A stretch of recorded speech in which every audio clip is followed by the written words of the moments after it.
The Great Plague of London, 1665 to 66, one of the final major epidemics of the bubonic plague to hit England, taking out an estimated 100,000 people, almost a quarter of the population of London at the time. The outbreak began in the poor and densely populated parish of St. Giles in the Fields, before spreading rapidly throughout the city. It was part of the larger pandemic that affected various parts of Europe, caused by Yersinia pestis, the bacterium associated with other plague outbreaks, including the infamous Black Death. The city's response included quarantine measures, the killing of stray animals, and the use of plague doctors who treated victims with often dubious methods. The plague dwindled during the winter of 1666, due in part to the Great Fire of London, which inadvertently helped end the outbreak by destroying many of the overcrowded and rat-infested urban slums that had allowed the disease to thrive in the first place. Hello and welcome to the channel. If it's your first time here, it's good to meet you, and if you're coming back, good to have you with me again. Well, if you'd like to support the channel, you're already doing it. If you want to go above and beyond, you may refer to the description of the video. Now, I'm sure you have seen my previous video on the Black Death. If you would like to go and watch that, you'll find it in the medieval playlist. If not, let's continue, get nice and comfortable, as we talk about the Great Plague of London. Let's set the scene first. In the 17th century, London, like many European cities, was frequently afflicted by the plague. The disease had claimed around 30,000 lives in 1603, 35,000 in 1625, and 10,000 in 1636, with additional outbreaks causing further deaths in other years. It was a normal part of life, an unpleasant one, but an experience quintessential to being in medieval times. By late 664, the appearance of a bright comet had stirred fear among the populace of London, leading to widespread speculation about impending calamities. The city itself was densely packed into about 448 acres, encircled by ancient walls designed originally to fend off raiders and bordered to the south by the mighty River Thames. Key entry points through the city wall included the gates at Ludgate, Newgate, Aldersgate, Cripplegate, Moorgate, Bishopsgate, and Aldgate, while the Thames could be crossed via the London Bridge. Of course, sanitary conditions one would expect in the poorer districts were deplorable, to say the least. Overcrowded tenements and garrets made cleanliness completely unattainable.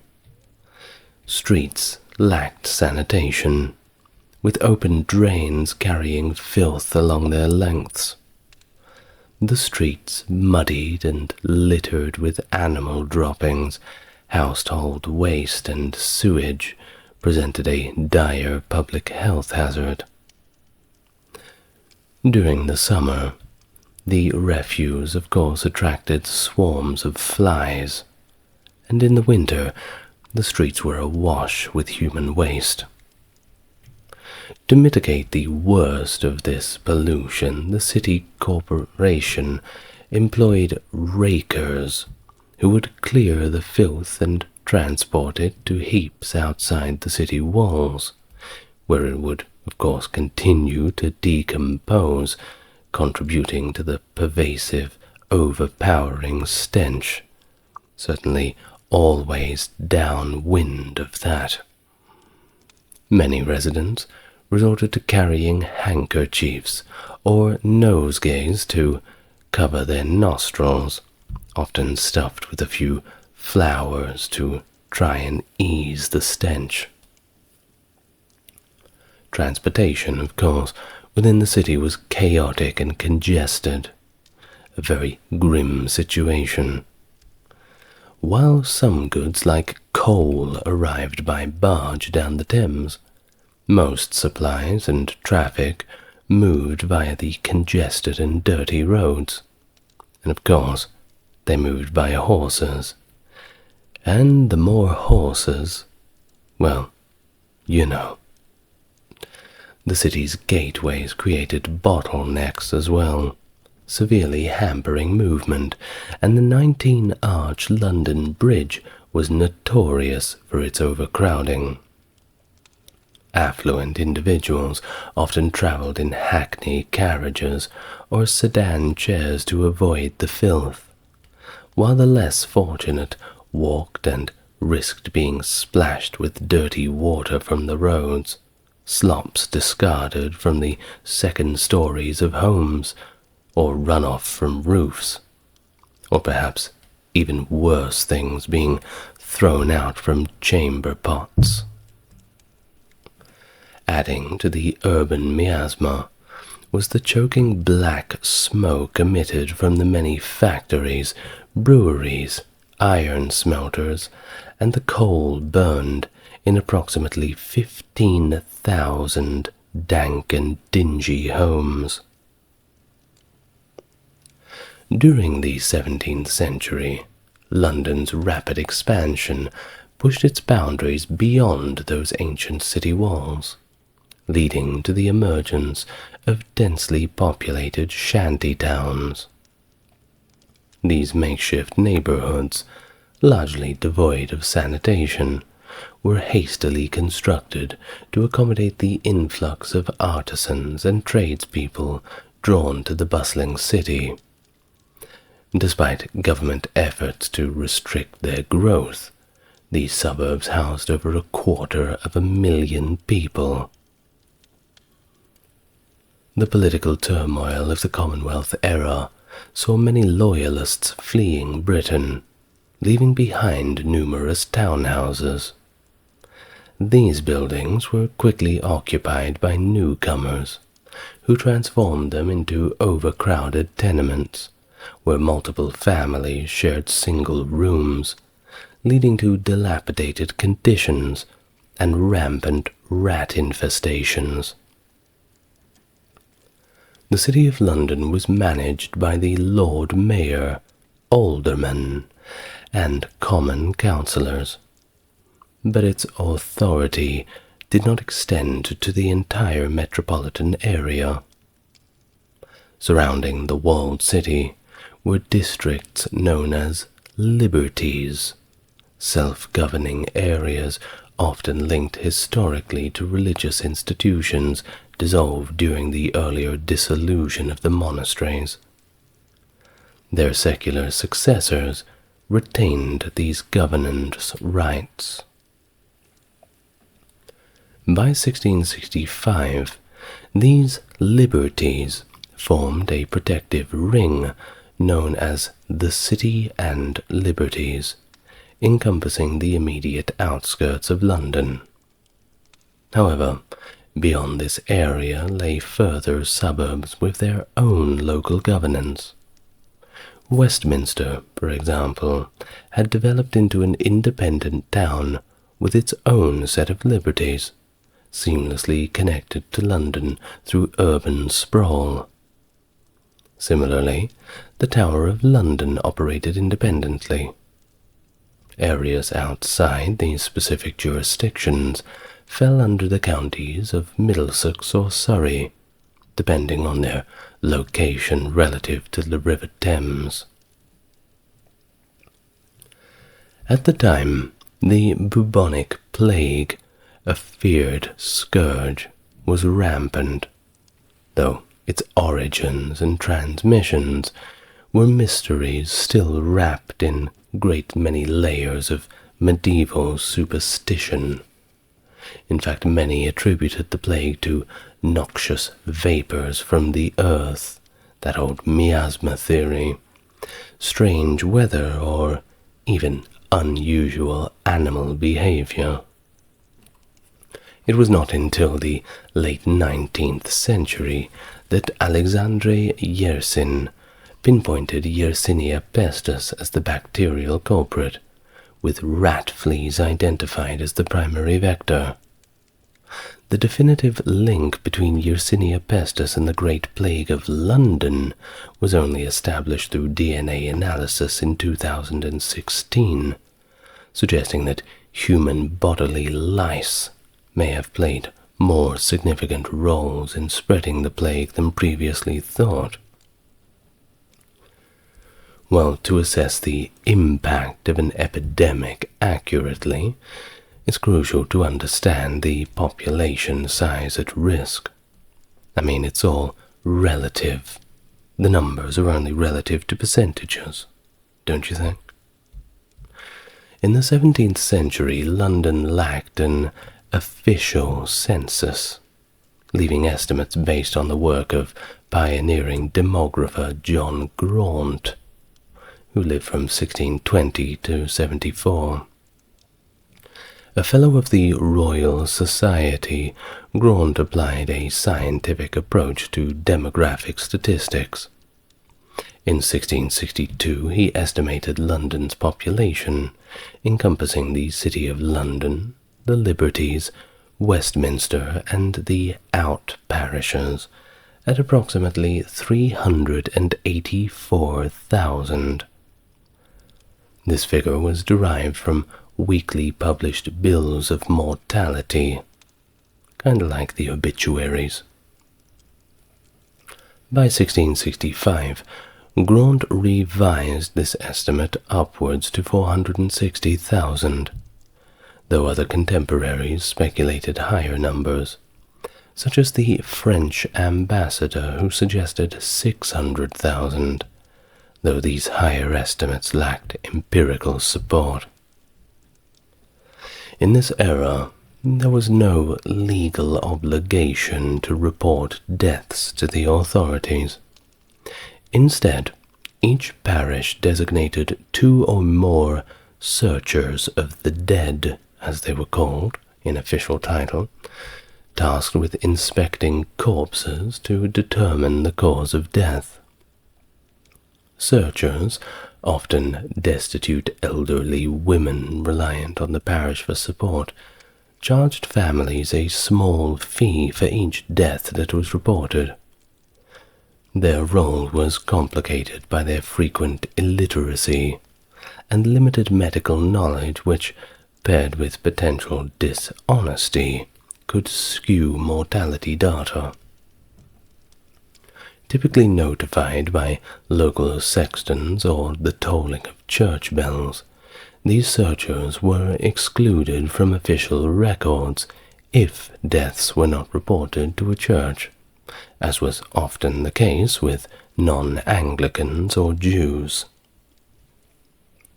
During plague outbreaks, searchers were required to isolate themselves, carrying a white stick when outdoors to signal their role and avoid contact with the general population to prevent disease spread.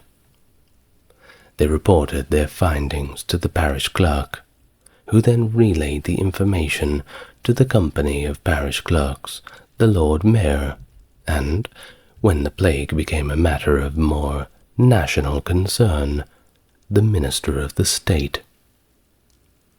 This data informed the bills of mortality, which listed weekly death totals by parish, including deaths attributed to the plague. John Graunt criticized the searchers' frequent misidentification of diseases, noting their propensity to report deaths as due to consumption rather than other recognized diseases. He observed that the promise of a cup of ale and a doubled fee could persuade a searcher to alter death records to suit a household's preference, particularly to avoid the stigma of the plague. As the plague intensified, the government implemented a quarantine system, sealing affected houses for 40 days, a measure that often resulted in additional deaths of inhabitants from neglect. Houses with plague victims were marked with a red cross, and the words, "Lord have mercy on us," with a watchman posted outside. Although official records cited 68,596 plague deaths, Grant suggested that the actual numbers could exceed official accounts by at least 30,000, indicating significant underreporting and the system's limitations in capturing the epidemic's true scale. The system of using searchers to report causes of death continued until 1836, reflecting long-standing practices in managing public health data. As reports of plague circulated through Europe in the 1660s, England had become increasingly concerned about the potential for the disease to spread across its borders.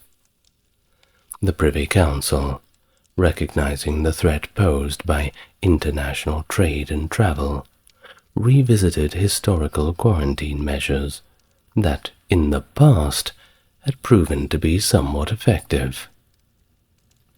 By November 1663, following reports of plague in Amsterdam and Hamburg, the Council reinstated quarantine protocols for ships that were arriving in London.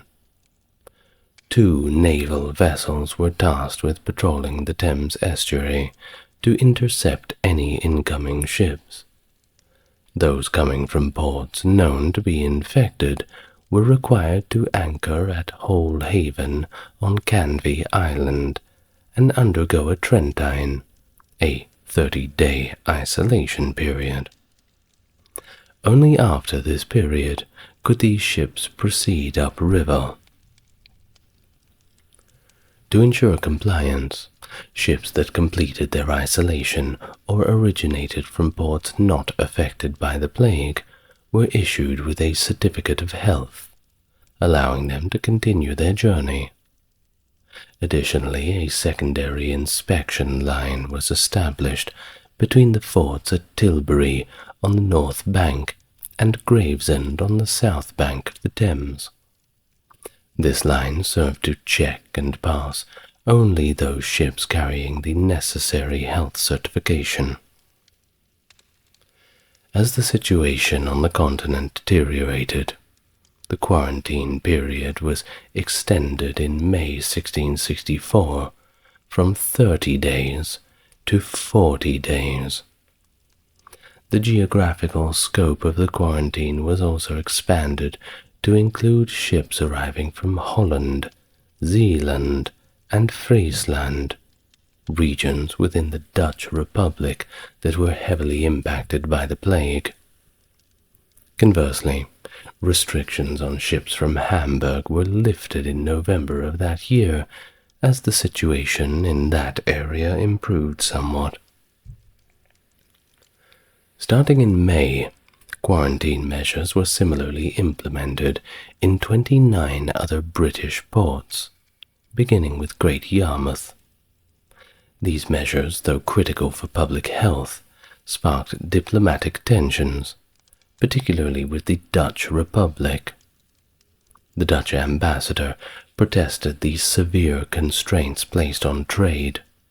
However, England maintained that his actions were justified and necessary, noting that it had been one of the last countries to impose such strict measures.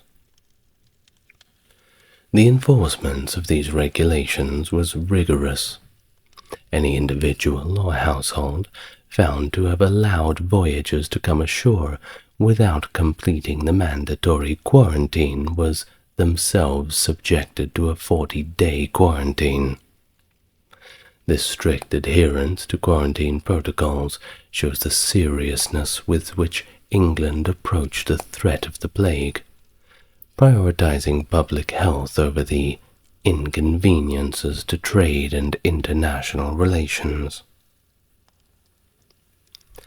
The regular publication of the aforementioned bills of mortality had already begun in 1603, the year which recorded that staggering death toll of 33,000 deaths due to the plague.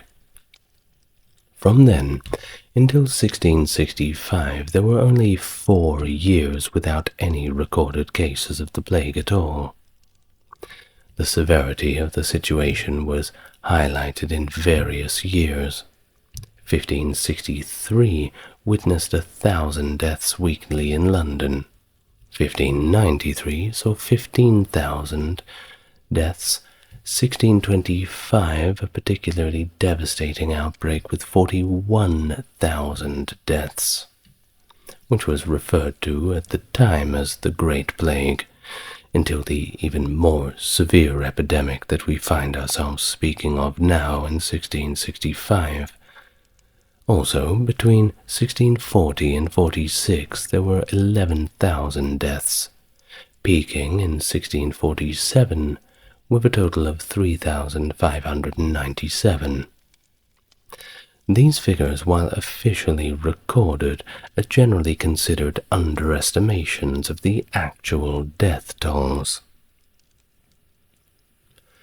Now, plague was sufficiently rare that many medicinal practitioners of the time might have never encountered it firsthand. The medical community was, of course, diverse, ranging from university-educated physicians to apothecaries who often took on medical roles, to outright charlatans. It was fairly easy to fake a degree back then. This varied medical expertise, combined with other prevalent diseases such as smallpox outbreak the previous year, complicated the accurate diagnosis and understanding of the epidemic's beginnings. Reports from the winter of 1664 to 65 noted several cases of the plague, some fatal and others less severe, suggesting the initial occurrences of the disease. And that winter was particularly harsh, with prolonged periods of frost from December to March, and the Thames freezing over twice, conditions that likely slowed the spread of the disease. The 1665 plague is believed to have been introduced to England from the Netherlands originally, where the disease had been occurring sporadically since 1599. It is suspected that the initial contagion arrived via Dutch trading ships carrying cotton from Amsterdam, which suffered a severe outbreak in 1663, resulting in approximately 50,000 deaths. The first English areas to be affected were likely the dockside districts and the parish of St. Giles in London, areas characterized by high densities of poor workers living in substandard, slum-like conditions.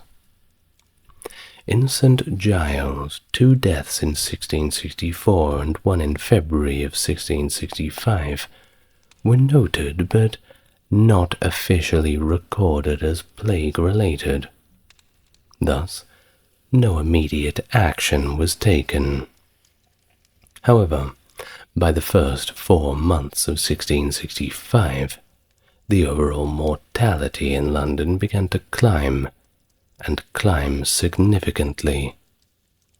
By the end of April 1665, official records indicated only 4 plague deaths, 2 of which were in St. Giles. Yet, interestingly, the total weekly death toll had risen from about 290 to 398. Something was definitely not adding up.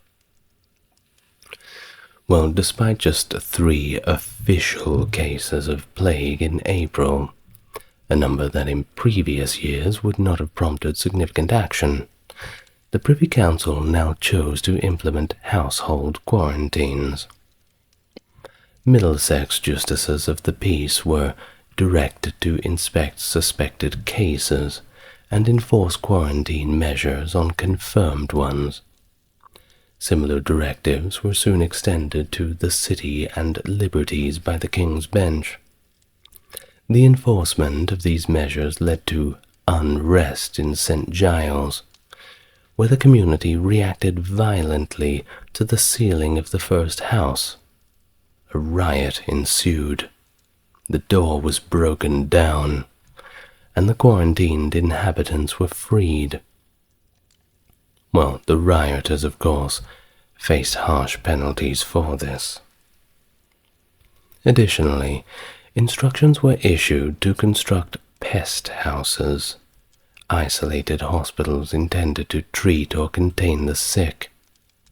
This swift government response, despite the initially low number of recorded cases, indicated a recognition of the outbreak's potential severity. I'm sure you're thinking by now how history repeats itself. Isn't it funny how in medieval times they were doing all of this? Well, as spring warmed into summer, the plague began to grip London more tightly. In the week spanning May 2nd to May the 9th, the parish of St. Giles recorded 3 deaths, with nearby St. Clement Danes reporting 4, and 1 death each in St. Andrew Holborn and St. Mary Woolchurch Hall, the latter being the only case recorded within the city walls at the time. The growing concern prompted the Privy Council to form a committee dedicated to exploring effective plague prevention strategies. As part of their initial measures, they decided to close several alehouses in the affected districts and impose restrictions on the number of lodgers per household to prevent overcrowding.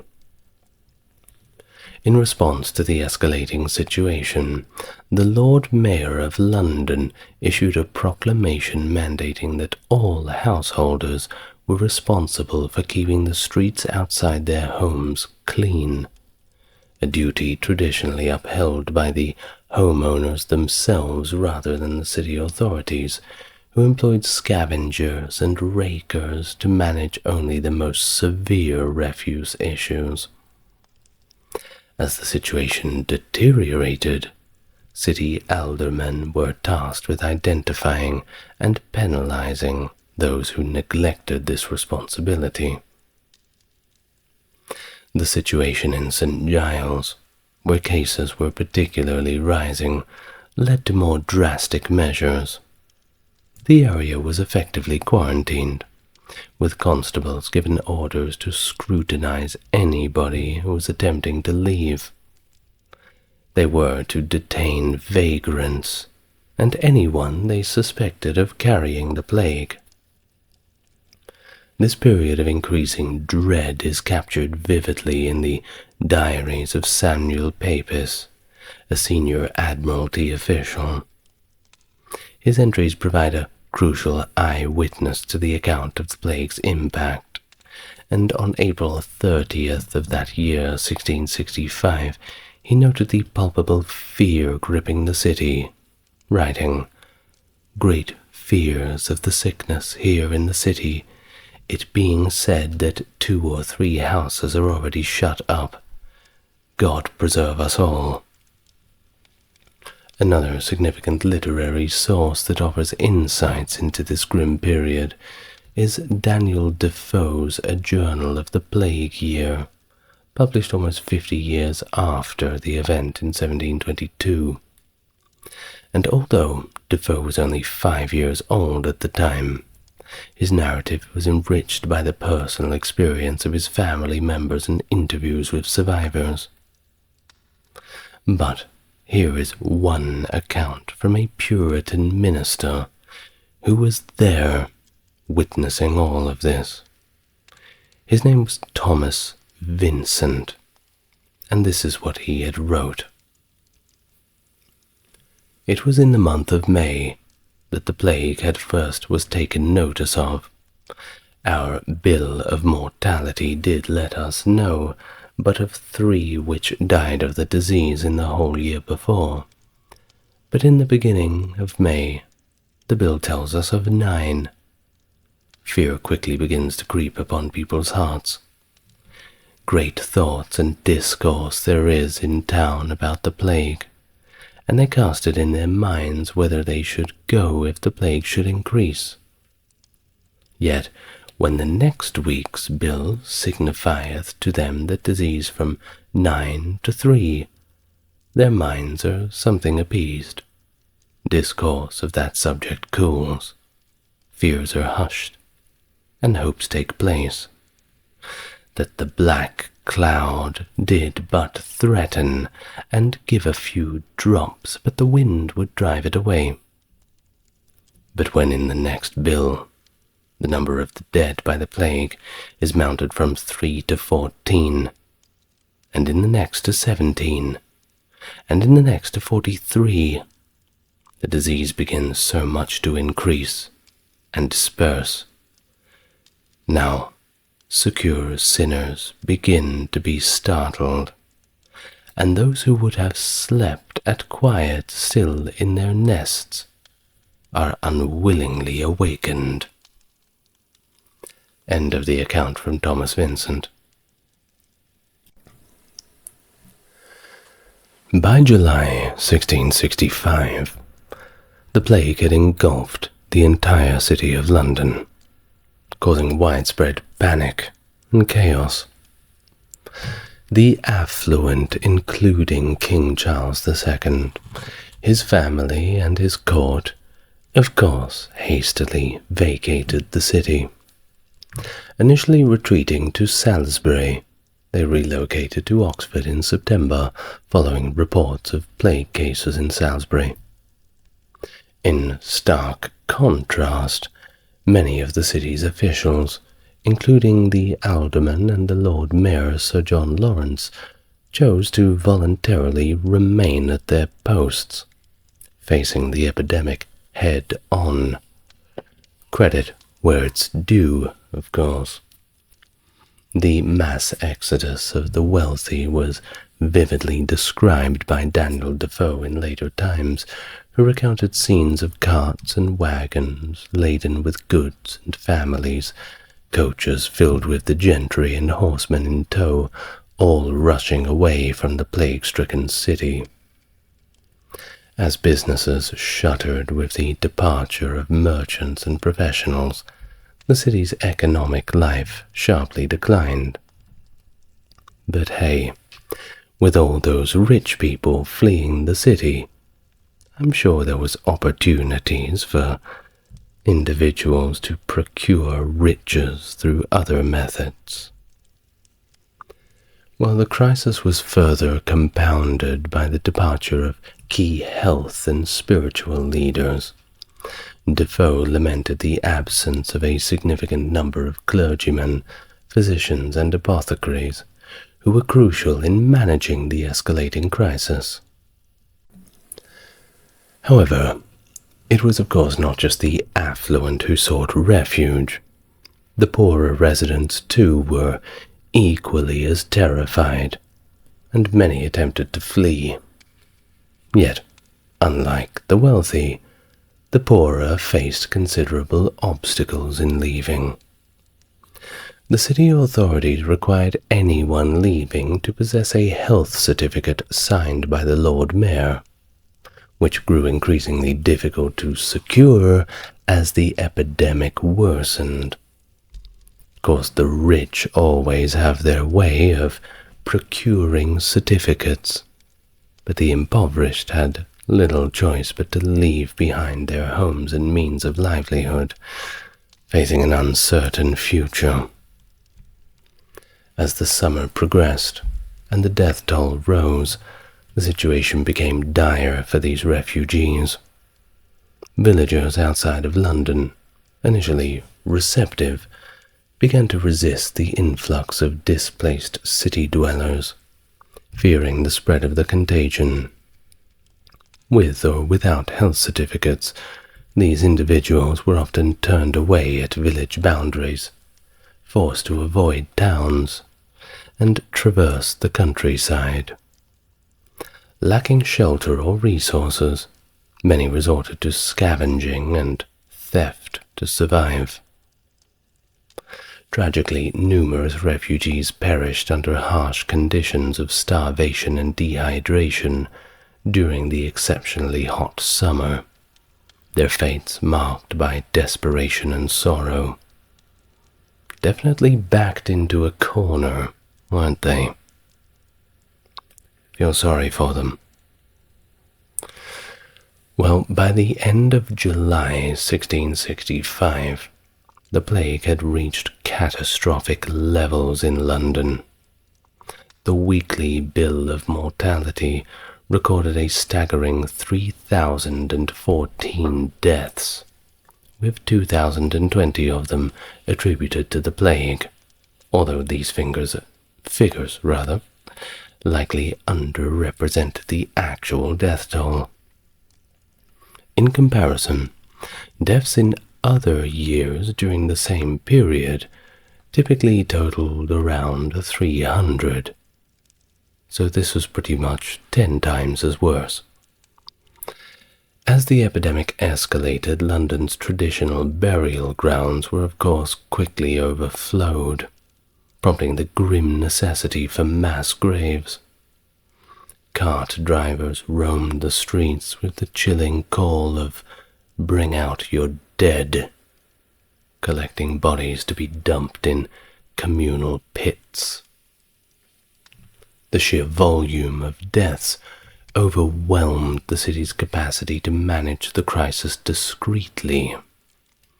Initially, authorities mandated that the removal and burial of bodies occur only at night to prevent public panic.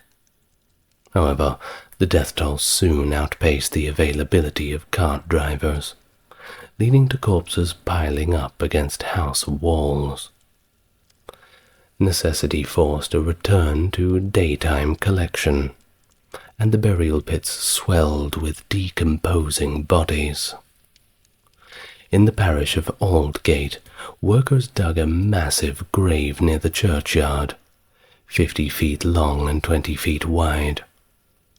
This process continued, with labourers digging at one end while bodies were dumped at the other.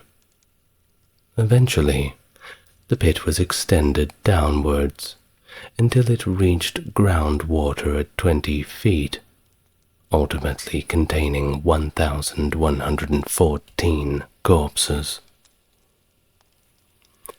The streets were haunted by plague doctors, many lacking any formal medical training, who attempted to diagnose and treat the afflicted the best way they could.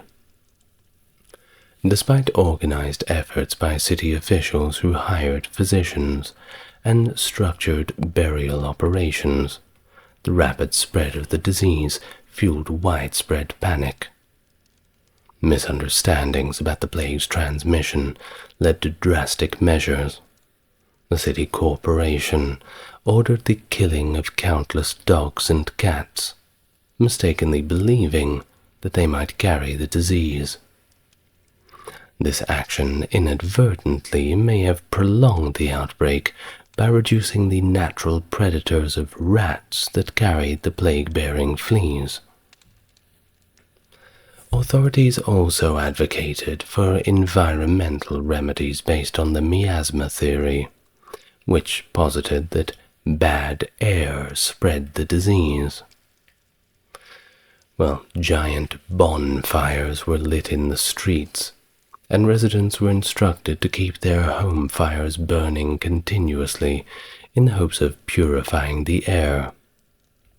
Additionally, tobacco was widely believed to be a preventative measure against the plague, leading to the anecdotal observation that no tobacconist in London had succumbed to the disease during the outbreak. As the plague continued to ravage London, the city's economic and social structures nearly collapsed. Samuel Pepys, in his detailed diary entries, captured the desolation of the city thusly. "Lord, how empty the streets are, and how melancholy. So many poor, sick people in the streets full of sores. In Westminster there is never a physician, and but one apothecary left, all being dead." This account reflects the dire circumstances as the once bustling streets of London were left deserted, save for the dead carts collecting the bodies and the few dying victims visible on the streets. Despite the chaos, starvation was largely averted, thanks to proactive measures taken by Sir John Lawrence and the Corporation of London. They implemented a policy whereby a commission of 1 farthing was added to the price of every quarter of corn landed at the Port of London. This slight increase in grain prices ensured a steady supply and helped sustain the population during the epidemic. Furthermore, the surrounding villages, cut off from their usual markets in the capital, adapted by leaving vegetables at designated market areas on the outskirts of the city. Transactions were conducted from a distance with vendors, shouting prices to avoid direct contact, and payments were made by leaving coins in buckets of vinegar, believed to be a disinfectant. The recorded death toll, as per official sources, escalated over the summer months, rising from around 2,000 deaths per week to over 7,000 deaths per week by September. But of course, the figures likely fall short of the actual numbers affected by the plague.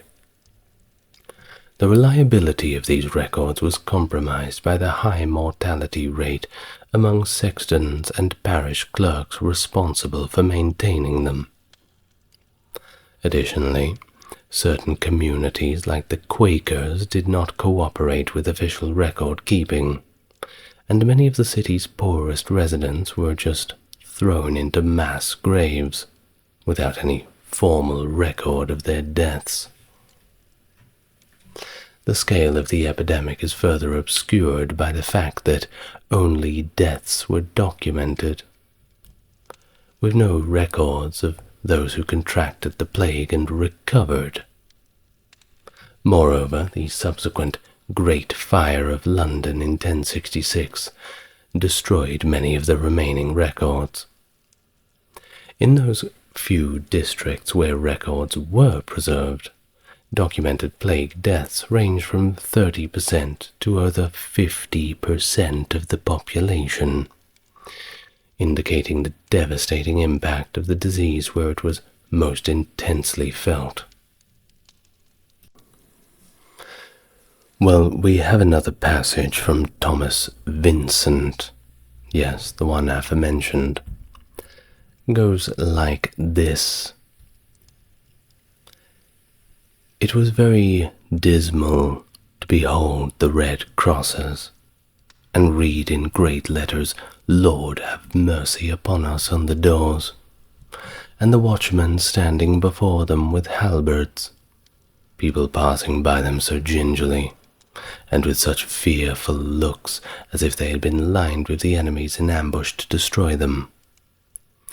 A man at the corner of Artillery Wall, that as I judged through the dizziness of his head with the disease, which seized upon him there, had dashed his face against the wall, and when I came by, he lay hanging with his body face over the rails, and bleeding upon the ground, and when I spoke to him, he could make no answer, but rattled in the throat, and, as I was informed, within half an hour, died in that place. It would be endless to speak of what we have seen and heard, of some in their frenzy rising out of their beds and leaping about their rooms, others crying and roaring at their windows, some coming forth almost naked and running into the streets. Scarcely a day passed over my head for, I think, a month or more together, but I should hear of the death of some one or more that I knew. The first day that they were smitten, the next day some hopes of recovery, and the third day they were dead.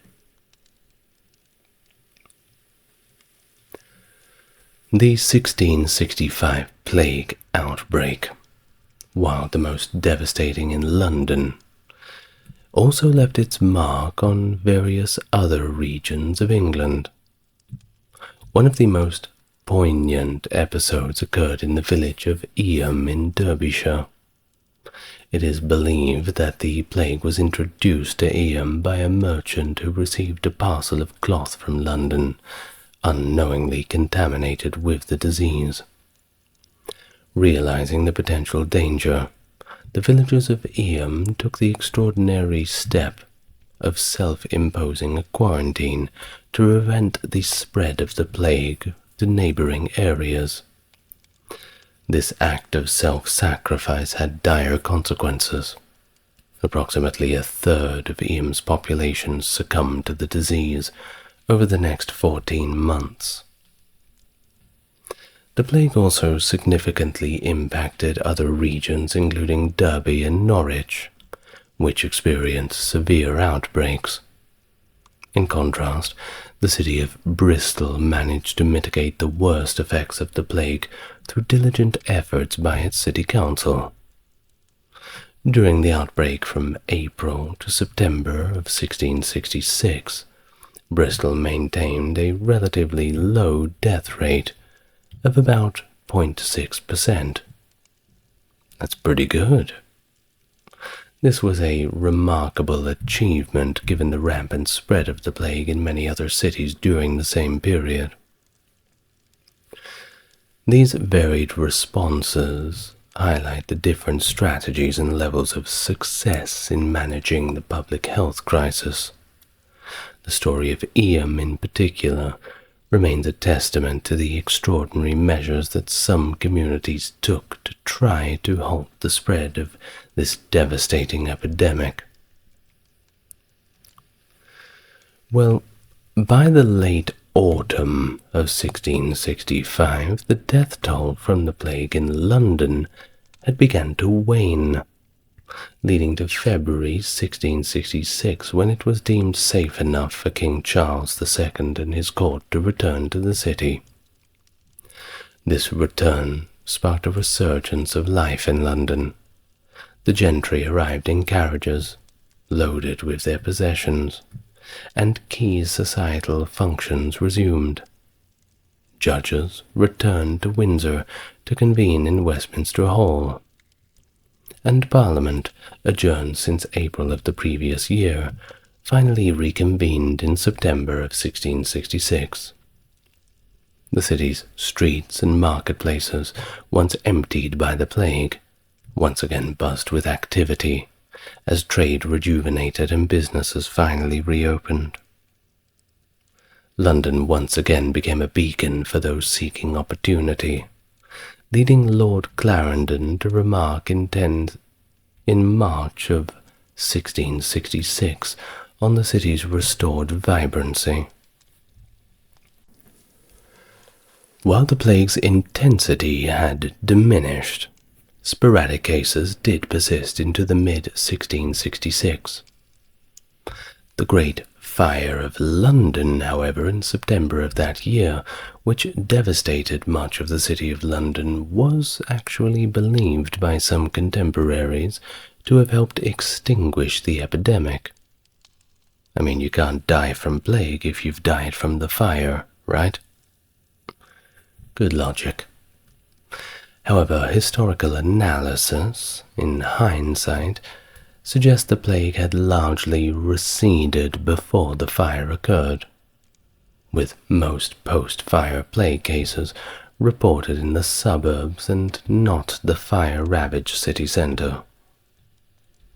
Official records, like the bills of mortality, logged 68,596 plague deaths in London for 1665, though Lord Clarendon estimated the number could be double that.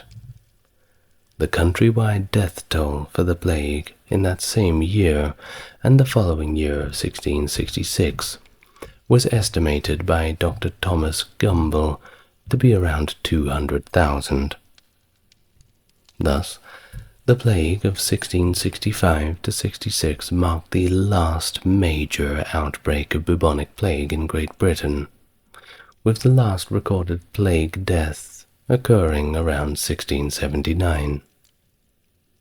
In terms of demographics, the population of England was around 5.25 million in 1650, but dropped to about 4.9 million in 1680, largely due to the plague and other diseases like smallpox. Urban centers, of course, notably more afflicted by the plague, relied heavily on continuous immigration from smaller towns and rural areas to replenish the populations. By 1667, London's population showed signs of recovery, with burial rates returning to pre-plague levels, and hearth tax returns indicating restored household numbers. John Graunt's analysis of baptism records further suggested a population rebound. This recovery was mirrored in cities like Colchester, which, despite suffering severe depopulation, saw its cloth manufacturing and overall population nearly return to normal by 1674. However, not all towns fared as well. Ipswich, for example, experienced a population decline of 18% by 1674, which, in all fairness, could not solely be attributed to plague deaths. But, well, the plague certainly doesn't help attract any newcomers, doesn't it? Well, overall, the impact of the plague was significant but varied. While London recorded the highest death toll in a century, the proportion of deaths relative to the population was actually a lot less severe, at least compared to earlier epidemics in 1563, 1603, and 1625. Overall, approximately 2.5% of English population perished due to the plague during this period, which is, of course, not very good. Well, thank you very much for listening to that. Certainly some rather vivid descriptions of 17th century London. Would you like to live there? I don't think I would. Well, I don't think I'd like to live in 21st century London, to be honest. Ivan the Terrible. Born Ivan IV Vasilievich in 1530, the first ruler of Russia to assume the title of Tsar. His reign from 1547 until his death in 1584 is marked by profound transformations in Russian politics, society, and economy, alongside a notorious legacy of cruelty and erratic behavior. Ivan's achievements include the vast expansion of Russian territories and the establishment of a central bureaucracy, which laid foundational structures for the Russian state. However, his rule is equally as infamous for the oprichnina, a policy of state terror against the nobility, and the unfortunate massacre at Novgorod, which are emblematic of his brutal methods of maintaining control. His complex legacy combines visionary leadership and ruthless tyranny, making him a figure of both reverence and horror in the pages of Russian history. Hello and welcome to the channel. If it's your first time here, it's good to meet you, and if you're coming back, great to see you again. As always, those who want to support the channel, you're already doing it. The best way is just to enjoy the content. Those who want to go above and beyond can hit the like and subscribe, or take a look in the video description. You'll find where you need to go. But for now, let's get nice and relaxed. Take a nice deep breath, and we may begin our full biography of Ivan the Terrible. Ivan Vasilievich, later known as Ivan the Terrible, was born on the 25th of August, 1530, to Vasily III and his second wife, Elena Glinskaya. His royal lineage included a mix of significant historical figures.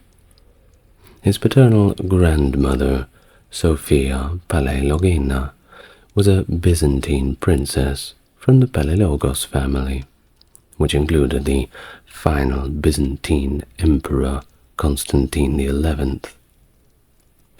His mother, Elena, came from a diverse background, with her mother being a Serbian princess and her father belonging to the Glinski clan, which was also associated with the Grand Duchy of Lithuania, and they claimed descent from both Orthodox Hungarian nobles and the Mongolian ruler Mamai. Named Ivan in honor of St. John the Baptist, whose commemoration day is close to his birthday, he was occasionally referenced to by the name Titus and Smaragd, reflecting the Rurikid tradition of using multiple names. His baptism was conducted at the Trinity Lavra of St. Sergius by Abbot Joasaph, with significant figures from the religious community as his godparents.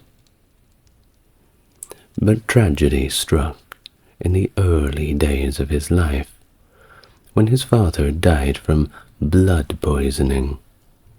Ivan was only 3 years old, leaving him as the Grand Prince, as per his father's very strict wishes.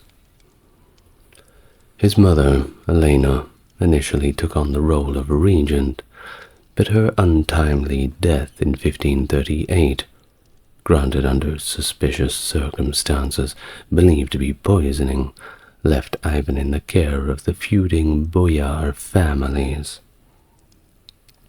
The power struggles and neglect that he faced during these early years deeply affected him, which he later described in a letter to Andrei Kurbsky, highlighting the harsh upbringing and neglect he and his brother Yuri had experienced.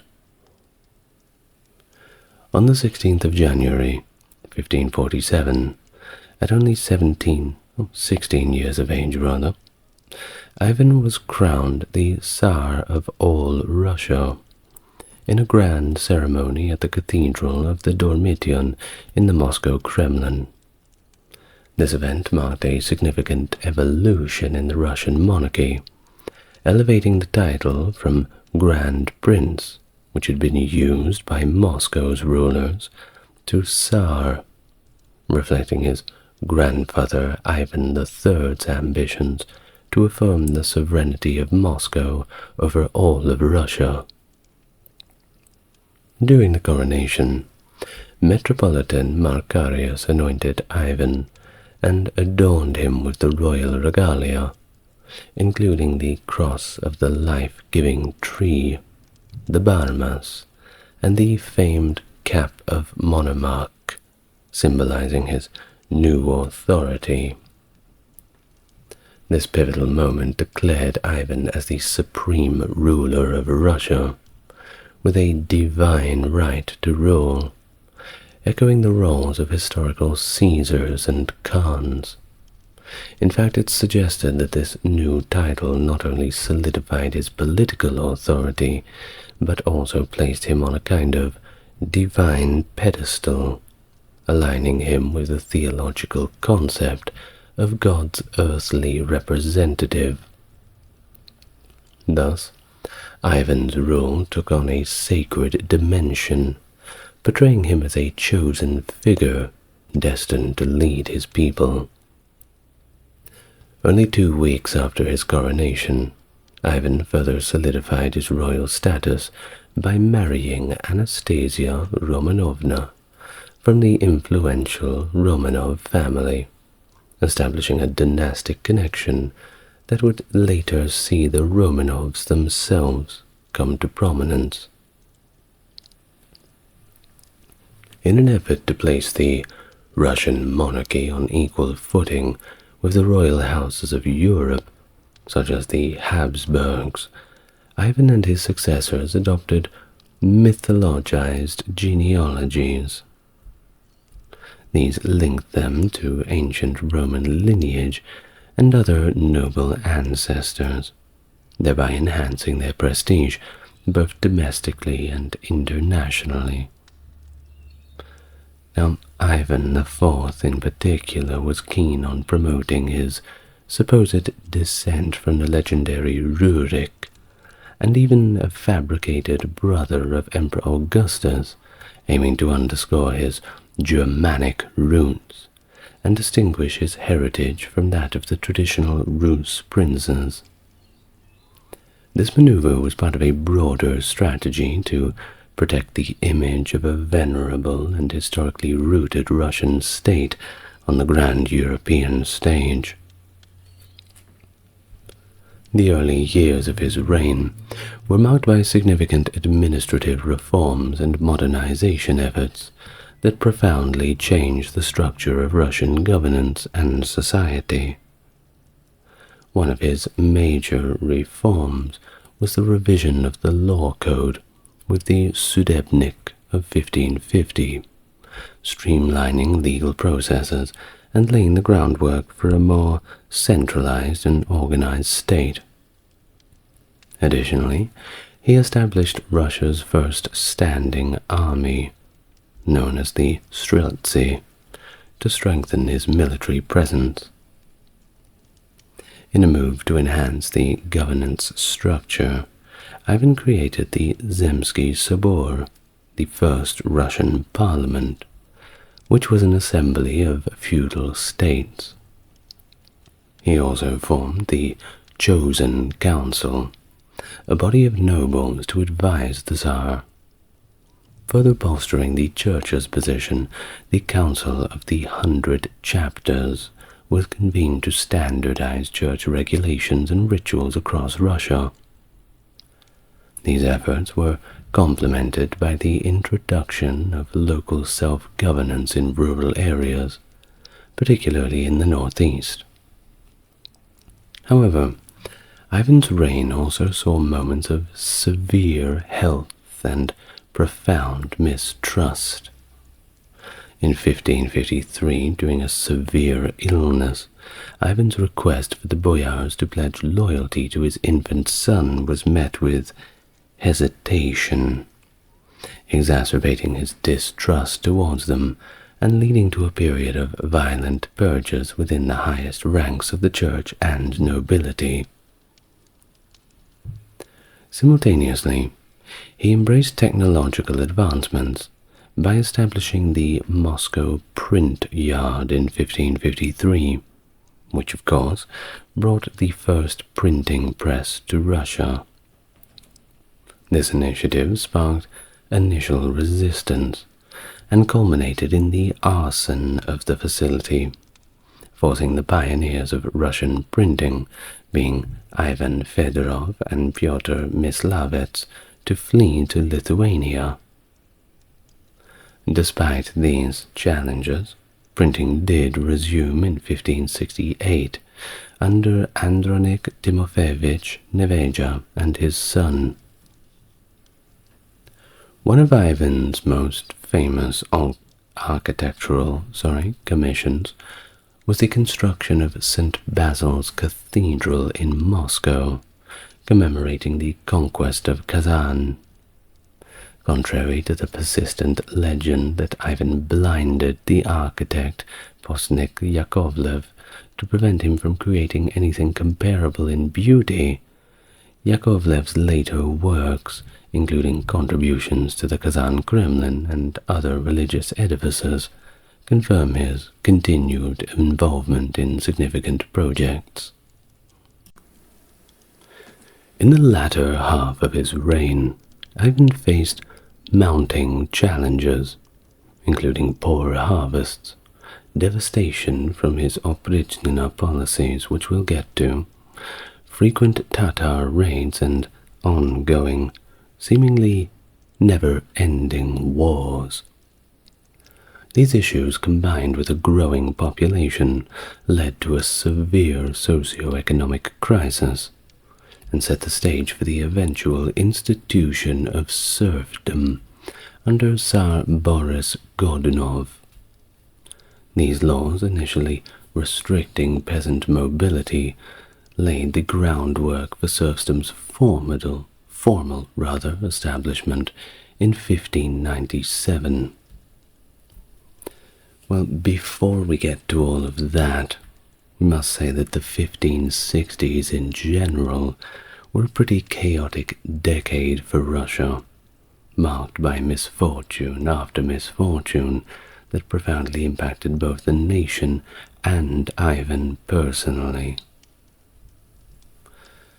While the country grappled with droughts and famines and losses and military setbacks, including wars with the Polish-Lithuanian Commonwealth, additionally, they faced a sea trading blockade that was enforced by the Swedes, the Poles, and the Hanseatic League, further straining the economy. While the personal life of Ivan also suffered during this period.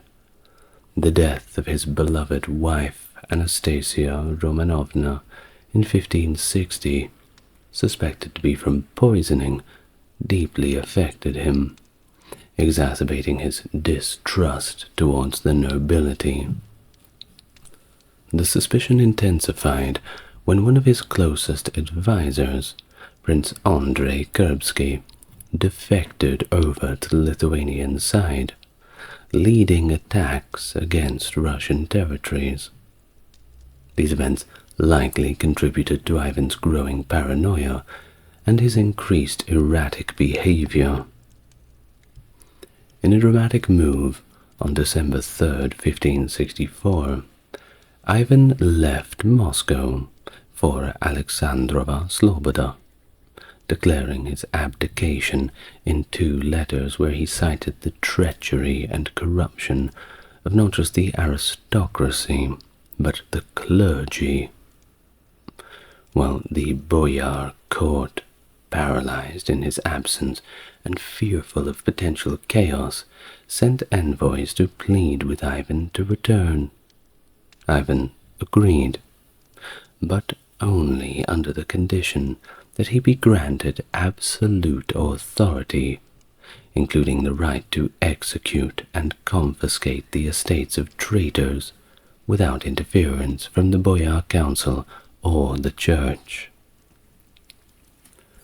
Well, upon his return, Ivan established the Oprichnina, a separate territory within Russia over which he had exclusive control, initially encompassing parts of the former Novgorod Republic. This division of the state created two distinct territories, the Oprichnina, controlled directly by Ivan, and the Zemstina, governed by the Boyar Council. Ivan's personal guard, the Oprichniki, was formed and granted significant social and economic privileges. This force, which eventually included notorious figures like Malyuta Skratov and the German adventurer Heinrich von Staden, owed allegiance solely to Ivan. The Oprichniki were instrumental in executing the first wave of persecutions that targeted the Russian nobility, particularly the clans of Suzdal, leading to the execution, exile, and forcible tonsuring of many prominent individuals under very dubious charges of conspiracy. The oppression from the Oprichnina intensified, with the Oprichniki extracting exorbitant taxes from peasants, leading to widespread hardships. A lot of people simply decided to just leave, which of course further decreased agricultural output and caused grain prices for the people left to soar. The later part of Ivan's reign was marked by his remorse over the excesses of the Oprichnina, particularly after the accidental death of his son. Ivan's repentance led him to commission lists of the Christian victims killed by the system, requesting prayers for them from monasteries, reflecting a tortured legacy, combining reform, terror, and ultimately a deep sense of personal guilt. The brutal enforcement of the Oprichnina reached a critical peak with the massacre at Novgorod in 1570, which was instigated by Ivan's unfounded suspicions of treachery within the city. Believing that the noblemen of Novgorod were conspiring to defect to the Grand Duchy of Lithuania, Ivan was swayed by the accusations from a citizen named Peter Volinets, who, though modern historians generally dismiss these claims as baseless. In response, Ivan ordered the Oprichniki to execute a savage raid on the city. Thus, they descended upon Novgorod, wreaking havoc through looting and arson, effectively ensuring that the city would never recover its historical prominence. The extent of the brutality during the massacre is subject to a few varying accounts, with death toll estimates ranging from 2 to 60,000, though the lower figures are more widely acceptable by contemporary researchers given the reduced population of post-famine and also epidemics. The campaign of terror included the execution of many citizens by drowning them in the Volkhov River, and the Archbishop of the city was hunted down and killed. It is reported that up to 600 people were executed every single day during the massacre. While following this dark event, many of the survivors were deported from the devastated city, nowhere to return to and nowhere to go. The Oprichnina itself began to unravel following Ivan's campaign in Novgorod. Its effectiveness and loyalty were seriously questioned during the 1571-72 Russo-Crimean War, where it failed to adequately perform against the Crimean Tatar forces. Recognizing the failure of this institution, Ivan officially abolished it in 1572, and finally disbanded his Oprichniki. In a peculiar twist of governance, In late 1575, Ivan appointed Simeon Bekbulatovich, a Tatar prince, as the Grand Prince of all Russia. This appointment, which lasted about a year, appears to have been a strategic act by Ivan to manipulate land holdings and monastic wealth. The English envoy Giles Fletcher the Elder noted that under Simeon's nominal rule, monastic lands were seized on Ivan's orders, though Ivan publicly opposed these acts. Now, back to the early years of Ivan's reign for a moment. Russia began actively seeking skilled craftsmen to aid in the nation's development. Hans Schlitt, Ivan's agent, was tasked with recruiting German craftsmen for this purpose. However, the effort faced significant setbacks when all the craftsmen were arrested in Lübeck, a consequence of interventions by Poland and Livonia, highlighting the complex challenges of politics that Russia was facing. Moreover, the German merchant communities disregarded Ivan's efforts to establish a new port on the river Narva in 1550, preferring instead to trade through ports controlled by Livonia, which also further isolated Russia from sea trade. Well, despite these challenges, Ivan successfully established important international connections, notably with the Kingdom of England. This relationship began to take shape around 1551, with the formation of the Muscovy Company by notable figures such as Richard Chancellor, Sebastian Cabot, and Hugh Willoughby, along with several London merchants.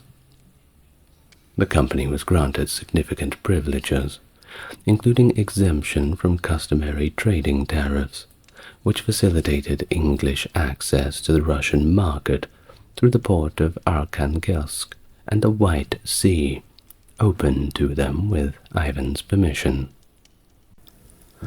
The Tsar's relationship with England was further characterized by his correspondence with Queen Elizabeth I.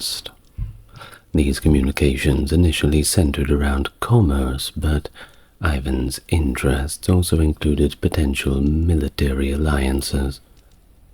He even proposed marriage to Elizabeth, and later sought political asylum in England should his power be threatened at home, a request to which Elizabeth pragmatically responded that he would be welcome provided he could support himself during his stay. She knocked him back on the marriage proposal, though, so better luck next time. Well, Ivan also reached out to Orthodox Christian leaders abroad, demonstrating his engagement in international religious affairs.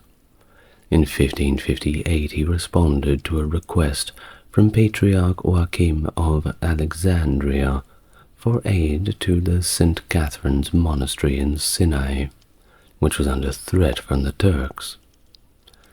Although the initial envoy, Archdeacon Gennady, died en route in Constantinople, the mission continued under the leadership of the Smolensk merchant Vasily Pozniakov.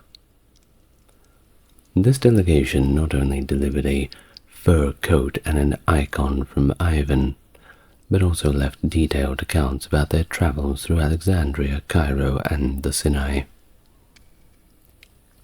Another significant aspect of Ivan's international policy was his cooperation with the Free Cossacks, who were instrumental in his military campaigns against the Tatars.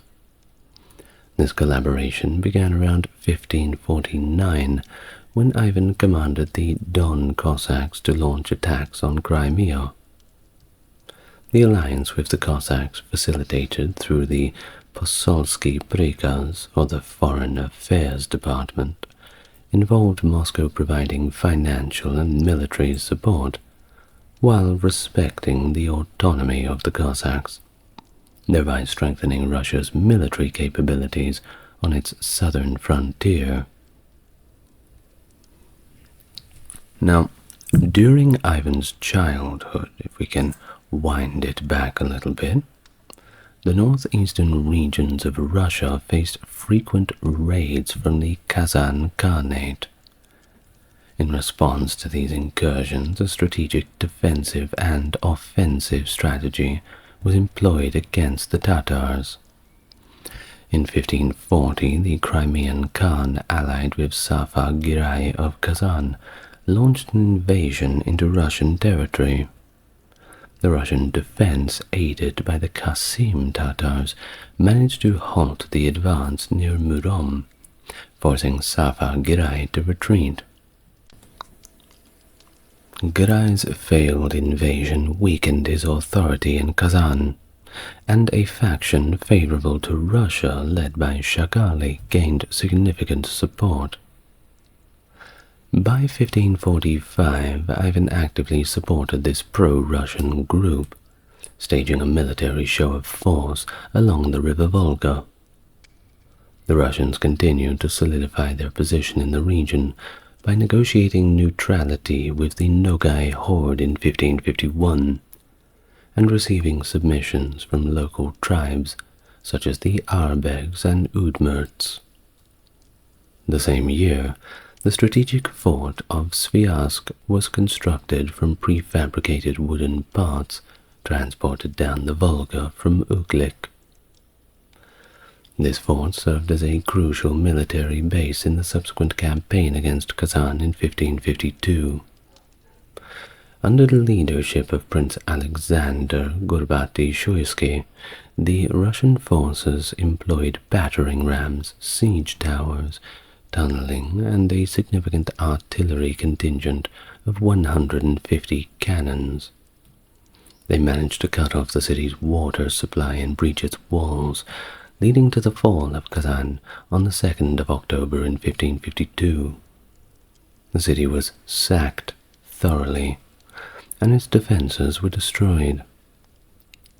The victory was commemorated by Ivan with the construction of several churches, including the iconic St. Basil's Cathedral in Moscow, noted for its oriental architectural features.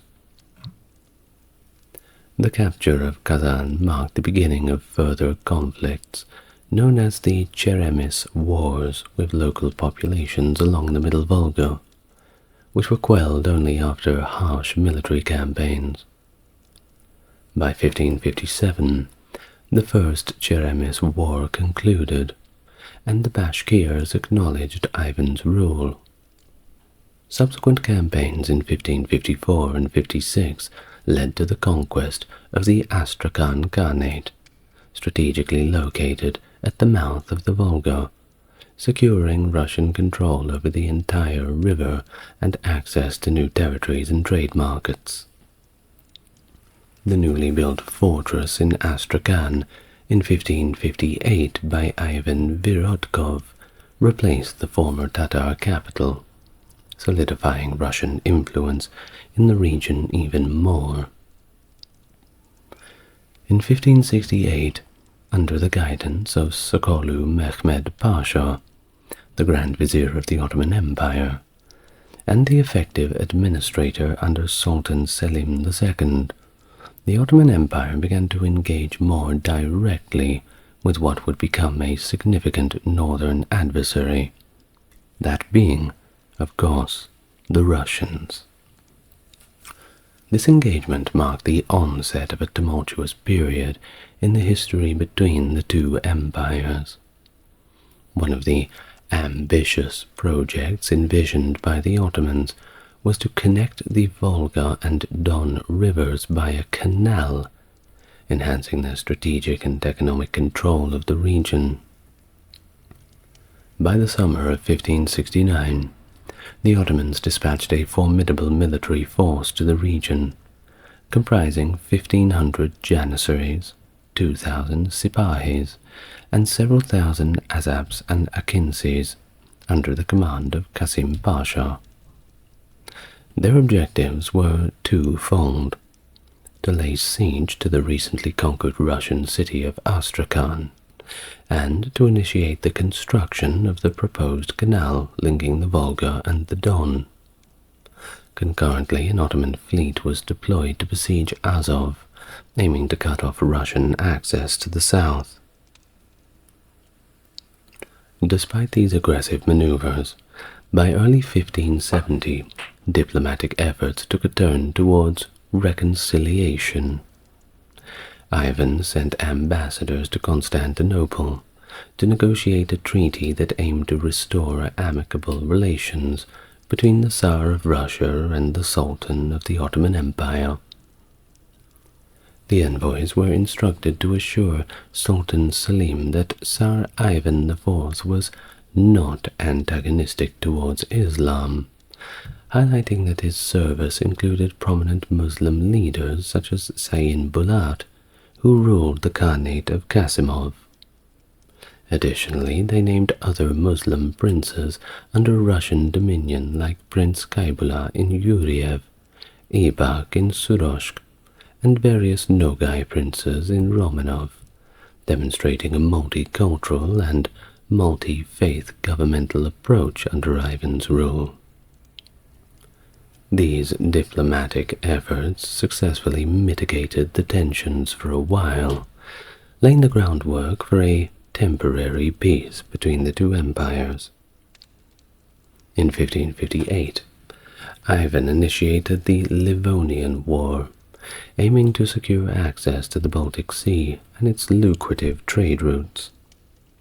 This ambitious military endeavor entangled Russia in prolonged conflict, spanning 24 years against major regional powers, including the Kingdom of Sweden, the Grand Duchy of Lithuania, the Polish-Lithuanian Commonwealth, and the Teutonic Knights of Livonia. The war strained Russia's economy severely, and the Oprichnina, Ivan's domestic policy of direct rule through agents loyal only to him, caused a significant disruption within the government. Now, the region was further transformed with the Union of Lublin in 1569, which united Lithuania and Poland into the Polish-Lithuanian Commonwealth. This new entity found a dynamic leader in Stefan Batory, who was also supported by the Ottoman Empire, a southern adversary of Russia. This alignment squeezed Russia between two significant powers at the time. Now, by 1579, Ivan was in a very precarious position, having rejected all of the peace offers from his adversaries. The ongoing war led to a refugee crisis and was accompanied by severe drought. Epidemics further devastated the population amid these crises. Stefan Batory seized the opportunity to launch military campaigns against Muscovy from 1579 to 81, aiming to sever the Kingdom of Livonia from Russian control. His first offensive in 1579 successfully recaptured Polotsk with a force of 22,000 troops. In 1580, he captured Velikie Luki with 29,000 soldiers and initiated the siege of Pskov in 1581 with a formidable army of around 100,000. Concurrently, Sweden regained control of Navra in Estonia in 1581. Denmark, unlike Sweden and Poland, found it challenging to sustain its military efforts against Muscovy, and reached an agreement in 1580 with John III of Sweden, transferring its Livonian titles to him. It wasn't until 1582 that Muscovy acknowledged the Polish-Lithuanian dominance over Livonia. Following the death of Magnus von Livland, Ivan's former ally and the brother of Frederick II of Denmark. In 1583, Poland moved to invade his territories in the Duchy of Courland. Subsequently, Frederick II opted to sell his rights of inheritance, marking Denmark's exit from Livonia by 1585, except for the island of Saaremaa. During the later years of Ivan's reign, the southern borders of Muscovy faced frequent disturbances from the Crimean Tatars, who often raided to capture slaves. In 1571, under Khan Devlet I Girai of Crimea, a formidable combined force of 40,000 Crimean Tatars and Turkish soldiers launched a major raid deep into Russian territory.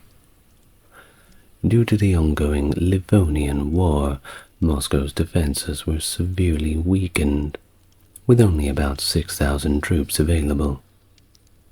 Insufficient, of course, to repel the invaders.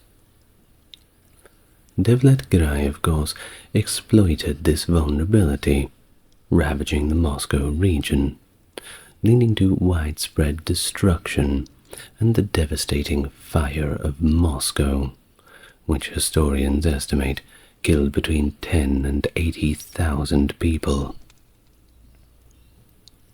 In an effort to secure peace and curb further invasions, Ivan was compelled to cede claims on Astrakhan to the Crimean Khanate, though this was more of a diplomatic gesture than a genuine territorial concession, and it was never actualized.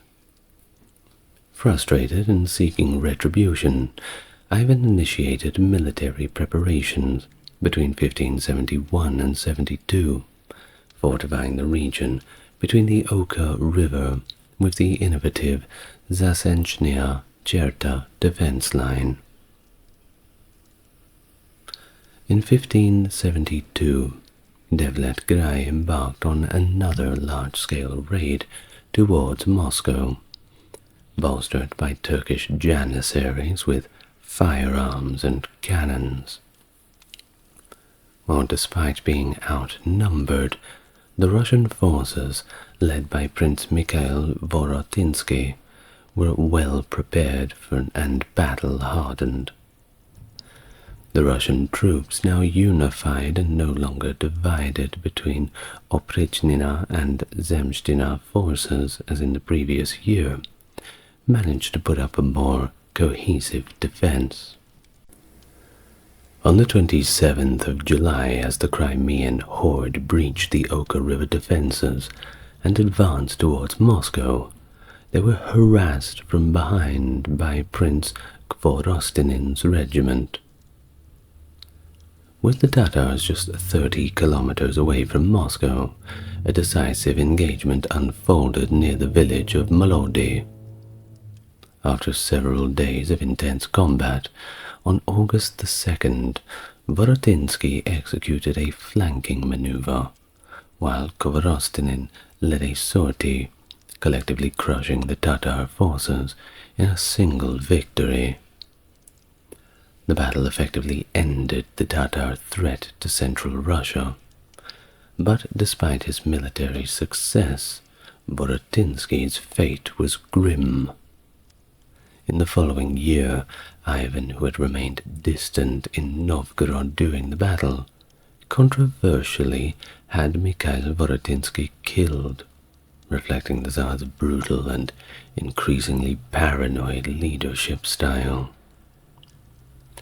The expansion into Serbia under Ivan the Terrible marked a significant chapter in Russian history, characterized by initial exploration and the beginning of colonization.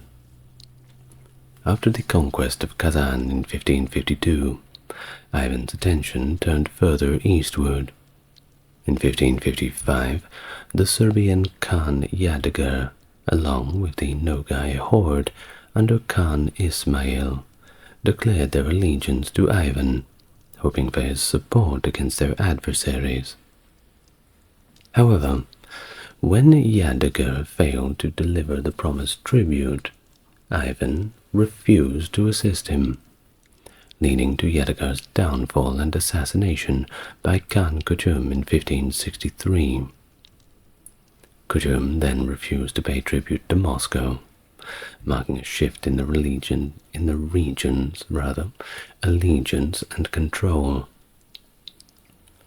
Recognizing the strategic and economic potential of Siberia, Ivan granted the Stroganov family, a prominent group of merchants, the rights in 1558 to colonize the fertile lands along the Kama River, and later in 1574 expanses beyond the Ural Mountains along the Tura and Tobol rivers.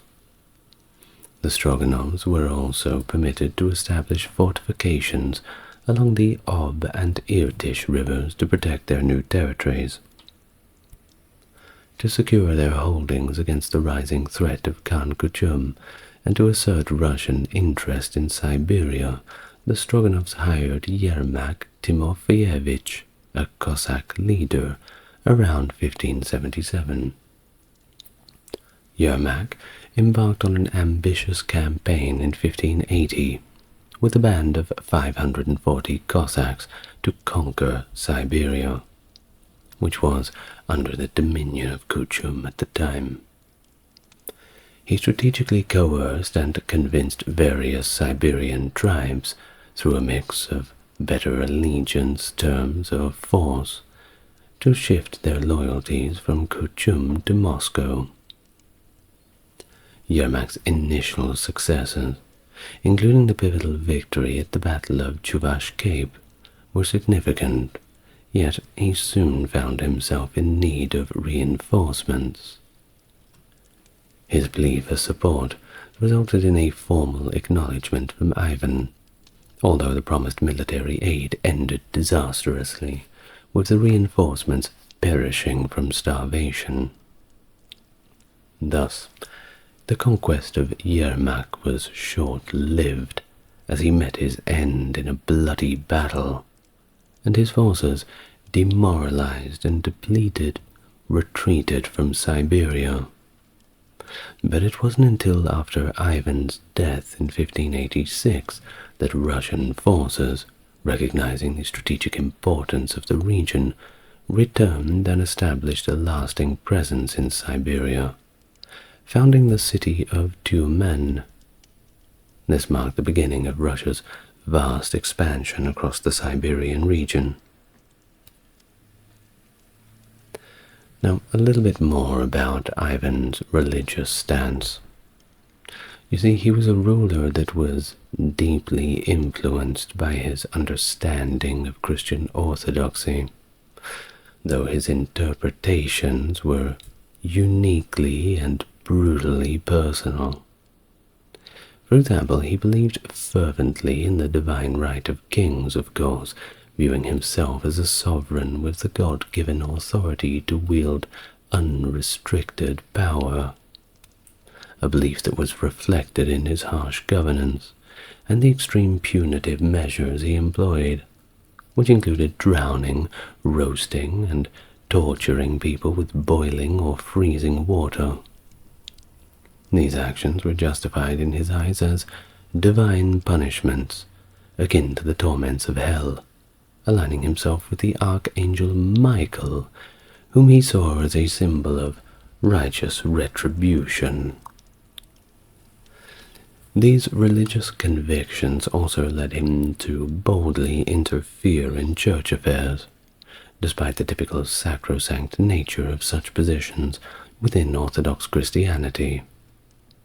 He notoriously ousted and eventually ordered the murder of Metropolitan Philip and deposed the Archbishop of Novgorod, Pimen, amongst other violent acts against church figures during the massacre of Novgorod, where many monks were dragged out and tortured to death. While in his personal life, his religious deviations were equally as stark. Contrary to the Church's strict prohibition against multiple marriages, Ivan had 7 wives, and even contemplated an 8th marriage to Mary Hastings, a distant relative of Queen Elizabeth of England, while his 7th wife was still alive. See, somebody had to beat Henry VIII's record. Well, his rule also showed a pragmatic side in religious toleration when it suited political ends. Funny how that works, isn't it? In the newly conquered Khanates of Kazan and Astrakhan, Ivan displayed a degree of tolerance towards Islam, which was a strategic choice aimed at avoiding conflict with the Ottoman Empire, which might have intervened on behalf of the Muslim populations in these regions. However, like with everybody, his tolerance had limits, particularly evidenced by his treatment of Jews. Following the capture of Polotsk, he ordered that all Jews who refused conversion should be drowned, a decree that underscores his deep-seated hatred towards them, despite the economic implications of such actions. Well, he fundamentally transformed the structure of the Russian government, setting the stage for the autocratic Tsarist rule that would define the nation for centuries. His establishment of that oprichnina, a state within a state answerably only to the Tsar himself, significantly diminished the traditional power and privileges of the boyar class. This move towards centralization of power under the Tsar laid the groundwork for the autocracy that would characterize governance. He also reformed the administrative system, blending locally and centrally appointed officials in a way that was both durable and adaptable, providing a framework that would endure with modifications well into the future.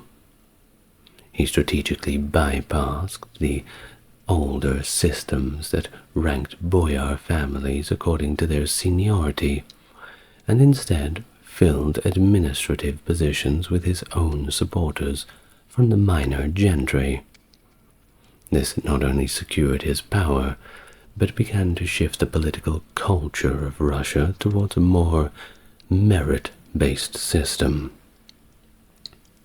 Now, as far as his military expeditions, while they were, particularly against Poland, not successful in terms of territorial gains, they inadvertently broadened Russia's interactions with other European states and laid the groundwork for expanded trade, political and cultural exchanges that Peter the Great would later capitalize on in his efforts to westernize Russia.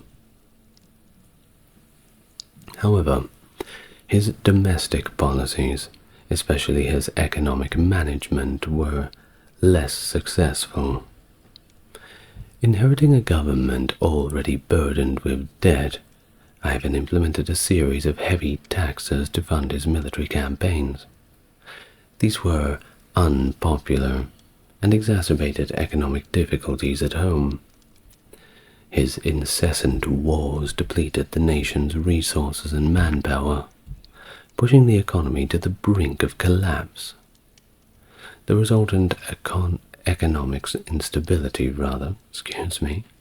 contributed to the decline of the Rurik dynasty after his death, leading to the period of civil strife known as the Time of Troubles.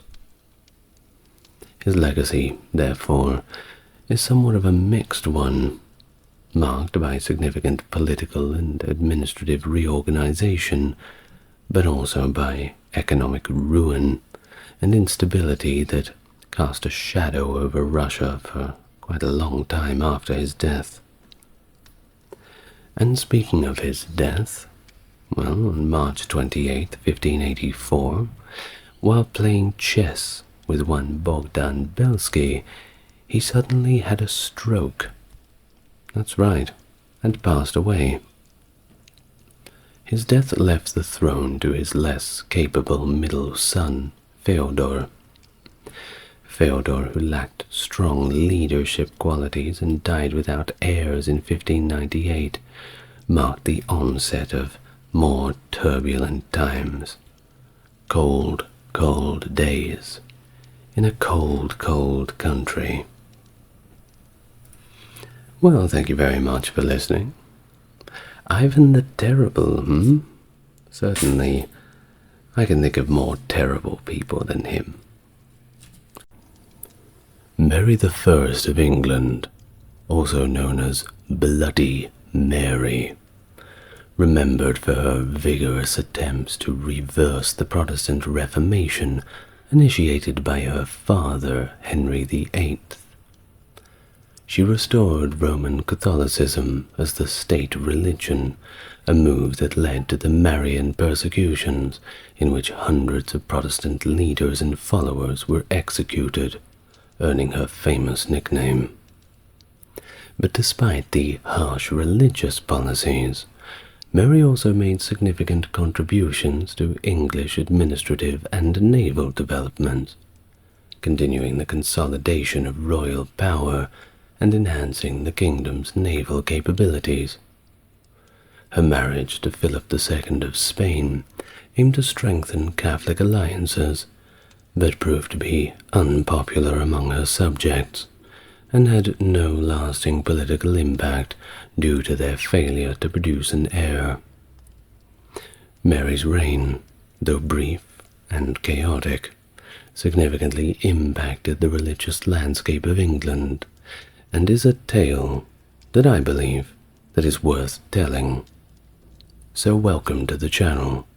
If it's your first time here, it's good to meet you, and if you are coming back, great to have you back with me again. As always, if you want to support the channel, you're already doing it. The best way to support is just to enjoy the content.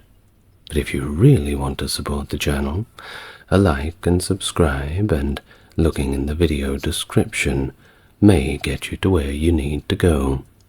Now, without further ado, let's begin our biography of Bloody Mary. Get yourself comfortable.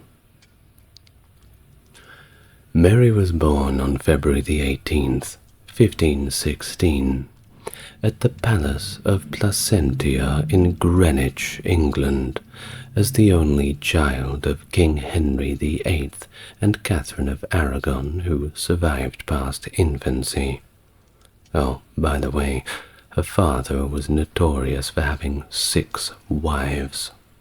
So, if you want to learn about Henry VIII, go and take a look in the British History playlist.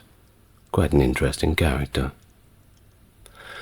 Her birth followed several unsuccessful pregnancies, including miscarriages, stillbirths, and the death of an infant son.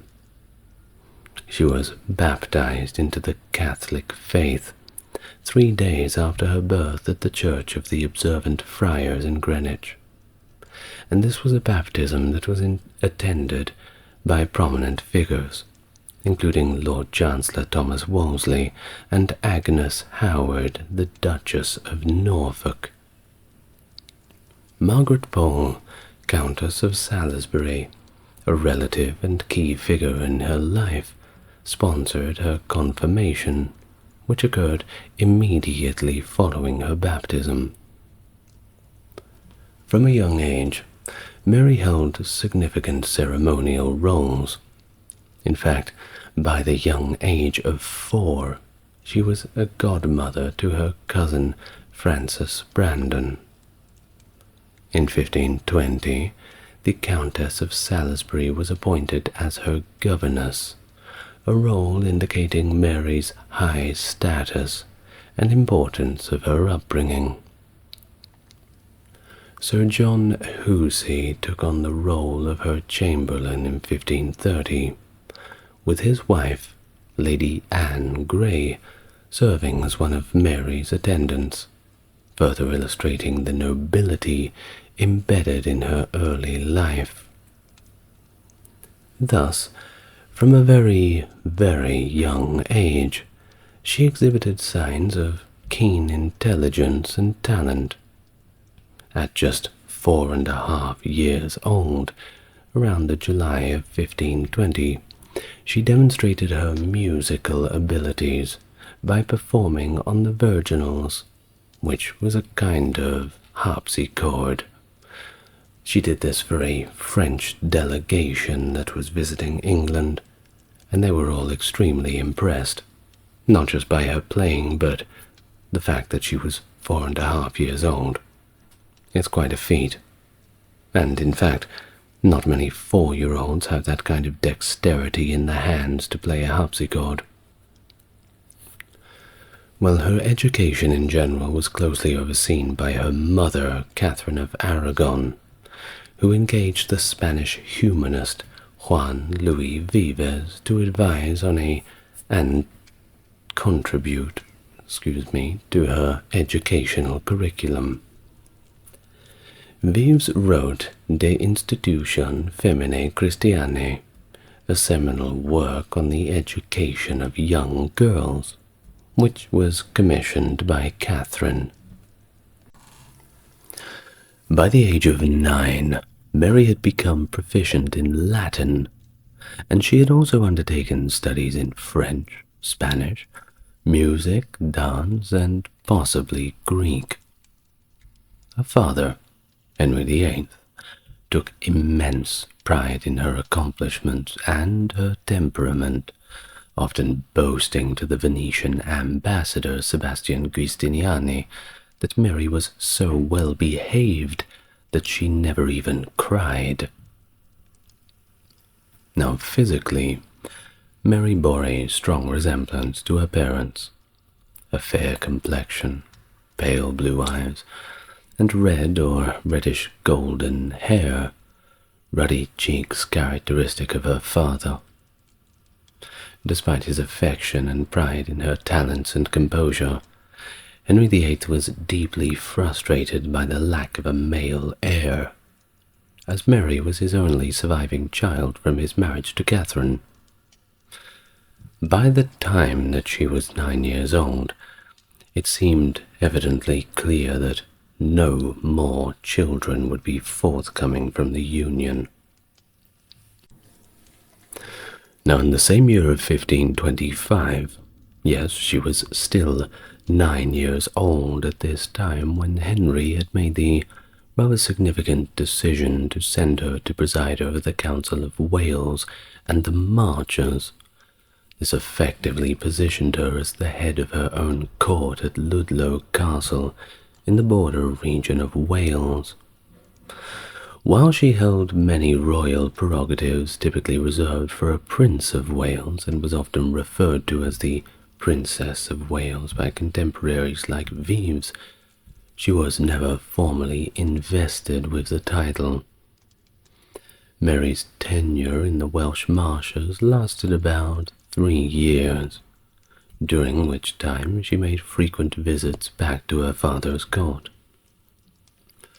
Around mid-1528, she returned permanently to the home counties near London, marking the end of her formal duties in Wales.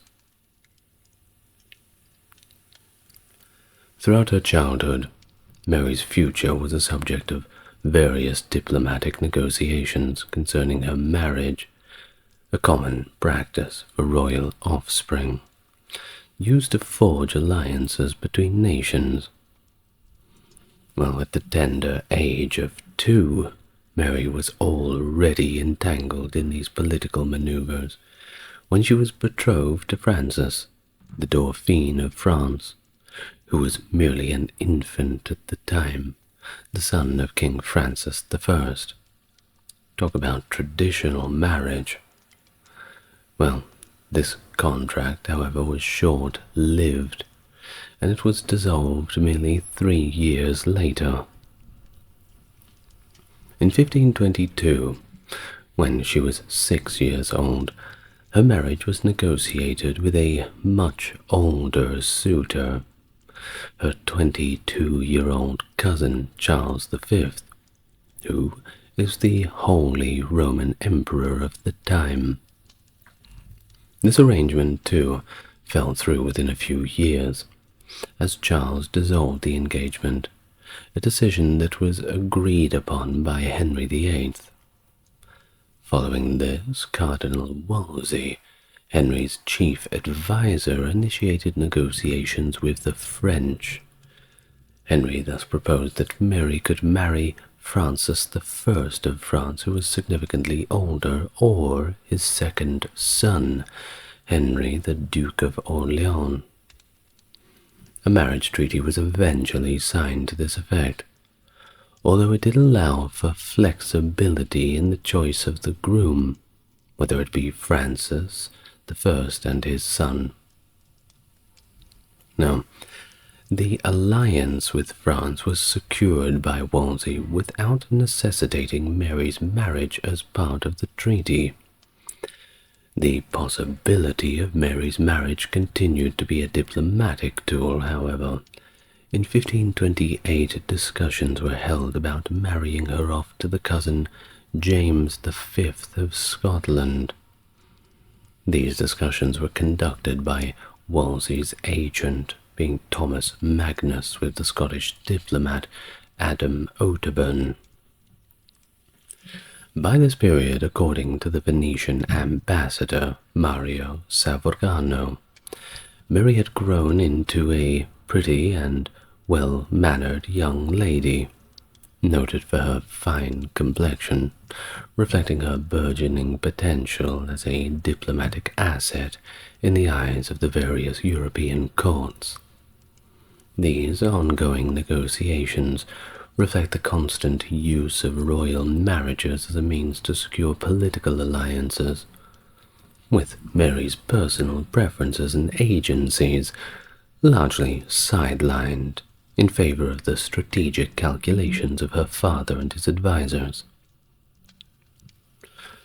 Well, as Henry VIII's desperation for a male heir continued to escalate, so did the instability surrounding Mary's position. Frustrated by his marriage to Catherin of Aragon, which failed to produce a surviving male heir, Henry sought an annulment from the Pope, and this was a very big deal. He didn't get annulments easily. It's kind of like trying to get out of a car leasing agreement in modern times. Well, he argued that his marriage was invalid based on Levitical prohibitions against marrying a brother's widow, claiming the marriage to Catherine was unclean, since she had been married to his deceased brother Arthur. Catherine countered this by insisting that her marriage to Arthur had actually never been consummated.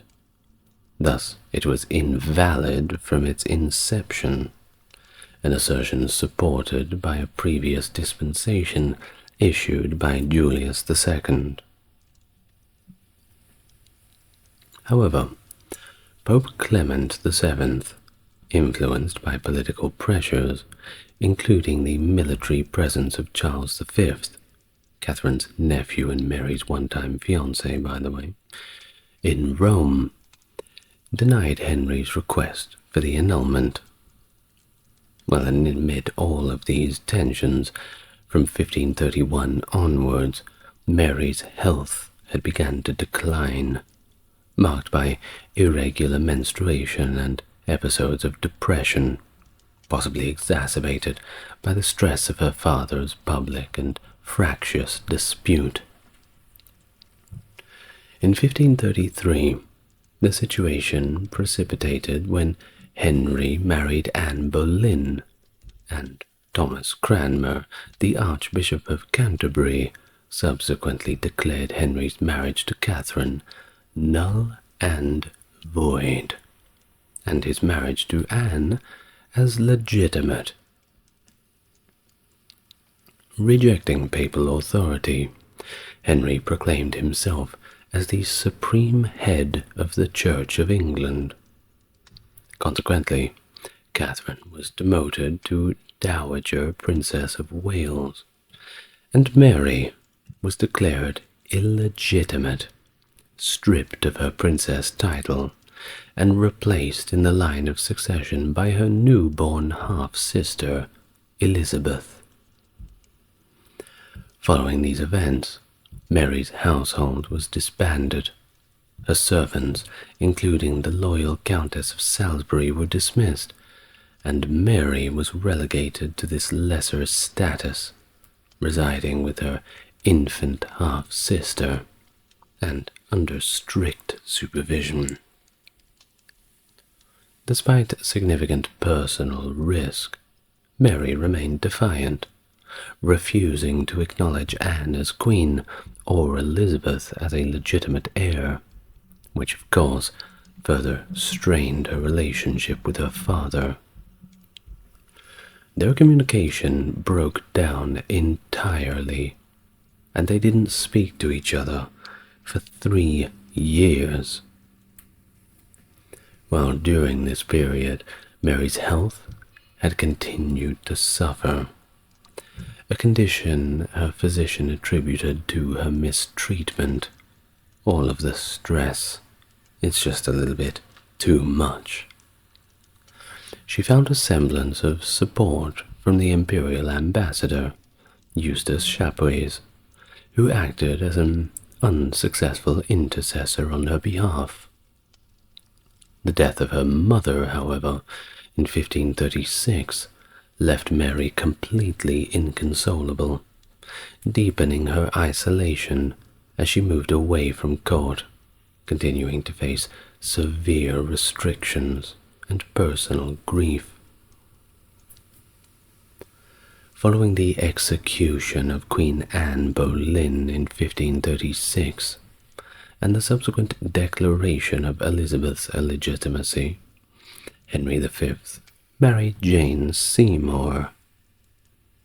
Jane played a conciliatory role, persuading Henry to reconcile with Mary.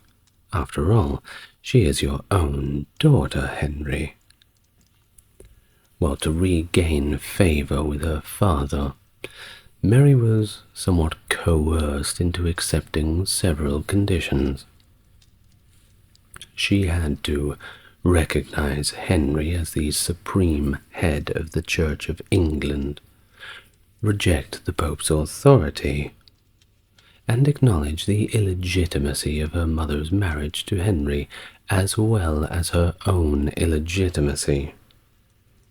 Not a very good deal by anyone's standards. Well, initially and understandably resistant, she was eventually pressured into signing a submission that met all of Henry's demands. That being said, Henry VIII was not the king that you want to cross. You may end up on one. Figuratively, of course.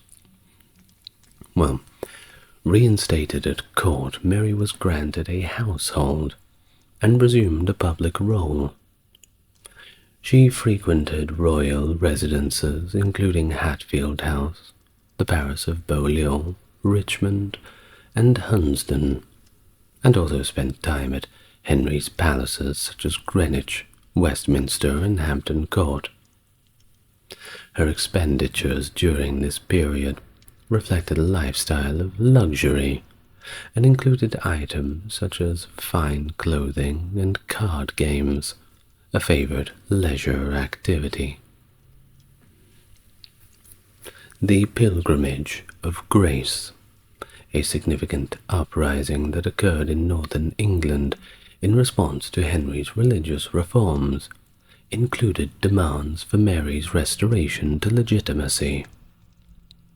The revolt was ultimately crushed, and its leaders, including Mary's former chamberlain Lord Hussey, were all executed.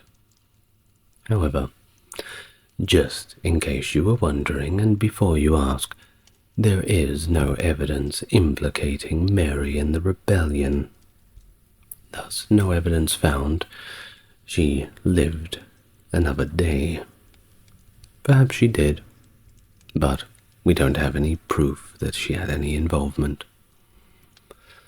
Well, in 1537, Queen Jane Seymour died postpartum after birthing Edward, Henry's much coveted male heir. Mary was thus appointed godmother to her half-brother Edward, and served as the chief mourner at Jane's funeral. From late 1539, Mary was courted by Philip, the Duke of Bavaria, though his Lutheran faith proved an obstacle, and the courtship did not result in marriage. During the same period, Thomas Cromwell, Henry's chief minister, sought an alliance with the Duchy of Cleves, and proposed a match between Mary and William, Duke of Cleves.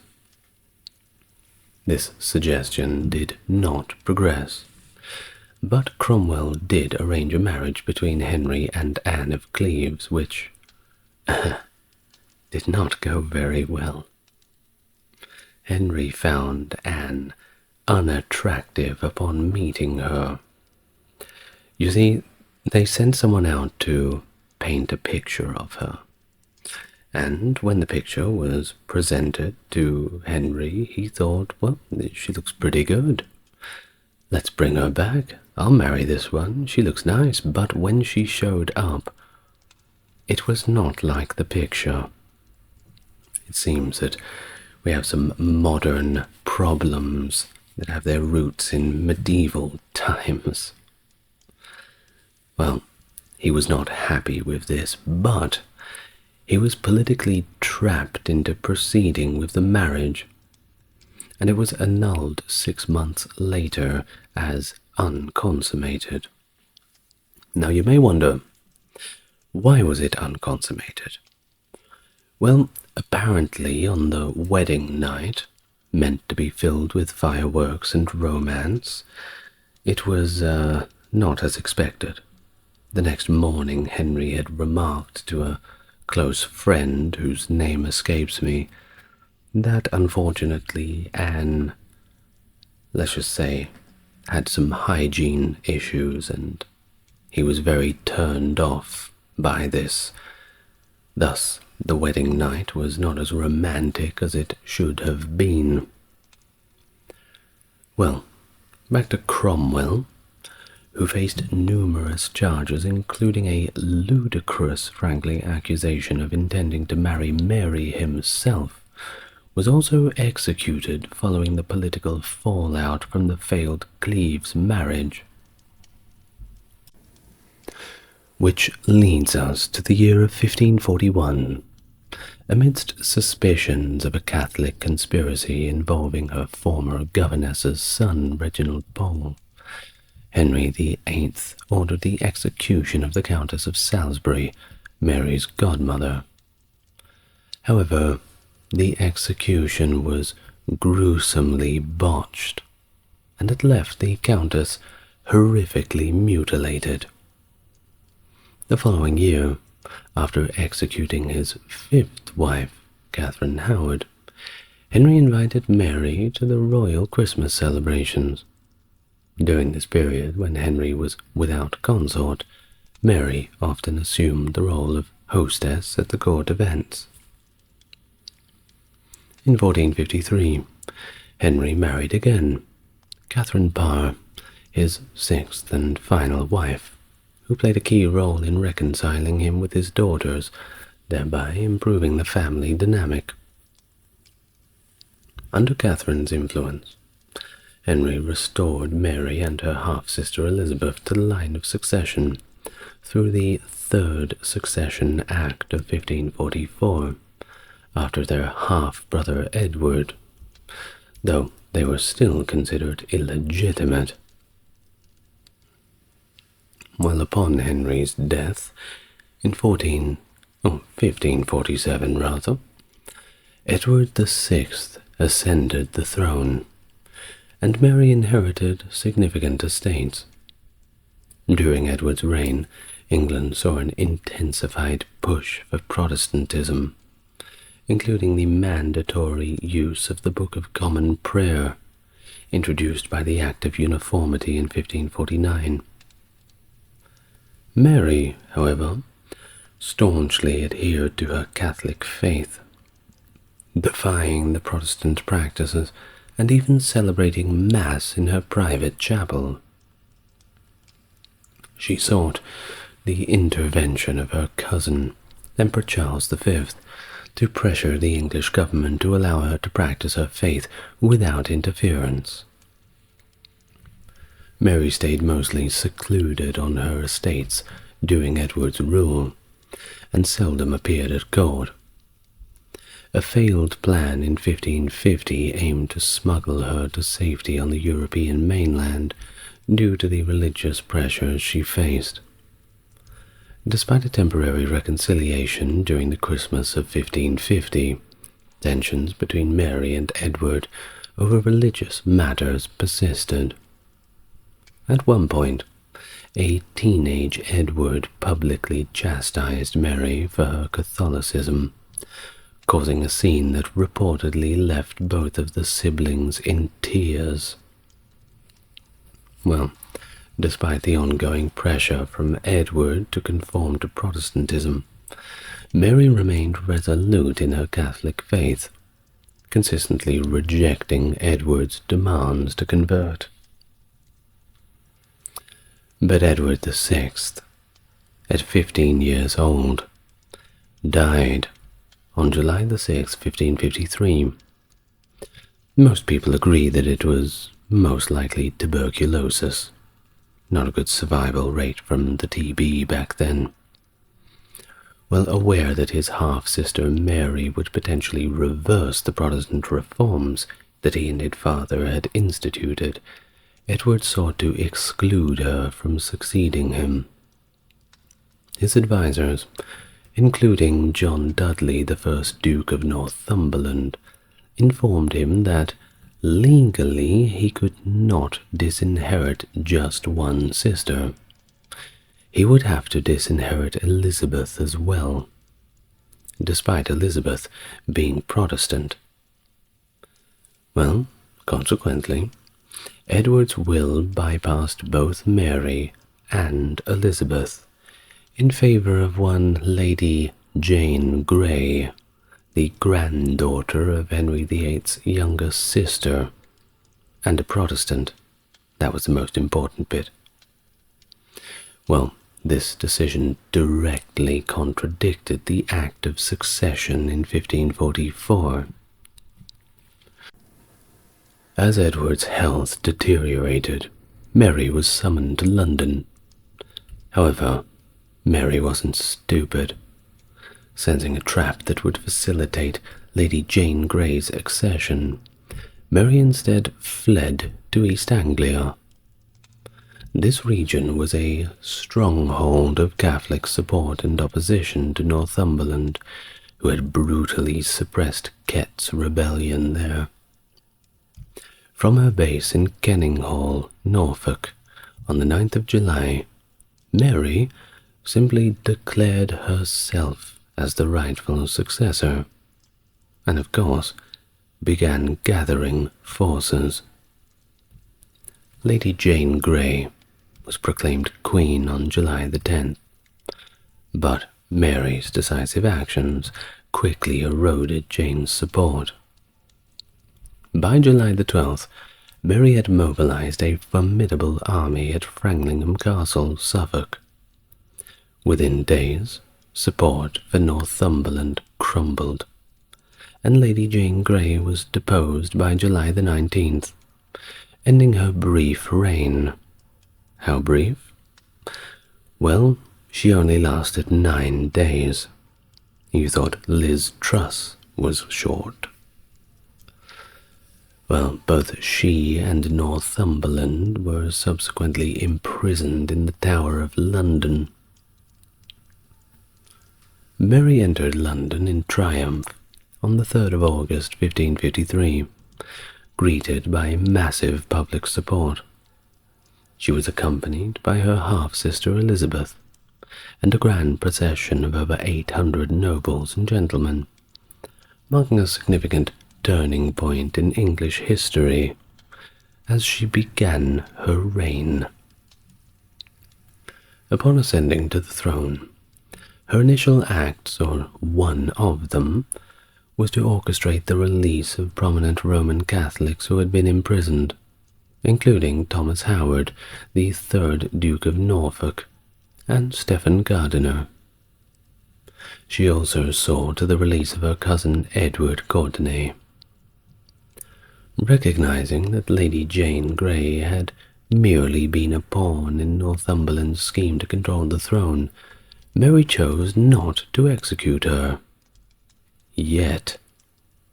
Instead, she kept Lady Jane and her husband, Lord Guildford Dudley, under guard in the Tower of London, though Northumberland was executed for high treason.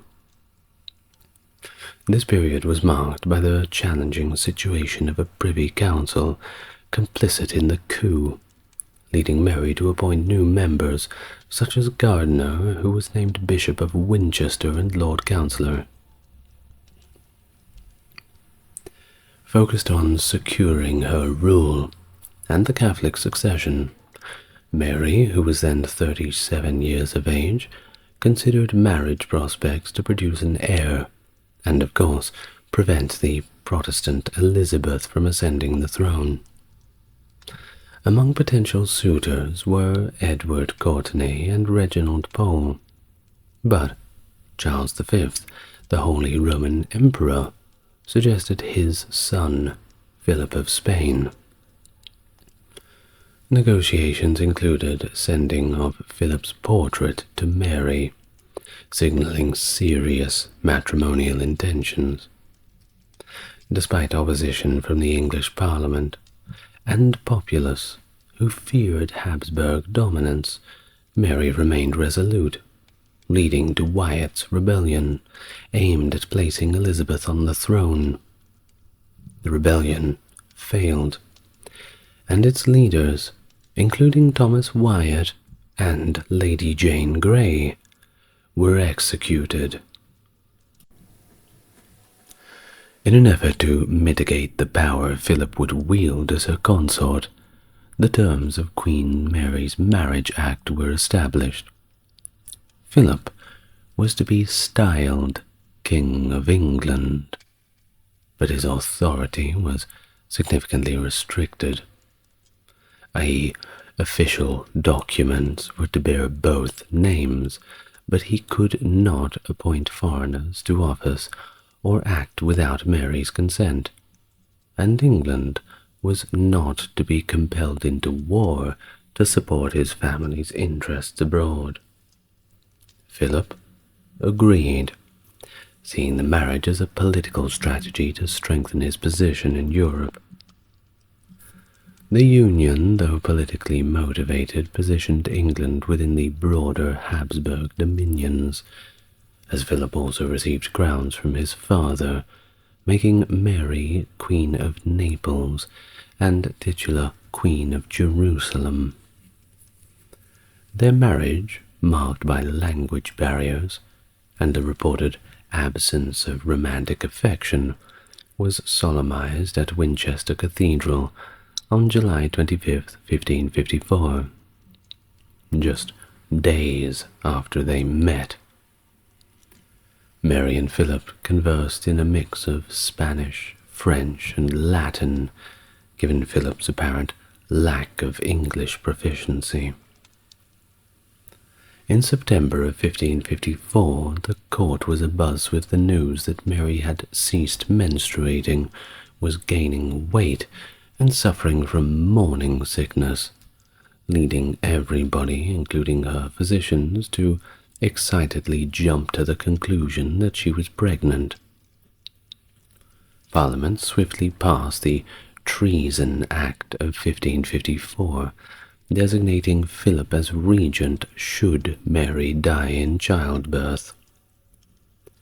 Anticipating the birth, Elizabeth was summoned from house arrest to court to witness the event, expected to occur imminently by late April 1555. Rumors even spread across Europe that Mary had delivered a son, prompting Thanksgiving services in London, although these were based on false information. As weeks turned into months with no birth, the court and the public began to doubt the Queen's pregnancy. The Venetian ambassador Giovanni Michieli and others expressed skepticism, suggesting the pregnancy might end in disappointment rather than a new heir. By July, it became apparent that Mary's swollen abdomen was diminishing without any signs of childbirth, leading to the conclusion that it had been a false pregnancy, likely caused by Mary's intense desire for an heir. Now, Philip, unsure of the pregnancy himself, wrote to his brother-in-law expressing his doubts. The situation grew more complicated after the embarrassing public spectacle of the false pregnancy. Philip left England to command armies in Flanders. Mary was left devastated and sunk into a deep depression, mourning both her unfulfilled hope for an heir and her husband's departure. The Venetian ambassador noted her profound love for Philip and her subsequent despair at their parting. Well, during this period, Elizabeth remained at court, seemingly back in good graces. Philip, concerned about the succession, especially with Mary, Queen of Scots, a strong Catholic claimant married to the French Dauphin, proposed that Elizabeth marry his cousin, Emmanuel Philibert, the Duke of Savoy. This plan aimed to secure a Catholic succession and maintain Habsburg influence in England. However, Elizabeth resisted the match, and it was unlikely that the Parliament would consent either, leaving the succession question open as it was contentious. Upon her accession, in July of 1553, Mary initially proclaimed tolerance for all the religious practices, but by September, prominent Protestant leaders like Thomas Cranmer and John Hooper were imprisoned as Mary began reversing her brother Edward's Protestant reforms. Her first Parliament, convened in October, legitimized her parents' marriage and repelled the laws of Edward, reverting church doctrine to the 1539 Six Articles, which, among other stipulations, enforced clerical celibacy. Mary, devout in her Catholic faith, rejected the Protestant church established under her father and brother. With Philip's influence, she successfully persuaded Parliament to restore Roman Catholic jurisdiction over the English Church. Although they made a significant concession regarding the monastery lands confiscated during her father's reign, which were not returned to the Church but remained with their current owners. By the end of 1554, Pope Julius III ratified this arrangement and reinstated the Heresy Acts. This shift led to the flight of about 800 Protestants, including John Fox, to the continent. John Fox was the famous author of the Book of Martyrs, which has my recommendation. Those who remained and openly practiced or dared to preach Protestantism faced persecution under the heresy laws, leading to a series of infamous burnings starting in February 1555 with figures like John Rogers and John Hooper. Now, even Thomas Cranmer, the former Archbishop of Canterbury, after initially recanting his Protestant faith, dramatically withdrew his recantation at the stake. By the end of Mary's reign, 283 people had been executed, mostly by burning, actions that fueled significant anti-Catholic and also anti-Spanish sentiments in England, and of course, attributed to her nickname, Bloody Mary. She got it from all the killing.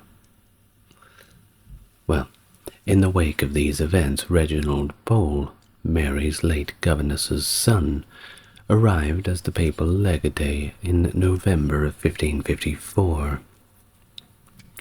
He was quickly ordained as a priest and succeeded Cranmer as the Archbishop of Canterbury in March of 1556, following Cranmer's execution.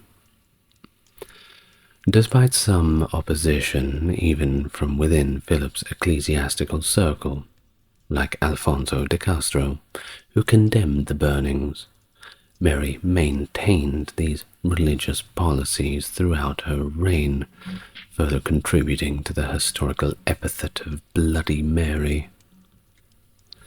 Actions that cemented her legacy as a fervent supporter of Catholicism and left a deeply divided religious landscape in England. While during Mary and Philip's reign, they advanced the Tudor conquest of Ireland, establishing English colonies in the Irish Midlands. They founded Queen's and King's counties, known today as the counties of Lewis and Offaly, respectively, initiating the plantations of these areas. The principal towns were named Maryborough and Philipstown, nowadays Portlaoise and Dingaen. In January of 1556, following the abdication of Emperor Charles V, Philip became the King of Spain, celebrated in Brussels, while Mary remained in England. In February of that year, Philip negotiated a fragile truce with France. However, in March, the French ambassador to England was implicated in the Dudley conspiracy, a plot to overthrow Mary, orchestrated by Henry Dudley, which aimed to rally support from French forces. The plot failed, leading to the arrest of the conspirators in England, while Dudley and the French ambassador fled. Philip returned to England from March to July 1557 to rally Mary's support for a renewed conflict with France. Despite opposition from her council, concerned about economic repercussions and the strain it would place on England's already depleted resources, the situation escalated when Reginald Pole's nephew, Thomas Stafford, invaded England with French support and seized Scarborough Castle. This act directly challenged Mary's rule, prompting her to declare war in the June of 1557.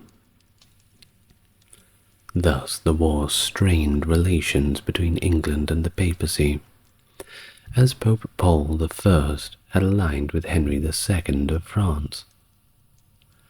Despite a significant victory at the Battle of St. Quentin in August 1557, where English forces were commended for their valor, the war's toll was heavy. The loss of Calais in January 1558 to French forces marked another severe blow to English prestige and Mary's morale. Calais had been the last English possession on the European mainland, and though economically taxing, its loss was seen as a personal failure for Mary, reportedly affecting her deeply until her death. During her reign, England experienced persistent wet weather, even more than normal, leading to widespread flooding and subsequent famines. The economic situation was further aggravated by the decline of the Antwerp cloth trade, which at the time was a significant industry for England, crucial even. And despite her new marriage to Philip of Spain, England was simply unable to tap into the lucrative trade routes of the New World, as the Spanish monarchy strictly controlled access and did not allow English participation. To counter this economic isolation, Mary's government continued the policies of the Duke of Northumberland by promoting exploration and trade expansion. She granted a royal charter to the Muscovy Company under Sebastian Cabot and commissioned a world atlas from Diogo Homem, signaling a push towards discovering new trade opportunities and exploring further into Africa through ventures by explorers like John Locke and William Towerston. Financially, Mary faced the challenge of modernizing the government's financial administration while still relying on outdated methods of taxation. William Paulet, the first Marquess of Winchester, retained from Edward VI's reign as Lord High Treasurer, struggled to improve the revenue collection. The regime's efforts included the publication of a revised Book of Rates in 1558, which updated tariffs and duties on imports to increase customs revenues, changes that were not thoroughly revisited until the early 17th centuries. Moreover, the debasement of English coinage under Henry VIII and Edward VI had devalued the currency significantly. Mary planned comprehensive currency reforms to stabilize and strengthen the economy, but these reforms were not enacted until after her death, leaving a legacy of financial strategies that would only be realized later. In 1557, after a visit from her husband Philip, Mary believed that she was pregnant again, anticipating the birth in March 1558. She even made provisions in her will for Philip to act as regent during their child's minority. However, no child arrived, and Mary was forced to acknowledge her half-sister Elizabeth as her lawful successor. Mary's health declined rapidly from May 1558, and she suffered considerable pain, possibly from ovarian cysts or uterine cancer. She died on the 17th of November, 1558, at the age of 42 at St. James's Palace, amidst an influenza epidemic that also claimed the life of Archbishop Reginald Pole on the very same day. Despite her wish to be buried next to her mother, Catherin of Aragon, Mary was interred in Westminster Abbey. She was laid to rest in a tomb she would eventually share with her successor Elizabeth. The inscription on the tomb, placed by James I after Elizabeth's death, reads as thus: "Consorts in realm and tomb, we sisters Elizabeth and Mary here lie down to sleep, in hope of resurrection." At her funeral service, John White, the Bishop of Winchester, commemorated Mary by highlighting her royal lineage and dual role as both queen and king through marriage, stating, "She was a king's daughter, she was a king's sister, she was a king's wife, she was a queen, and, by the same title, a king also." Mary was the first woman to successfully claim the English throne, securing early support, particularly from Roman Catholics, despite the significant opposition and competing claims she faced. But of course, it is a reign that is heavily criticized, especially by Protestant historians who condemned the religious persecutions. By the 17th century, The harsh actions against the Protestants had earned her the name Bloody Mary. Influential figures like John Knox and John Fox were particularly critical, with Fox's depiction in his Acts and Monuments enduring through the centuries, reinforcing her image as a tyrant. In the 20th and 21st centuries, historiographical revisions have begun to paint a more balanced picture of Mary, recognizing her efforts to restore Catholicism in England. Some have argued that Mary's religious policies were not entirely unpopular, and may have actually been successful had her reign been longer and not marred by natural disasters and economic difficulties. Some modern Catholic historians have suggested her policies were correct, but they simply lacked the time to mature due to her short reign. While her marriage to Philip II of Spain was certainly unpopular, and her religious policies bred resentment, the loss of Calais to France and her failure to produce an heir were seen as not only personal but national failures. Despite these issues, some of Mary's policies did lay the groundwork for successes attributed to the Elizabethan era, such as fiscal reform, naval expansion, and colonial exploration. After her death, her widower, Philip, even proposed to Elizabeth, who declined the offer.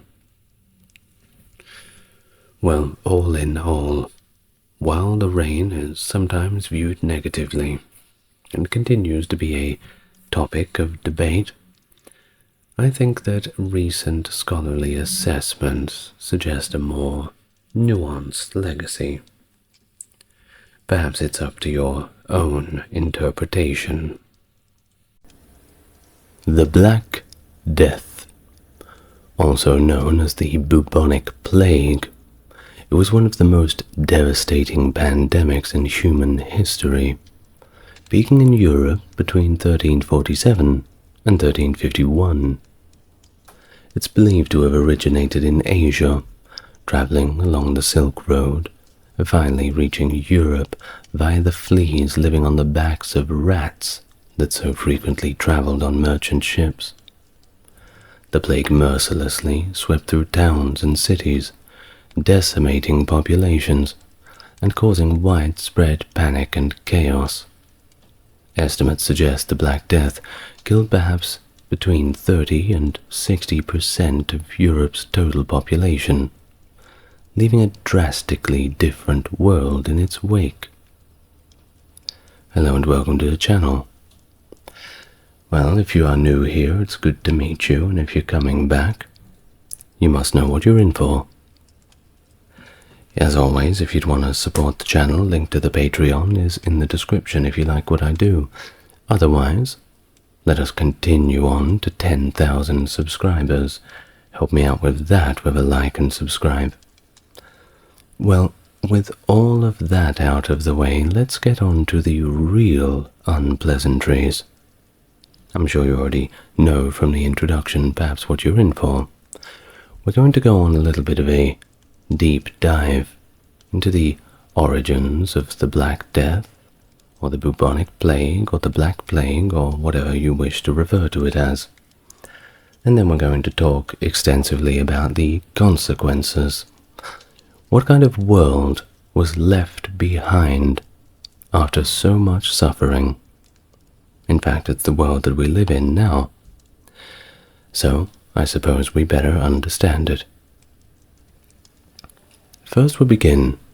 The term, the Black Death, was not initially used to specifically refer to the 1347 plague in any European language, although it had been used previously to describe fatal diseases.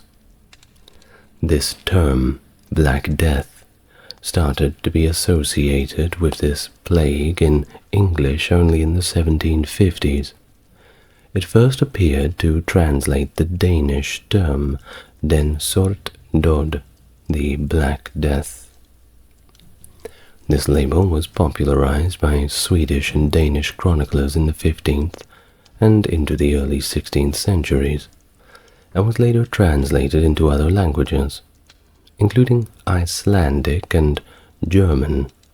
Of course, French you'll often see in the artworks Le Mort Noir. Well, before this, many European languages had named the illness with phrases derived from Latin, such as magna mortalitas, meaning the great death, magna meaning great, and mortalitas, well, you know. Now, this phrase, Black Death, as a description of death being black, actually has some rather ancient roots. For example, Homer even used it in the Odyssey, the very early work from ancient Greece, to describe the monstrous Scylla, whose mouths were full of black death, as the text reads. Seneca the Younger may have been the very first to use Black Death, or in Latin mors atra, to describe an epidemic, emphasizing the severe and grim nature of the disease rather than its color. In the 12th or 13th centuries, French physician Gilles de Corbel used atra mors to refer to pestilential fever in his writings on disease symptoms. Now, the term mors nigra, the Black Death, was used by Simon de Covino, a Belgian astronomer, in his 1350 poem On the Judgment of the Sun at a Feast of Saturn. He attributed the plague to an astronomical conjunction of Jupiter and Saturn, though his usage does not definitively link to the 1347 plague, and seems to more connotate the deadly outcome of the disease. Now, in the writings from 1893, one historian, Cardinal Francis Aidan Gasquet, suggested the pandemic was a type of the common Eastern or bubonic plague. Later, in 1908, Gasquet referenced that the term atra mors for the 14th century epidemic first appeared in 1361 in a Danish history book by J.I. Pontanus, which he noted, and I quote, "Commonly and from its effects, they called it the Black Death." So how did all this come about? How did it happen that Europe was riddled with this horrible illness?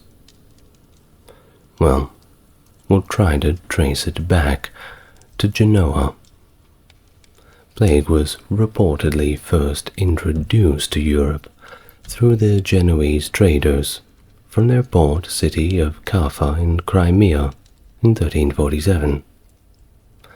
During a prolonged siege of the city between 1345 and 46 by the Mongol Golden Horde led by Ani Beg, whose troops were suffering from the disease, they decided to engage in some early chemical warfare. They had the fine idea to hurl the infected corpses via catapults over the walls into the city of Kaffa, attempting to infect the inhabitants. Well, that's one theory, and that did happen, of course. But it's also probable that infected rats crossed the siege lines, contributing to the spread of the epidemic among the residents.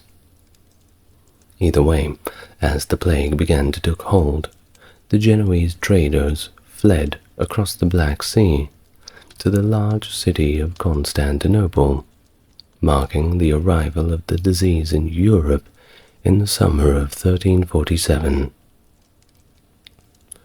The plague's impact in Constantinople was devastating, claiming the life of the 13-year-old son of the Byzantine Emperor John VI Cantacosinus, who chronicled the disease, drawing parallels to Thucydides' account of the earlier plague of Athens during the 5th century BC. He noted the disease's transmission via ships among maritime cities. Another contemporary, Nicephorus Gregoras, wrote to Demetrius Gidones, describing the escalating death toll and the complete futility of medicine. This, of course, ensued panic among the populace. Well, the initial outbreak in Constantinople lasted about a year, with the plague recurring several times until the year 1400.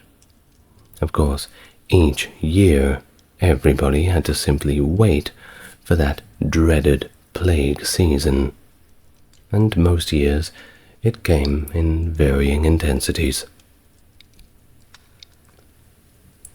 The disease had reached Sicily in the October of 1347, aboard 12 Genoese galleys, spreading rapidly across the island. These galleys then proceeded to Genoa and Venice by January 1348, but it was an outbreak in Pisa just a few weeks later that served as the gateway for the plague into northern Italy. By the end of January, one of the galleys expelled from Italy brought the plague to Marseille. From Italy, the plague began to spread across Europe, reaching France, Spain, Portugal, and finally England by June 1348, subsequently spreading through Germany, Scotland, and Scandinavia from 1348 to 1350. It entered Norway in 1349 with a ship that landed at Askøy, spreading further to Björgvin, modern-day Bergen, and finally reaching northwestern Russia by 1351.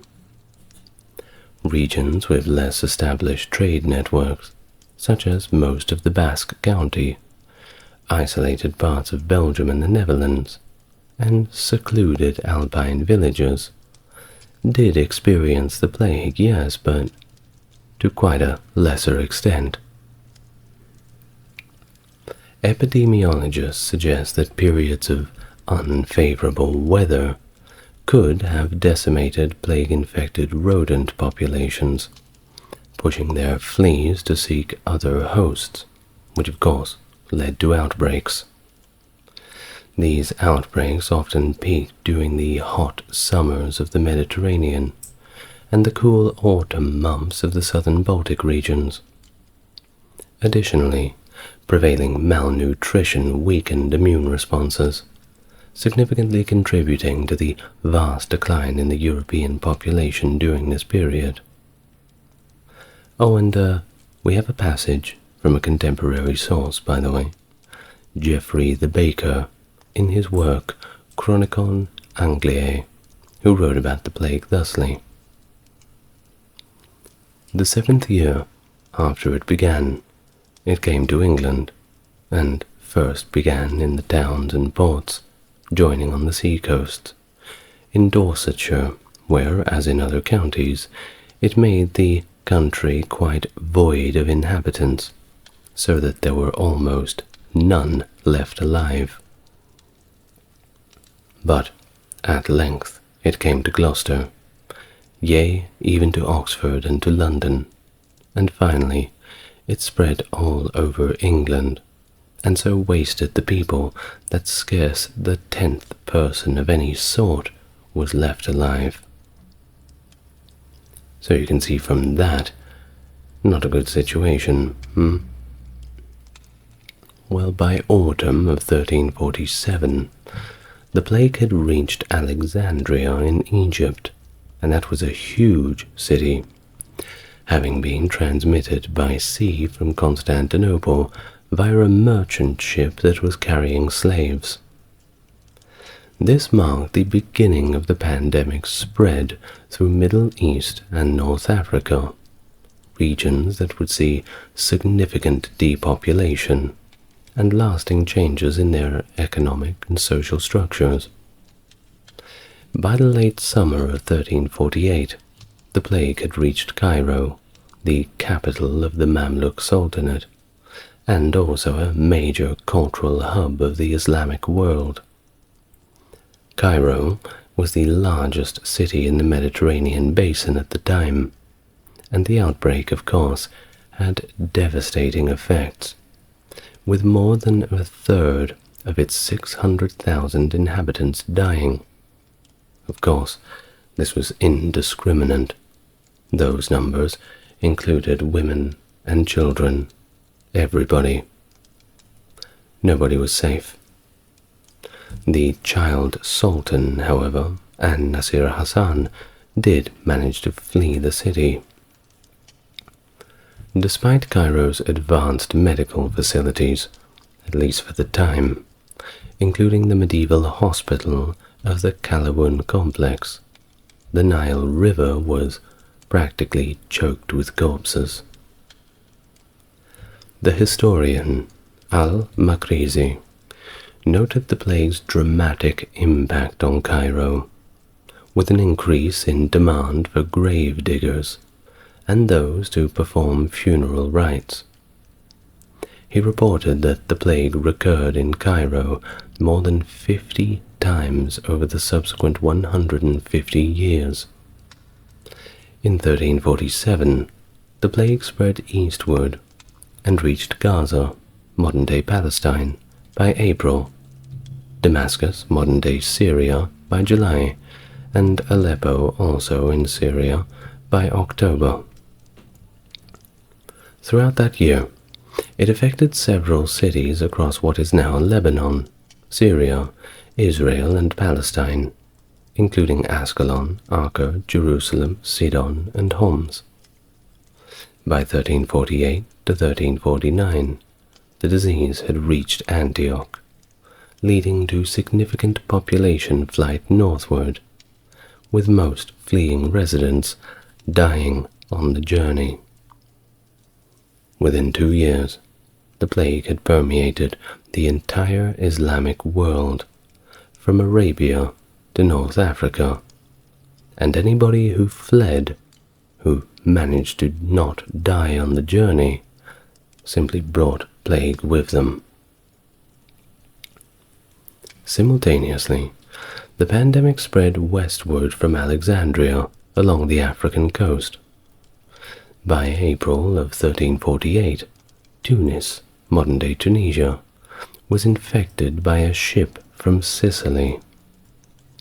At the time, Tunis was under siege by a Moroccan army, which, after dispersing in 1348, helped spread the disease to Morocco. Well, it is possible that the epidemic in Morocco was also influenced by interactions with the Islamic city of Almeria in Al-Andalus. In 1348, Mecca experienced an outbreak due to the influx of pilgrims performing the Hajj.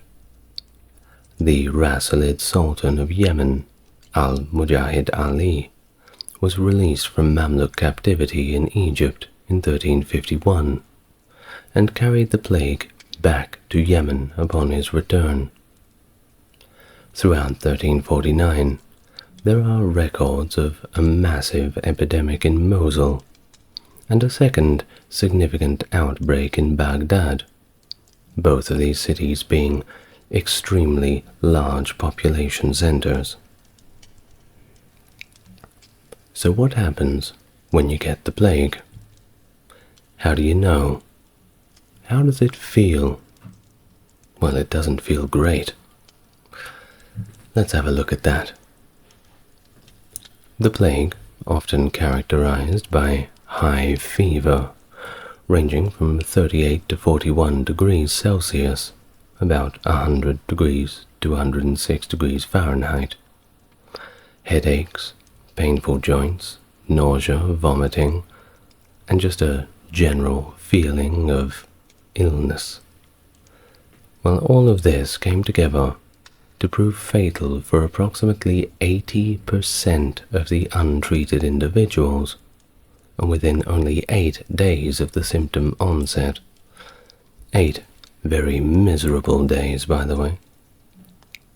Symptoms noted during the pandemic varied widely, but one of the most common was the appearance of swollen lymph nodes, or buboes, particularly in the groin, neck, and armpits. These buboes were basically big welts that would appear on the skin and keep swelling up, frequently oozing with pus and bleeding when opened. Make sure you perhaps don't listen to this video while eating at this point. Well, one of the most vivid contemporary descriptions comes from Boccaccio, who observed that both men and women developed tumors in the groin or armpits, some as large as a common apple, and others as small as an egg. Either way, you do not want them. From these areas, the deadly infection rapidly spread throughout the body. Shortly thereafter, patients would often exhibit black spots or livid patches on their skin, particularly on the arms, thighs, or other parts of the body. These spots varied in size and number, but were considered as ominous as the buboes, predicting the fatality of the infection. Also, contributing to the name, the black spots, the Black Death. You can see how they came to that. Patients typically experienced acute fever and began to vomit blood, succumbing to the disease within 2 to 7 days after these symptoms appeared. Another possible symptom was a rash resembling flea bites, suggesting an additional method of transmission. Beyond the common form of plague, other variants included pneumonic and septicemic plague. Pneumonic plague primarily attacked the lungs, leading to severe respiratory issues, fever, cough, and blood-tinged sputum. As this form of the disease advanced, the sputum turned bright red and became a lot more copious. The mortality rate for pneumonic plague was alarmingly high. If you thought 80% was bad, try between 90 to 95% for the pneumonic plague. I don't like those odds. Well, don't worry, it gets worse. With septicemic plague, which was admittedly less common, but it was nearly almost fatal, with a mortality rate close to 100%. This form manifested through high fevers and skin patches, but this time the patches were purple, resulting from disseminated intravascular coagulation. Unlike the bubonic form, septicemic and particularly pneumonic plague progressed so swiftly that the typical buboes might not even have time to develop. The plague itself is estimated to have killed up to 75 million people, and that's just in the 14th century, a time when the global population was below 500 million. Of course, the death toll figures vary widely, with historical research continuously updating and revising the estimates. In Europe alone, the death toll was of course staggeringly high, with estimates suggesting that between 1/3 and half of the European population perished between 1347 and 1351. Some regions experiencing mortality rates as high as 80%. Contemporary accounts, like those of Jean Froissart, estimated the death toll at 1/3, possibly echoing the biblical allusions of the Book of Revelation to underscore the catastrophic magnitude of the plague. The distribution of deaths across Western Europe was uneven, with some areas experiencing minimal impact, while others faced near total depopulation. The plague disproportionately affected urban centers, where high population densities and unsanitary conditions facilitated the spread of the rapidness of the disease. Major cities like Florence saw their populations drastically reduced. Florence's population, for example, decreased from about 120,000 in 1338 to only 50,000 in 1351. Similarly, Hamburg and Bremen lost 60 to 70% of their populations. In the French regions of Provence, Dauphine, and Normandy, the population decreased by 60%. The town of Givry in Bourgogne recorded an extraordinary number of deaths in 1348, with half of them occurring in September alone. In some parts of Norway, up to 60% of the population perished in the 2 years of 1348 and 1350. London and England in general saw massive declines, with English population plummeting from 7 million to just 2 million by the year 1400. However, some areas, like the Kingdom of Poland, parts of Hungary, and certain regions within modern Belgium and Spain, initially managed to escape the plague, though they were later affected by subsequent outbreaks. These areas' initial resistance to plague is not really well understood. There's no real explanations for it, but some historians do speculate that genetic factors may have played a role. Either way, when the plague did strike, it struck all social classes, with the lower classes who lived in the more congested and unsanitary conditions being particularly more vulnerable. Notable deaths included monarchs such as Alfonso XI of Castile and Joan of Navarre. The plague also claimed the lives of members of the royal families across Europe, including Peter IV of Aragon's wife and daughter, and Joan of England, daughter of Edward III, who died en route to Spain for her marriage. The Emperor of the Byzantine Empire also lost his son, and in France, Bonne of Luxembourg, the wife of the future John II, succumbed to the disease. The demographic impact of the Black Death in Asia, particularly in China, was also staggering. The region experienced multiple epidemics and famines from the 1200s through the 1350s, culminating in a dramatic population decrease. For example, a severe outbreak in Hubei province in 1334 reportedly claimed up to 80% of the population. Well, overall, China's population declined significantly, from an estimated 125 million to 65 million by the late 14th century.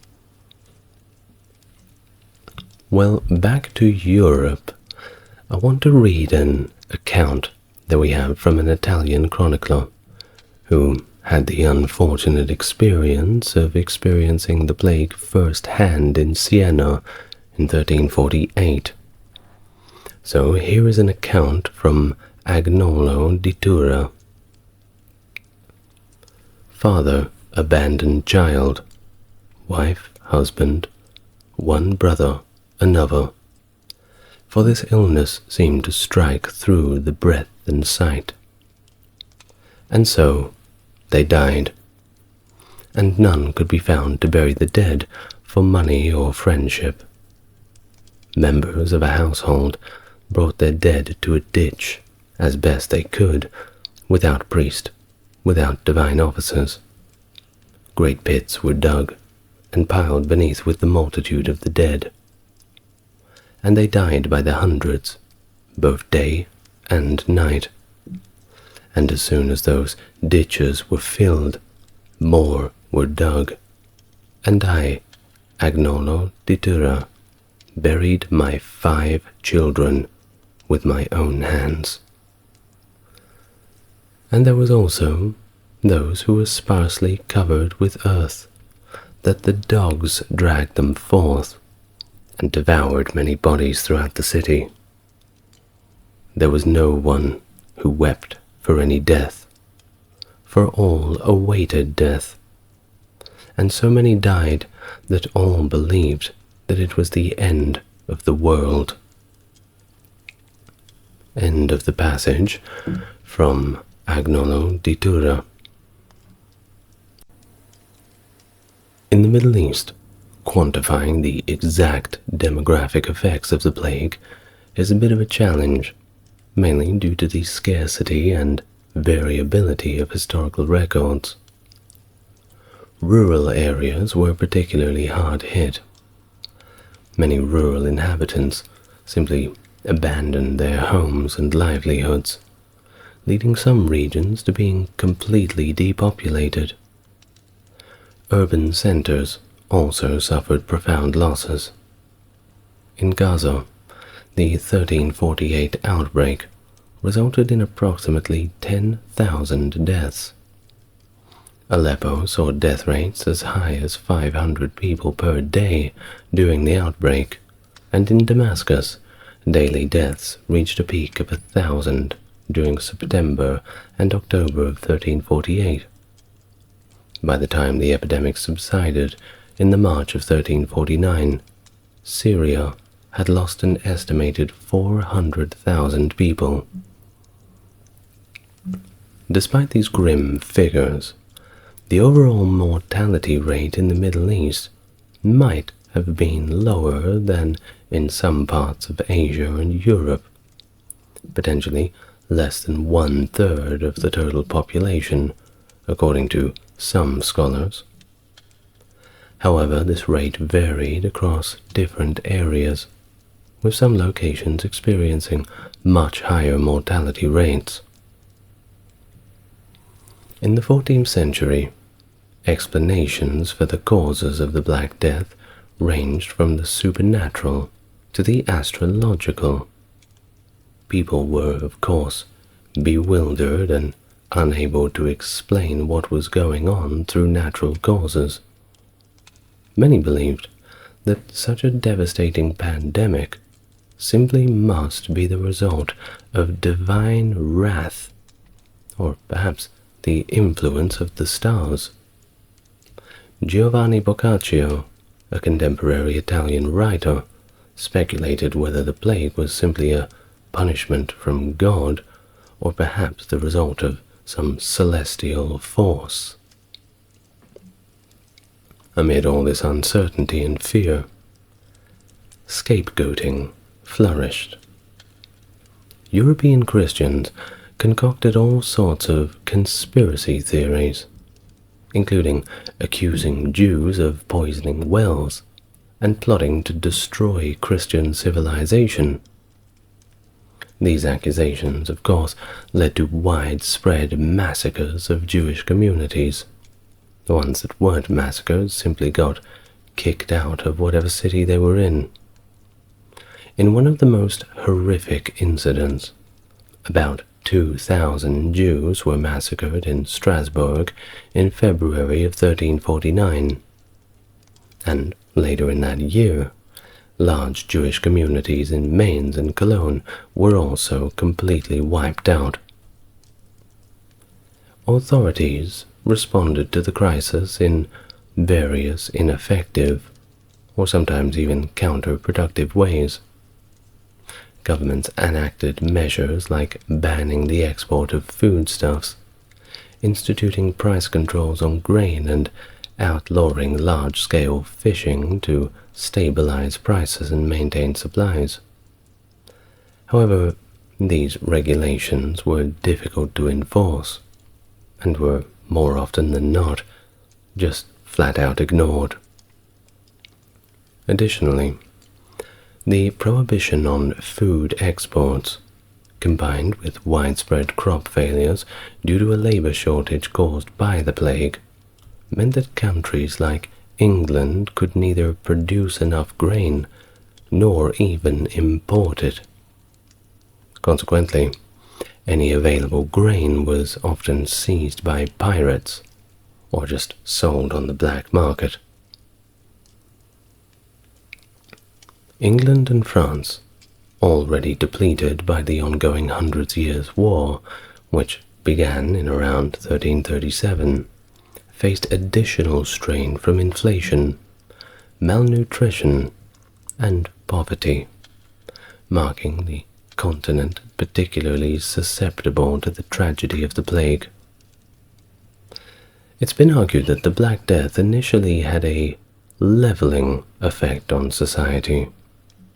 It reduced the population drastically, which in turn increased the value of labor and decreased the value of the land, if, of course, you were around long enough to see it. This shift temporarily reduced economic inequality and improved conditions for the workers. However, the effect was not lasting, as demographic recovery eventually restored the old economic disparities. Moreover, laborers, artisans, and craftsmen saw their real incomes decline in the quarter century following the Black Death due to inflation, despite all of the initial improvements. By 1357, 1/3 of London's properties were vacant due to the severe impact of the plague. The overall population continued to decline until around 1420, complicating efforts to understand the long-term economic impacts of the plague. Additionally, the disruption of trade within the Mongol Empire, exacerbated by the Black Death, is cited as a contributing factor to its eventual decline. The plague significantly impacted the social structure of England and Western Europe, leading to more favorable outcomes for the peasants who survived. The massive population decline had led to social mobility, decreased obligations to remain on traditional land holdings, and the virtual disappearance of serfdom. Land became plentiful, wages rose, and it became possible for individuals, especially younger sons and women, to move about and improve their social status. As population growth resumed, however, these benefits were countered by renewed deprivation and famine. And in Europe, well, they made laws against this sort of thing, which we'll get to in a moment. Well, in a stark contrast, Eastern Europe saw an increase in the stringency of laws, which further tied peasants to the land through intensified serfdom. The reduction in population also led to lower land prices and more available food for the average peasant, contributing to a significant increase per capita income over the following century. With more farmland available for pasture, the consumption of meat and dairy products increased, as did exports of beef and butter from regions like the Low Countries, Scandinavia, and northern Germany. However, the upper classes, well, they couldn't have the peasants making money and improving their lives, now couldn't they?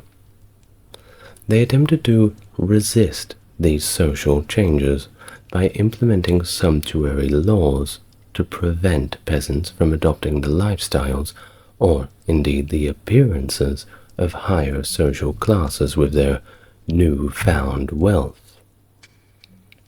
Additionally, attempts were made to fix prices and wages to prevent peasants from demanding more due to their increased value. In England, this resistance was formalized in the Statute of Labourers in 1351, which capped peasant wages to pre-plague levels, a measure that contributed to the Peasants' Revolt of 1381, and I've done a full video on that, and oh my goodness, it is such a great topic. You owe it to yourself to go and watch that video, or somebody else's video on it. Either way, just learn about the Peasants' Revolt. Well, the plague also led to changes in property ownership, as many land-owning nobles were too dead to really care anymore, and they left their estates to widows and minor children, which may have accelerated the development of new land use practices. But it wasn't all about the people out in the countryside. For urban workers, the plague resulted in a sharp increase in wages. Urban centers had their own labor scarcities.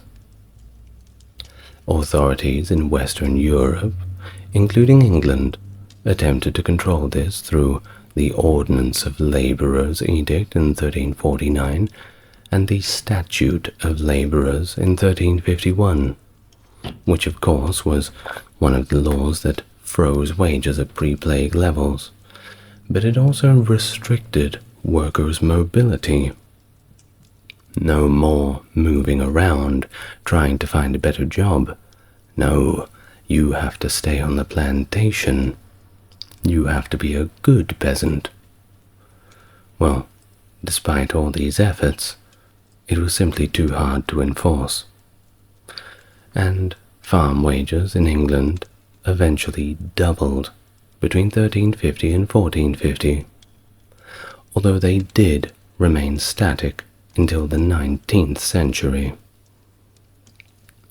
These regulatory efforts may have been less about maintaining wage levels, and more about the elite's fear of the lower class's newfound power and independence. This anxiety was a reaction not just to the economic upheavals, but also to social unrest, including the rather interesting flagellant movement, who, in penance to this perceived curse from God, if we can put it that way, would go around different cities whipping themselves on the back and telling God how sorry they were. Perhaps that will fix the problem. Well, it wasn't just that, of course. The social unrest included this persecution of various groups such as Jews and also Catalans in Sicily, but also beggars, which were seen as this direct consequence of societal stresses induced by the Black Death. The catastrophic population loss stimulated significant technological and agricultural shifts. Labor-saving innovations began to emerge, boosting productivity, and there was this substantial pivot from labor-intensive grain farming to less demanding animal husbandry. This transition was facilitated by the decreased population requiring less farmland, allowing more land to revert to pasture. The widespread deforestation and cultivation that had characterized Europe up until 1200 began to reverse, as abandoned fields simply returned to their natural states. The decimation of the population also accelerated the decline of serfdom in Western Europe.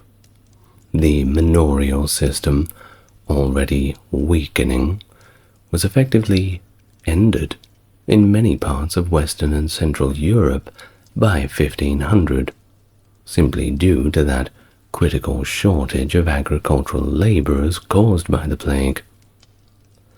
The labor shortage thus led to villages being completely deserted. In England alone, over 1,300 villages were abandoned between 1350 and 1500. Too many bad memories, I suppose. The scarcity of labor then forced landlords to offer better terms of tenure, which of course significantly reduced rents across Western Europe. By 1500, a new form of tenure called copyhold emerged, which was a more equitable arrangement, allowing peasants use of the land in return for a fixed annual payment to the landlord, with both parties holding a copy of the agreement. However, serfdom persisted in some parts of Western Europe, and was introduced to Eastern Europe only after the Black Death. Inheritance laws also evolved post-plague. Before the Black Death, typically only the eldest son would inherit property, but the incredible loss of life led to changes which allowed all children, sons and daughters alike, to inherit. Persecutions, of course, increased during and in the wake of the plague, as communities looked for more scapegoats to blame for the devastation.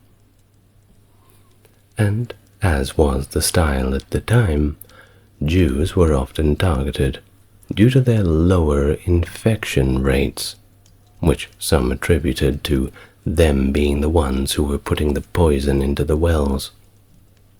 This led to widespread massacres and the destruction of numerous Jewish communities across Europe. But it wasn't just them. There were other marginalized groups, such as friars, beggars, pilgrims, lepers, of course, even just foreigners in general. And don't forget the Romani. They had their share of persecution as well. Women, too, faced increased persecution during this period. In Cairo, for instance, Muslim women were scapegoated for the plague, resulting in restrictive laws prohibiting them from making public appearances to prevent the alleged temptation of men. I fail to see what this has to do with the plague, but, well, that's just the way it is. Well, these laws were only relaxed when the upper classes protested. It made too much of an impact on their domestic arrangements. Well, the Black Death profoundly affected monastic communities, which were often in close contact with the sick who sought refuge there.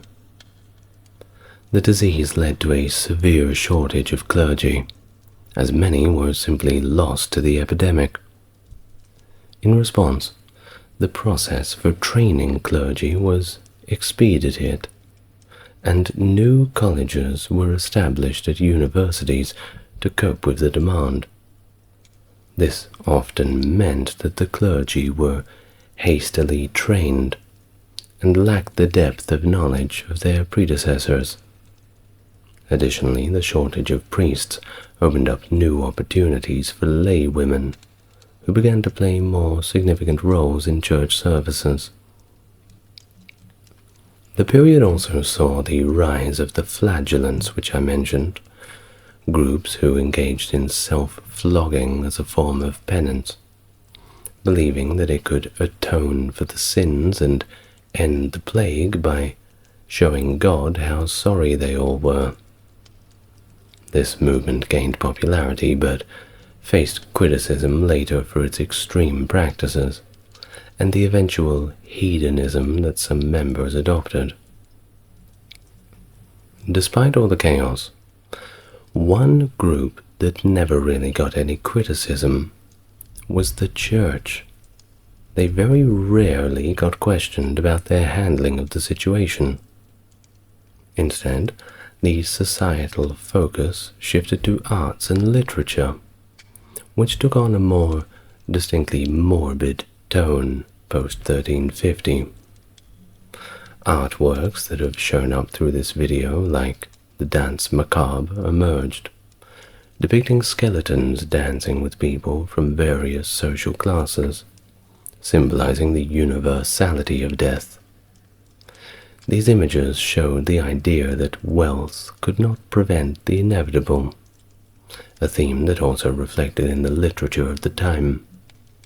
Writers like Boccaccio in Italy vividly described the horror and societal breakdown caused by the plague, emphasizing the massive death toll and overwhelming nature of the epidemic.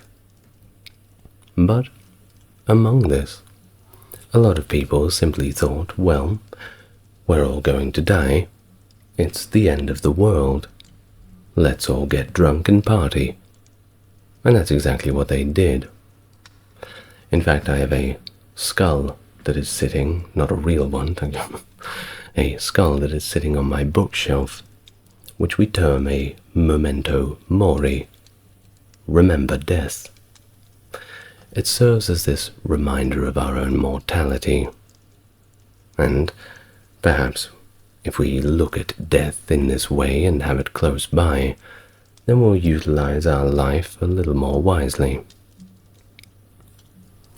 Well, in terms of medicine, the Black Death certainly exposed the limitations of the medical knowledge at the time, but it also spurred advances in medical science.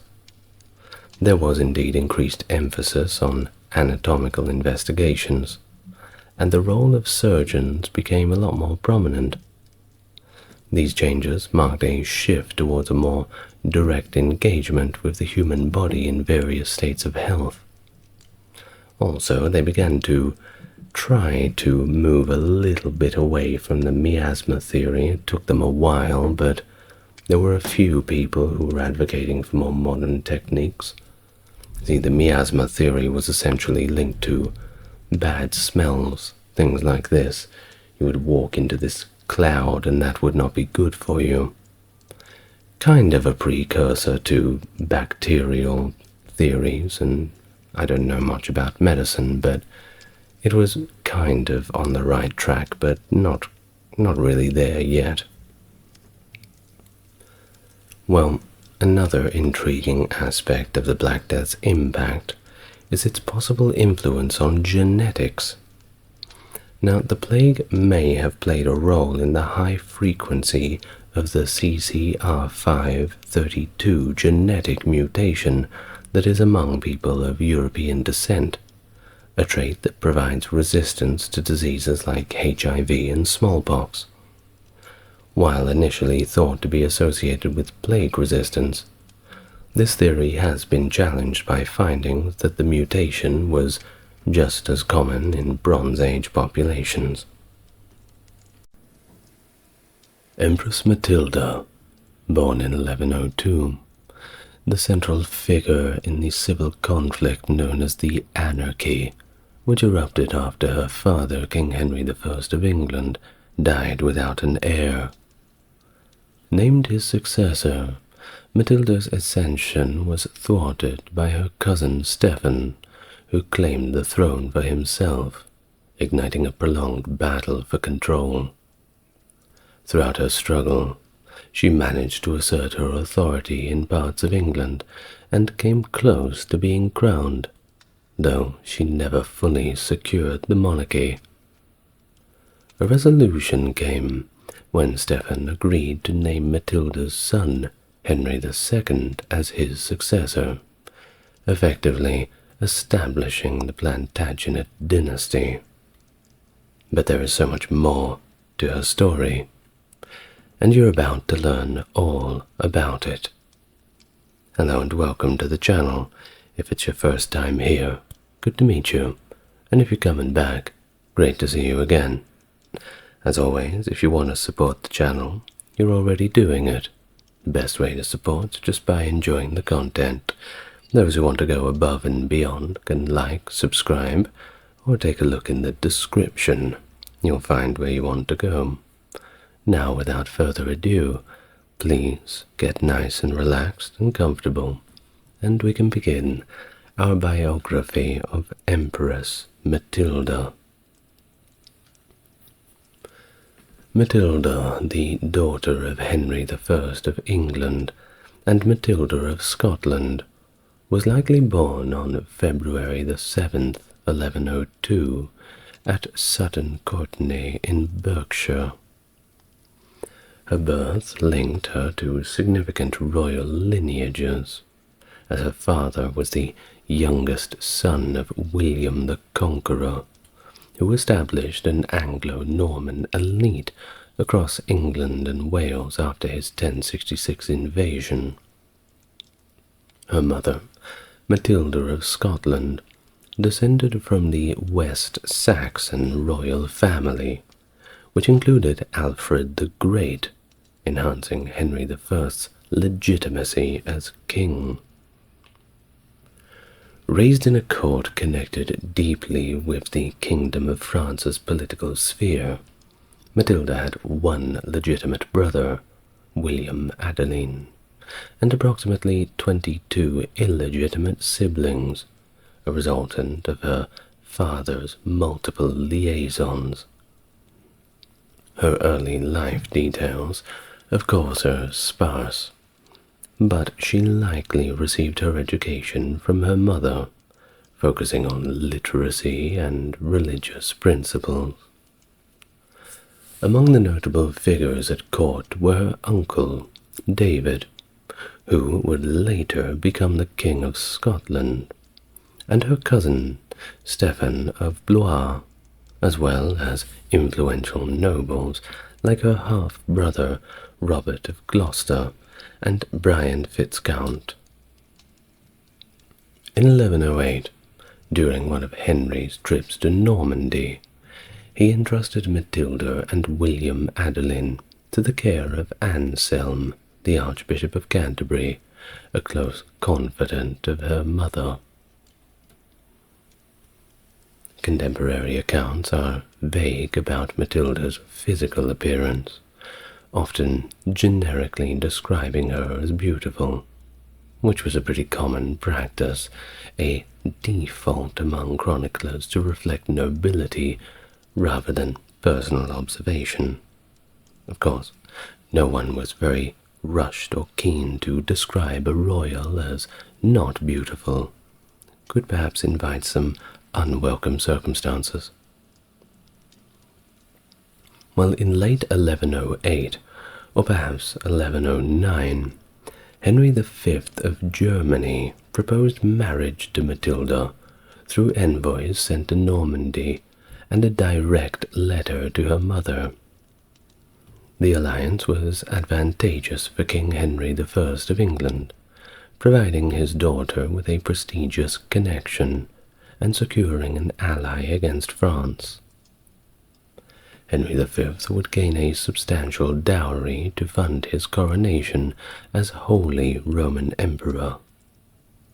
Negotiations finalized in the June of 1109, marking Matilda's entrance into significant political proceedings. By October, she attended her first royal council, and by February 1110, she departed for Germany. Matilda and Henry V met in Liege, proceeding to Utrecht for their official betrothal on April the 10th, 1110, followed by Matilda's crowning as German Queen in Mainz on July 25th. At the time of their betrothal, Matilda was only 8, while Henry was 24. while her education in German customs and governance was overseen by Bruno, the Archbishop of Trier.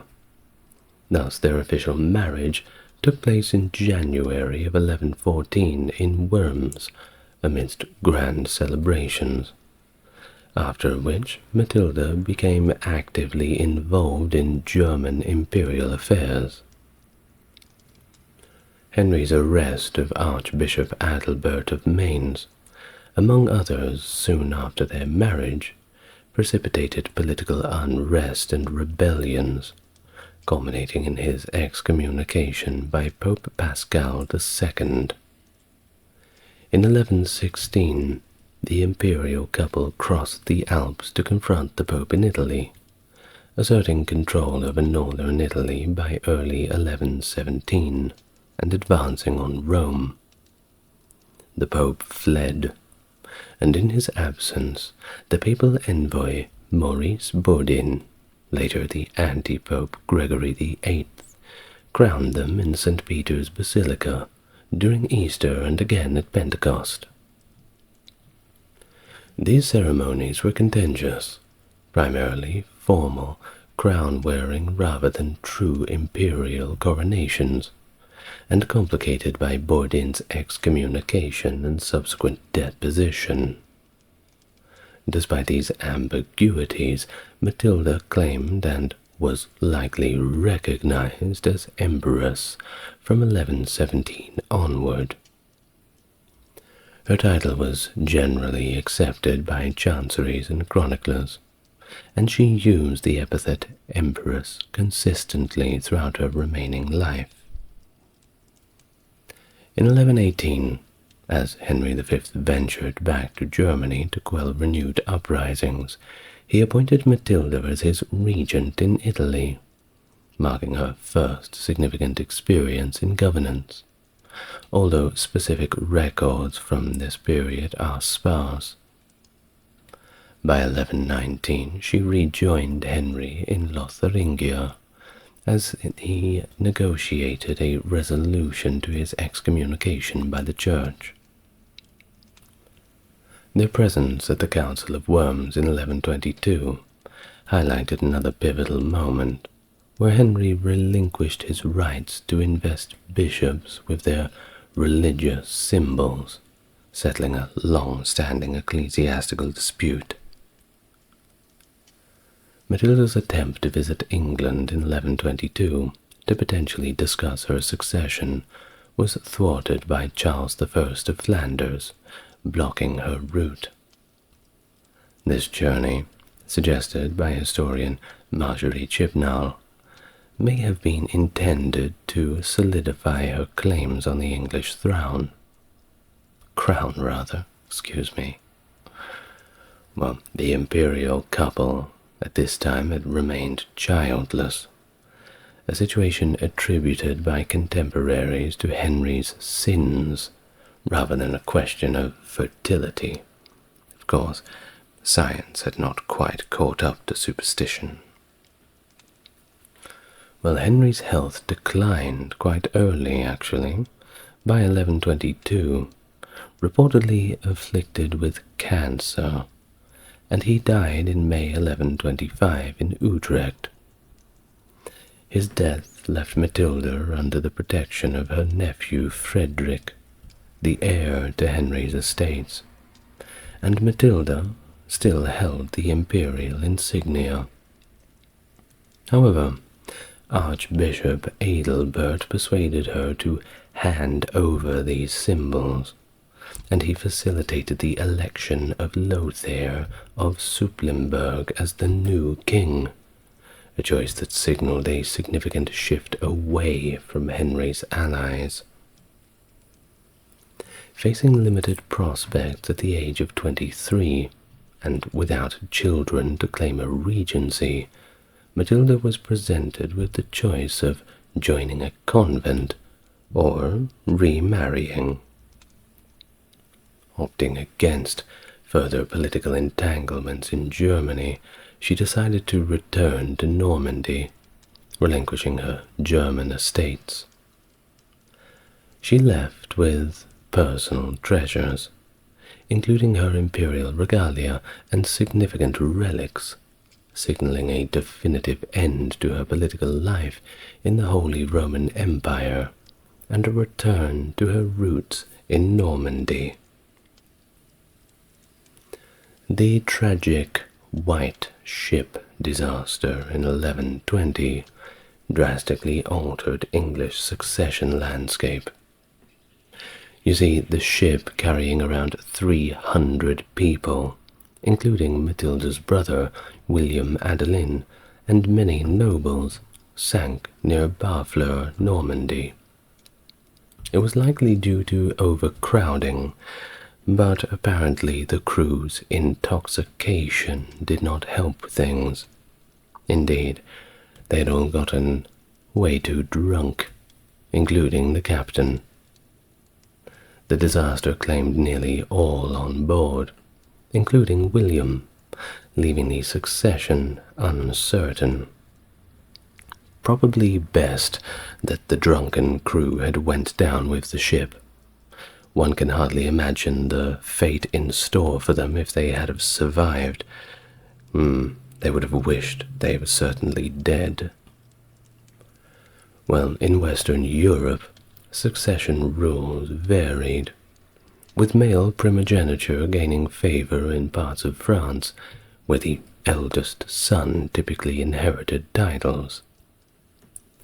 But unlike the French kings, who crowned their successors during their lifetimes to clarify succession lines, England had no such tradition. This left a pool of legitimate heirs to contest the throne after a king's death, a situation compounded by the tumultuous Anglo-Norman successions of the past 6 decades, starting with William the Conqueror back in 1066. Following William Adelin's death, King Henry I's immediate solution was to father another son. His first wife, Matilda of Scotland, however, had died back in 1118, and his subsequent marriage to Adeliza of Louvain did not produce any children, casting doubt on the royal lineage's future. Henry considered various nephews as potential heirs.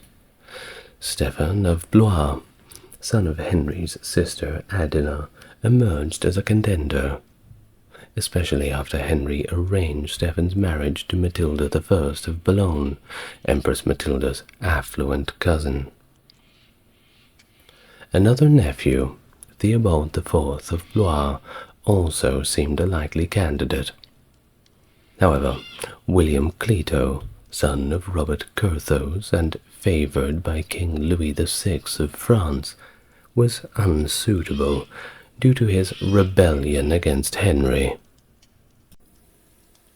Henry may have contemplated his illegitimate son Robert of Gloucester as a successor, but such a choice would have clashed with the English norms of favoring legitimate succession.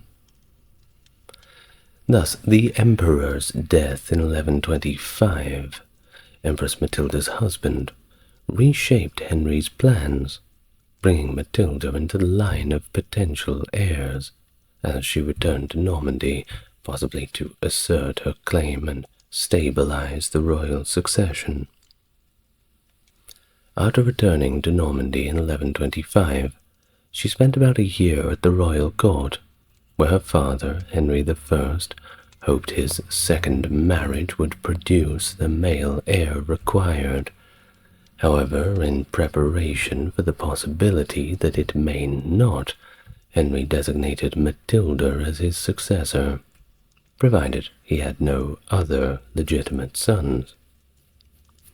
Thus, at a gathering in Westminster on December of 1126, the Anglo-Norman barons were convened, and in January of 1127 they swore to recognize Matilda and any of her future legitimate heirs as rightful successors.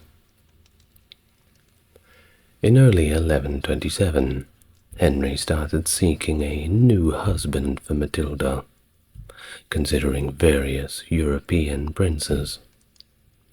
His favored choice was Geoffrey, the eldest son of Count Fulk V of Anjou.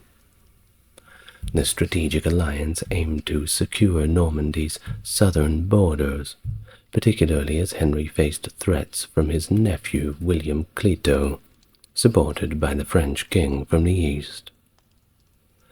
The earlier alliance plan with Anjou through William Adelin had collapsed with his death in the White Ship disaster. The dispute over the dowry from that failed marriage had driven Fulk towards supporting William Clito, while Henry's new strategy was to realign with Anjou by marrying Matilda off to Geoffrey.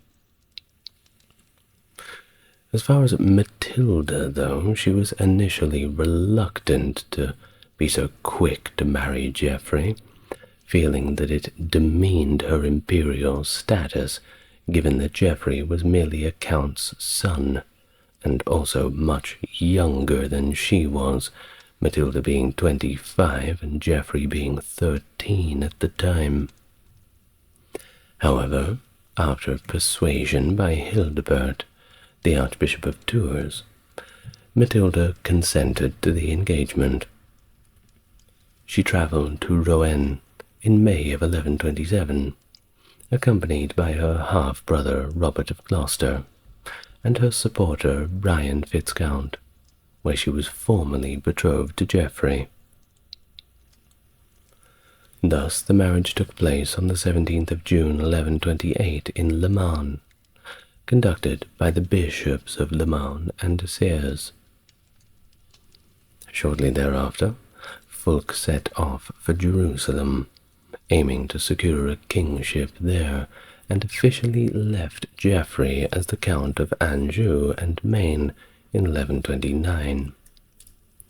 This marriage, though initially met with resistance from Matilda, was crucial in solidifying political alliances and securing the southern flank of Normandy. The marriage between Matilda and Geoffrey of Anjou was marked by discord from the outset, as personal and political tensions surfaced soon after their union. Matilda was granted castles in Normandy as part of her dowry, yet it remained unclear when the couple would again gain actual control over these assets. Furthermore, Henry did not clearly define Geoffrey's political claims on England or Normandy, likely maintaining ambiguity about his son-in-law's status intentionally. The relationship deteriorated to the point where Matilda left Geoffrey and returned to Normandy. Although initially blaming Geoffrey for the marital strife, Henry I eventually facilitated their reconciliation in 1131. Following a summons from her father, Matilda travelled to England, and at a council meeting it was resolved that she would return to her husband, and was reaffirmed as Henry's heir. Matilda gave birth to her first son, the future Henry II, in March of 1133 in Le Mans, which delighted Henry I, who visited her in Rouen. In 1134, she endured a perilous delivery of their second son, Geoffrey, in Rouen. During this critical time she clashed with her father over her burial preferences, though she eventually recovered. As Henry's health began to wane, tensions escalated. Matilda and Geoffrey, feeling unsupported in their claim to the English throne, demanded that Henry transfer control of the royal castles in Normandy to them, and secure an immediate oath of allegiance from the Norman nobility.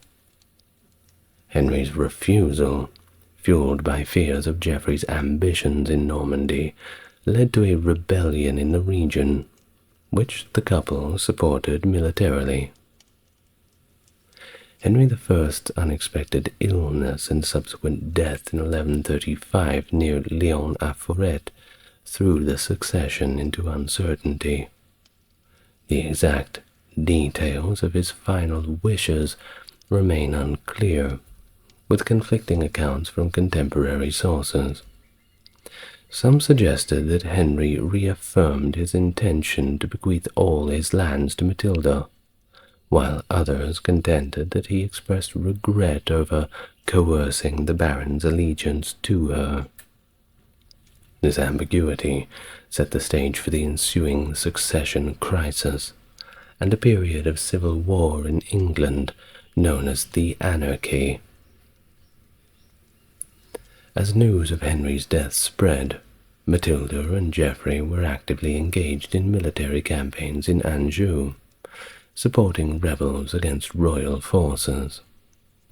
Many barons who could have supported Matilda's claim to the English throne were bound by an oath to remain in Normandy until Henry was properly interred, limiting their ability to aid her immediately.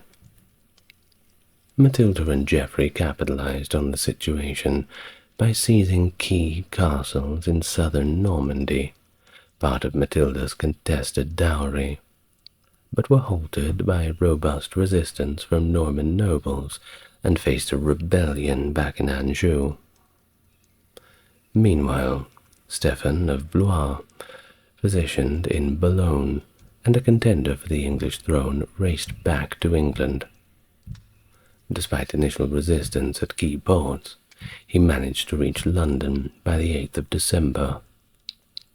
His timely arrival, coupled with promises of rights and privileges to Londoners, helped him secure the support of the city and his brother Henry of Blois, the influential Bishop of Winchester. Stephen quickly overturned his previous oath to support Matilda, claiming Henry I had rescinded his decision on his deathbed. His source? Trust me, bro. By December 22nd, Stephen was crowned king at Westminster Abbey. Back in Normandy, discussions about the nobility supporting Theobald, Stephen's elder son, as king, quickly dissolved when news of Stephen's coronation reached them. The Normans, preferring a unified rule over England and Normandy, withdrew their support for Theobald in favor of Stephen. Matilda was undeterred. She continued her efforts from Argentan, where she gave birth to her third son, William, in July of 1136. She maintained her court near the Norman border, bolstering her position with loyal knights, although she sought papal support from the Bishop of Angers. These attempts were seemingly unsuccessful. Geoffrey's military actions in Normandy were aggressive, characterized by raids rather than attempts to secure lasting control. In response, Stephen returned to Normandy in 1137 to forge an alliance with King Louis VI of France and Theobald to counteract Angevin influence. However, internal conflicts among Stephen's forces, followed by a desertion of Norman barons, led to the failure of his military campaign. Thus, a truce was negotiated, with Stephen agreeing to an annual payment to Geoffrey for peace. In England, Stephen's early reign appeared to be somewhat successful, with generous distributions of land and favors securing the loyalty of many. However, challenges loomed as David I of Scotland seized northern strongholds, prompting Stephen to negotiate a temporary settlement. Simultaneously, rebellions in South Wales and the southwest tested his control, with key figures like Baldwin de Redvers turning against him after being released from captivity, further complicating Stephen's rule. In 1138, the political landscape of England was drastically altered when Robert of Gloucester, Matilda's influential half-brother, renounced his allegiance to King Stephen and declared his support for Matilda's claim to the English throne. This act of defiance marked the beginning of a civil war and triggered widespread regional rebellions across the southwest of England and Kent, though Robert remained in Normandy during this period. His declaration significantly reinvigorated Matilda's campaign, which had been relatively dormant since the death of Henry in 1135.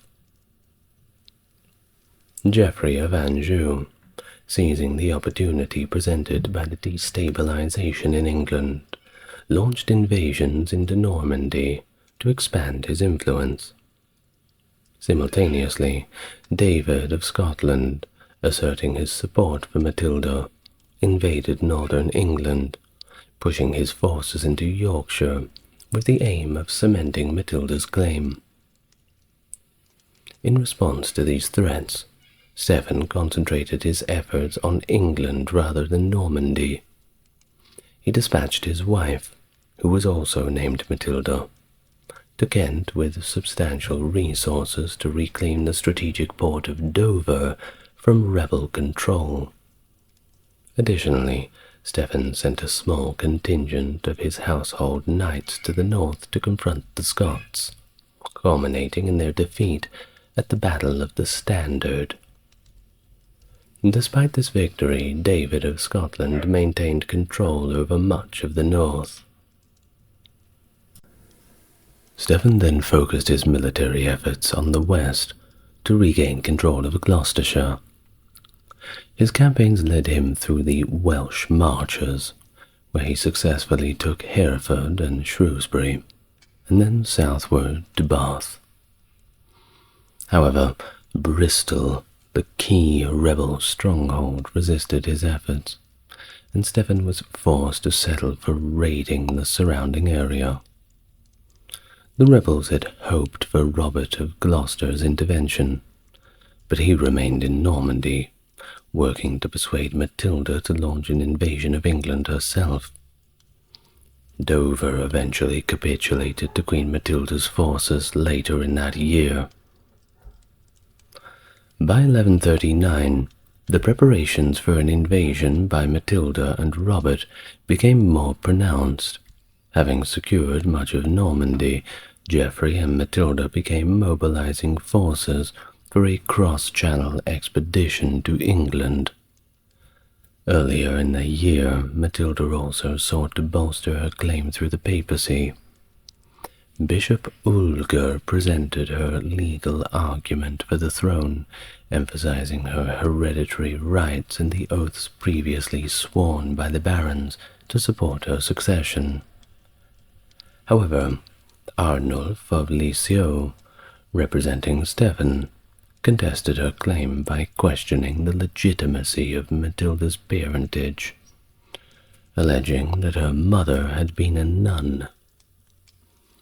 Although the Pope maintained his support for Stephen, the proceedings underscored the legitimacy of the contention over Stephen's rule, positioning Matilda's claim as a credible challenge.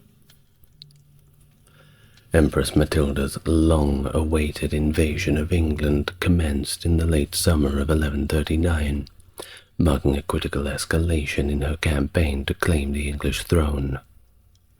The invasion was preceded by Baldwin de Redver's attempt in August to secure Wareham as a landing port for Matilda's forces, but he was repelled by King Stephen's troops and retreated to the southwest. In a strategic shift, Matilda, invited by her stepmother, Queen Adeliza, landed at Arundel on the 30th of September, with Robert of Gloucester and a contingent of 140 knights. Matilda took refuge in Arundel Castle, while Robert marched northwest to ratify further support and join forces with Miles of Gloucester, who had declared his allegiance to Matilda. Stephen swiftly reacted by besieging Arundel Castle, effectively trapping Matilda within. However, under a truce brokered by his brother, Henry of Blois, Stephen surprisingly allowed Matilda's safe passage to the southwest, where she had the opportunity to reunite with her forces. The motives behind Stephen's decision remain debated. He may have recognized the tactical disadvantage of a prolonged siege at an impregnable location, or perhaps he simply acted out of a chivalric disposition, as it was unconventional to target women in warfare. Matilda established her court in Gloucester, maintaining a strategic distance from Bristol, yet close enough to coordinate with Robert of Gloucester. Despite limited defections to her cause, Matilda managed to hold a significant territory extending from Gloucester through the Thames Valley to Oxford and Wallingford. Her control also stretched into Devon, Cornwall, and Herefordshire, although her influence in these further regions was somewhat less certain. The conflict intensified as Stephen launched counterattacks, starting with the Wallingford Castle, a critical point along the Thames. Finding it well defended, he moved into Wiltshire, capturing several castles, but faced resistance from Miles of Gloucester, whose forces posed a direct threat to London. This compelled Stephen to abandon his western offensive and focus on securing his eastern territories. The political landscape of the conflict was further complicated in early 1140, when Nigel, Bishop of Ely, joined Matilda's side and attempted to establish a stronghold in East Anglia. Stephen's prompt and aggressive response forced Nigel to retreat back to Gloucester. Meanwhile, Robert of Gloucester managed to reclaim some territories lost in the previous year's campaigns, but certainly not all. Efforts to broker peace ensued with a conference at Bath, led by Henry of Blois. However, the peace talks disintegrated when the clergy, asserting a dominant role in the negotiations, proposed terms unacceptable to Stephen's representatives. This collapse further entrenched the divisions, perpetuating the cycle of warfare and instability as both sides prepared for a continued and bloody conflict. Matilda's fortunes improved significantly at the beginning of 1141. A pivotal moment occurred when Ranulph of Chester, a key northern magnate, had a falling out with King Stephen during the winter, leading Stephen to lay siege to Ranulph's castle in Lincoln. In response, Robert of Gloucester and Rainulf assembled a larger force and confronted Stephen at the Battle of Lincoln on February the 2nd, 1141. Despite initial successes by Stephen's forces, the battle turned in the favor of Matilda. Her cavalry, superior in numbers, managed to encircle Stephen's infantry. Intense fighting ensued, and ultimately Stephen was captured and dragged away to Bristol Castle, a secure location for high-ranking prisoners. Following this victory, Matilda moved to consolidate her position and prepare for her coronation, needing the support of the Church and a ceremony at Westminster. A crucial council was convened at Winchester, by Stephen's brother, Henry of Blois, acting as a papal legate.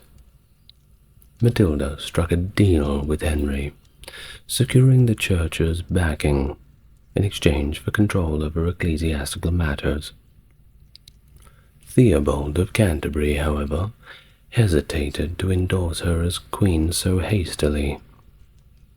A delegation was then sent to Bristol to negotiate Stephen's formal renunciation of his claim, which he conceded under the circumstances, not like he had much of a choice. By the 7th of April, 1141, the clergy officially declared Matilda as the rightful monarch, adopting the title Lady of England and Normandy. Despite her recognized status, her support among the nobility was not universal, and her planned coronation in London faced significant obstacles. Tensions in the city therefore escalated, culminating in a revolt on the 24th of June, forcing Matilda and her allies to retreat to Oxford just days before her intended coronation.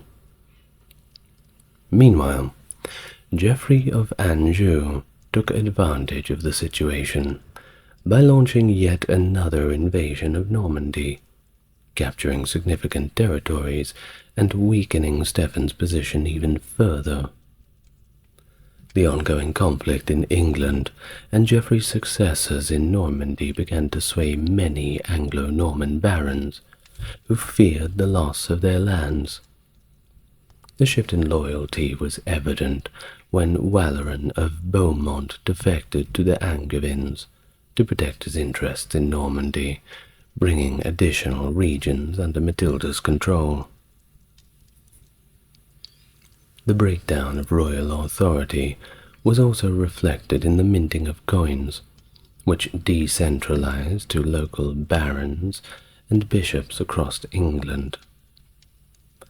This period marked a significant turning point in the Civil War, with Matilda gaining momentum and the political landscape becoming increasingly fragmented.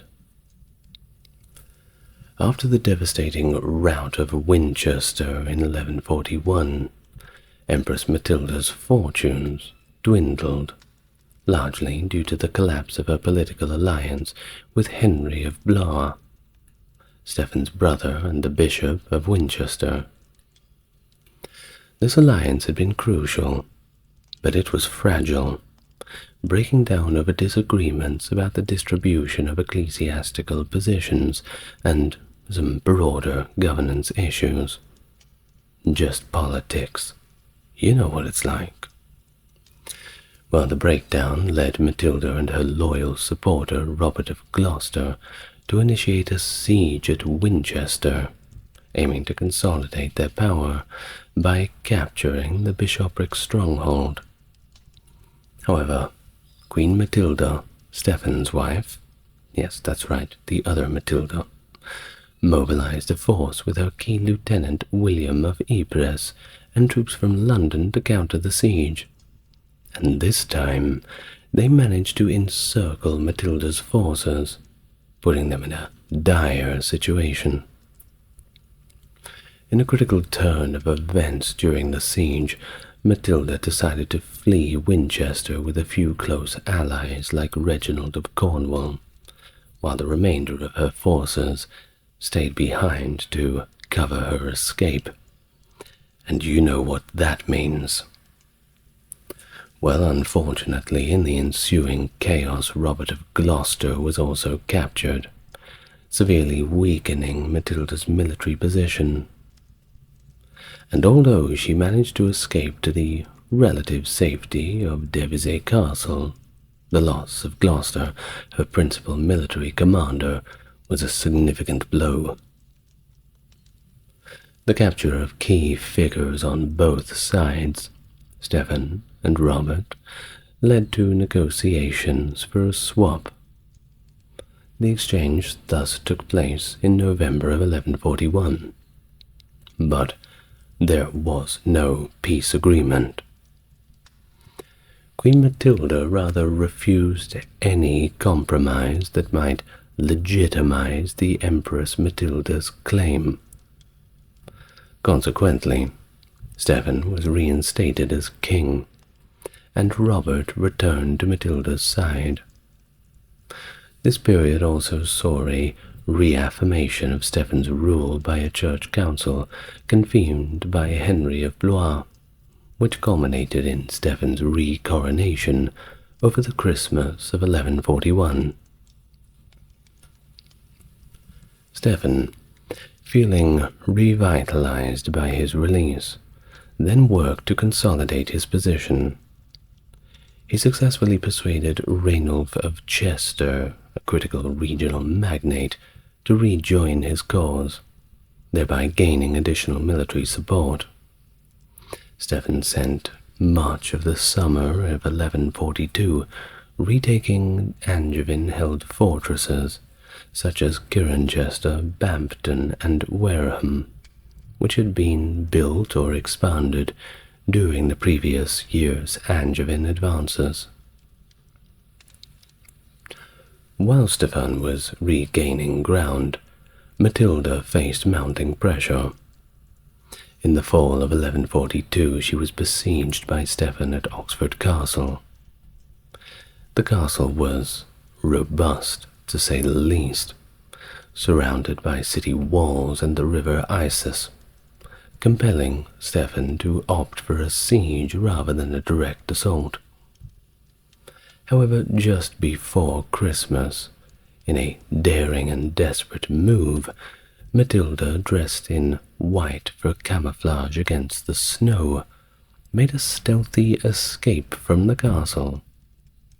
Accompanied by a small group of knights, she crossed the frozen river and fled on foot to safety in Wallingford Castle, evading captures by Stephen's forces, who were unaware of her departure until she had reached safety. This bold escape allowed her to remain viable contender in the ongoing civil war, preserving her claim against Stephen. The ongoing conflict between Matilda and Stephen was marked by fluctuating fortunes for both sides. It wasn't easy for anyone involved. While Matilda had established a robust base at the Devizes Castle, where she secured the loyalty of local officials and knights who had lost their lands to Stephen, the broader conflict saw no clear victor gaining the upper hand. Throughout 1143, the tide seemed to turn slightly in Matilda's favor. Notably, Robert of Gloucester laid siege to Stephen at Wilton Castle in Herefordshire, a crucial point for assembling royal forces. The siege culminated in the Battle of Wilton, where Stephen narrowly escaped capture amidst a chaotic confrontation, showcasing the prowess of the Angevin cavalry once more. That same year, Geoffrey de Mandeville, the Earl of Essex, declared his rebellion against Stephen, using the Isle of Ely as his stronghold. His strategic movements towards Cambridge signaled a potential threat towards London, escalating tensions in the region. Meanwhile, Rainulf of Chester also renewed his rebellion in the summer of 1144, further complicating Stephen's military challenges. Back in Normandy, Geoffrey of Anjou capitalized on the disarray in England. By January 1144, he had secured control over southern Normandy and captured Rouen, the ducal capital.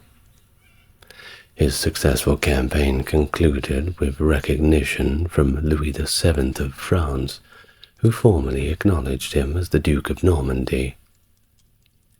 However, Matilda's position in England remained precarious despite these advancements. The loss of Miles of Gloucester, a key military leader in late 1143, was a significant hit to her strategic capabilities.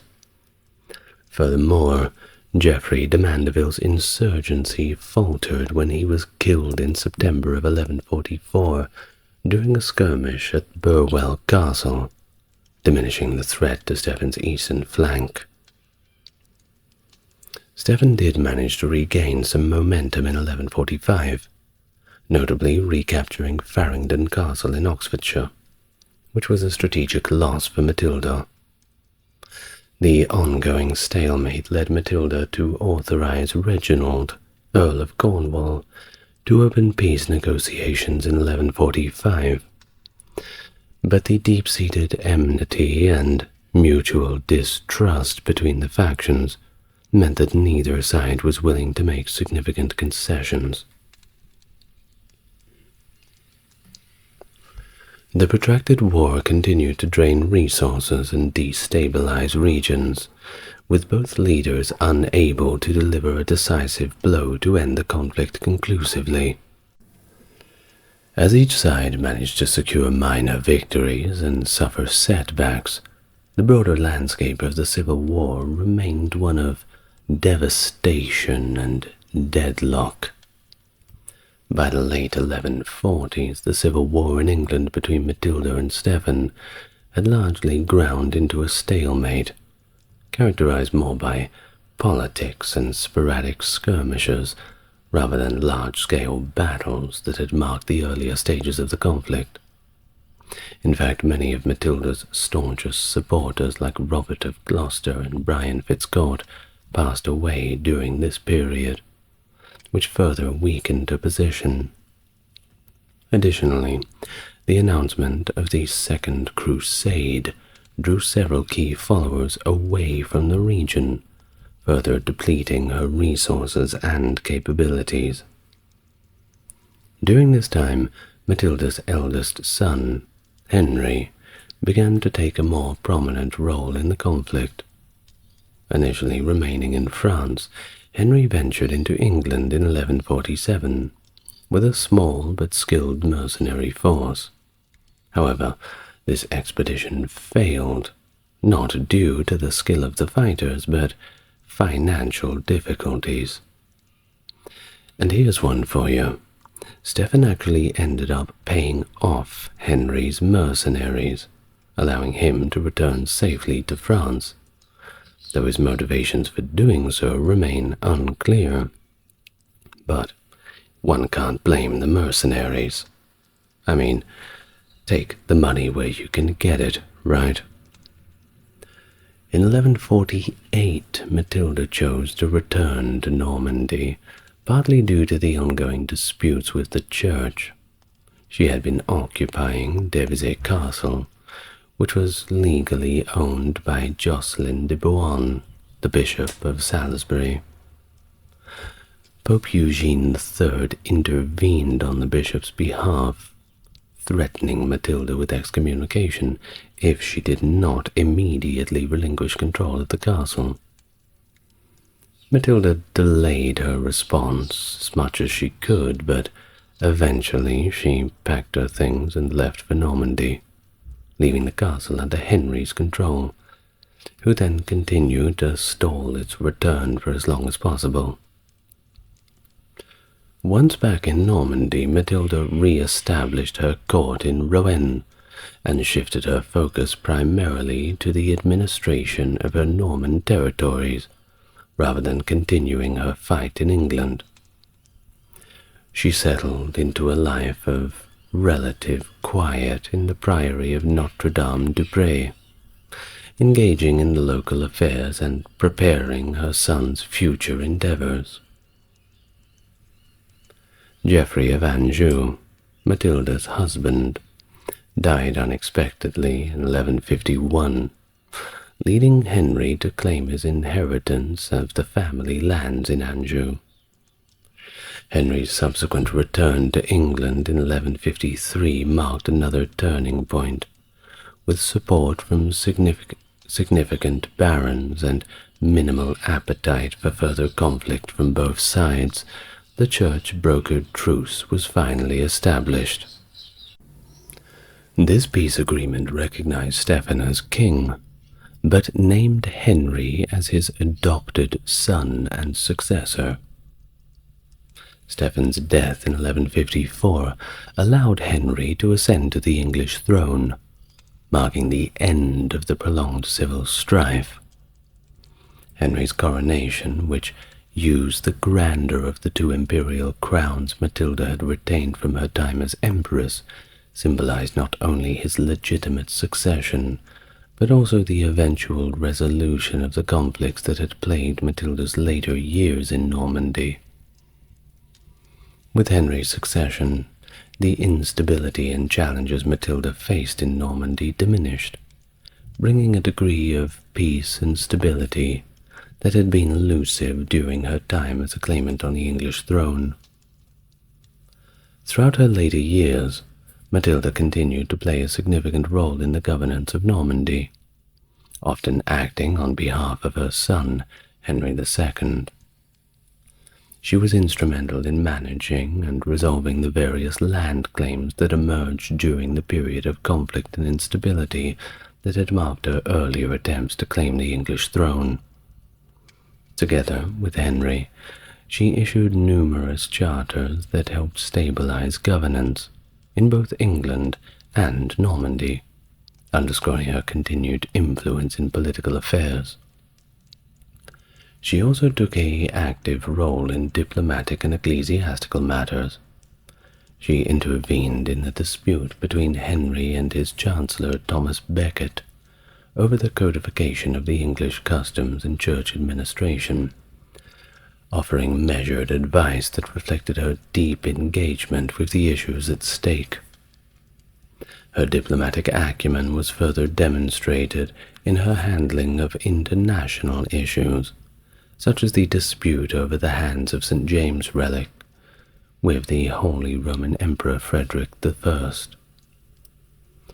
She also successfully negotiated to keep the relic in England, which not only pleased the English clergy and lay pilgrims, but also enhanced her standing as a skilled diplomat. Furthermore, her involvement in resolving a diplomatic conflict with Louis VII of France over crusading funds in 1164 shows her capability in handling sensitive international negotiations. Thus, her later years were also marked by a deeper engagement with religious affairs and her personal faith, although she never fully withdrew from political life. Matilda's relationship with her children, especially her youngest son William, to whom she was particularly close, also defined her later years. Despite her more relaxed demeanor in old age, contemporaries and chroniclers still noted her formidable character, reflecting her enduring legacy as a determined and capable ruler. Matilda's life came to a close in 1167 on the 10th of September in Rouen, after which she was generously remembered for her contributions to the church, to which she bequeathed all of her wealth.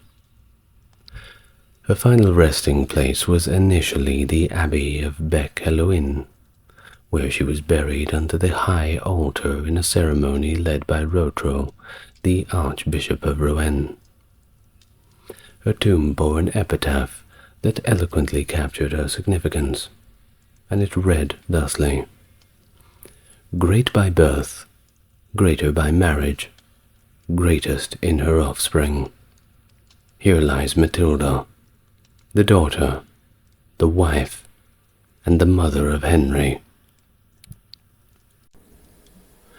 Byzantine Emperor Basil II, whose reign from 976 to 1025 marked one of the heights of the Byzantine Empire.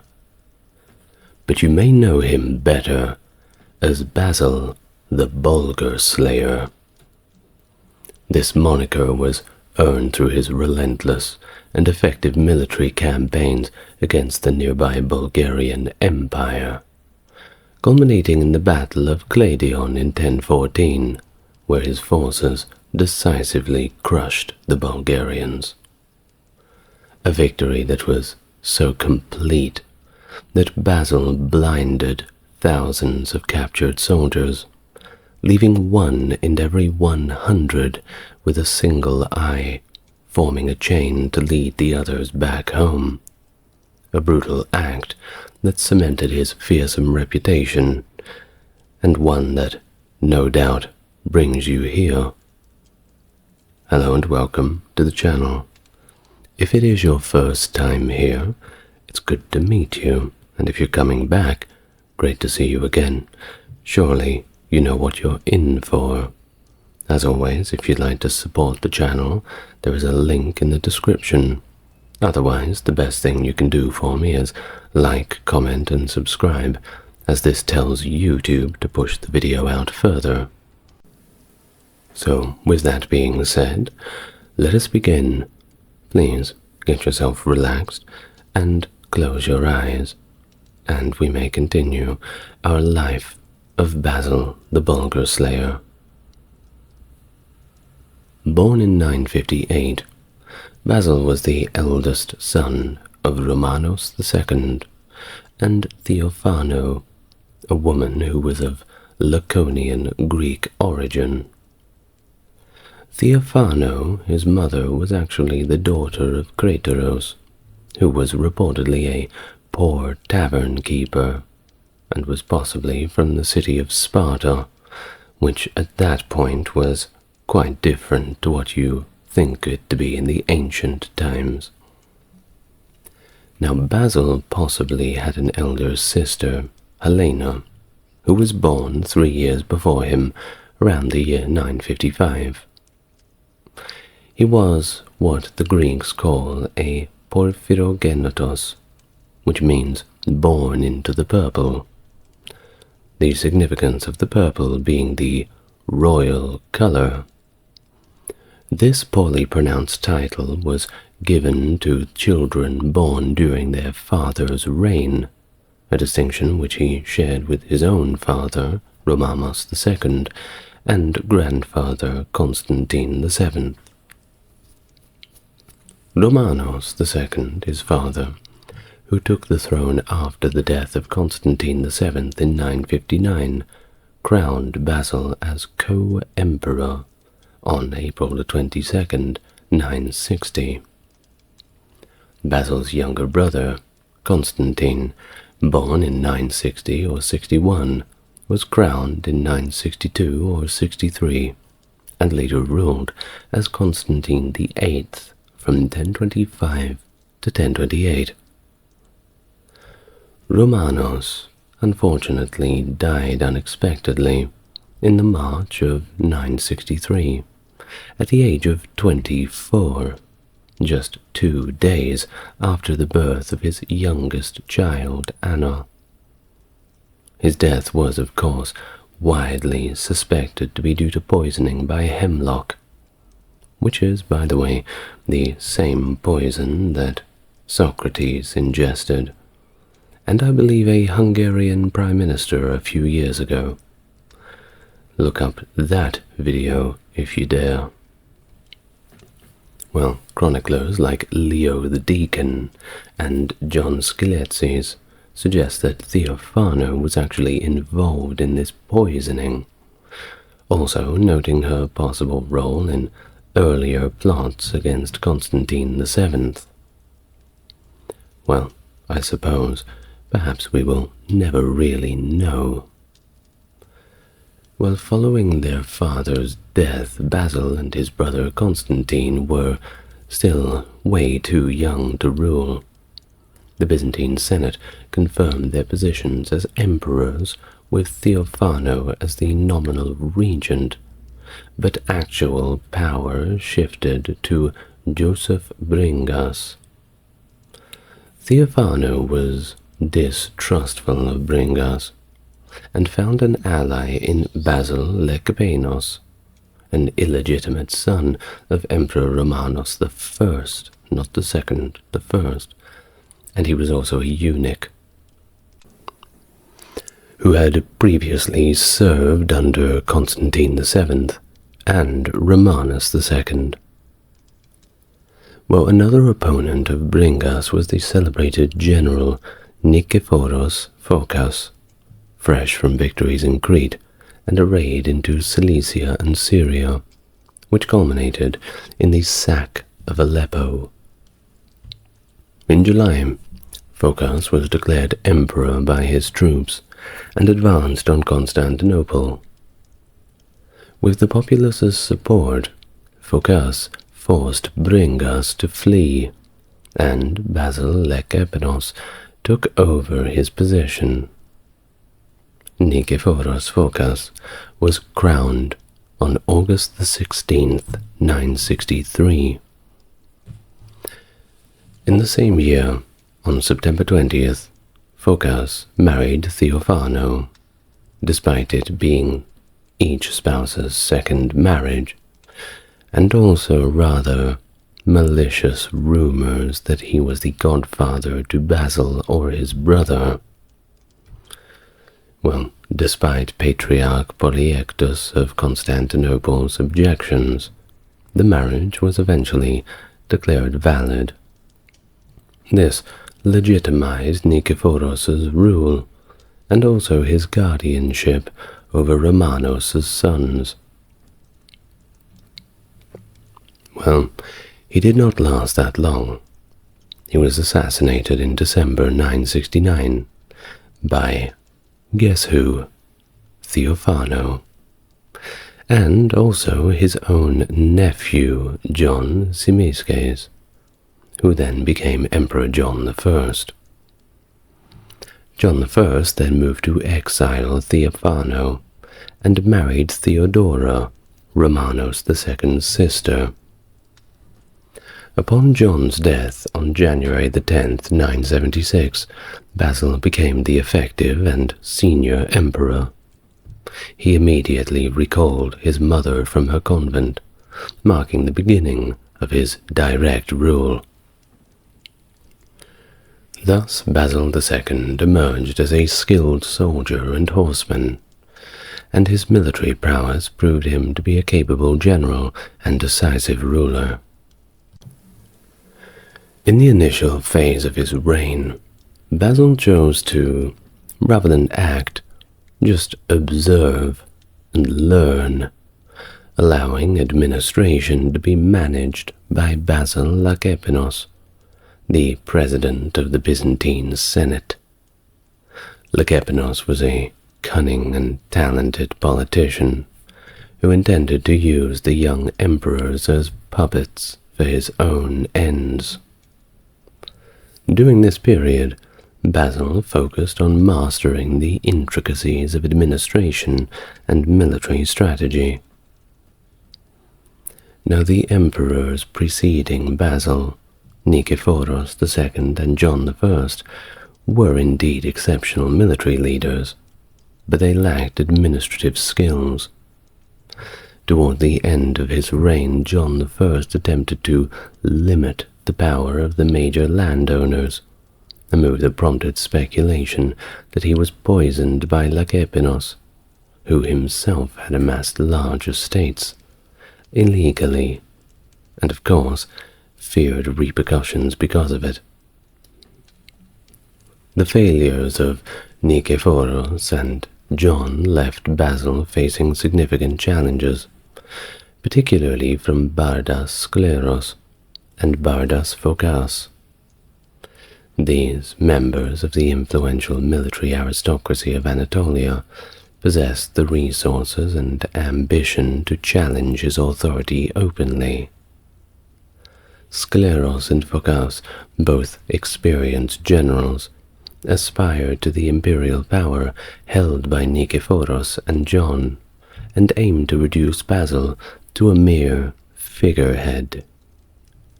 Displaying a ruthless determination, Basil took direct command in the field to quell the revolts that were led by Skleros in 979, and later those led by Phocas in 989. He was supported in these efforts by 12,000 Georgians from Tornikios and David III Kuropalates of Tau. The downfall of Lekepinos was marked in 985 between the two rebellions. He was accused of conspiring with the rebels and was stripped of his power, exiled, and all of those properties, they were confiscated. This action by Basil II not only subdued the immediate threats, but it also signaled a shift in his approach. No longer sitting back and observing, he was done with that. He took a more active and direct role in the governance and also the defense of the empire. The intricate dynamic between generals Phocas and Skeleros significantly shaped the early part of Basil's reign. Initially, Phocas played a crucial role in quelling the rebellion led by Skeleros. However, the tables turned when Phocas initiated his own rebellion, prompting Skeleros to emerge from exile and support him. This complex relationship was further tangled when Phocas died in battle, leading to Skeleros assuming control of the rebellion. Despite his earlier imprisonment by Phocas, Skeleros continued the insurrection against Basil, albeit desperately.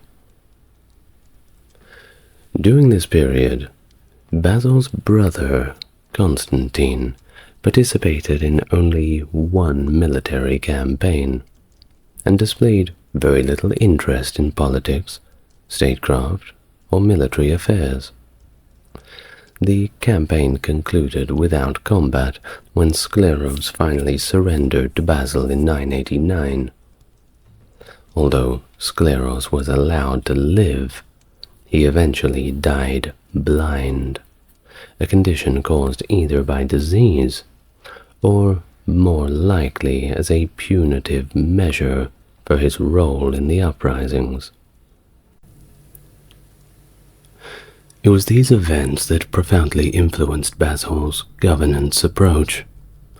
Following Skleros's defeat, Michael Psellos recounts that Skleros advised Basil with words that would shape his reign, to keep governors and generals under tight control, to avoid excessive delegation of power, and to remain insulated from outside influences, particularly from women in matters of state.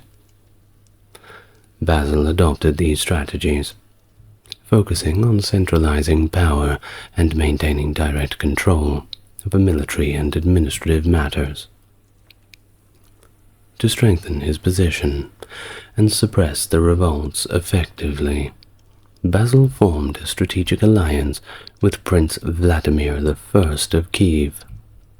In 988, Vladimir captured Chersones, a vital Byzantine base in the Crimean Peninsula.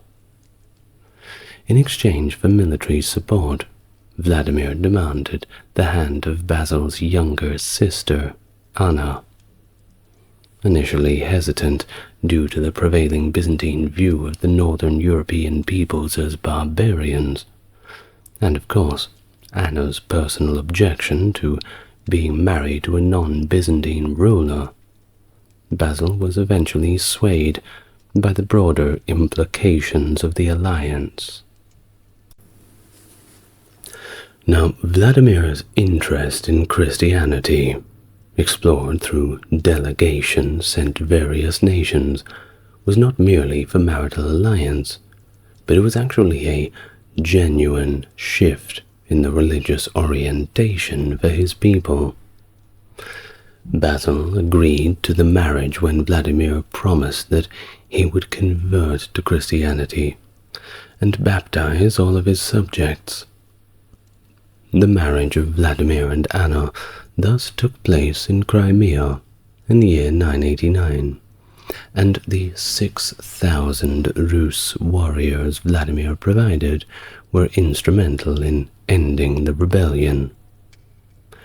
No one really asked Anna how she thought about it, though, I assume. Well, These troops later formed the Varangian Guard. You may have heard of them, an elite unit in Basil's army. This alliance and marriage, of course, had lasting implications far beyond the wedding and the end of the rebellion, and it set the stage for the Grand Duchy of Moscow to later declare itself as the Third Rome, claiming the political and cultural heritage of the Byzantine Empire. This period also marked significant consolidation of Basil's power, establishing him as a ruler who skillfully navigated the complexities of both internal politics and external alliances.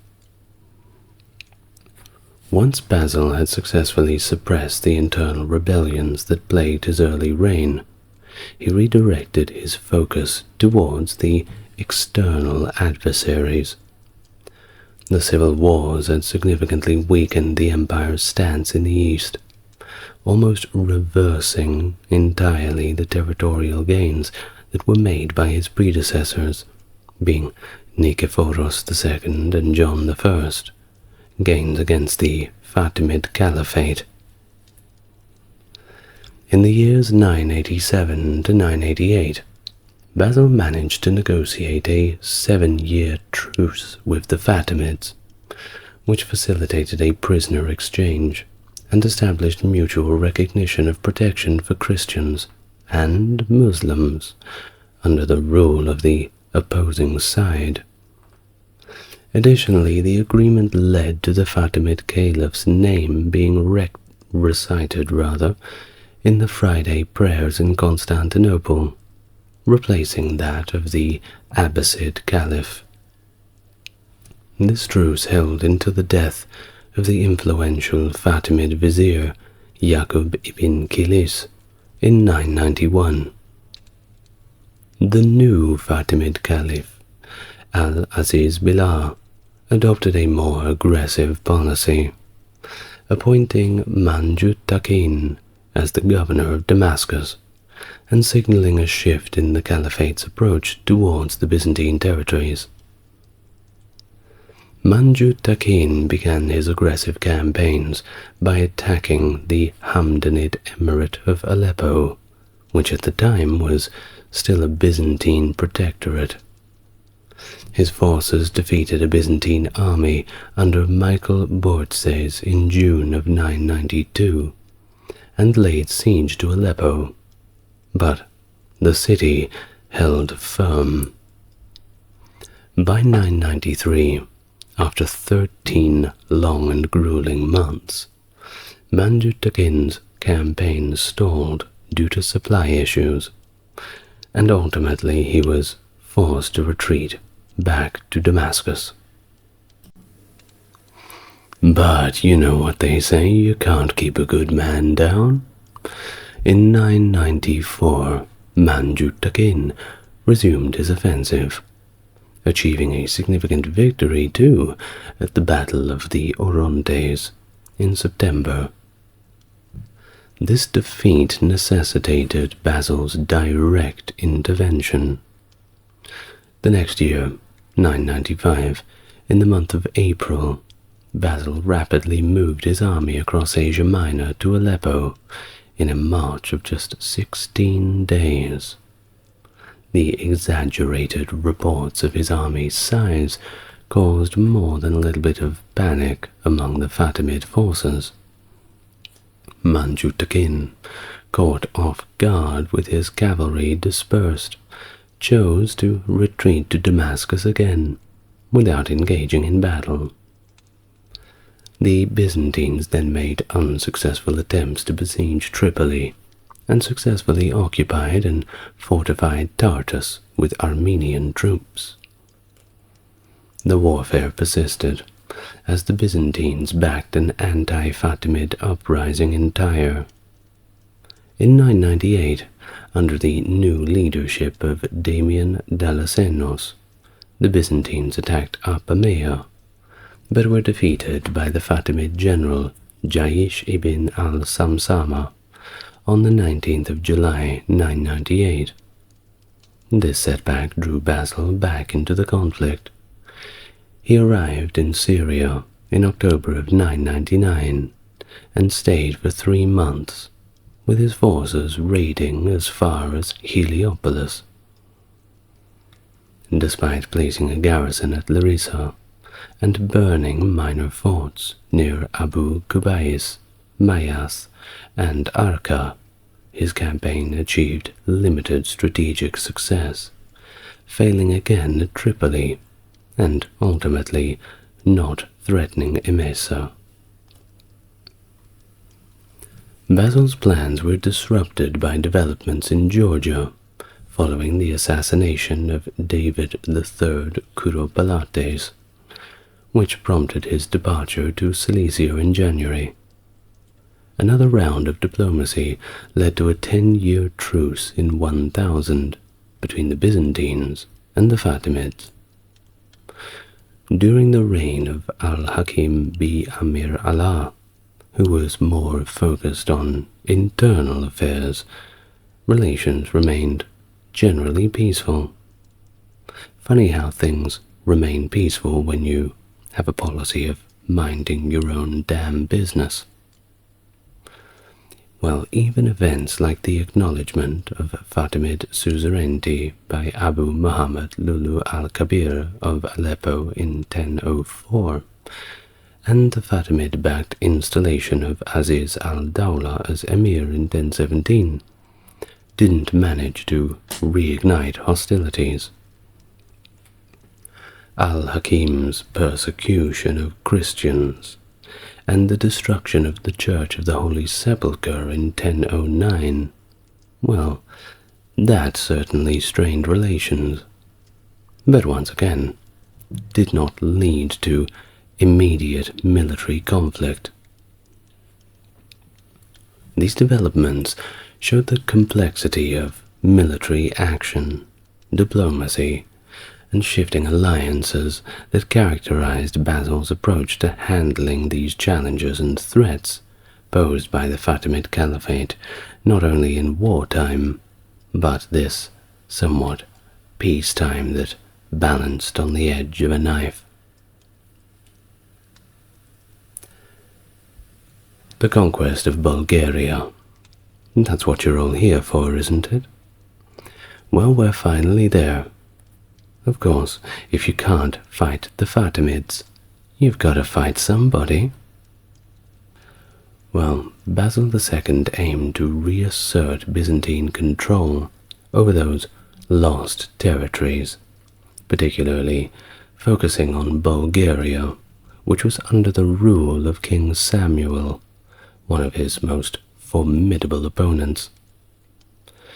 John I in previous times had partially subdued Bulgaria, following an invasion by Sviatoslav I of Kiev.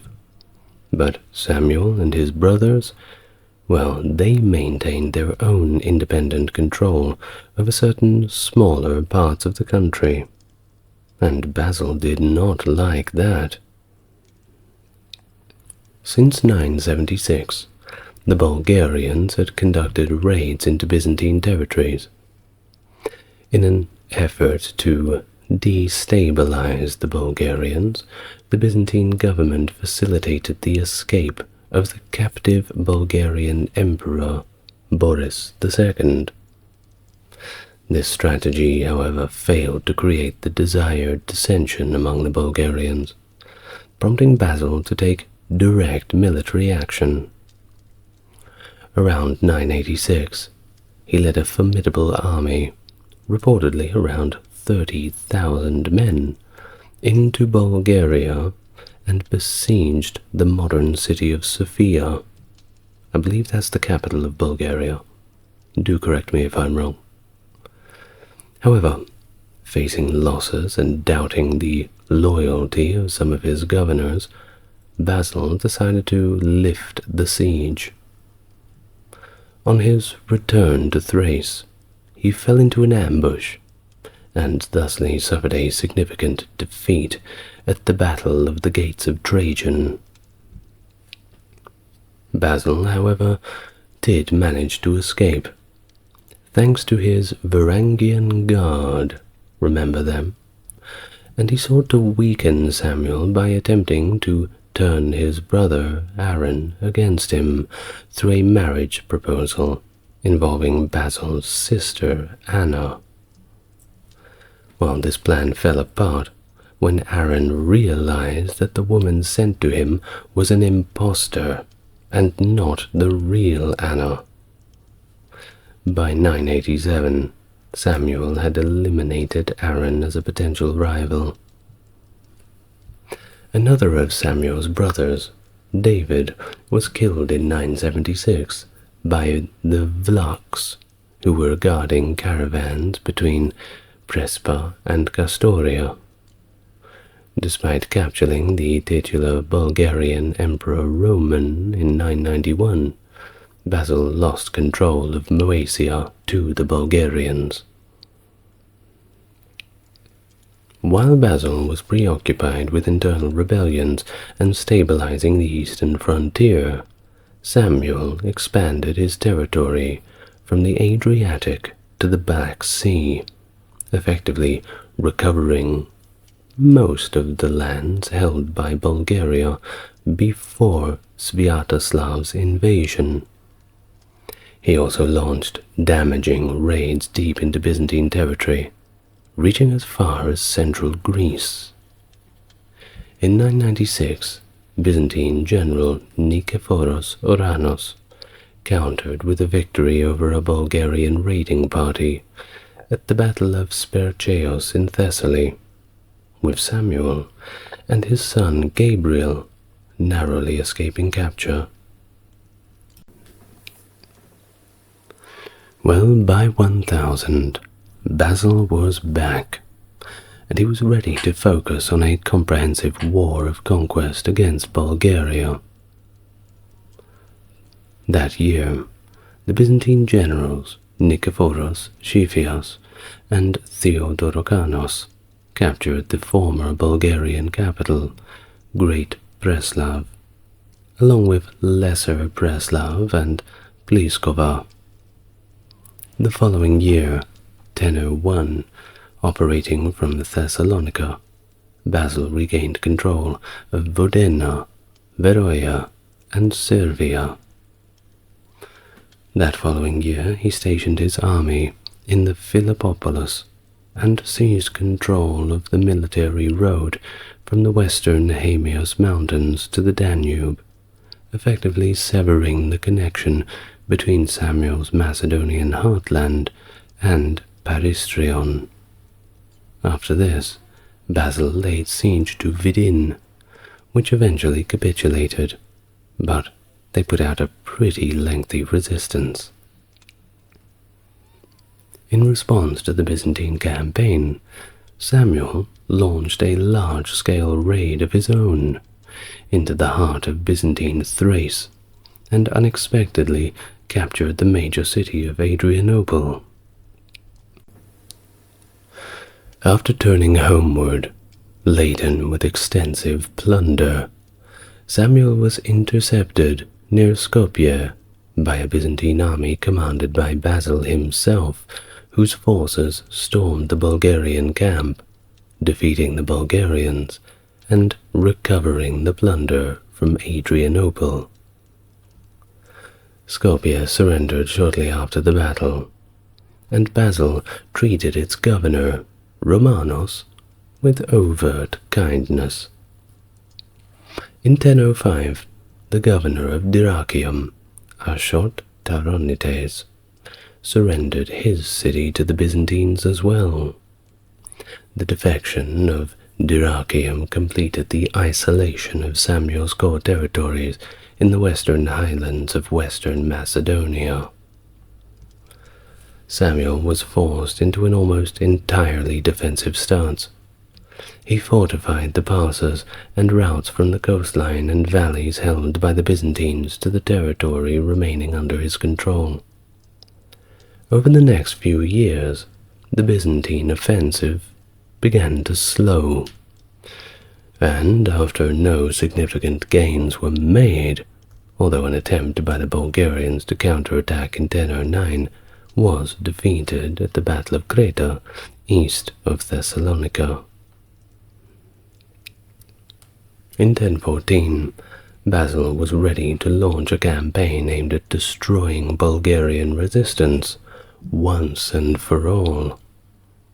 Thus, on the 29th of July, 1014, at the Battle of Cladion, he and his general, Nikephoros Xifios, outmaneuvered the Bulgarian army, defending one of his fortified passes. Samuel avoided capture due to the valor of his son Gabriel.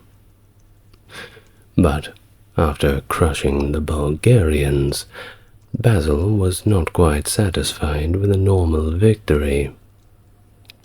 He decided to exact a little bit of vengeance in a very interesting way, capturing 15,000 prisoners and blinding 99 of every 100 men, leaving one man with one eye in each cohort to lead the rest back to their ruler.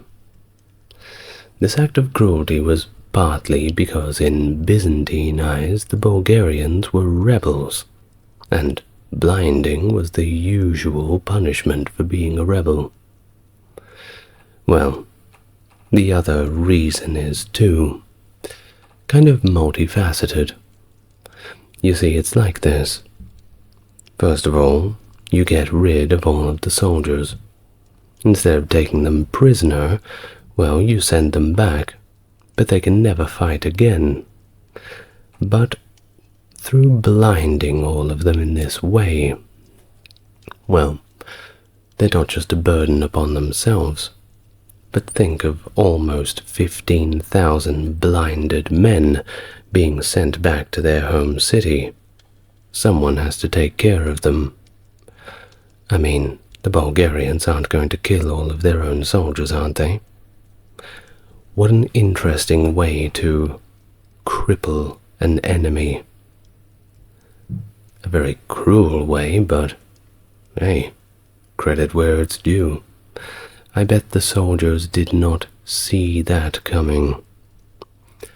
Well, as for Samuel, yes, he might have gotten away, but reportedly when all of these 15,000 blinded men began showing up, all with their hands on their shoulders like one big, horrible, macabre conga line, he was so struck by the sight of it that he just couldn't believe it. He went into shock, and he died 2 days later, on October the 6th, because apparently this sight gave him a stroke. Not good. Well, Bulgaria did continue to fight for 4 more years, fueled by Basil's cruelty, but they did submit in 1018. This submission resulted from continued military pressure and a successful diplomatic campaign aimed at dividing and suborning the Bulgarian leadership. This victory and the later submission of the Serbs fulfilled one of Basil's goals as the empire regained its ancient Danubian frontier for the first time in 400 years. Now, word had certainly gotten around about what happened to the Bulgarians. Therefore, the rulers of the neighboring Croatia, Krasimir III and Goslav, who were previously allies of Bulgaria, accepted Basil's supremacy to avoid the same fate. Old Basil, well, he was quite delighted and warmly received their offers of vassalage. He even awarded them the honorary title of Patrikios. Croatia remained a tributary state to Basil until his death. Well, before returning to Constantinople, Basil celebrated his triumph in Athens, of all places. he showed considerable statesmanship in his treatment of the defeated Bulgarians, at least the ones that he wasn't gouging the eyes out of.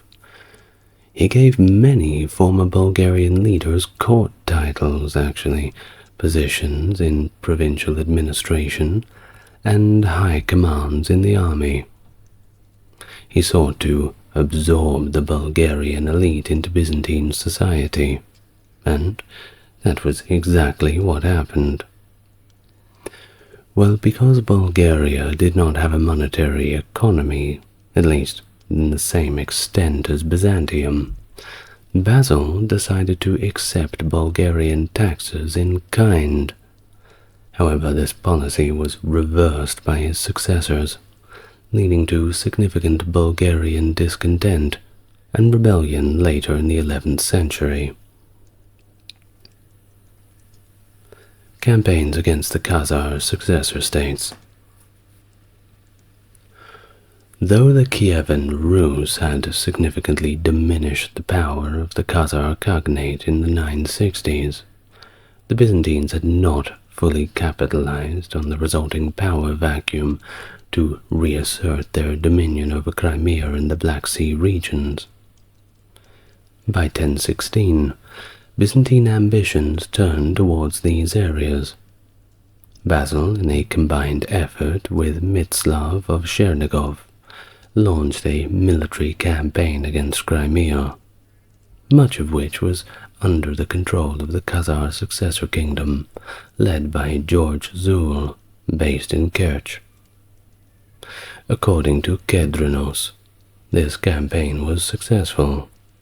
Zul was captured, his kingdom destroyed, and the Byzantines subsequently occupied southern Crimea. Byzantine-Georgian Wars. The stability of the Byzantine Empire was significantly challenged by internal rebellions and external threats. A full-scale rebellion was initiated by Bardas Skleros in 976 that spread all across Asia Minor.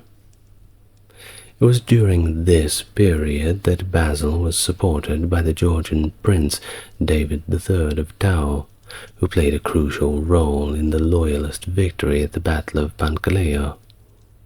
For this support, David was granted a lifetime membership to Raid Shadow Legends. No, I'm just joking. A lifetime rule over key territories in eastern Asia Minor. However, the relationship between Constantinople and the Georgian rulers was complex and often fraught with distrust, especially after David's perceived rebuff during Bardas Phogas's revolt in 987. After the failure of this revolt and the death of David of Tau in 1001, Basil inherited key provinces, including Tau, Phasiane, and Speri, which were reorganized into the theme of Iberia, with its capital at Theodosiopolis. This inheritance forced Bagrat III, the Georgian Bagratid ruler, to recognize the new territorial arrangements. Bagrat's son, George I, however, harbored ambitions to restore the Kuropalates' succession to Georgia.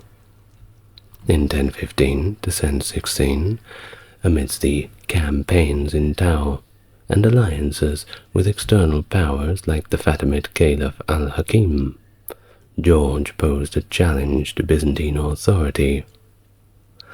With Bulgaria subdued in 1018 and al-Hakim well and truly deceased, Basil was ready to launch a significant campaign against Georgia. By late 1021, Basil led a large Byzantine army, reinforced by the formidable Varangian Guard, into Georgian territory. The Byzantines advanced, recovering Phasiane and pushing beyond Tau into the heart of Georgia. George I responded by burning Altisi to deny its use to the enemy and retreating to Kola. A significant confrontation occurred near the village of Shirimni at Lake Palacazzo on September the 11th, where Basil achieved a victory, yet a costly one, but it did prompt George to retreat even further. Basil then plundered the region and withdrew to Trebizond for the winter. Despite several attempts at negotiation, the conflict continued on. George received reinforcements and even allied with Byzantine commanders Nikephoros Phokas and Nikephoros Siphias, and it's a different Nikephoros Phokas, by the way, during their short-lived insurrection against Basil. In December, amidst all of this chaos, the Armenian king Sennacherib of Vaspurakan, facing pressures from the Seljuk Turks, surrendered his kingdom to Basil. In early 1022, Basil launched a final offensive and decisively defeated the Georgians at the Battle of Svindax. Facing threats from both land and sea, George was compelled to agree to a treaty that ceded significant territories back to the Byzantines. As part of the treaty terms, George's infant son, Bagrat, was also taken hostage by Basil. Little harsh, isn't it? Well, he's young. I'm sure he'll forget about it. Well, Basil was greatly admired by his army, because he actually spent most of his reign right there with them, rather than merely sending orders from Constantinople like other people, many of his predecessors. This direct leadership fostered a strong loyalty within the ranks, enhancing his influence over both political and church matters. He also adopted the lifestyle of a soldier, one of the boys, even eating the same daily rations as his troops, which was probably the bravest thing he could have done. Basil also took under his protection the children of deceased army officers, providing them with shelter, food, and education. Many of these children grew up to become soldiers and officers themselves, effectively replacing their fathers in the ranks. Among these, actually, was Isaac Komnenos, who rose to become emperor, by the way, much later. Video on him soon. Maybe. See how we go. Basil also secured the annexation of sub-kingdoms in Armenia, and a promise that its capital and surrounding regions would be willed to Byzantium following the death of its king. In 1021, he negotiated the cessation of the kingdom of Vaspurakan from its king, Sennacherib John, in exchange for estates in Sebastia. These territories were heavily fortified, creating a robust frontier in the highlands. Additionally, Byzantine forces restored much control over southern Italy, which had been lost over the previous 150 years. At the time of his death, on December the 15th, 1025, Basil was preparing a military expedition to recover Sicily. His death marked the end of the longest reign of any Byzantine or Roman emperor up to that point. At his death, the Byzantine Empire's territories stretched from southern Italy to the Caucasus and from the Danube to the Levant, its greatest extent since the Muslim conquests 4 centuries earlier. although initially intended to be buried in the last available sarcophagus in the rotunda of Constantine I in the Church of the Holy Apostles. Basil later requested that his brother and successor, Constantine VII, bury him in the Church of St. John the Theologian, outside the walls of Constantinople. The words on his tomb read thusly: "From the day that the King of Heaven called upon me to become the Emperor, the great overlord of the world, no one saw my spear lie idle. I stayed alert throughout my life and protected the children of the new Rome, valiantly campaigning both in the west and at the outposts of the east. O man, seeing now my tomb here, reward me for my campaigns with your prayers." And with that we reach the end of our biography of Basil II, or his more popular name, the Bulgar Slayer. Well, I'd like to thank you for joining me, and I'd like to thank Stark Factory, JC, and Jeffrey for being top-tier patrons. 3 Chads. The Battle of Tours. A significant confrontation fought in 732 AD between Frankish and Burgundian forces under the command of the great Charles Martel and the invading Muslim armies led by Abdul Rahman al-Ghafiqi. This battle is often cited as a pivotal event in European history, as it marked the limit of the rapid Islamic expansion into Western Europe from the Iberian Peninsula. The victory of Charles Martel at Tours is considered crucial for Christian Europe's preservation, ensuring that the region would remain under Christian control and significantly influencing the continent's religious and cultural development. It was a battle that also solidified Martel's reputation as a skilled military leader and laid the groundwork for the Carolingian Empire, which would be established by his descendants. Hello and welcome to the channel. If it's your first time here, it's good to meet you, and if you're coming back, it's great to have you with me again. As always, to support the channel, you're already doing it. Just enjoy the content. Those who want to go above and beyond may refer to the video description. And now, without further ado, let us relax, get nice and comfortable, and we can begin our history of the Battle of Tours. The Battle of Tours, occurring after 2 decades of relentless Umayyad conquests in Europe, marked a critical juncture in the history of European continent.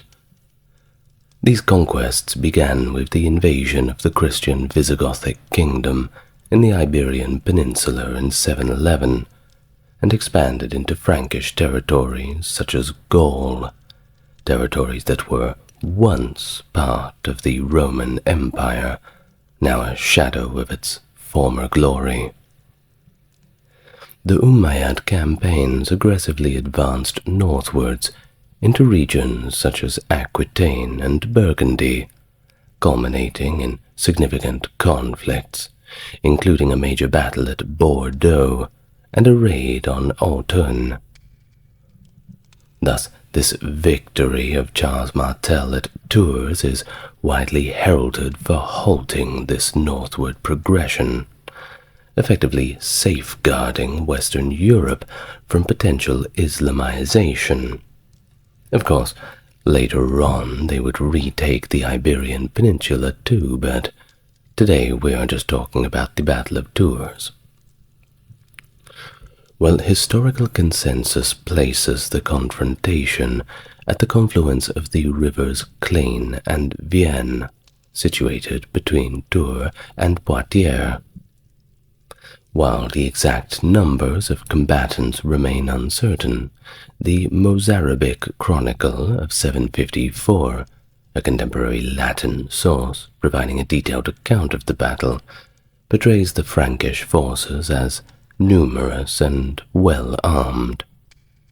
In fact, according to this chronicle, the Frankish troops managed to kill the Umayyad leader, Abd al-Rahman, aligning with the accounts of many Arab and Muslim historians, who also acknowledge the formidable size and armament of the Frankish army.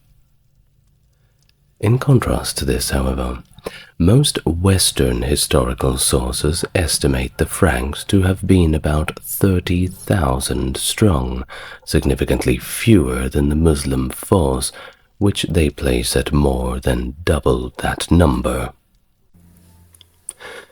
Well, of course, revised assessments by modern historians suggest that the total Umayyad force likely outnumbered the Franks, when we consider the outlying raiding parties that later rejoined the main force before the Battle of Tours. This reevaluation is based on the estimates of what the land could support in terms of logistics, and the number of troops Charles Martel could feasibly raise and sustain during the campaign. The Umayyad forces are often described in various accounts as potentially reaching or perhaps even exceeding 80,000 men, a stark contrast to the estimates of the Frankish forces, which typically range from 15 to 30,000 men. Some historians challenge the higher estimates, however, for both armies as logistically unfeasible, proposing that numbers exceeding 50,000 for the Umayyads and similarly large numbers for the Franks are beyond what the countryside could have realistically supported, given the need for both armies to forage for food locally due to the absence of a formal logistical support system. This view is supported by a consensus that estimates a more likely range for both armies to be between 20 and 30,000 men each. Well, modern historical analysis, leveraging the estimated logistical capacity of the land to support such armies, often presents a more grounded figure than medieval sources. This method suggests that the highest estimates of troop numbers, once thought to be around 60 to at least 400,000, a little ridiculous in my opinion, for the Umayyad side, and up to 75,000 for the Franks, well, they seem to be very much exaggerated. But of course, when you're writing your histories of the time, you want to make the other side look as fearsome as possible, and, well, it's the old parable of the man who caught the very big fish. It gets bigger every time he tells the story. Well, indeed, we can say that the logistical realities of maintaining such a large force on campaign without that sophisticated supply system, well, that certainly just renders those kinds of numbers pretty much impossible. And, well, the battle's losses also remain uncertain, with medieval chroniclers suggesting highly disproportionate casualty numbers, which once more appear to be inflated, or reused from earlier battles, such as the Duke Odo the Great's victory at the Battle of Toulouse. These figures were likely conflated over time with those of the battles of Tours, reflecting the era's historiographical practices rather than actual battlefield realities. Moreover, reports indicate that the Umayyad forces were capable of conducting raids in the Limousin region post-battle, suggesting that their army was not as decimated as some accounts claim. There was still plenty of Umayyads wandering around to plunder those little farmhouses. While this further supports the notion that earlier casualty figures may be more reflective of myth rather than fact. But of course, we'll get into all of that a little bit later. But first of all, the Umayyads. Well, I suppose we best introduce the protagonists of the story.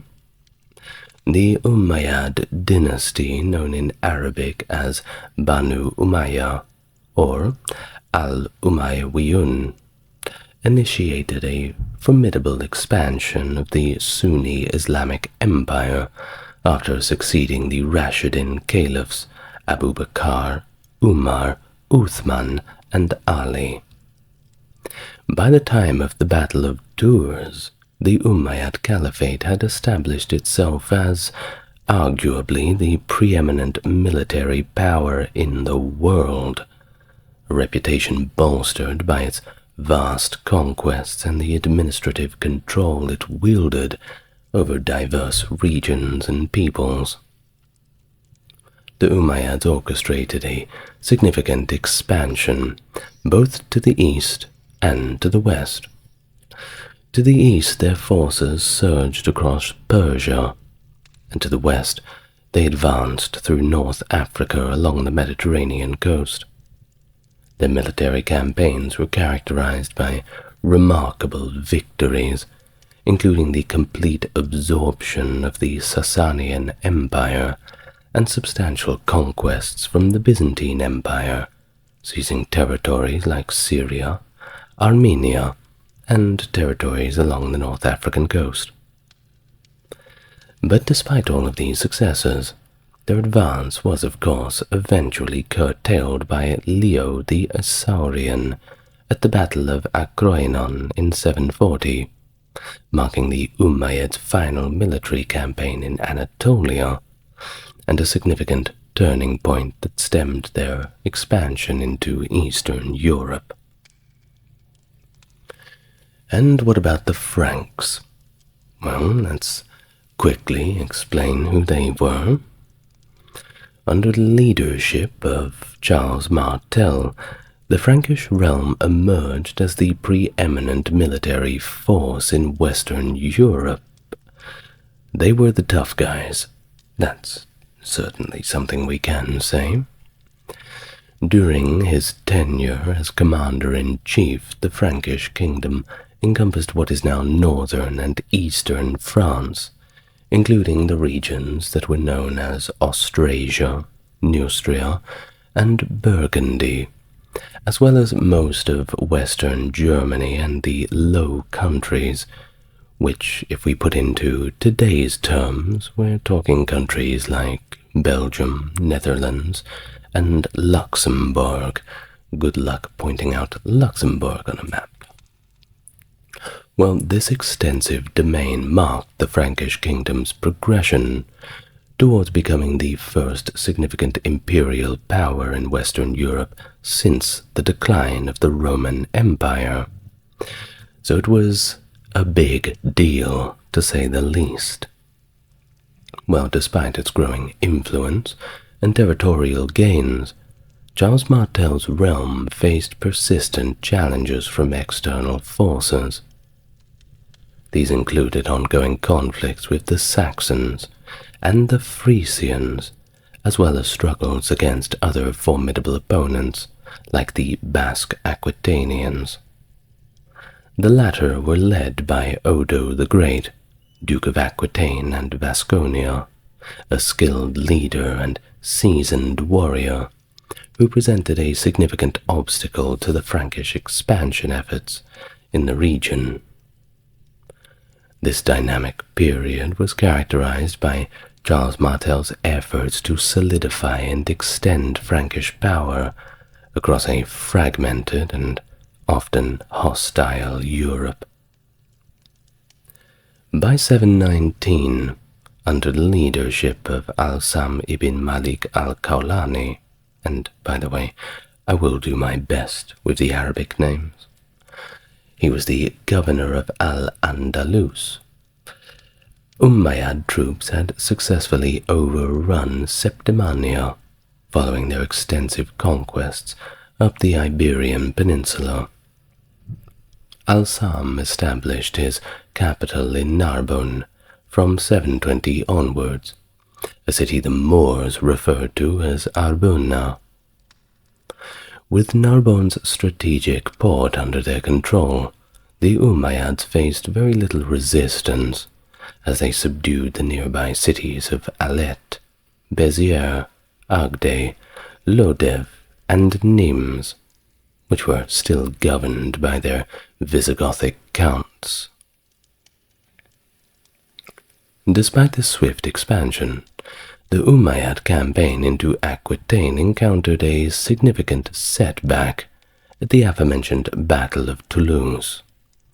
Here Duke Odo the Great of Aquitaine successfully broke their siege, catching Al-Sam ibn Malik's forces off guard and inflicting mortal wounds on Al-Sam himself. However, this embarrassing defeat did not halt the Umayyad incursions into the former Roman territories in Gaul. The Moorish forces, firmly established in Narbonne and easily supported and resupplied by sea, continued their eastward campaigns into Burgundy, reaching as far as Autun in 725. Facing threats from both the advancing Umayyads in the south and the Franks to the north, Duke Odo sought allies, ultimately forming an alliance in 730 with Uthman ibn Naisa, known as Manuza by the Franks, who was the deputy governor of what would later become known as Catalonia. This alliance was cemented by the marriage of Uthman to Odo's daughter, Lampagier, which temporarily halted Moorish raids across the Pyrenees, securing Odo's southern border. But the important word, of course, is temporarily. The fragile peace was, of course, disrupted, as it always is, the following year, when Uthman killed the bishop of Urgell, Nambaudus, and declared independence from his Arab overlords in Cordova. In response, the Umayyad Caliph Abd al-Rahman sent an expedition to quash Uthman's rebellion, subsequently turning his forces towards Odo, Uthman's ally. Thus, Odo assembled his forces at Bordeaux, but he suffered a crushing defeat. Bordeaux was subsequently plundered, and during the subsequent battle of the river Garonne, the extent of the devastation was such that, according to the Chronicle of 754, God alone knows the number of the slain, which makes me believe it was probably a pretty high number. This chronicler described the Umayyad forces as unstoppable, once again quoting from the text that they pierced through the mountains, trampled over rough and level ground, plundered far into the country of the Franks, and smote all with the sword, insomuch that when Odo came to battle with them at the river Garonne, he fled. Well, this series of events shows the relentless advance of the Umayyad forces, and the dire situation facing the Frankish territories. Somebody had to do something about it. After suffering significant defeats at Bordeaux and Garonne, Odo set about reorganizing his forces and reached out to the Franks for assistance. Understanding the gravity of the threat to his realm, Odo informed the Frankish leader Charles Martel of the impending danger.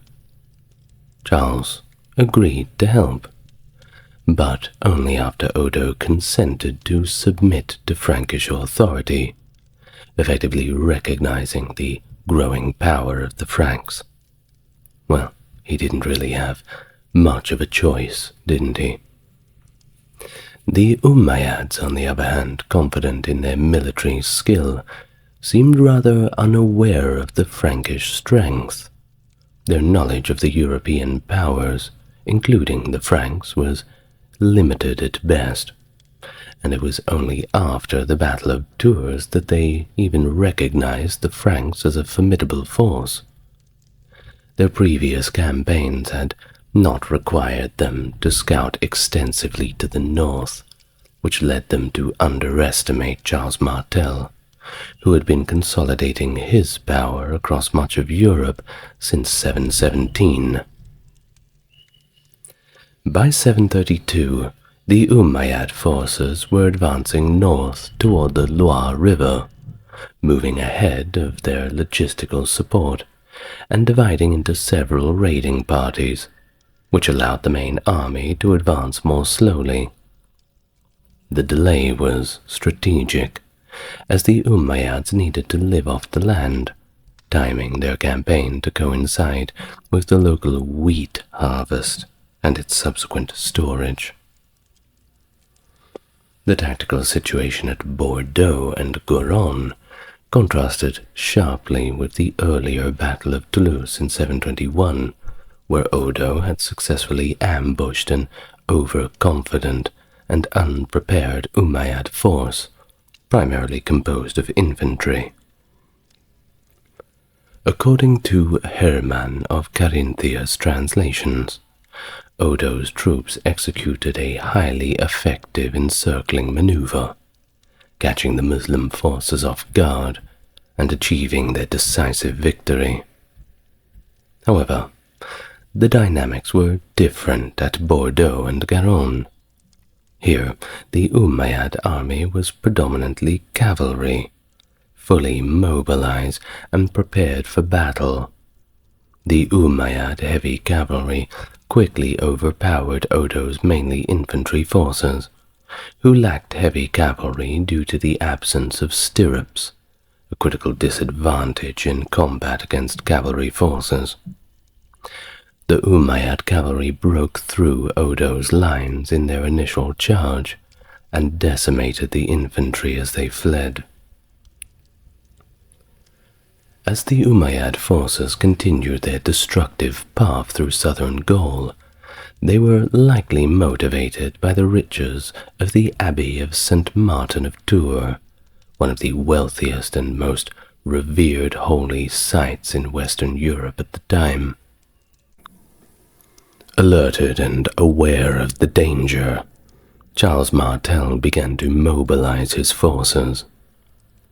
In a strategic move, he decided to avoid the old Roman roads, aiming to surprise the Muslim invaders.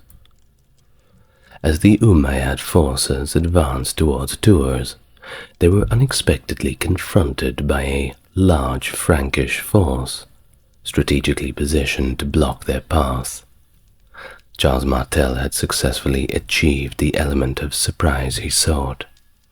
Opting for a defensive strategy rather than an aggressive assault, however, he organized his troops into a phalanx-like formation.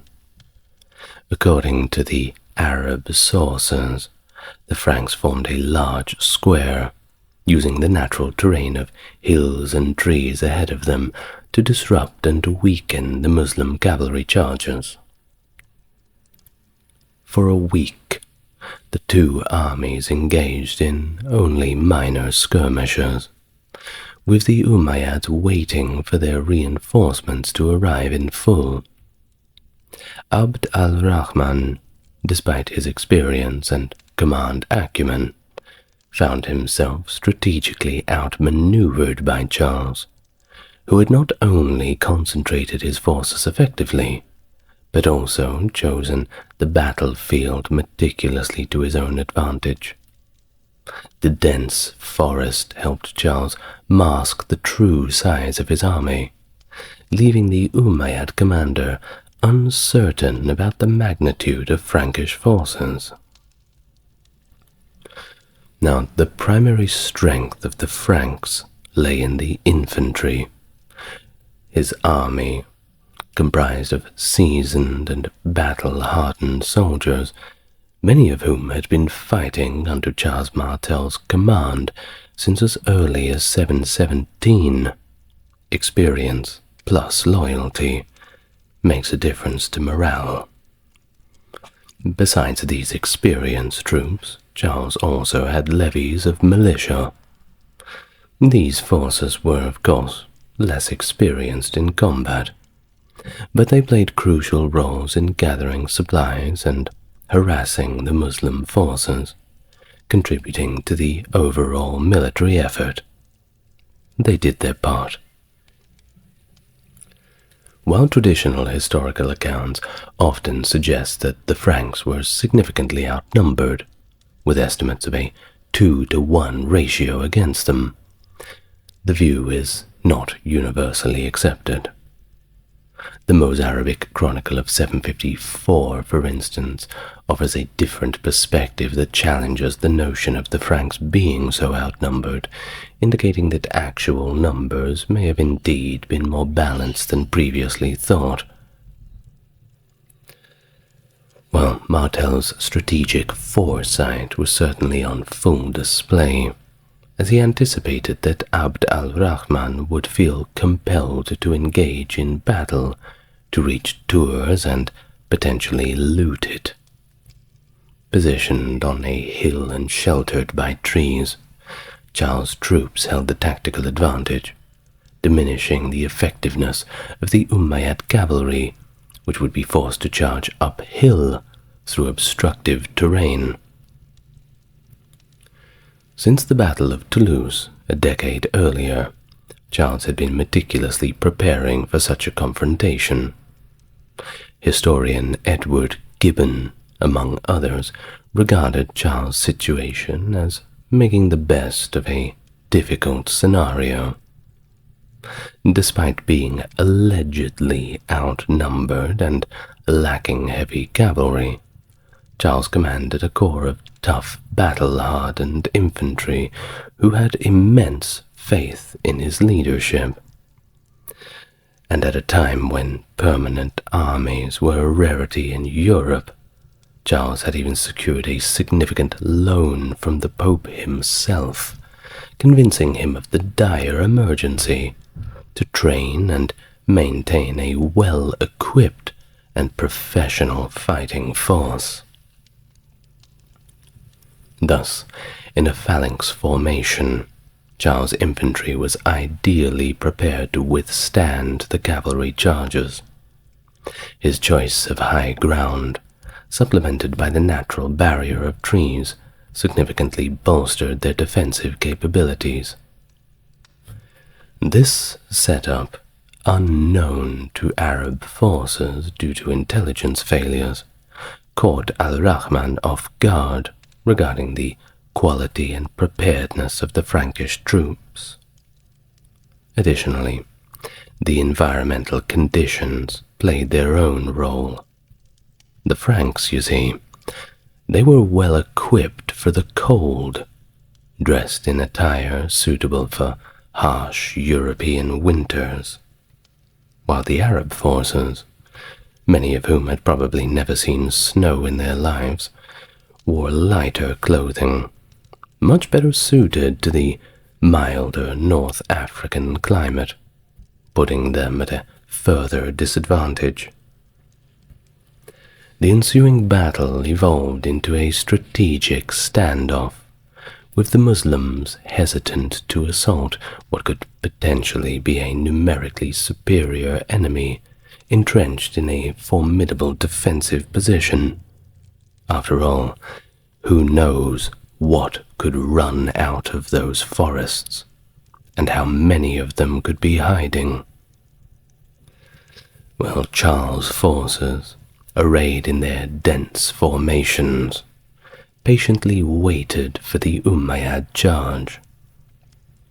After a week of standoff, with winter looming, al-Rahman decided there could be no more delays, initiating the battle that would ultimately determine the fate of Europe. Al-Rahman, of course, relied heavily on his cavalry, repeatedly charging the Frankish lines throughout the day. Despite several breaches by the Arab cavalry, the disciplined Frankish infantry held their ground. This successful defense against heavy cavalry was considered an extraordinary achievement at the time. The core of Charles' army, rallied up in that phalanx, had extensive campaign experience across Europe, which was crucial in withstanding the Umayyad charges. Each man in that phalanx did not stand next to a stranger, but someone who he had known for many, many years. Certainly helps when you're fighting beside a friend. Now, we do have one account which is rather detailed, a first-hand source from the year 754, the Mozarabic Chronicle. So I'll read from that now. While Al-Rahman was pursuing Odo, he decided to despoil Tours by destroying its palaces and burning its churches. It was there he confronted the consul of Austrasia by the name of Charles, a man who, having proved himself to be a warrior from his youth and an expert in things military, had been summoned by Odo. After each side had tormented the other with raids for almost 7 days, they finally prepared their battle lines and fought fiercely. The northern peoples remained as immobile as a wall, holding together like a glacier in the cold regions. In the blink of an eye, they annihilated the Arabs with the sword. The people of Austrasia, greater in a number of soldiers and formidably armed, killed the king Al-Rahman when they found him, striking him on the chest. But suddenly, within the sight of countless tents of the Arabs, the Franks despicably sheathed their swords, postponing the fight until the next day, since the night had fallen during the battle. Rising from their own camp at dawn, the Europeans saw the tents and canopies of the Arabs all arranged just as they had appeared the day before. Not knowing that they were empty, and thinking that inside them were Saracen forces ready for battle, they sent officers to reconnoitre, and discovered that all the Ishmaelite troops had left. They had indeed fled silently by night, in tight formation, returning to their own lands. That was from the Mozarabic Chronicle of 754. Now, there is another source of the time, another primary source, and it comes from the family of Charles Martel, actually, from their own chronicles. It reads thusly, from the continuations of Fredegar. Prince Charles boldly drew up his battle lines against them, and the warrior rushed in against them. With Christ's help, he overturned their tents and hastened to battle to grind them small in slaughter. The king Abdirama having been killed, he destroyed them. Driving forth the army, he fought and won. Thus did the victor triumph over his enemies. So, Al-Rahman did not immediately engage Charles Martel, and was of course taken by surprise at Tours. Charles had strategically marched over the mountains, avoiding those old Roman roads, to surprise the Muslims, thus allowing him to choose the time and place for the battle. Certainly gives them an advantage. And, well, Abdul al-Rahman, while a competent general, he also made some crucial errors in the lead-up to the confrontation, mainly those involving hubris, a tale as old as time. He underestimated, or at worst disregarded, the possibility of Frankish intervention on behalf of their Aquitanian allies, and failed to accurately assess the strength of the Frankish forces. Additionally, he did not scout the movements of the Frankish army, which left him unprepared for their tactics and their numbers. It was these miscalculations that had several repercussions for the Muslim army. Firstly, they were encumbered already with significant amounts of booty, which hindered their mobility and impacted their effectiveness in battle. Secondly, they had already suffered casualties before the main engagement had begun. Furthermore, Al-Rahman chose not to bypass opponents like Odo, who could have been dealt with later, preferring instead to engage immediately with Martel, the principal power in Europe. This strategic choice contradicted some military theories which suggest avoiding leaving enemies behind. However, the Mongols later demonstrated that bypassing weaker foes to focus on stronger ones can indeed lead to a more effective campaign. In this instance, the decision not to scout and bypass the lesser threats, however, led to a disastrous lack of preparation for the main battle against Charles. Well, Charles, he found himself in a position where he couldn't simply observe the Umayyad advancements without taking action. The destruction wrought by the Saracenic light cavalry across Gaul had both devastated the Aquitanians and ignited a fierce desire for retribution among his troops. Given the lack of a standing army and the fiercely independent spirit of his Frankish warriors, Charles faced significant challenges in controlling the timing and engagement of his forces. The situation demanded immediate action. The longer that the Franks had watched their territories being pillaged, the more difficult it became to maintain a cohesive fighting force, especially when the traditional campaigning season drew to a close. The stakes of inaction were thus exceedingly high. It suggested that if Charles had failed to confront and halt this Umayyad advance, there may have been no formidable force left to defend Western Europe. Thus the significance of the Battle of Tours has been likened to other pivotal battles in history, such as Marathon and Leipzig, which profoundly influenced the course of Western civilization in their own way. The outcome of Tours, where Charles managed to halt this devastating invasion, was thus not just a tactical victory, but a turning point that preserved the trajectory of European development. While strategically, the decision to engage the Umayyads unexpectedly proved to be astute. By choosing the time and the place of the battle, he utilized this element of surprise to great effect, catching the Umayyads off guard and disrupting their momentum. It suggested that even Charles and his men might not have fully grasped the impact of their victory at the time, a battle that staved off the potential Islamic conquest of Gaul. After their defeat, the Umayyad army retreated south across the Pyrenees.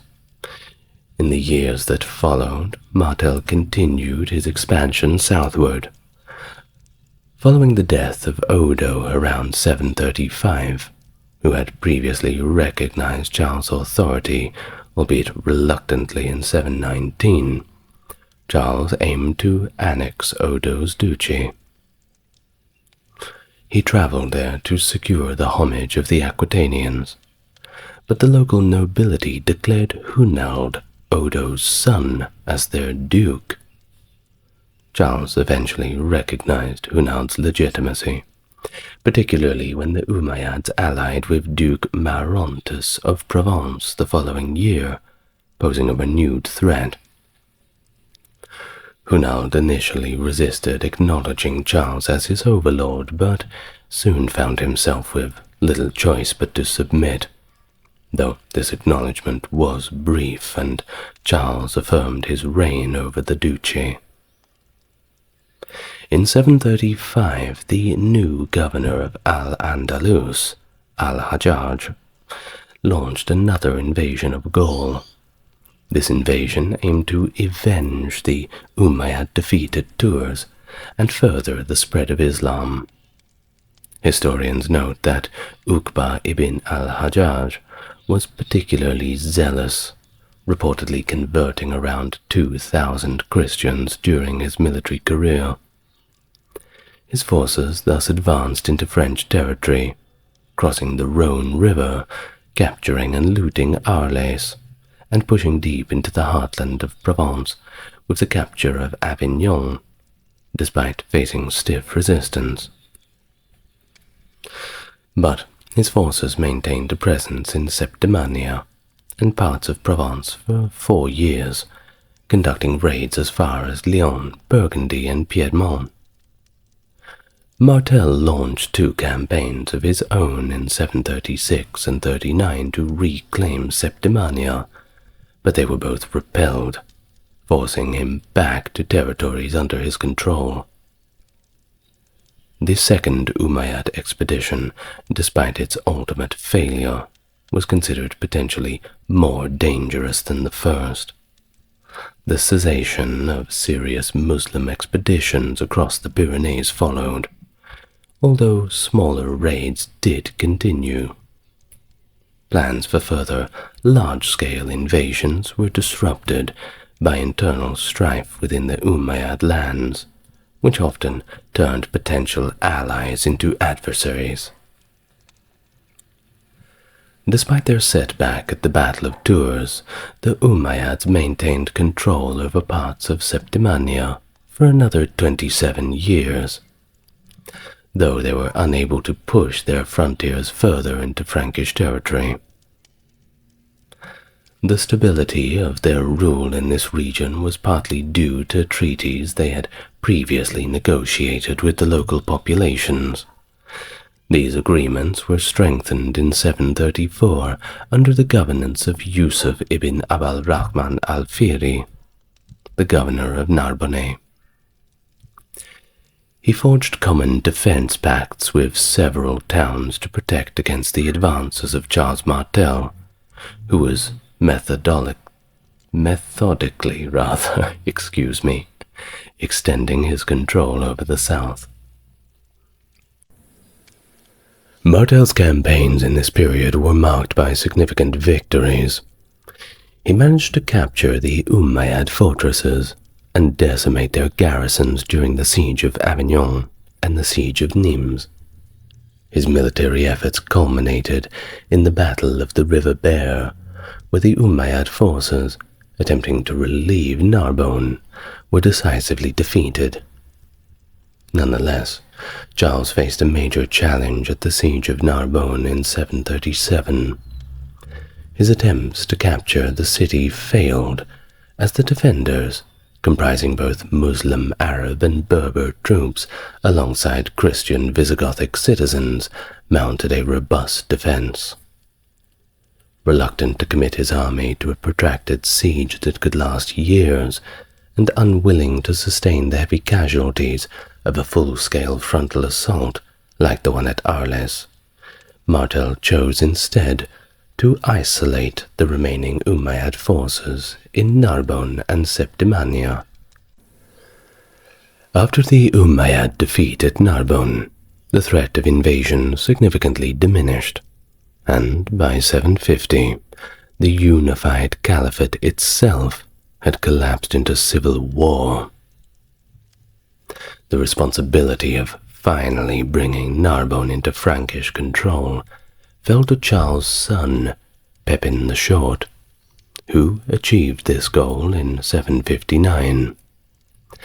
This victory effectively expelled the Umayyad dynasty, pushing them back into Al-Andalus, where Abd al-Rahman founded an emirate in Cordoba, establishing it as a counterpoint to the Abbasid Caliphate in Baghdad.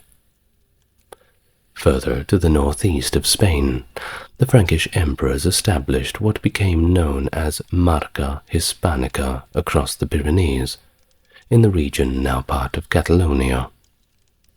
They reconquered Girona in 785 and Barcelona in 801, establishing a strategic buffer zone against the Muslim territories. John Hunyadi, a prominent 15th century Hungarian military leader and statesman, who played his critical role in defending Central Europe against the Ottoman Empire. He's best known for his victories over the Ottomans, most notably at the Siege of Belgrade in 1456, where his forces repelled a major Ottoman attack, a triumph that halted the Ottoman advance into Europe for several decades. His leadership and military strategies significantly influenced the defense tactics of the European states during this period, and he is remembered as a national hero in Hungary and Romania for his defense of the Christian faith and the territories of Central Europe. Hello and welcome to the channel. If it's your first time here, good to meet you, and if you're coming back, good to see you again. As always, if you like what I do, and you feel inclined to support the channel, a link to the Patreon is in the description. Otherwise, help me meet my subscriber goal of 10,000 with a like, comment, and subscribe if you feel so inclined. Now, without further ado, get yourself relaxed, take a deep breath, and we can begin. John Hunyadi, a key figure in 15th century Hungary, emerges as a significant player in various historical documents and accounts, though details about his early life and family background still remain somewhat of a mystery. The first concrete historical mention of Hunyadi is in a royal charter of grant, dated October the 18th, 1409, where King Sigismund of Hungary awarded Hunyad Castle and its associated lands to John's father, Wojciech, and John himself, among others. The charter suggests that John's family was held in considerable esteem within the royal court, and Wojciech even served as a court knight. The origin of Hunyadi's family is also a mystery. Chroniclers like Johannes de Thurox and Antonio Bonfini documented that Wojciech moved from Wallachia to Hungary at King Sigismund's behest, a narrative supported by some modern historians.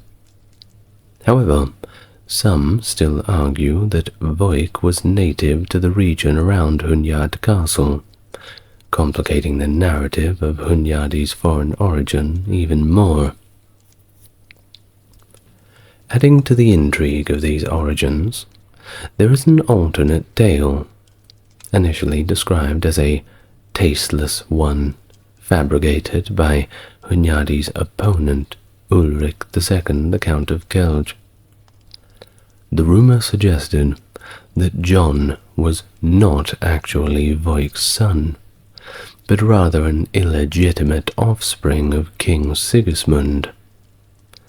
This rumor, of course, gained popularity, especially during the reign of John Hunyadi's son, Matthias Corvinus, who notably erected a statue of King Sigismund in Buda. That's Budapest, by the way. While the tale was embellished by later chroniclers, such as Gaspar Heltai, modern historians dismiss it as unverifiable gossip, although it did contribute to Hunyadi's legendary status in the Balkans. The identity of John's mother is even more mysterious. While some accounts, like those of Bonfini and Heltai, suggest she was the daughter of a wealthy boyar from Morzina, others, including Pop, propose her name as Elizabeth and associate her with the Musina family of Demsus. There is also speculation, referenced by Coubigny, about her Greek origins or Orthodox faith, and while these could indeed be true, to this point in time, at least at the time of this video, they're yet to be thoroughly substantiated. Now it gets even more complicated. Matthias Corvinus, in a letter from 1489, claimed that his grandmother's sister was captured by Ottomans and actually became part of a sultan's harem, suggesting a familial link between John Hunyadi and the Ottoman royal family, a claim which is once again dismissed by some later historians as fictitious. Well, his exact year of birth is also a little uncertain, and we have estimates ranging from 1405 to 1407, based mainly on the timing of his younger brother's birth and other familial details.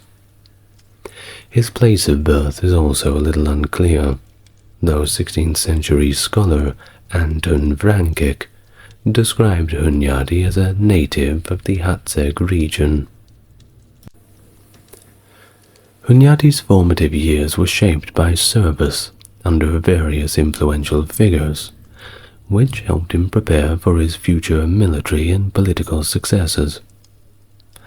These details of these early times are somewhat muddled by contradictory accounts from 15th century authors, making it challenging to compile a definitive list of his employers during his youth.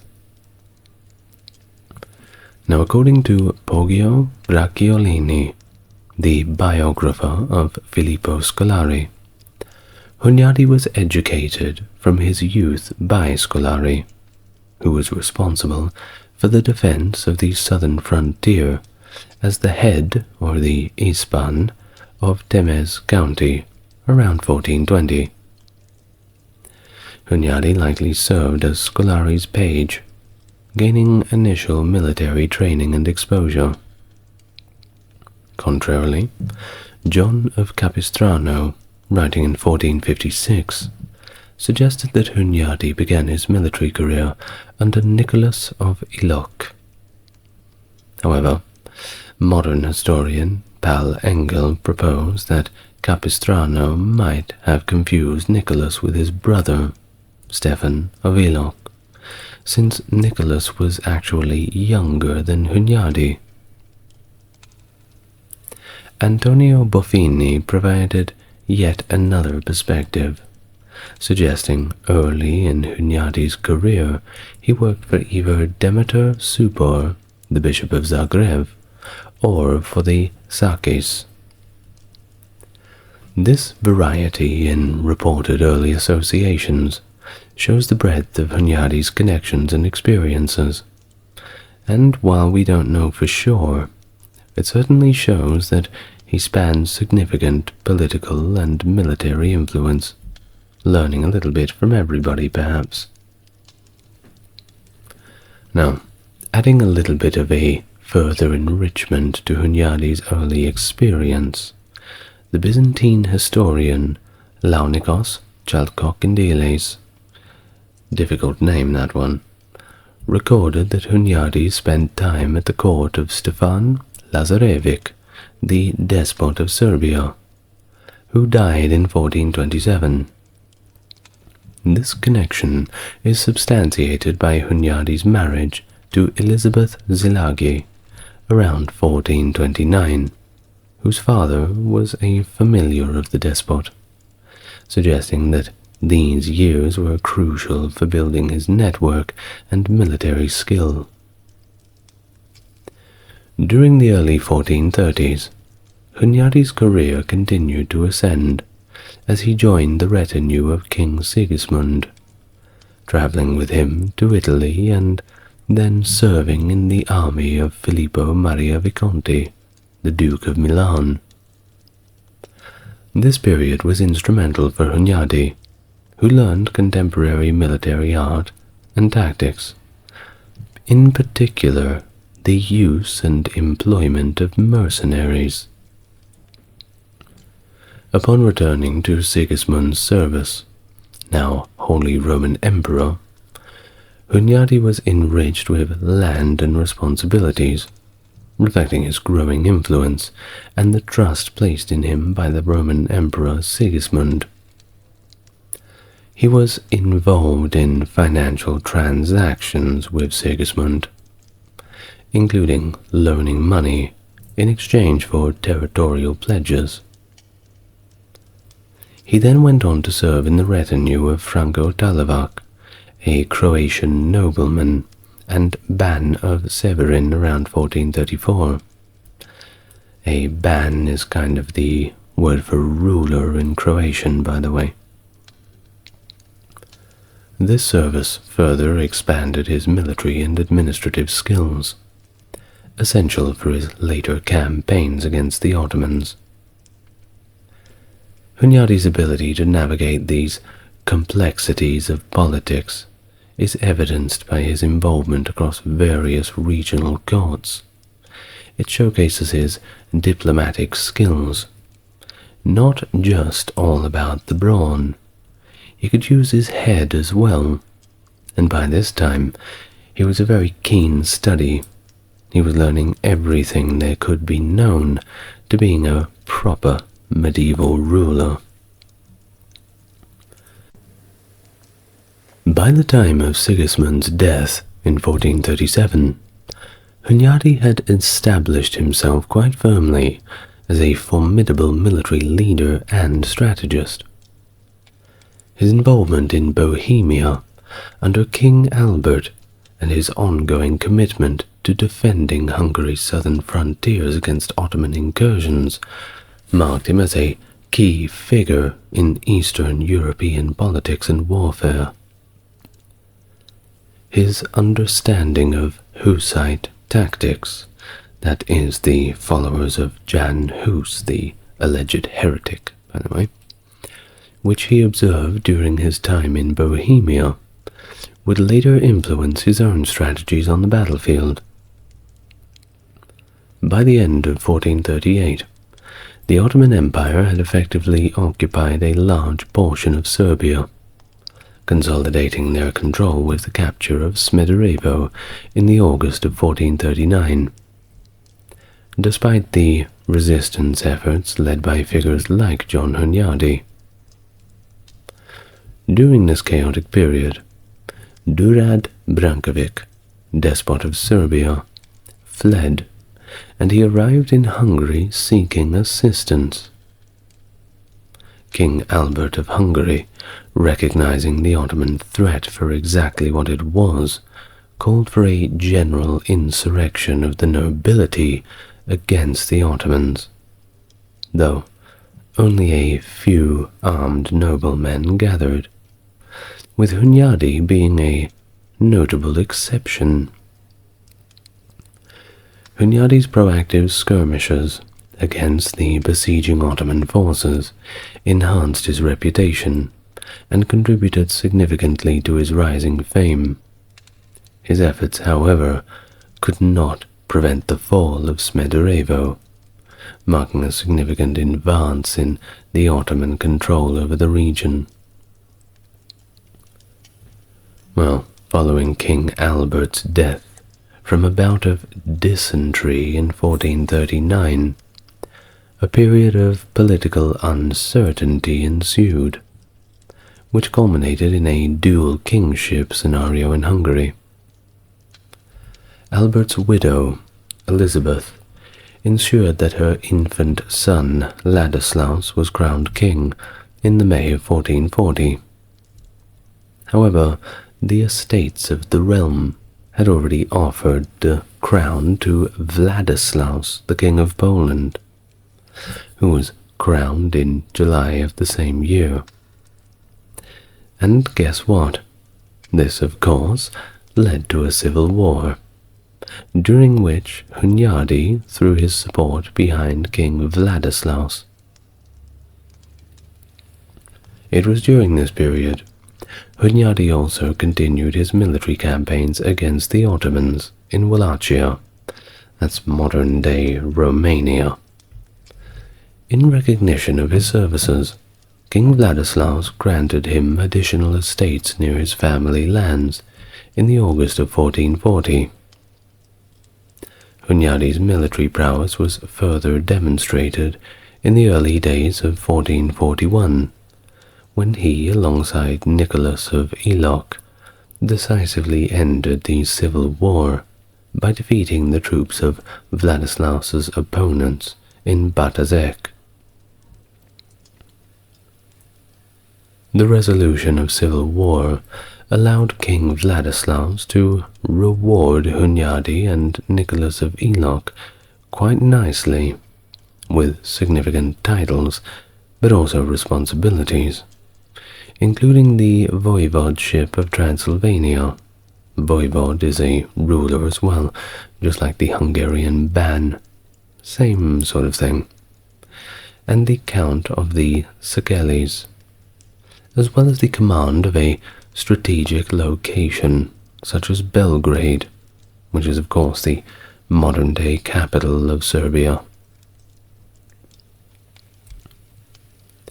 Hunyadi's effective administration in these regions, particularly in pacifying Transylvania, showcased his adeptness not only in military matters, but also in day-to-day governance, and this earned him the respect and loyalty of the local landowners, who were pretty glad to have a semblance of stability.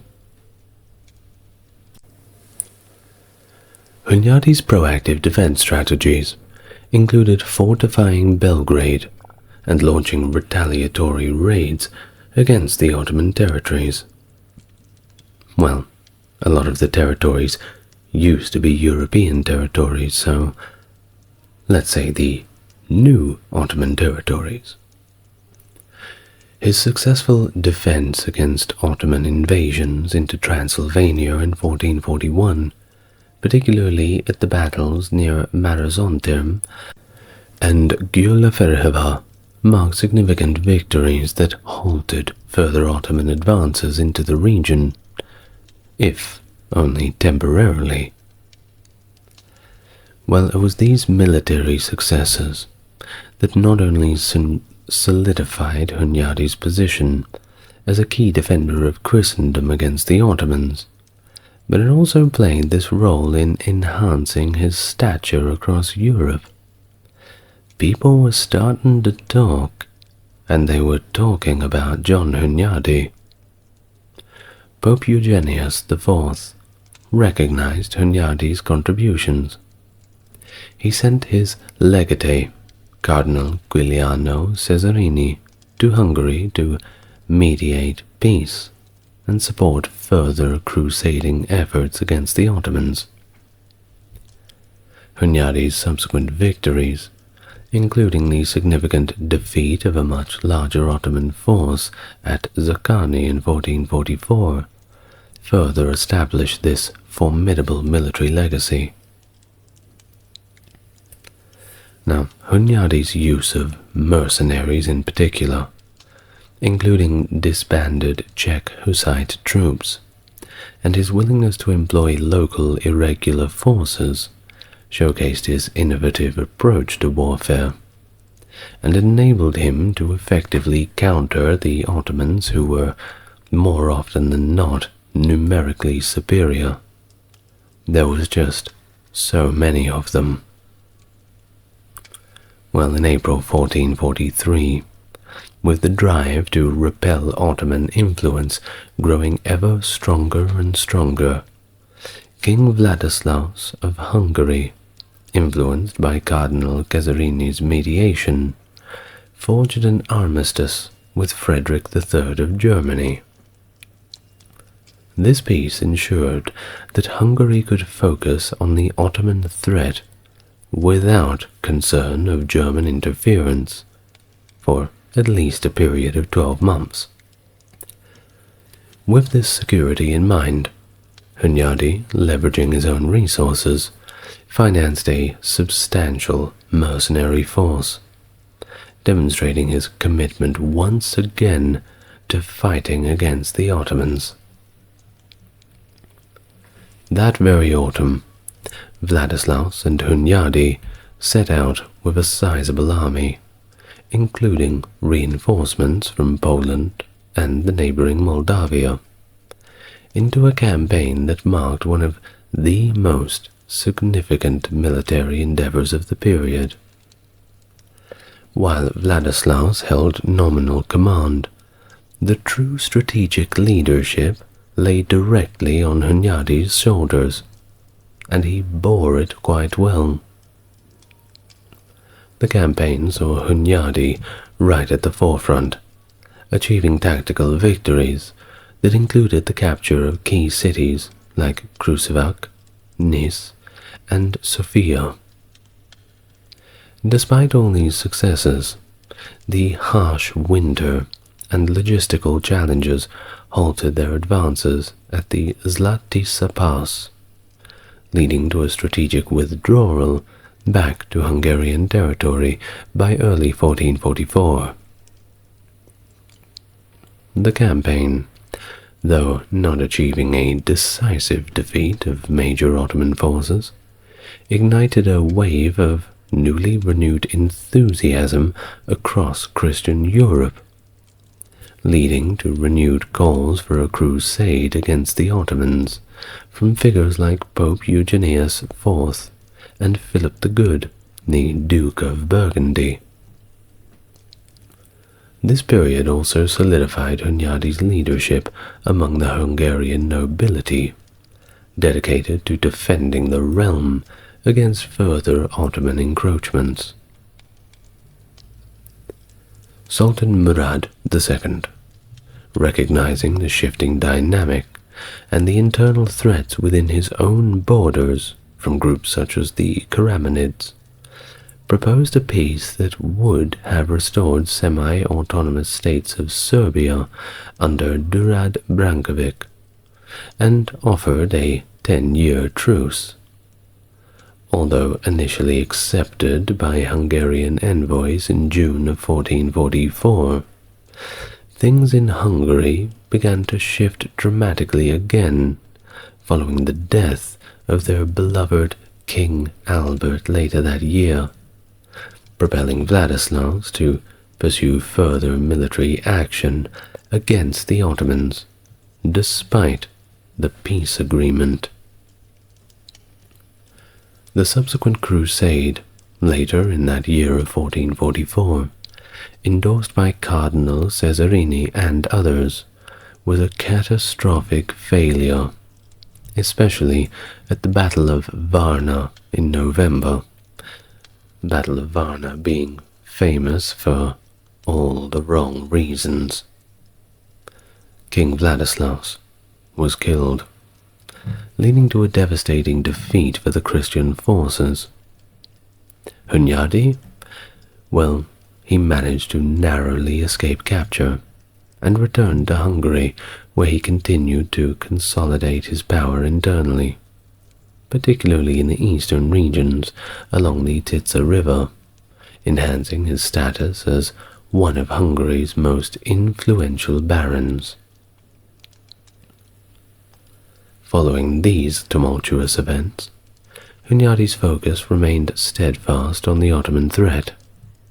His continuous efforts to organize new crusading efforts, coupled with his diplomatic engagements with Western monarchs and regional leaders like Vlad Dracul of Wallachia, that is, Dracula's father, by the way, Vlad Tepes Dracula is the one you are thinking of.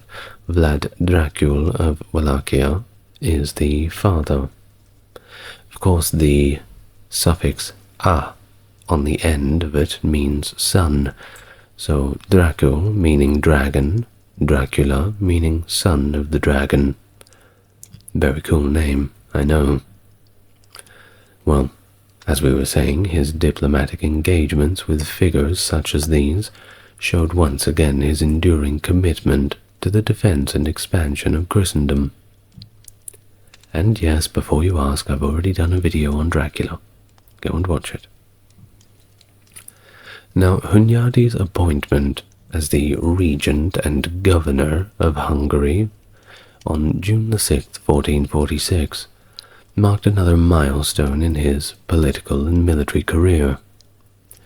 His elevation was strongly supported by the lesser nobility, who recognized his extensive contributions and sacrifices in the ongoing conflicts against the Ottomans. By this time, Hunyadi had amassed considerable wealth and land, covering an area exceeding 800,000 hectares, which is about 2 million acres, making him one of the richest and most powerful barons in the entire kingdom. His financial commitment to the war efforts was completely unparalleled, and he invested a significant portion of his own resources in defending the realm.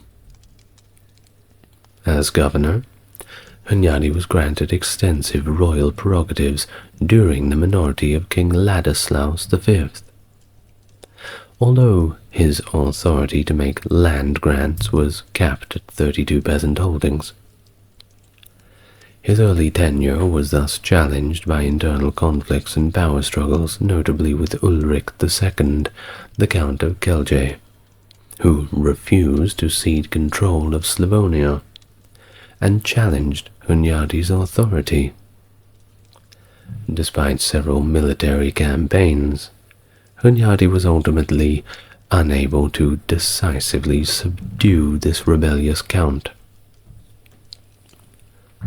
Hunyadi's diplomatic skills were tested as he negotiated an armistice with John Žižka of Brandis, who controlled northern regions, now our modern-day Slovakia, although the truce failed to hold. His foreign policy challenges continued with Frederick III of Germany, who had detained King Ladislaus V and refused to release him, prompting Hunyadi to launch punitive raids into Austrian territories, which resulted in a truce that somewhat favored Frederick. The politics within Hungary grew ever more complicated after the Diet elected Ladislaus Garai, a leader of Hunyadi's opponents, as Palatine, reflecting the shifting allegiances that were now entrenched among the Hungarian nobility. Amidst these internal and external pressures, Hunyadi sought to bolster his position by negotiating with Alfonso the Magnanimous. What a name! The King of Aragon and Naples, even offering him the Hungarian crown in exchange for support against the Ottomans, a proposal that ultimately just went nowhere.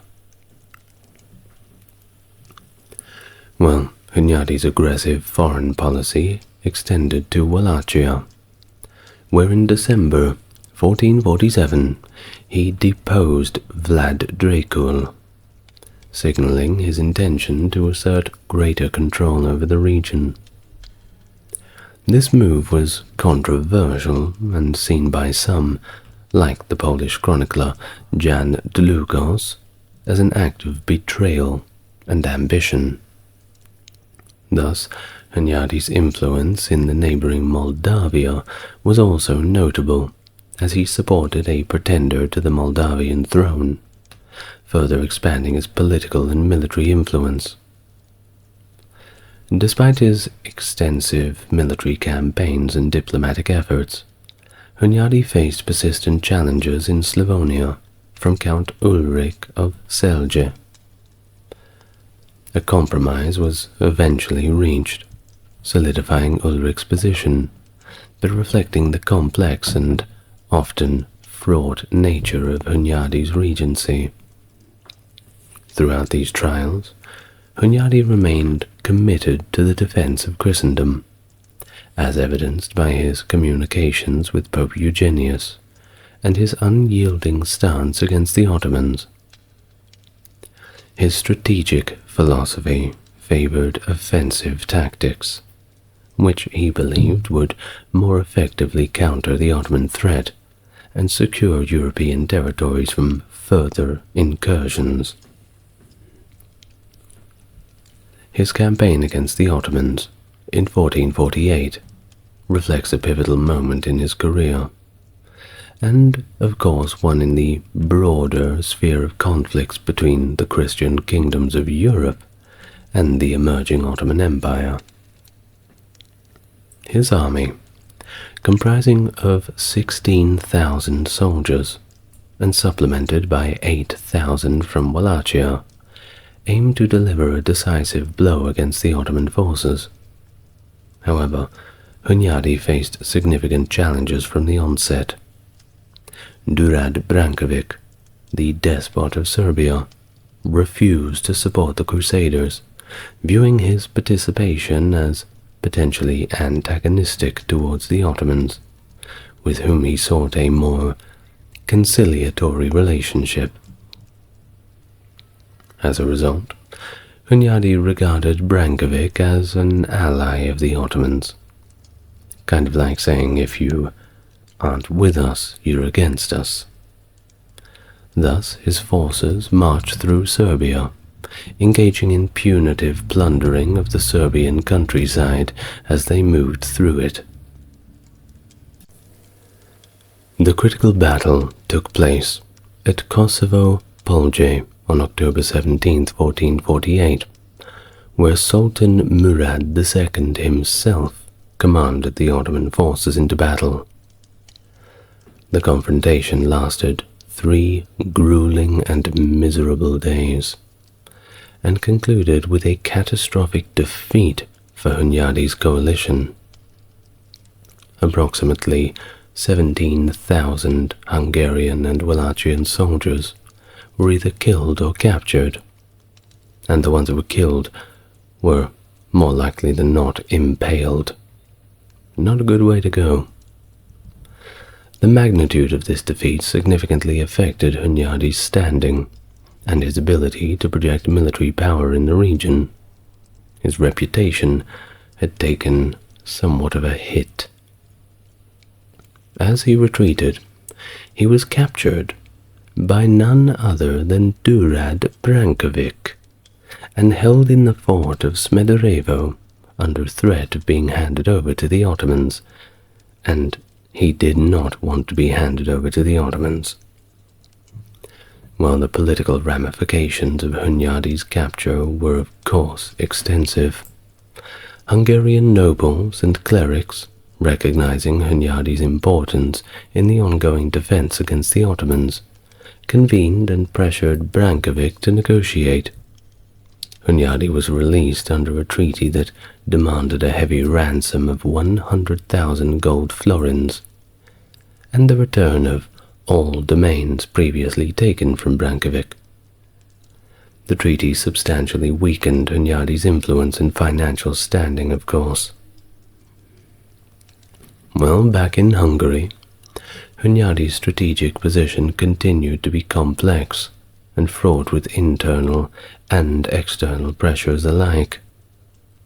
He resigned from his influential position as Voivode of Transylvania and faced continuous challenges from rivals, including John Jiskra, who controlled significant territories with his Czech mercenaries. However, Hunyadi did manage to secure alliances with Stefan Thomas of Bosnia and Bogdan II of Moldavia, which were crucial for maintaining a regional coalition against both internal dissidents and external threats. the treaty with Frederick III of Germany in 1450, and subsequent peace with Brankovic in 1451 were part of Hunyadi's broader strategy to stabilize his position and prepare for future confrontations with the Ottomans.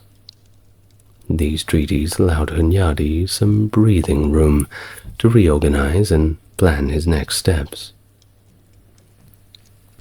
Despite the setbacks, Hunyadi's reputation as a commander and leader capable of defending Christendom against the Ottomans remained influential. He continued to play a central role in the politics of Hungary and the broader region, leveraging his military experience and networks to navigate the complexities of mid-15th century Eastern Europe.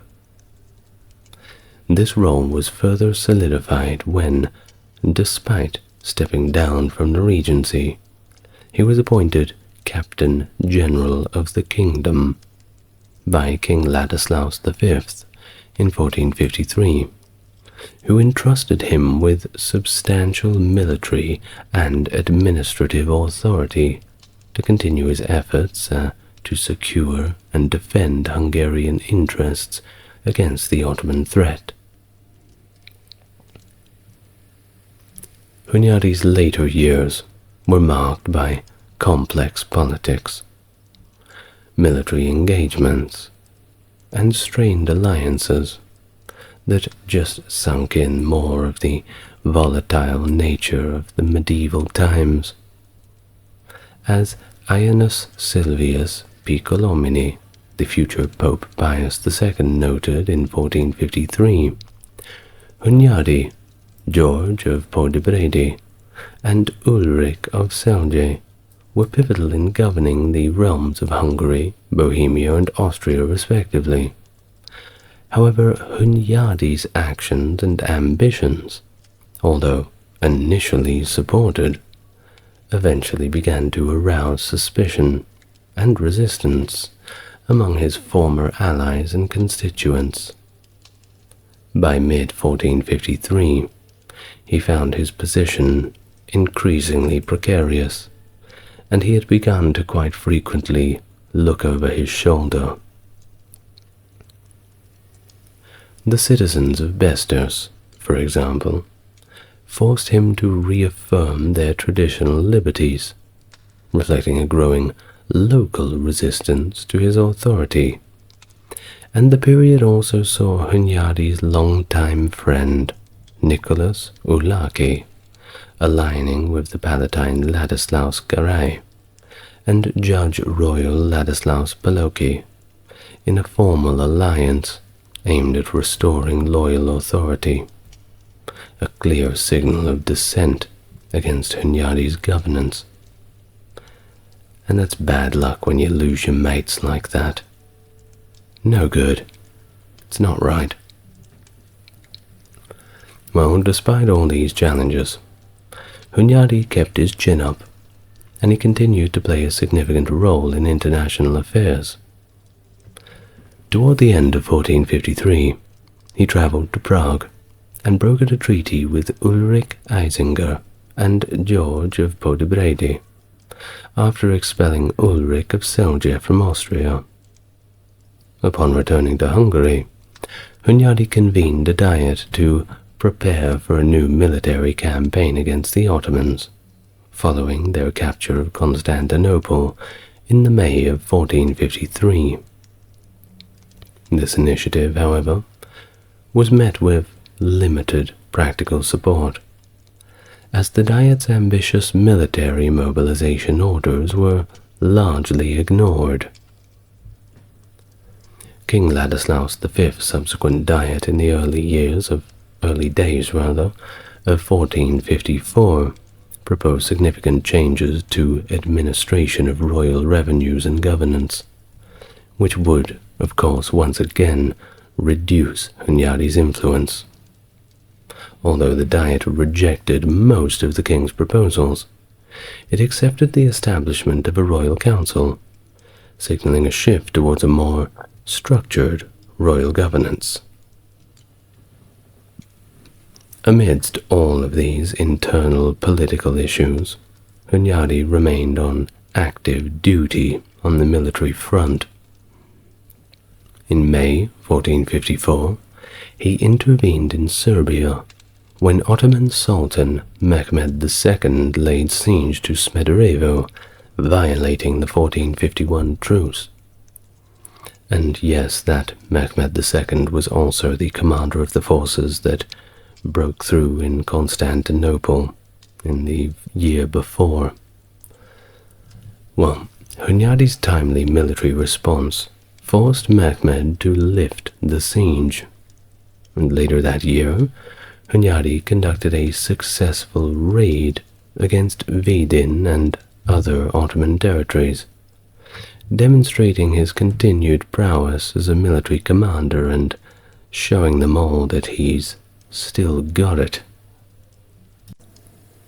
However, Emperor Frederick III's imperial diet at Wiener Neustadt aimed at discussing a new crusade against the Ottomans did not result in decisive actions, primarily due to Frederick's hesitation and Hunyadi's exclusion from the meeting by political maneuvers. By early 1456, the politics in Hungary had become even more fraught. King Ladislaus V's visit to Buda, accompanied by Ulrich of Celje and other barons, led to direct confrontations with Hunyadi, who was accused of abusing his authority. Rather a broad brush. Well, this internal strife, of course, coincided with yet another Ottoman invasion, prompting a temporary reconciliation among the Hungarian leaders, including Hunyadi. In a significant political compromise, Hunyadi resigned control of some royal revenues and fortresses, indicating a reduction in his direct control over Hungarian military and fiscal resources. Well, it was around this time where Hunyadi was reaching the end of his tenure. His final months were characterized by a series of intense military efforts to desperately defend Hungary against the Ottoman forces under a very angry Sultan Mehmed II. The situation was dire. Envoys from Ragusa had alerted Hungarian leadership about the Ottoman preparations for the invasion, and foreign assistance was at this point very unlikely, as communication by the papal legate, Cardinal Juan Carvajal. Despite the grim outlook, Hunyadi's reputation as a formidable military leader remained completely intact, underscored by Carvajal's reference to him as the Maccabeus of our time. Vladislav II of Wallachia, supported by the Ottomans, was conducting raids into southern Transylvania, exacerbating the threat to Hungarian territories. Additionally, local conflicts within Hungary, such as the rebellion by the Vlachs in Fogaras County and ongoing conflicts with the Hussites in Upper Hungary, diverted resources and attention from the primary threat of the Ottoman advance. In the early days of 1456, Hunyadi focused on reinforcing Hungary's southern defences, particularly the key fortress of Belgrade, which was critical in guarding against the Ottoman incursions. He managed to hire a sizable force of Hungarian, Czech, and Polish mercenaries, and directed them to defend Belgrade. At the same time, the fervent preaching of John of Capistrano mobilized a crusader army, largely composed of peasants, who gathered at the fortress in anticipation of the siege. The Ottoman attack began in July with a heavy bombardment. Hunyadi assembled a fleet of 200 ships to challenge the Ottoman naval forces on the Danube. His successful destruction of the Ottoman fleet on July 14th was a crucial victory, preventing the Ottomans from completing their encirclement of Belgrade. The climax of the siege occurred between the 21st of July and the 22nd, when the Ottomans launched a general assault. Hunyadi, alongside the makeshift rabble of a Crusader army, managed to repel the Ottoman attacks and even broke into their camp. The decisive counterattack caused significant disarray within the Ottoman ranks, forcing Sultan Mehmed to retreat despite his initial resistance to abandon the siege. The victory at Belgrade was celebrated all across Europe, sparking processions and public jubilation in cities like Venice and Oxford, reflecting the widespread relief and admiration for Hunyadi's leadership. However, despite the military success, internal tensions had to surface in the Crusader camp, with the peasant soldiers denying the nobility's role in the victory. This brewing discontent prompted Hunyadi and Capistrano to abandon the army to prevent further unrest. Tragically, shortly after the siege, a plague outbreak claimed many lives in the Crusader camp, including John Hunyadi himself. He died on August the 11th, 1456, near Zemun in modern-day Serbia. His death marked the end of an era for the Hungarian military and political life. Hunyadi was thus later buried in the Roman Catholic St. Michael's Cathedral in Alba Iulia. The tradition of ringing church bells at noon has a historical significance that traces back to the pivotal victory at the Siege of Belgrade in 1456. Pope Calixtus III, in an effort to galvanize support and prayer for the defenders fighting against the Ottoman siege led by Sultan Mehmed, decreed that the bells of every church across Europe should ring out at noon. This was intended as a daily reminder for Christians to pray for the success of the forces defending Belgrade, which was under the command of John Hunyadi. This practice, deeply rooted in this historical event, continues to resonate across various Christian denominations, including Protestant and Orthodox communities, illustrating its widespread adoption and the lasting impact of the victory at Belgrade. So, the next time you hear the church bells ring out at noon, perhaps if you feel inclined, you can say a little prayer for John Hunyadi and those who made their brave defense. Or if you're not inclined to pray, perhaps just remember about the sacrifices people had made to protect Europe. I'm sure there'll be plenty more sacrifices in the future. We are not out of the woods yet. Plenty more wars to come, don't worry about that. Well, we've reached the end of our biography of John Hunyadi, and we may now ring the bells on this video. The Reconquista, spanning from 711 to 1492, a series of campaigns by Christian states to recapture territory taken by Muslims in the Iberian Peninsula.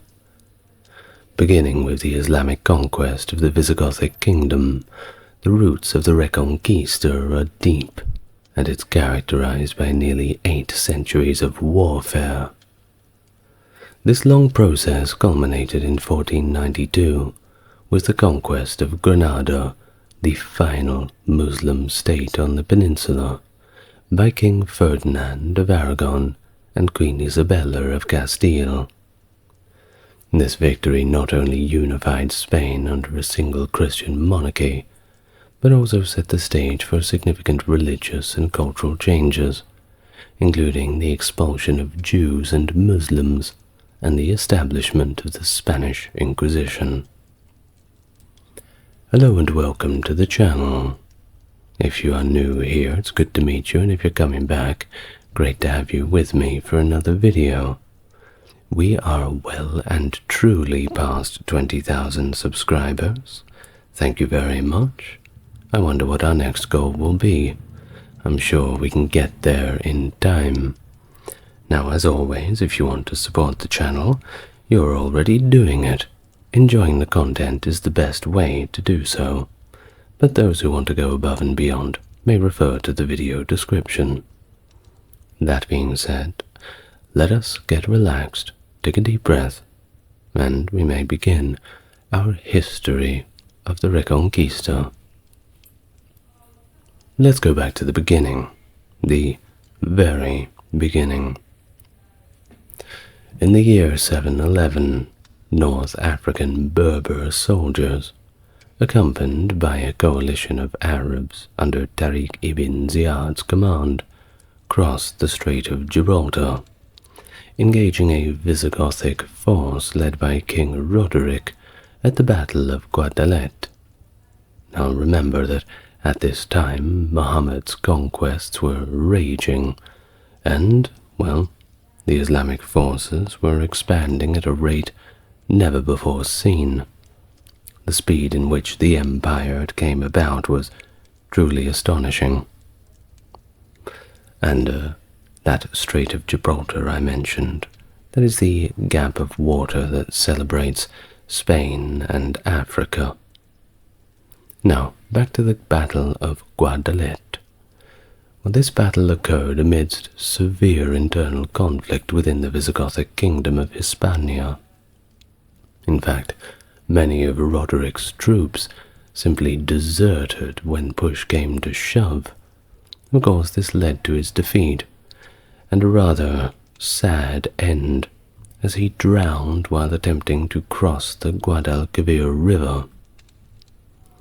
Well, following Roderick's defeat, the Umayyad governor of Ifriqiya, Musa ibn Nusayr, joined Tariq in a campaign against various towns and strongholds in Hispania. Several towns, including Merida, Cordova, Zaragoza, and possibly Toledo, were captured, while others simply agreed to treaties in exchange for maintaining their autonomy, or at least a fraction of it. After establishing a local emirate, Caliph al-Walid I of the Umayyad Caliphate removed many of the successful Muslim commanders. Tariq ibn Ziyad was recalled to Damascus and replaced with one Musa ibn Nasir. Musa's son, Abd al-Aziz ibn Musa, reportedly married Roderick's widow, Egilona, and established his regional government in the city of Seville. However, Abd al-Aziz was suspected of secretly harboring a desire to convert to Christianity, and even worse than that, or perhaps on the same level depending on which Islamic scholar you ask, planning a successionist rebellion, prompting Caliph al-Walid I to order his assassination. Ethnic tensions between Berbers and Arabs emerged as a serious weakness among the Muslim conquerors, jeopardizing Umayyad unity. Now, I won't go into the complicated categorization of different groups of Berbers and all the rest, but think of the Berbers as Mediterranean Africans. Well, despite their successes, the Umayyad forces faced resistance, and a major defeat in Europe at the Battle of Toulouse halted their expedition, albeit temporarily. A punitive expedition led by Abdul Rahman al-Ghafiqi, defeated Odo of Aquitaine at the Battle of the River Garonne in 732. Odo then sought aid from his rival, Charles Martel, who led Frankish and Aquitanian armies against the Umayyad forces at the Battle of Poitiers in 732. Martel's victory was a turning point, as Moorish rule in what is now France became to decline, although it would endure in parts of the Iberian Peninsula for several centuries thereafter. Now, in response to a significant increase in taxes on Christians by the new emir Anbasa ibn Suhaim al-Kalbi, several rebellions erupted in Al-Andalus. Despite efforts by successive weak emirs, these uprisings could not be suppressed, and around 722, a Muslim military expedition was dispatched into the north to quell a rebellion led by Pelagius of Asturias, a pivotal event traditionally regarded as the beginning of the Reconquista. Well, despite their small size, these two northern realms, Navarre and Asturias, demonstrated a rather remarkable resistance, maintaining their independence. The Umayyad rulers based in Cordoba, recognizing their inability to extend power over the Pyrenees, opted to consolidate their authority within the Iberian Peninsula. While Arab Berber forces periodically raided deep into Asturias, this region, situated on the periphery of the Islamic world, posed challenges, but at the same time held very little strategic interest. Often, the game was not quite worth the candle. Alfonso I of Asturias focused not only on raiding Arab Berber strongholds in the Meseta, but also on expanding his domains at the expense of neighboring Galicians and Basques. However, Asturian control over the kingdom remained quite tenuous in the early years, necessitating continual efforts to strengthen it through alliances and conflicts with other northern Iberian peoples. Following the death of Pelayo in 737, his son Fabiola of Asturias ascended to the throne, but he reportedly met a rather tragic and brutal end, in the way that he was mauled to death by a bear during what is known as a courage trial, basically like a challenge, go out into the woods. Well, it seems that this one was a little bit too much of a challenge. Well, despite this setback, Pelayo's dynasty endured, gradually expanding the kingdom's boundaries until roughly 775, encompassing all of northwest Hispania. Further territorial expansion occurred under Alfonso II of Asturias, who reigned from 791 to 842. During his reign, an expedition pillaged Lisbon in 798, possibly in collaboration with the Carolingians. The Asturian kingdom's legitimacy was cemented with the recognition of Alfonso II as King of Asturias, not only by Charlemagne, but also the official endorsement came from the Pope. Additionally, during his rule, the discovery of the remains of St. James the Great in Galicia at Santiago de Compostela enhanced the kingdom's prestige. This discovery spurred pilgrimages from across Europe, fostering communication between Asturias and the Carolingian lands in the centuries that followed. 10 years later, Odo of Aquitaine sought to secure his southern borders against Charles Martel's incursions by marrying his daughter to Uthman ibn Naisa, a rebel Berber and the lord of Sardania. However, a punitive expedition led by Abdul Rahman al-Ghafiqi, the emir of Al-Andalus, resulted in Uthman's defeat and death. In 759, Pepin the Short expelled the Muslims from Narbonne and waged a ruthless 8-year war to conquer Aquitaine. Following in his father's footsteps, Charlemagne solidified Carolingian control of Aquitaine by appointing counts of Frankish or Burgundian origin, and establishing the Church as his ally. Thus, Toulouse became a pivotal base for Charlemagne's expeditions against Al-Andalus. Charlemagne's efforts to secure the southern border of the Carolingian Empire culminated in the creation of the Spanish March in 781. This regional subkingdom included part of contemporary Catalonia and aimed to contain Aquitanians while guarding against Muslim incursions. In the same year, Charlemagne's young son Louis was crowned King of Aquitaine under the supervision of William of Gellon, tasked with overseeing the nascent Spanish March.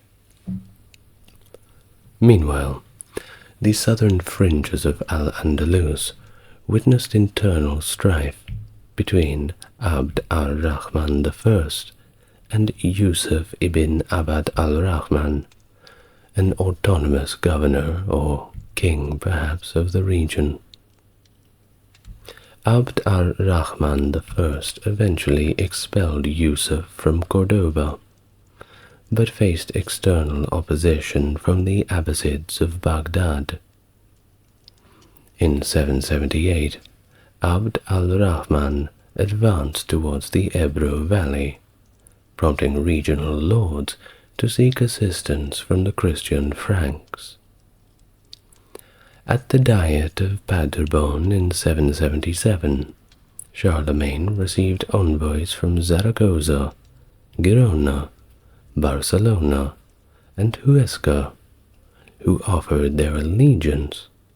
All they wanted in return was Frankish military aid against Abd al-Rahman and his unwanted advances. Charlemagne's expedition into the Iberian Peninsula in 778 ended in a setback at the Battle of Roncesvalles Pass, where his rear guard was ambushed and destroyed by Basque forces. This battle, in particular, is also the subject of a large portion of the poetic work The Song of Roland. Not sure if you've read that one, but you should probably do it. Well, despite this ambush by the Basque forces, Charlemagne continued to exert influence in the region. Upon the death of Abd al-Rahman in 788, Hisham I took the throne and proclaimed a jihad in 792, advancing against the kingdoms of Asturias and the Carolingian Septimania. Although they initially defeated William of Gellon, the Count of Toulouse, William led a successful expedition the following year across the eastern Pyrenees.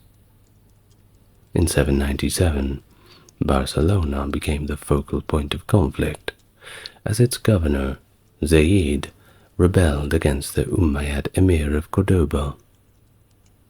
Although the emir's army recaptured the city in 799, Louis, leading a Frankish army, crossed the Pyrenees and besieged Barcelona for 7 months, until it finally capitulated in early 801.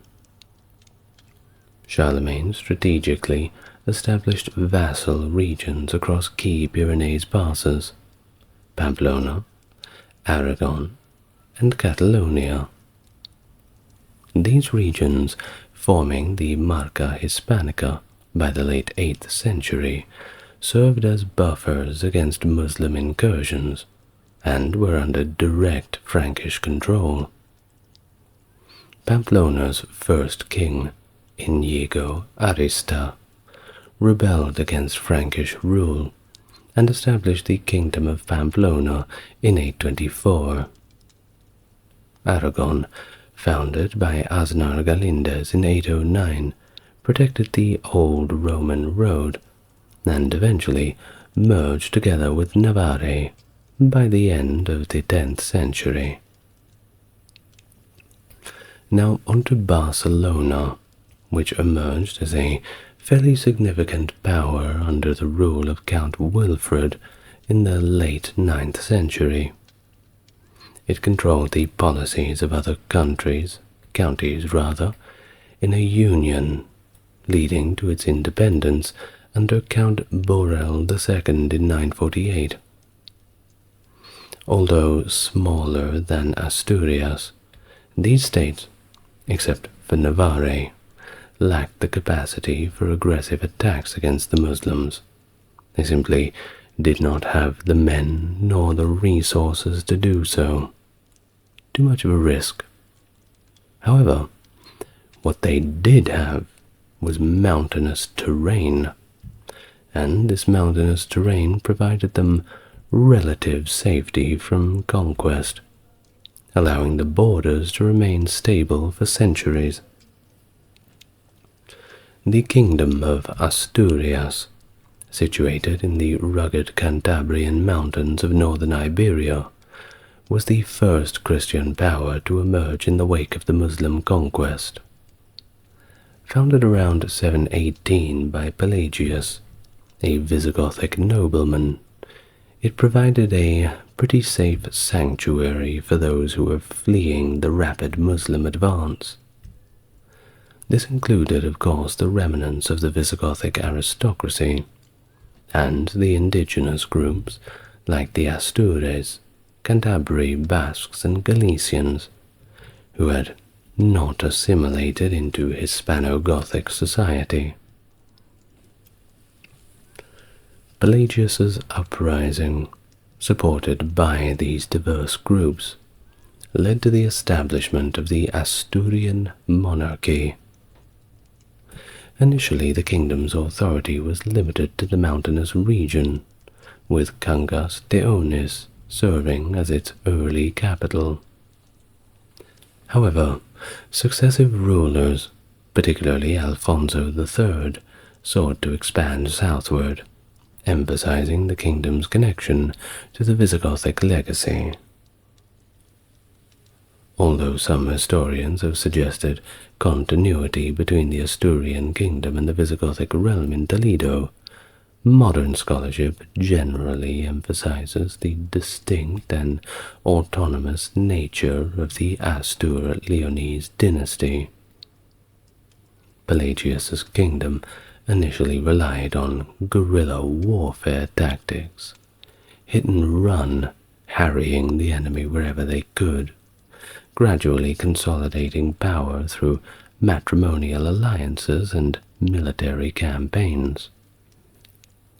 Now, for example, Alfonso I expanded westward into Galicia and conducted many raids over many years into Muslim territories.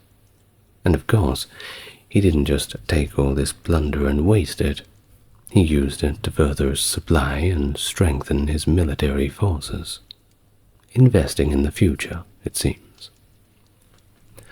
Well, all of these raids not only bolstered Asturian military capabilities, but they also served as a means of asserting Christian presence in the formerly Visigothic territories.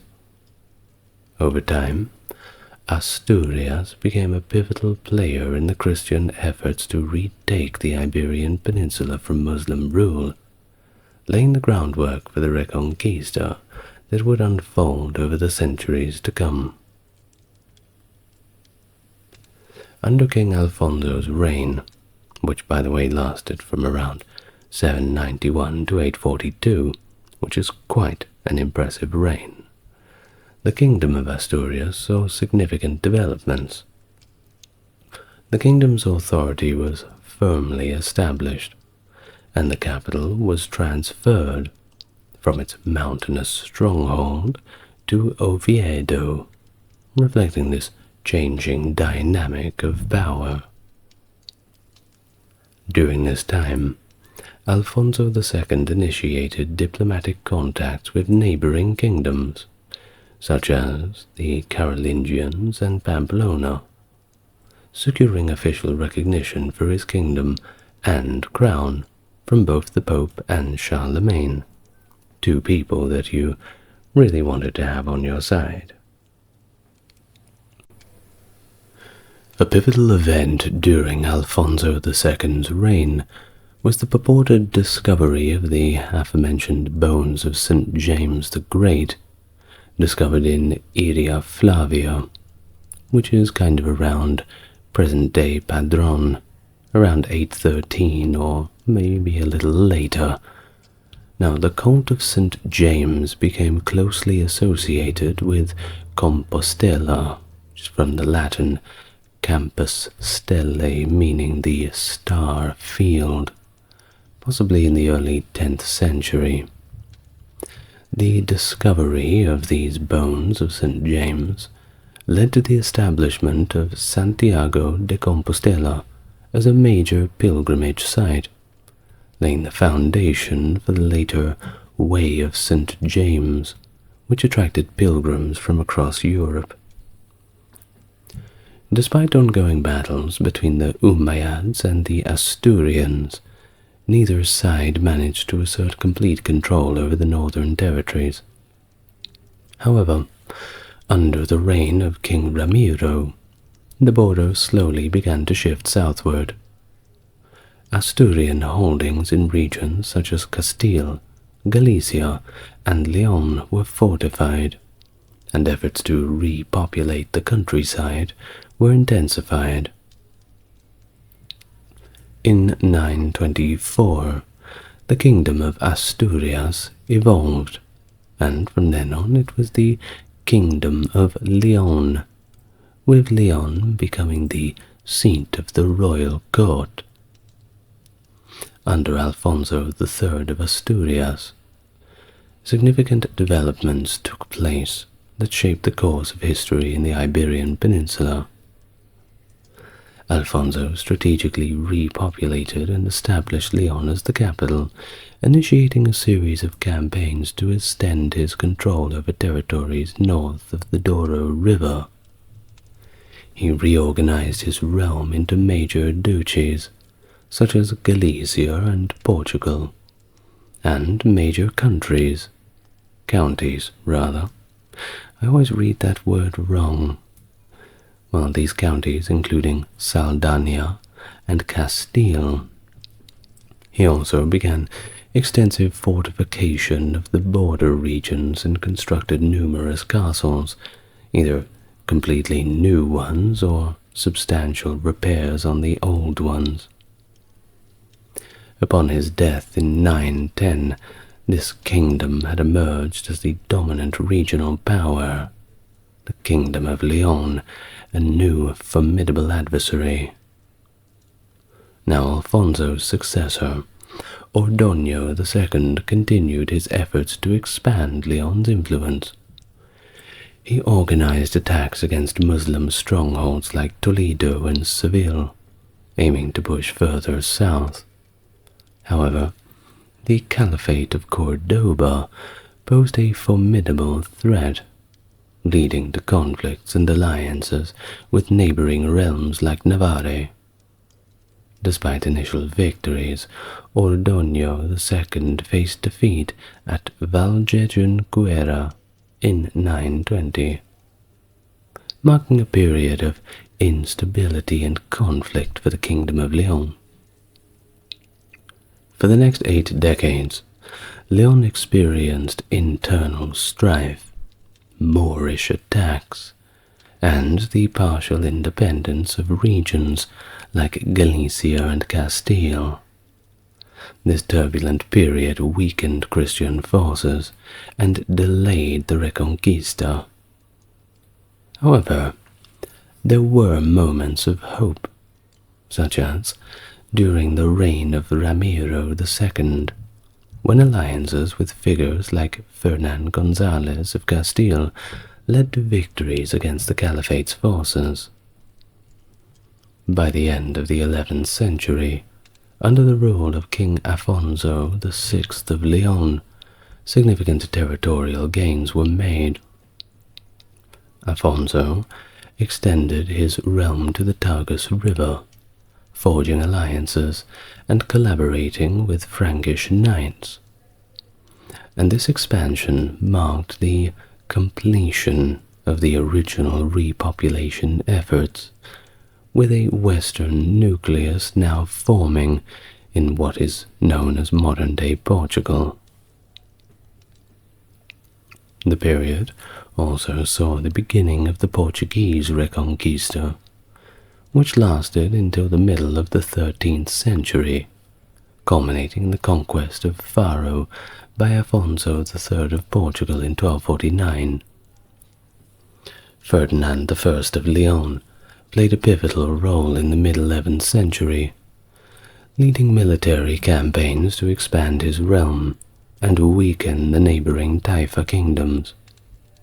His conquest of Coimbra and his demands for parias from the Taifas significantly weakened their military and financial strength. Additionally, Ferdinand implemented repopulation efforts in the borders, granting numerous fueros to attract settlers and bolster defense. Upon Ferdinand's death in 1064, his kingdom was divided among his sons, leading to conflicts among them. Sancho II of Castile sought to reunite his father's kingdom and engaged in hostilities against his brothers, with the support of Rodrigo Diaz, later known as El Cid Campeador.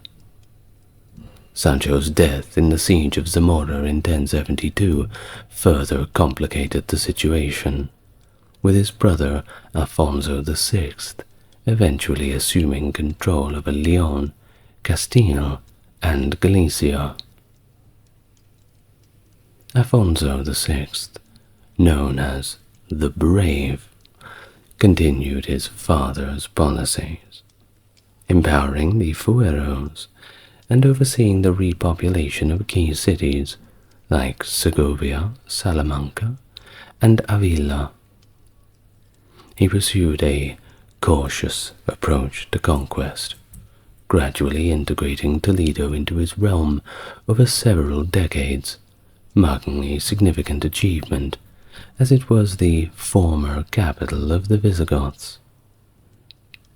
Afonso's diplomatic skills and willingness to negotiate with the Taifa rulers helped him achieve political goals before resorting to military force. His more assertive stance towards the Taifas caused concern among their rulers, prompting them to seek assistance from the Almoravids in North Africa. This alliance would have significant repercussions for the Iberian Peninsula, leading to increased conflict and the eventual emergence of the Almoravid dominance in the region. The Kingdom of Pamplona, situated along the Pyrenees and the Atlantic Ocean, emerged when local leader Inigo Arista led a revolt against Frankish authority and was proclaimed king in Pamplona around 1124. Now initially, the kingdom's power was closely tied to the Muwalad Banu Qasi of Tudela. But Pamplona's influence expanded significantly during the reign of Sancho the Great, 1004 to 1035.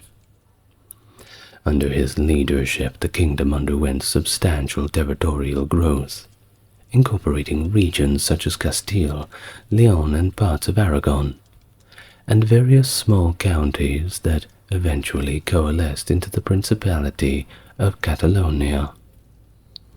The expansion also resulted in Pamplona gaining overlordship over Gascony and the independence of Galicia. However, by the 12th century, the kingdom began to contract, returning to its core territories. In 1162, King Sancho VI declared himself as the King of Navarre, reflecting the kingdom's focus on its deep-seated Navarrese identity. While throughout its early history, the kingdom of Pamplona engaged in frequent conflicts with the Carolingian Empire, but somehow managed to maintain its independence, which remained a defining characteristic of its history until 1513. And despite territorial fluctuations, Pamplona's strategic location, partnered with its political resilience, allowed it to endure as a distinct entity in the Iberian Peninsula for quite some time. Now, the Kingdom of Aragon originated as a division of the Kingdom of Navarre, when Sancho III of Navarre decided to partition his realm among his sons.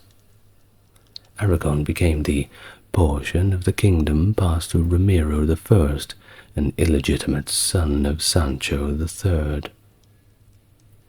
Throughout history, the kingdoms of Aragon and Navarre were intermittently united under the same rule, until the death of Alfonso the Battler in 1135.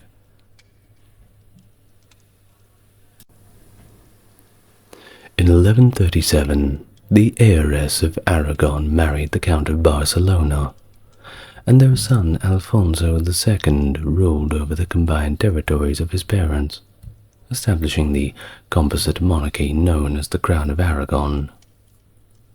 Alfonso II successfully reabsorbed the Principality of Tarragona into the realm, ousting the Norman d'Aguillo family. Over the following centuries, the Crown of Aragon expanded its dominions across the Iberian Peninsula and the Mediterranean. James I of Aragon, also known as James the Conqueror, and for bloody good reason, notably annexed territories to the north, south, and the east, including the kingdoms of Valencia and Mallorca. James also negotiated the Treaty of Corbeil in 1258, whereby the French king relinquished any feudal claims over Catalonia.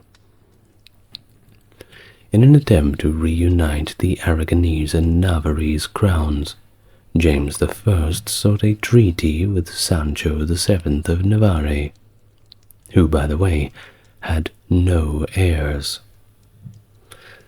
But the Navarrese nobles rejected James in favor of Theobald IV of Champagne. That's the region of Champagne in France, by the way.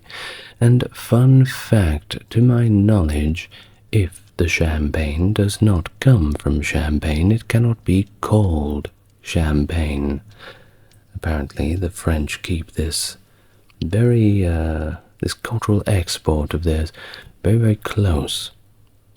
From what I hear, there was a legal battle some years back, but that has nothing to do with the Reconquista. I do apologize. Now, the culmination of Aragon's significance came with the marriage of Ferdinand II of Aragon to Isabella of Castile, leading a dynastic union that laid the groundwork for modern Spain. This union, achieved through marriage, ultimately resulted in the conquest of Upper Navarre and the Emirate of Granada, consolidating Spanish territory under their rule. In 1139, after a resounding victory at the Battle of Orique against the Almoravids, Afonso Henriques was hailed as the first king of Portugal by his triumphant troops. And by the way, legend has it that during this battle, Jesus Christ announced himself, that's right, from the heavens, Afonso's heroic deeds, prophesying that the establishment of the first Portuguese Cortes at Lamego, where he would be crowned by the Primate Archbishop of Braga. Adding to the intrigue of this momentous occasion, in 1142, a contingent of Anglo-Norman crusaders en route to the Holy Land aided King Afonso Henriques in a daring but, unfortunately, unsuccessful siege of Lisbon. But don't worry, they'll get it back later. The Treaty of Zamora in 1143. Now that is a pivotal moment in the history of Portugal, as Alfonso VII of Leon and Castile formally acknowledged Portuguese independence from the Kingdom of Leon, basically creating its status as a sovereign nation. This recognition was further underscored by Pope Alexander III in 1179 through the papal bull titled Manifestus Probatum, affirming Afonso Henriques as the legitimate King of Portugal. The subsequent decades saw Portugal embroiled in fierce campaigns against the Moors, with the aid of crusaders and military monastic orders, such as the Knights Templar, the Order of Aviz, and of course the Order of St. James. These efforts gradually pushed the Moors southward to the Algarve on the southern coast of Portugal. By 1249, Portugal's participation in the Reconquista culminated in the definitive capture of the Algarve under the rule of Afonso III of Portugal. This marked the end of the Moorish rule in Portugal, and the beginning of a period of religious, cultural, and ethnic consolidation within the kingdom. Following the completion of their Reconquista, Portugal emerged as a predominantly Roman Catholic realm. However, brief conflicts with Castile did persist, notably under Denis of Portugal, who waged a, albeit short, war of possession of the towns of Serpa and Mora. Afterward, he pursued a policy of peace, culminating in the signing of the Treaty of Alcañices with Ferdinand IV of Castile in 1297, which established a permanent border between the two kingdoms. Amidst the suppression of the Knights Templar across Europe in the early 14th century, King Denis of Portugal re-established the Templars of Tomar as the Order of Christ in 1319. Denis, recognizing the order's invaluable contributions to the Reconquista and the reconstruction of Portugal in general, ensured that their assets remained within the order, rather than being appropriated by the crown. While the experience gained during the battles of the Reconquista proved instrumental in Portugal's subsequent expansion and exploration efforts, most notably the conquest of Ceuta, which laid the foundation for the Portuguese Empire. Additionally, contact with Muslim navigation techniques and sciences facilitated Portuguese nautical innovations, including the iconic caravel, which was a kind of ship they had that could bear the rough seas better, of course playing a pivotal role in Portugal's voyages of discovery during the Age of Exploration. I've recently done a few videos on characters like Vasco da Gama and a few others, Ferdinand Magellan. Quite interesting. You should go and watch them. Sometimes you do Age of Discovery videos and it's either going to be Spain or Portugal, maybe Francis Drake in Britain, but fascinating time. Well, alongside Portugal's rise, several minor Christian realms had emerged, including the Kingdom of Viguera, the Lordship of Albarracin, the Principality of Tarragona, the Principality of Valencia, each contributing to this very complex image of medieval Iberia.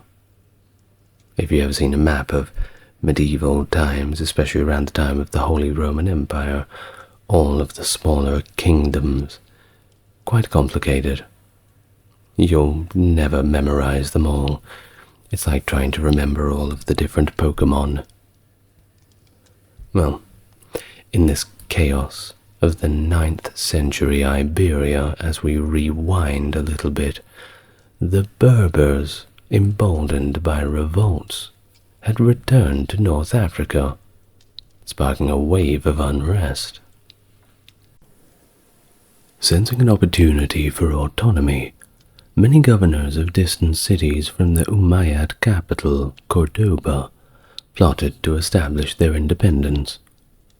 In 929, the Emir of Cordoba, Abd al-Rahman III, seized the momentous opportunity, declaring himself caliph and breaking away from the Abbasids in Baghdad. With this bold move, Abd al-Rahman III consolidated all military, religious, and political power, initiating a sweeping reorganization of the army and bureaucracy. Under Rahman III's leadership, attempts to subjugate the remaining Christian kingdoms of the Iberian Peninsula intensified. His aggressive campaigns pushed back the Christians beyond the Cantabrian mountains, signaling the Umayyad dynasty's dominance in the region. However, it was Abd al-Rahman's grandson, a mere puppet in the hands of influential Vizier al-Mansur, who continued the expansionist agenda. Al-Mansur's ruthless campaigns ravaged cities such as Burgos, Leon, Pamplona, Barcelona, and Santiago de Compostela, leaving a trail of destruction in his wake until his death in 1002. The demise of al-Mansur was the real turning point, plunging Al-Andalus into a period of instability and internal strife. Between 1002 and 1031, the region was torn apart, mainly by civil wars, culminating in the fragmentation of the Umayyad territory into Taifa kingdoms. These small kingdoms, or taifas as they are known, emerged as city governors and asserted their independence, resulting in the proliferation of up to 34 distinct realms, each centered around its capital. Lacking a cohesive vision for Moorish presence in Iberia, Taifa rulers frequently clashed with each other. All of this while the Christians began to retake what was once theirs. Well, of course, what was once theirs was also once somebody else's, but, hey, that is just the way it works. I don't make the rules. Well, all of this just continued to make the situation worse and worse. The Taifas could never really get along. It wasn't a religious thing. It was just a political thing. The law of man, the law of its nature, is conflict. As long as you have neighbors, they'll always have something that you want to take away from them. Perhaps not so much in our modern times, where we've been somewhat subdued, but certainly back in those times where you didn't have a Instagram feed to swipe through all day to distract you. It was all about the conflict. Anyway, I digress. Amidst all of this chaos, the Christian kingdoms of the north continued their relentless advance. Alfonso VI of Leon and Castile's conquest of Toledo in 1085 symbolized the shifting tides of power in the region. Faced with mounting pressure from encroaching Christian forces, Taifa rulers turned to Yusuf ibn Tashfin, the Berber chieftain leading the Almoravids, in a desperate bid for support. However, the resurgence of the Taifa states and their cooperation proved to be short-lived. The collapse of the Almoravid dynasty in the 1140s did lead to a resurgence of the Taifas, yes, but it was followed by another period of fragmentation when the Almohad Caliph declined in the 1220s. The Almoravids, a militant Berber Muslim militia, emerged as a formidable force in medieval Iberia, marked by their uncompromising stance towards Christians and Jews. Unlike their predecessors, the Almoravids sought to unite the fragmented Taifa kingdoms into a single Almoravid caliphate, with their armies marking multiple incursions into the Iberian Peninsula between 1086 and 93. Notably, they dealt a significant blow to Christian forces at the Battle of Sarajas in 1086, halting the southward expansion of the Christian kingdoms. However, their ambitious plans were thwarted by the valiant efforts of El Cid, who led the successful defense of Valencia in 1094, dealing the Almoravids their first defeat. Meanwhile, Navarre experienced a period of decline in the prominence under the reign of King Sancho IV, who lost control of Rioja to Sancho II of Castile and faced the looming prospect of vassalage to Aragon. Upon Sancho IV's death, Navarrese turned to Sancho Ramirez, the King of Aragon, who ascended the throne as Sancho V of Navarre and the First of Aragon. Sancho Ramirez's reign was marked by territorial expansion and international recognition for Aragon, as he united the kingdom with Navarre and advanced its borders southward, notably capturing Huesca in 1096. In the region of Catalonia, internal strife and external pressures from neighboring Taifas posed significant challenges. Barcelona, in particular, grappled with dynastic crisis, leading to open warfare among these smaller counties. However, by the 1080s, Barcelona managed to restore its dominion over the smaller counties, stabilizing the region's political landscape once again.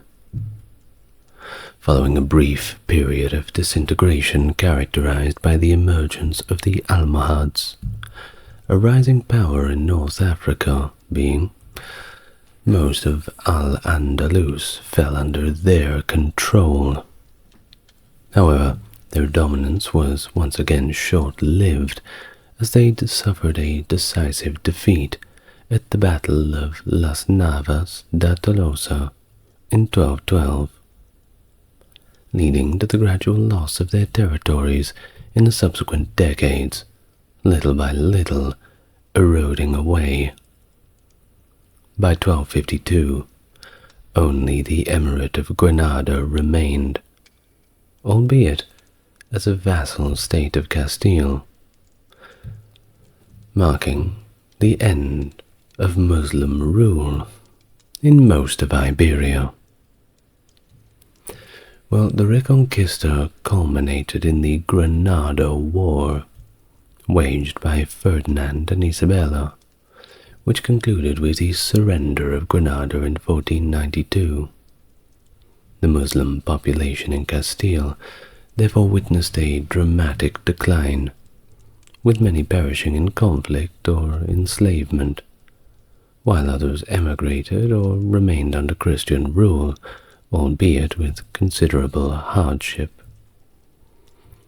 Thus, the fall of Granada marked the final nail in the coffin for Islamic Iberia, and it paved the way for the Spanish expansion into North Africa, albeit facing formidable opposition from the burgeoning Ottoman Empire in the east.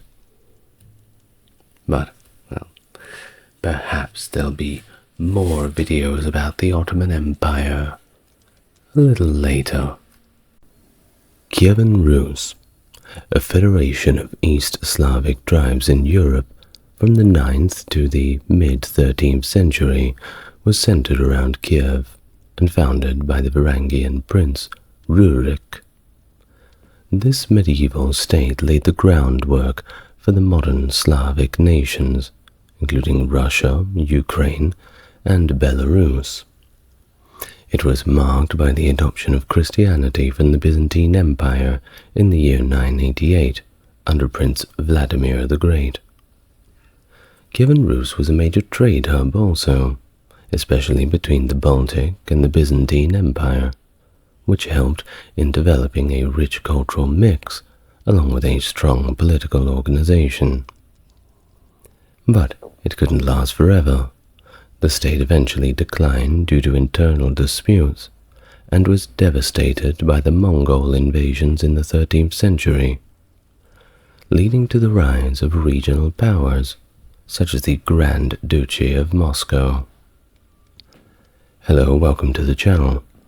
If you are new here, it's good to meet you, and if you're coming back for more, it's great to see you again. As always, if you want to support the channel, links to Patreon are in the description. Otherwise, a like, a comment, and if you're inclined to do so, subscribe. Helps YouTube know that more people need to see the video. So, thank you in advance. Now, with all that out of the way, let's get on to our full history of Kievan Rus. Please make yourself relaxed. Before the rise of Kievan Rus in the 9th century, the lands north of the Black Sea were predominantly inhabited by Eastern Slavic tribes, alongside other groups.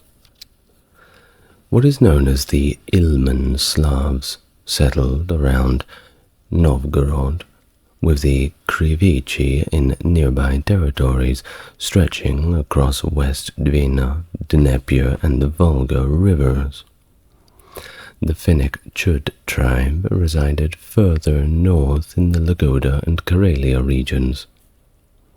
Further toward the south, in the modern-day Kiev area, lived the Poliana, with the Drevliana and Severiana neighboring them on either side of the Dnieper.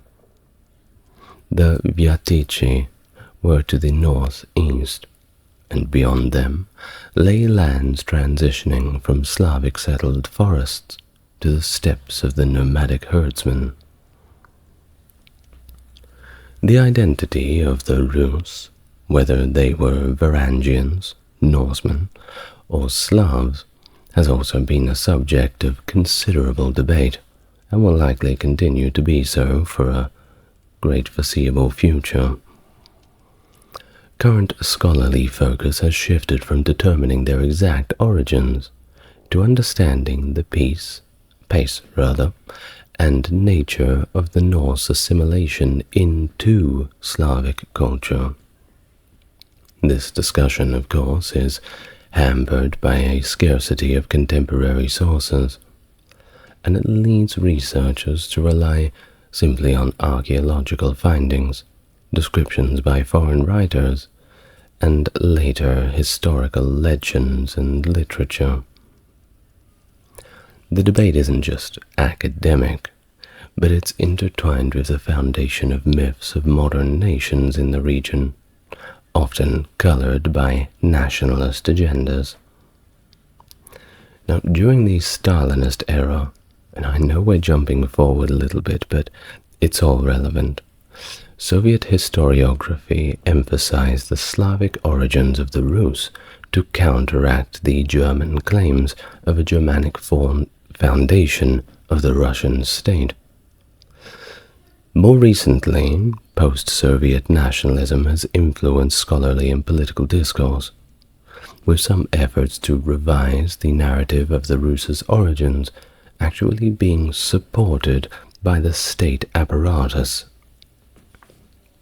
This has led to the promotion of foundation myths that align with current national identities, even finding their way into educational materials like those in Russia. Such political involvement in historical interpretation gives us a complex relationship between history, identity, and state policy. And it just goes to show how the past can be reinterpreted to serve present-day objectives. Always be on the lookout for that one.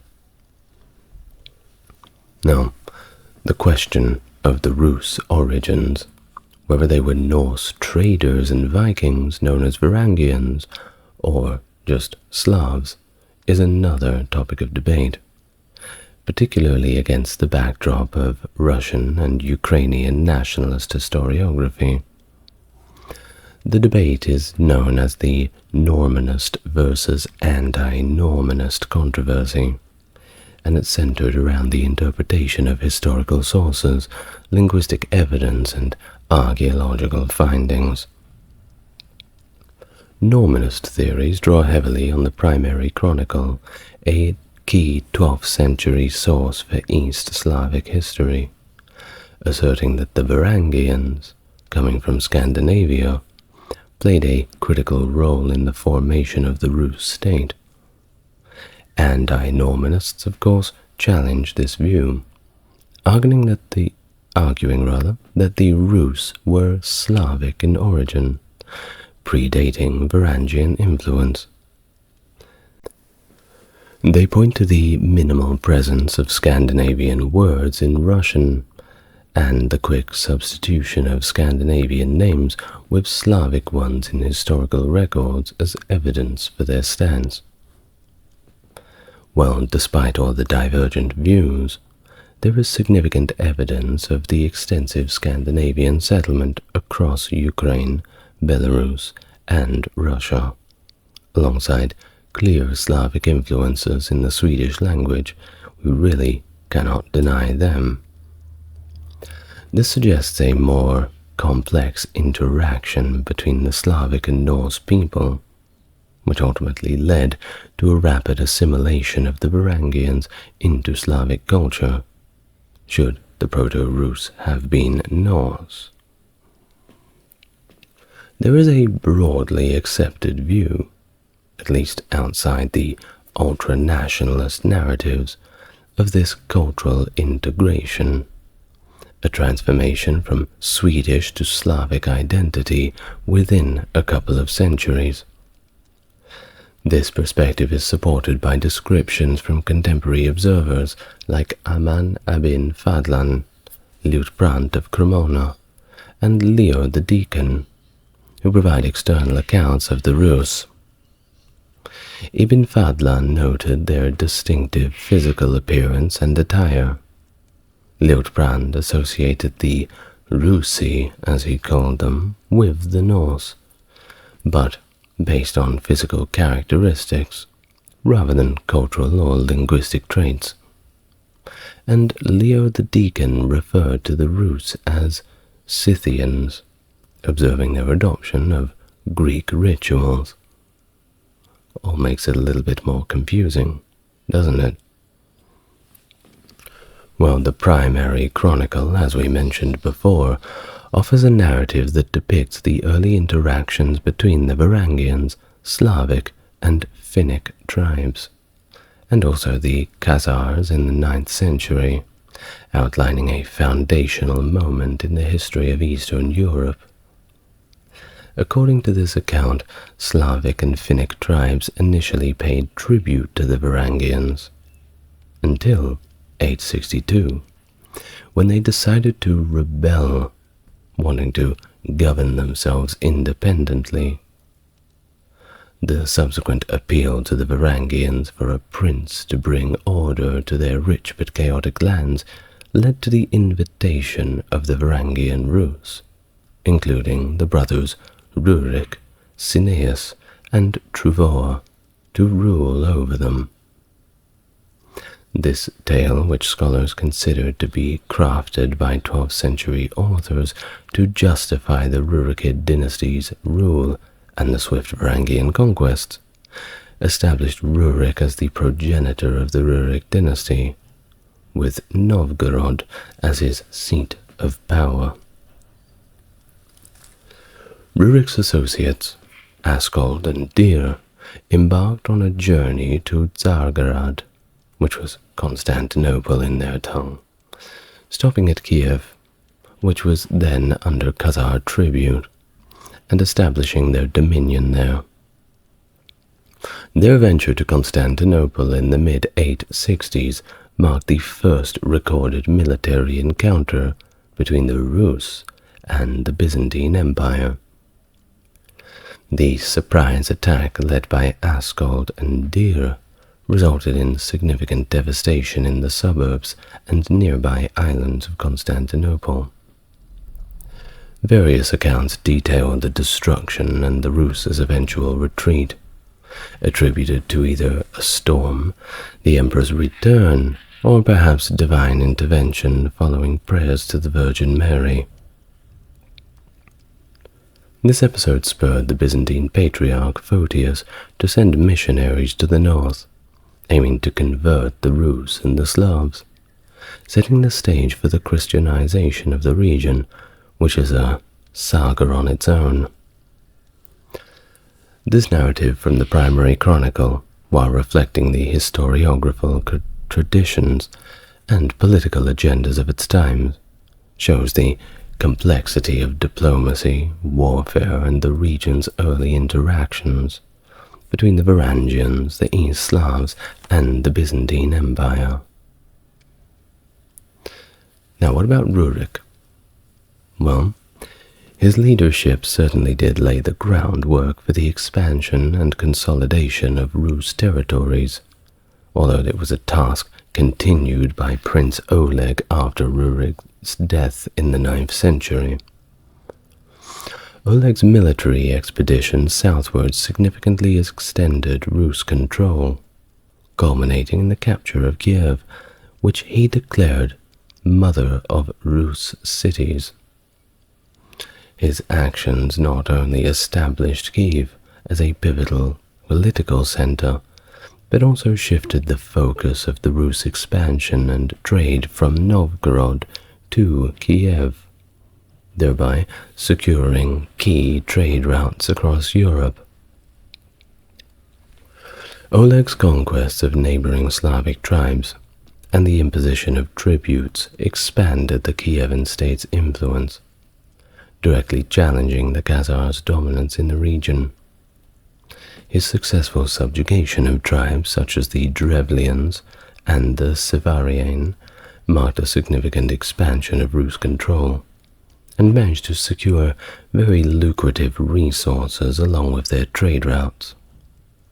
The expansion was, of course, strategic, aiming to monopolize the rich resources and trade routes that pass through Rus-controlled territories, and there were plenty of them. The prosperity of the Kievan state under Oleg's rule was significantly buoyed by its control over these major trade routes. Novgorod, positioned on the northern trade routes, linked the Baltic to the rich markets of Central Asia and the Middle East via the Volga and across the Caspian Sea.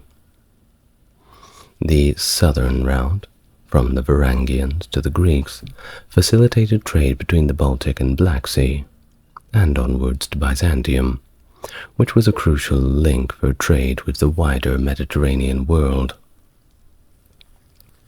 Kiev emerged as a crucial commercial hub, benefiting from its strategic location along the Dnieper and its connection to both east-west overland trade route with the Khazars in Central Europe, and possibly serving as a key node for Radhanite Jewish traders. This extensive network of trade routes enabled the flow of goods such as furs, beeswax, honey, and of course slaves, enriching the Rus state and funding its military expansions, architectural endeavors, and of course further urban development. The economic boom facilitated by these trade networks fostered a vibrant production of luxury goods and jewelry, catering to the demand for such items within and beyond the Rus territories. It's also likely led to the development of advanced financial practices, including credit and money-lending systems, further strengthening the economic foundation of the Kievan state. Under Oleg's rule, the Rus established a formidable state that leveraged its strategic geographic position to dominate the trade routes of Eastern Europe, and laid the foundations in general for the prosperity and influence of the Kievan Rus in the region. The expansion of the Rus southwards in the late 9th century not only transformed the politics of Eastern Europe, but also upended a balance of power across the Pontic steppe and the Black Sea region. The period marked a shift from the dominance of the Khazars, who had facilitated trade and maintained peace, at least a relative peace, known as the Pax Khazarica, Pax being the Latin word for peace, by the way, to an era of increased conflict and realignment among regional powers, including the Rus, Byzantines, Magyars, which are the Hungarians, Pechenegs, and others. The Rus challenged the Khazar control over these key trade routes, aligning and then conflicting with the Khazars to secure their own strategic advantages. The rivalry was part of a broader shift caused by the westward migration of Turkic peoples, including the Magyars and Pechenegs, following the collapse of the Göktürk Khaganate. These migrations introduced new military pressures on the Khazars and disrupted traditional trade networks, contributing to regional instability. The Byzantine Empire, of course, was watching very closely and capitalized on this turmoil, strengthening its commercial and political ties first with the Khazars and later with the Rus and other steppe groups.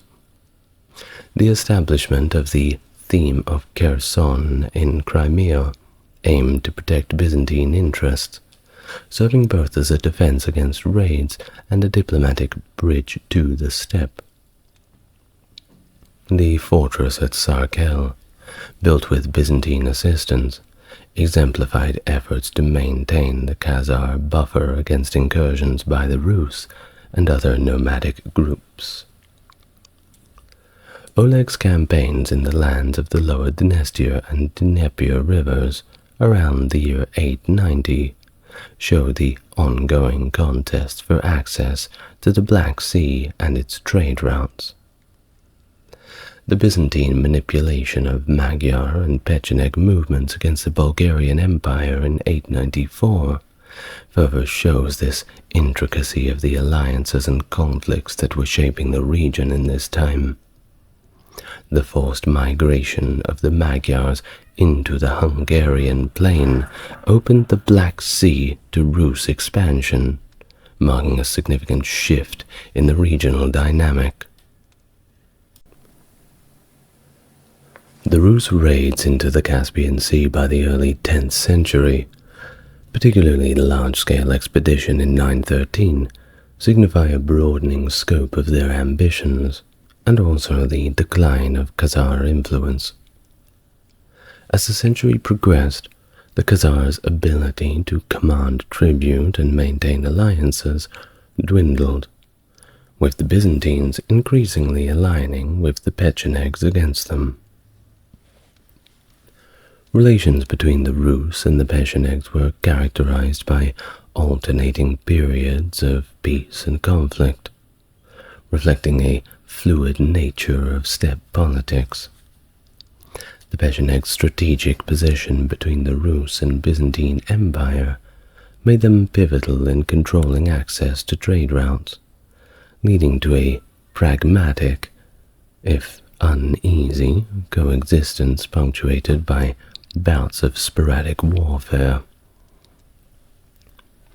The aftermath of the Rus raid on Constantinople in 860 catalyzed a significant shift in Byzantine diplomacy and religious outreach, leading to the mission of Cyril and Methodius to the Slavs. Sent by the Byzantine emperor at the request of Prince Rastislav of Moravia, the brothers aimed to evangelize the Slavic peoples, who at the time lacked a written language. Their creation of the Glagolitic alphabet, which later evolved into Cyrillic in the First Bulgarian Empire, and their standardization of Old Church Slavonic facilitated the translation of the Bible and the drafting of Slavic civil codes. This linguistic and cultural mission helped spread Byzantine influence throughout Slavic territories, including Kievan Rus, intertwining evangelical efforts with Byzantine foreign policy goals. By the time Oleg had seized Kiev, the Rus' interactions with the Byzantine Empire had grown increasingly complex, underpinning by a blend of commercial, cultural, and military dynamic. The Rus' economy was heavily reliant on trade with Byzantium, necessitating an annual journey by the princes of Kiev along the Dnieper to the Black Sea, bringing goods to trade in Constantinople.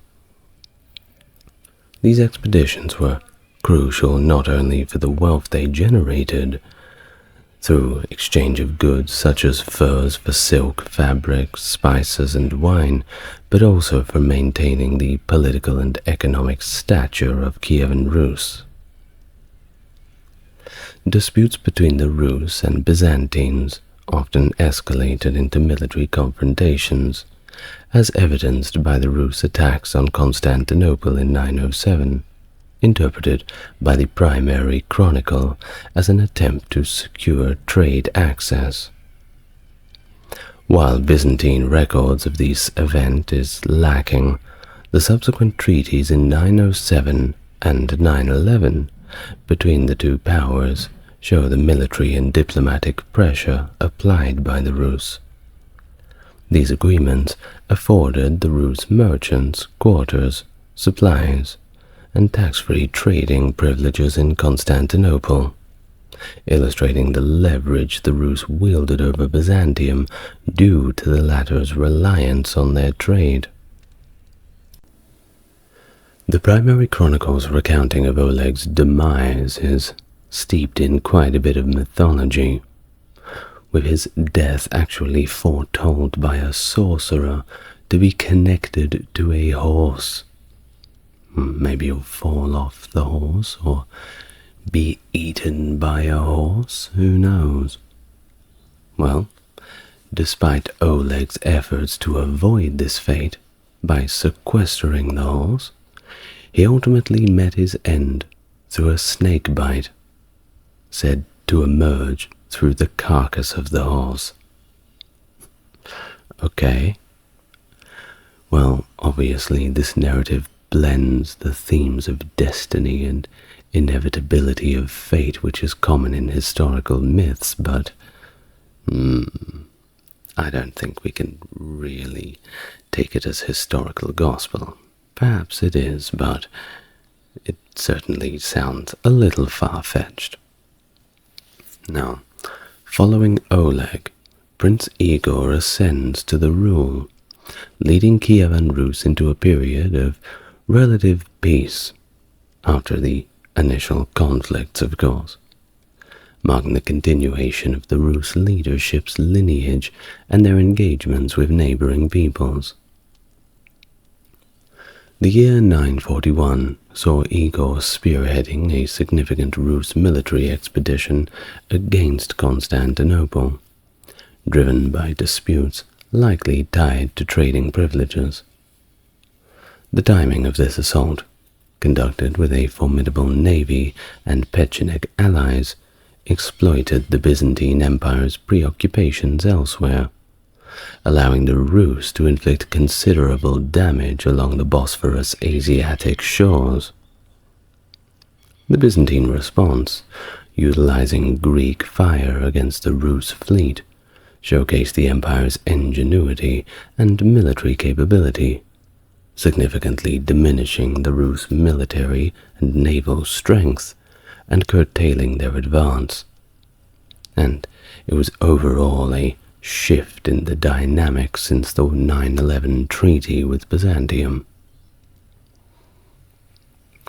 Igor's subsequent attempts to get his revenge, involved rallying a vast force comprising Slavic and Pecheneг allies, alongside Varangian reinforcements. However, the 944 campaigns against the Byzantines culminated not in further conflict, but rather a negotiated peace, with the Byzantines securing terms more favorable than in the past. This treaty, emphasizing trade regulations and merchant conduct, shows Byzantium's diplomatic acumen in mitigating the threat posed by a potential Rus-Pecheneг-Bulgarian alliance. Now, regarding Igor's reign, from his succession to the campaigns against Constantinople and the ensuing treaty, it shows the evolving power dynamic between Kievan Rus and the Byzantine Empire. It shows the importance of trade and diplomacy in medieval statecraft, as well as the shifting balance of power that characterized interaction between emerging states and established powers. I mean, it's pretty hard to go up against Byzantium, but of course, that depends on the time period. Well, after Igor's death in 945, Olga assumed regency over Kievan Rus, steering the state until her son, Sviatoslav, could take the throne around 963. Sviatoslav's rule heralded a period of remarkable territorial expansion for the Rus, notably through conquest of the Khazars in the Pontic steppe, and his own ventures into the Balkans. This era of expansion under Sviatoslav significantly altered the politics of Eastern Europe, and it was the moment that Kievan Rus became a formidable power by anyone's definition. Sviatoslav's decision to relocate the capital to Pereyaslawets on the Danube in 969 showed his ambition and a shift towards the Balkans and Byzantine Empire. However, His reign, while notable for its military achievements, was also marked by a steadfast adherence to pagan traditions, setting him apart from his Christianized mother, Olga. This divergence in religious paths between mother and son, it highlights a bit of a transitional nature of the Kievan Rus during this period, which was pretty much always a kingdom that was caught between its pagan roots and this emerging influence of Christianity, a veritable seesaw of theologians. Sviatoslav's untimely death in an ambush in 972 abruptly ended his expansionist projects.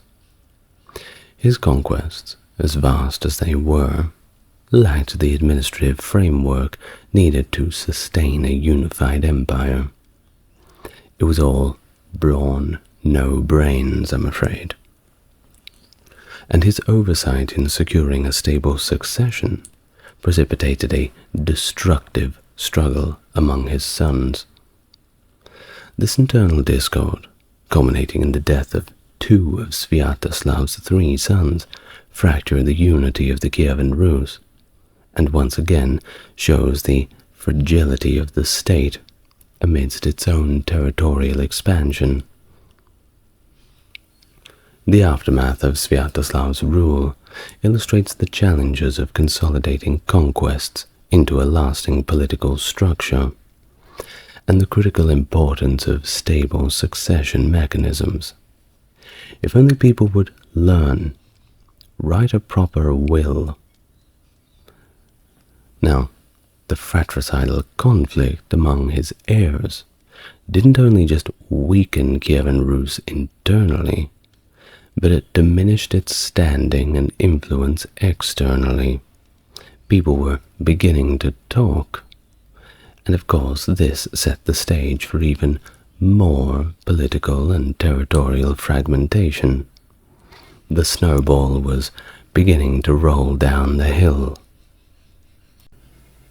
The emergence of the title Grand Duke within Kievan Rus is not precisely documented, yet it's recognized that the importance of Kiev Principality surged following Sviatoslav I's demise in 972.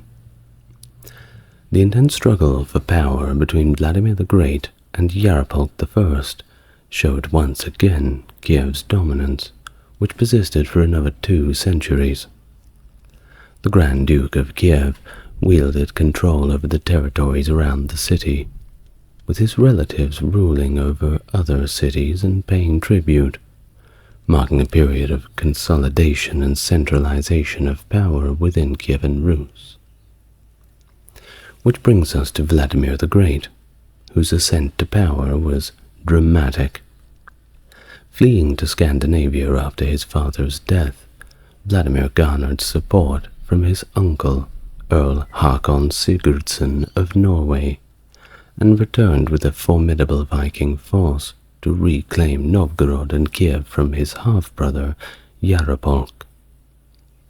This saga of exile, alliance, and conquest shows a volatile landscape of the time, and the vital role of martial prowess and strategic alliance.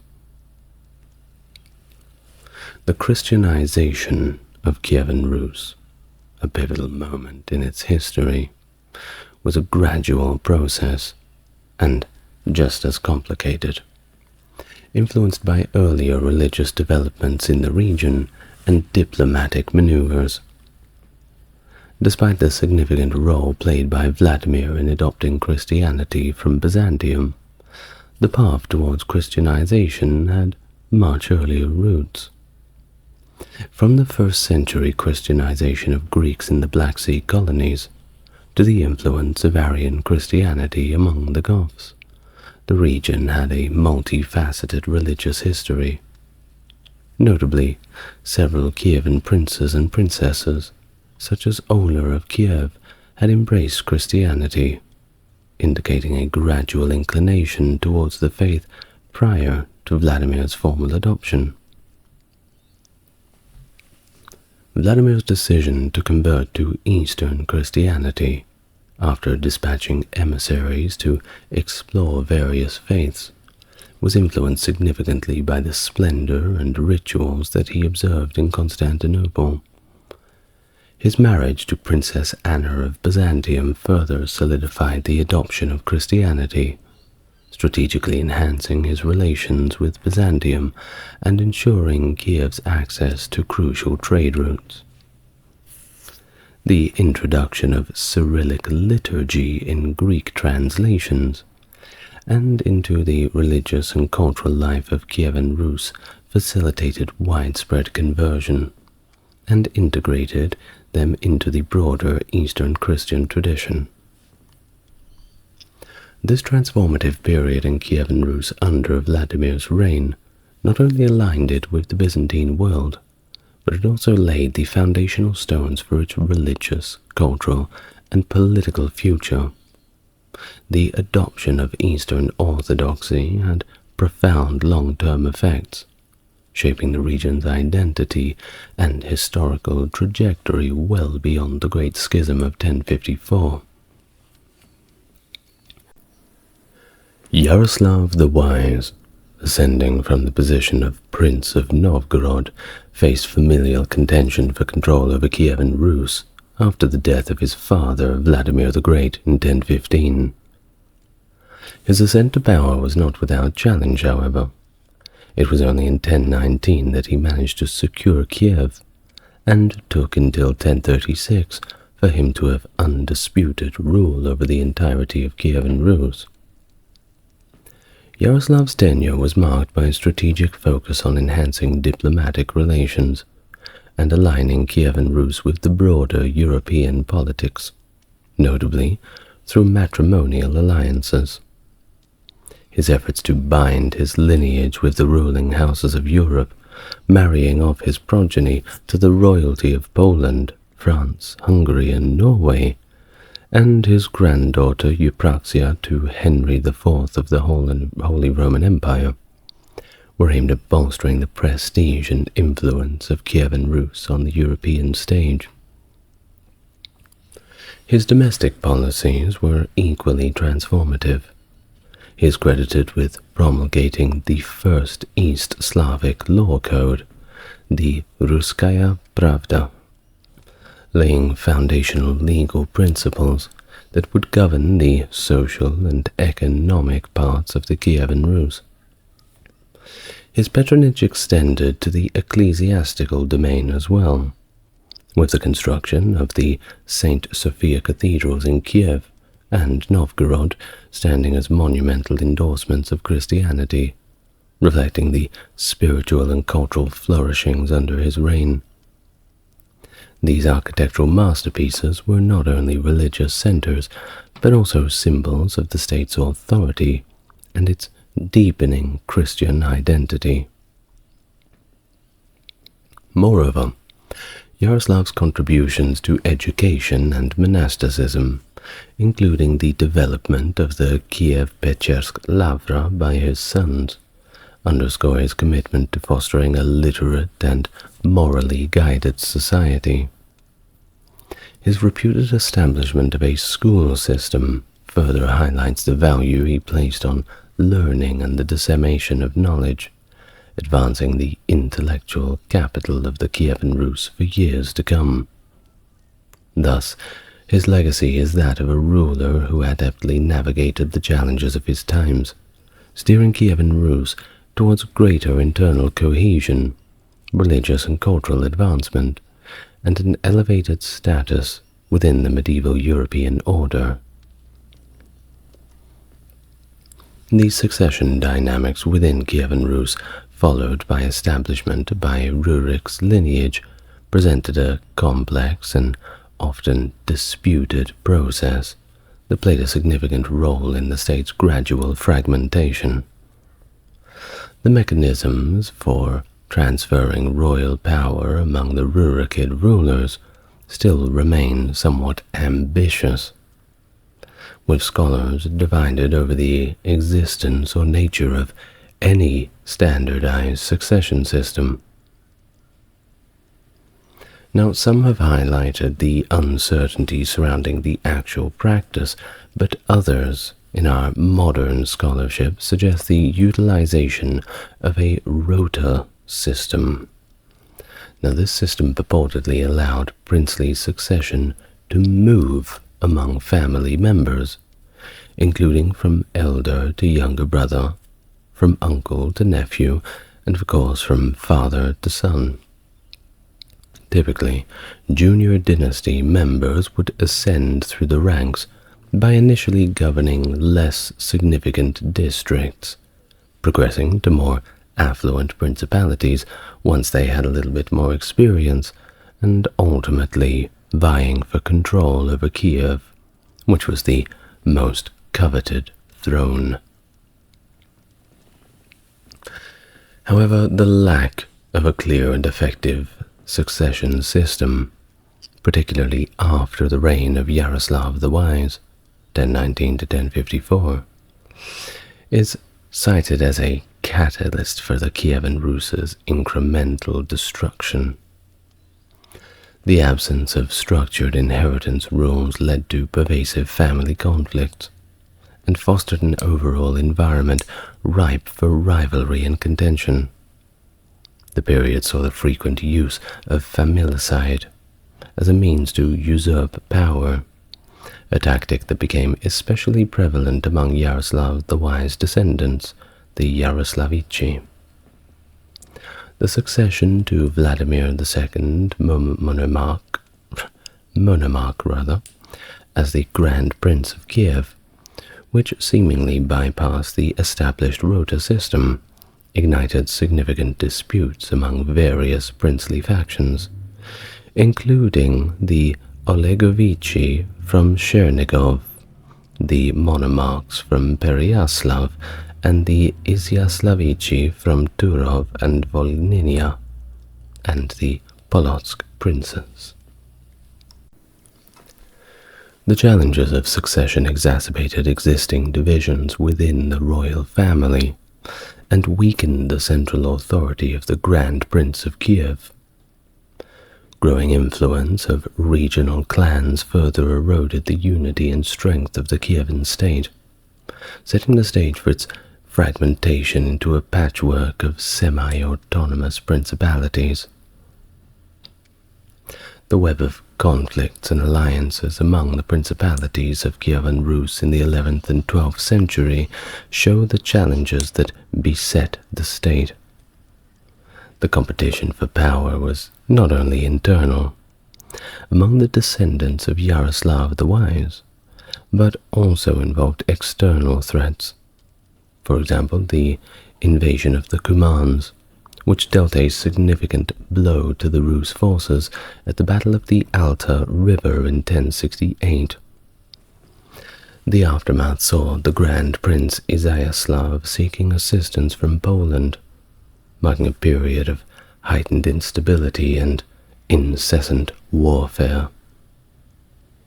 The discord culminated in the Council of Lübeck in 1097, convened by Vladimir II, monarch, near Chernigov. The council aimed to reconcile the conflicting factions, but the peace was short-lived. By 1130, the descendants of Veseslav the Seer were exiled by Mstislav the Great, highlighting enduring power struggles notably against the Olegovichi and the Rostislavichi, with Vsevolod II's accession to Grand Prince of Kiev exemplifying the turbulent power dynamic. On to the decline of Constantinople, a pivotal trading partner, which severely impacted Kievan Rus as well.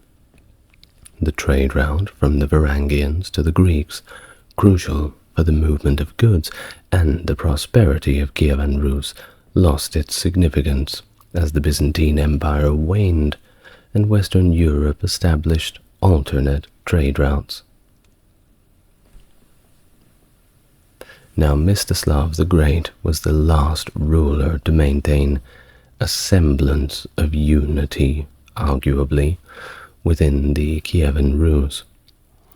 His death in 1132 heralded a period of decline, and Kiev actually got sacked in 1169 by Andrei Bogolyubsky of Vladimir, symbolizing the fragmentation of the state to its worst stage. The end of the 12th century saw the proper disintegration of Kievan Rus into this mosaic of different little principalities. But it wasn't quite fragmented enough. The Crusades, in 1204, further isolated Kievan Rus, especially after the Fourth Crusade's sack of Constantinople in 1204, rendering the Dnieper trade route completely obsolete. Meanwhile, the Northern Crusades threatened the Baltics, encroaching on Novgorod's territories. But Novgorod, by contrast, flourished by controlling trade from the Volga to the Baltic, gradually gaining independence from Kievan rule. By 1136, it had effectively become a self-governing republic, expanding its mercantile influence to the west and the north. Now, in the west, the unification of Halych and Volhynia under Prince Roman Mstislavic in 1199, and the subsequent reign of his son Danilo, who sought support from the west and accepted a crown from the papacy, marked the continuing evolution of the former territories of Kievan Rus. Until, of course, the Mongol invasion, which significantly reshaped everything. The Kuman's flight into Rus territories due to the Mongol onslaught was a precursor to the widespread devastation that would soon follow. The Mongol invasion not only decimated the population through slaughter and enslavement, but also dismantled the region's economy, devastating its urban centers and agricultural production. But the disintegration of Kievan Rus paved the way for new political entities. The Principality of Galicia-Volhynia emerged in the southwest, finally falling under the influence of the Gediminids and becoming a part of the Grand Duchy of Lithuania. This entity, which would later expand to include Ruthenia and Samogitia, heavily drew upon Rus's cultural and legal traditions, demonstrating the lasting influence of Kievan Rus on the region. And in the northeast, the Vladimir Suzdal Principality, and eventually Moscow, began to rise as significant centers of power, gradually absorbing the traditions of Kievan Rus and leading to the formation of a distinct Russian state. The Novgorod and Sukhov federal republics, with their less autocratic structures, remained somewhat independent until their incorporation into the expanding Grand Duchy of Moscow. And if you want to learn about the Grand Duchy of Moscow, I suppose you're just going to have to wait for the video on it. Catherin of Aragon, born 1485 in Spain, the first wife of England's King Henry VIII, and the daughter of Spanish monarchs Ferdinand II of Aragon and Isabella I of Castile. Her marriage to Henry was initially a political alliance, and she served as queen from their marriage in 1509 until their controversial divorce in 1533. Her inability to produce a male heir led Henry to seek an annulment, setting off a chain of events that ultimately led to England's break with the Roman Catholic Church and the establishment of the Church of England. Despite the personal and political turmoil, Catherine remained widely respected for her dignity and faith throughout the ordeal.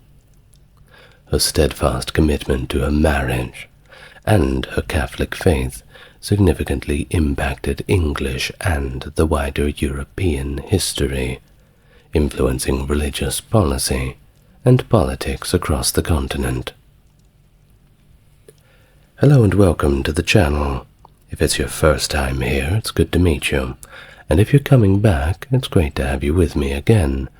As always, if you want to support the channel, you're already doing it, simply by enjoying the videos. If you want to go above and beyond, a like and subscribe and having a look in the description if you feel so inclined to certainly goes a long way. Now, without further ado, let us begin. Get nice and relaxed. Our full biography of Catherin of Aragon. December 16th, 1485. Catherine was born at the Archbishop's Palace of Alcalá de Henares, near Madrid in modern-day Spain. As the youngest surviving child of King Ferdinand II of Aragon and Queen Isabella of Castile, she was introduced to a realm influenced profoundly by her illustrious lineage. Her appearance was marked by her long red hair, wide blue eyes and a fair complexion, completed by a round face and stature on the shorter side, reflected in the artwork of the time. Her roots traced back to the English royal house of Lancaster, through her maternal line. Her great-grandmother and namesake, Catherine of Lancaster, alongside her great-grandmother, Philippa of Lancaster, both daughters of John the Gaunt and granddaughters of Edward III of England. This connection rendered her not only the third cousin of Henry VII of England, but also the fourth cousin of Elizabeth of York, linking her fatefully to the English crown. Her education in her formative years was, of course, robust and diverse, overseen by one Alessandro Gheraldini, a learned clerk of the Holy Order. Her studies spanned the normal: arithmetic, both canon and civil law, classical literature, genealogy, heraldry, history, philosophy, religion, of course, fostering a profound Roman Catholic faith that would significantly shape her later endeavors. And it wasn't just those subjects. She was also fluent in Castilian, Spanish, and Latin, also with competencies in French and Greek. Her intellectual pursuits were heavily praised by Erasmus, who noted her lifelong dedication to good literature. Beyond the scholarly, Catherine's training extended to the domestic and artistic realms. She reportedly mastered cooking, embroidery, lace-making, sewing, spinning, and weaving, and she was also proficient in music, dancing, and drawing from an early age. This comprehensive education not only prepared her for the rigors of court life, but also imbued her with the etiquette that was necessary to navigate these complexities of her future roles in the English monarchy. So, from this very young age, she was earmarked as an ideal consort for Arthur, the Prince of Wales, and also the prospective English king. Her eligibility was significantly enhanced by her maternal English ancestry. Catherine's claim to the English throne was theoretically stronger than that of Henry VII. derived as it was from John of Gaunt, the first Duke of Lancaster's marriages to Blanche of Lancaster and Constance of Castile.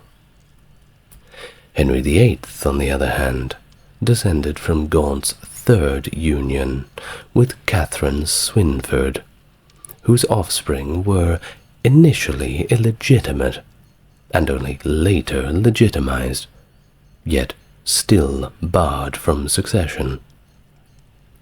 This tenuous claim of Henry's casts shadows on the Tudor legitimacy, with some European realms remaining skeptical of the new dynasty. In stark contrast stood the prestigious House of Trastamara, led by Catherine's parents, the Catholic monarchs whose renown made them Europe's foremost royal family. The union between Catherine and Arthur was thus seen not merely as a matrimonial alliance, but as a vital endorsement of the Tudor claim to the English throne, offering any potential male offspring a robust claim of his own. The marital arrangements thus advanced swiftly, with the couple being married by proxy on the 19th of May 1499, and engaging in correspondence in Latin until deemed mature enough for cohabitation. When the time came for Catherine to journey to England, her entourage was a testament to her status. She was accompanied by illustrious figures such as Diego Fernandez de Cordoba, the third Count of Cabra, Alonso de Fonseca, the Archbishop of Santiago de Compostela, and Antonio de Royas Manrique, the Bishop of Mallorca. Notably, her retinue included the first Africans recorded in London, among them the trumpeter John Blank, a symbol of exotic luxury that highlighted the power and reach of her family. Initially expected at Gravesend, Catherine's arrival was met with a retinue of English gentlewomen in October of 1501, ready to escort her via a flotilla of barges up the Thames to the Tower of London, a majestic procession that showed the significance of her arrival, and also the hopes that were pinned upon this union. August 17th, 1501, the youthful Catherine, of just 15 years old, embarked on her journey from A Coruña, destined to meet her future husband, Arthur, the Prince of Wales. Their first encounter occurred on the 4th of November at Dogmersfield in Hampshire. Despite their prior exchanges, through letters written in Latin, their initial face-to-face meeting revealed a surprising barrier. Differing pronunciations of Latin rendered their spoken conversations almost unintelligible to one another. Nevertheless, Arthur expressed his joy and commitment in letters to his parents and in-laws, affirming his intent to be a, and I quote, true and loving husband, and of course his delight at finally seeing his lovely bride. The young couple's marriage was solemnized just 10 days later, on the 14th of November, 1501, at Old St. Paul's Cathedral, with both bride and groom still only 15 years old. A substantial dowry of 200,000 ducats underscored the union, half of which was promptly paid following the ceremony. On this notable occasion, Catherine and her Spanish ladies-in-waiting made a distinct impression, arrayed in the traditional styles of their homeland, adding a little bit of color to that bleak countryside up north. Well, post-marriage, Arthur had his own responsibilities. He was dispatched to preside over the Council of Wales and the marchers from Ludlow Castle, a responsibility befitting his status as Prince of Wales. Catherine accompanied him, embracing her own new role. However, their life together was abruptly challenged when both were struck by illness, possibly the dreaded sweating sickness prevalent at the time. Tragically, poor old Arthur had succumbed to the disease on the 2nd of April 1502, leaving Catherine, now just 16 years old, a widow, far from her native Spain, navigating her uncertain future all alone. Following the premature demise of Arthur, Henry VII was confronted with a significant fiscal and diplomatic dilemma regarding that 200,000 ducat dowry of his daughter-in-law Catherine. As stipulated in her marriage contract, should Catherine return to her native Spain, the substantial dowry, of which we have mentioned only half had been paid, would need to be completely refunded to her father. This predicament was further complicated by the death of Queen Elizabeth in February of 1503, which prompted King Henry VII to contemplate marrying Catherine himself. However, opposition, understandably from Catherine's father, and concerns about the legitimacy of any offspring from such a union quickly quashed this prospect. In an attempt to resolve the situation and retain the dowry within England, they came up with a new arrangement. Catherine would marry Henry VII's second son, the younger Henry, the Duke of York. However, the death of Catherine's mother, which shifted the inheritance of the larger kingdom of Castile to her elder sister Joanna, diminished Catherine's allure in the dynastic marriage market. Well, despite the agreement, the marriage was repeatedly delayed, ostensibly until the young Henry was of suitable age, though the real impediment was Ferdinand II's reluctance to pay the remainder of the dowry, casting doubt on whether the marriage would ever transpire. Well, during this period of uncertainty, Catherine lived under constrained circumstances at Durham House in London, where she was treated more like a detainee than a princess. Her financial struggles were exacerbated by the responsibility of providing for her ladies-in-waiting, as well as herself, and that's some pretty high maintenance costs.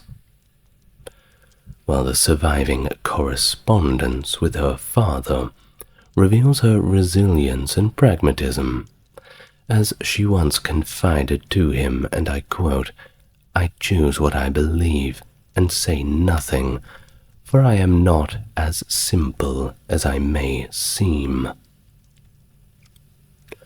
Well, in 1507, Catherine's situation took quite a remarkable turn when she was appointed as the Spanish ambassador to England, marking her as the first woman to hold such a position in European history. Contrary to Henry VII's expectations of her being somewhat malleable, Catherine demonstrated considerable diplomatic acumen, standing on her own 2 feet, not to be pushed around by the boys, defying the anticipations of the English court. The proposed marriage to Henry, the Duke of York, hinged on a dispensation from the Pope, as canon law prohibited a man from marrying his brother's widow. Catherine steadfastly maintained that her marriage to Arthur had never actually been consummated, thereby aligning with canon law that a non-consummated marriage could be dissolved, thus paving the way for her eventual marriage to the future King Henry VIII of England. Thus, on the 11th of June, 1509, 7 years following the death of Prince Arthur, Catherin of Aragon once again stood at the altar, this time joined in new matrimony to the newly ascended Henry VIII in a private ceremony held at the church of the observant friars just outside Greenwich Palace. At 23 years old now, Catherine embarked on this second significant chapter of her royal journey, marrying a king who had only recently claimed the throne. Thus, the coronation of Henry VIII and Catherine of Aragon, a splendid and pivotal event, took place shortly thereafter. On the eve of their coronation, Saturday the 23rd of June, they participated in the traditional procession to Westminster Abbey, which drew a large and enthusiastic crowd. Following custom, the couple spent the night at the Tower of London, the most romantic spot in the city, preparing for the grandeur to follow. The next day, Midsummer's Day, they were anointed and crowned together in a majestic ceremony at Westminster Abbey, led by the Archbishop of Canterbury. The coronation was of course a grand affair, complete with a celebratory banquet held in Westminster Hall, and the creation of many new Knights of the Bath in honor of the event. In the weeks that followed, a series of social occasions introduced the new queen to her subjects. Catherine, with her dignified presence and grace, made a strong and favorable impression on the English populace, who received her warmly. Her ascension to Queen Consort marked the beginning of a new era and set the stage for her influential role in the Tudor court. June the 11th, 1513, as Henry VIII embarked on a military campaign to France, Catherine of Aragon was appointed as Regent of England, bearing the formidable title Governor of the Realm and Captain General. Her regency was immediately tested by the capture of Louis d'Orléans, Duke of Longueville and Thorouanne, although Henry sent Duke to Catherine's household. She, concerned about security due to the active Scottish threat to the north, expressed to her Cardinal Wolsey a preference for the Duke's confinement in the Tower of London. In her correspondence, she fervently prayed for divine favour, similar to that which the English king had enjoyed in France. The ongoing war with Scotland, of course, demanded her full attention. Catherine was industrious at Richmond Palace, personally overseeing the production of standards, banners, and badges essential for the war effort.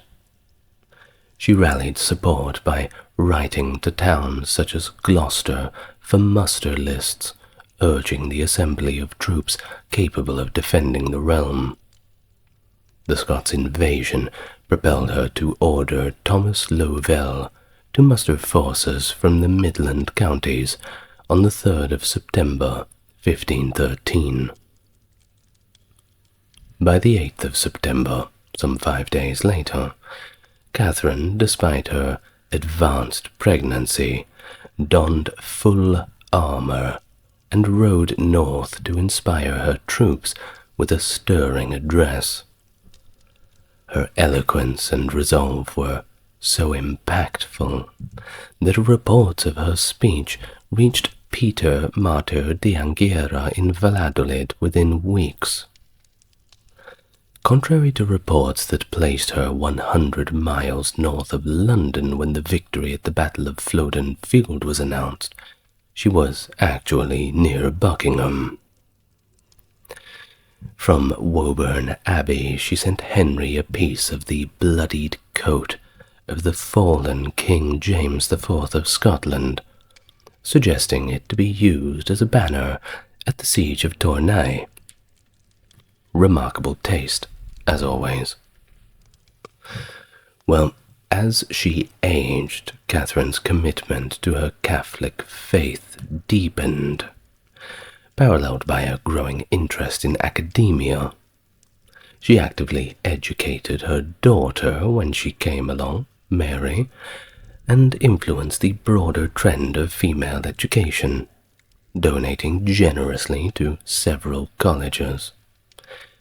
Meanwhile, Henry had some concerns, and they were concerns about securing a male heir. Well, reminded of course by the historical precedents of long civil wars that were triggered by female succession. So it wasn't just Henry who was crossing his fingers for this. It was everybody else, because they could see what was going to happen a mile away if there was a struggle for power in the wake of Henry's death. It never ends peacefully.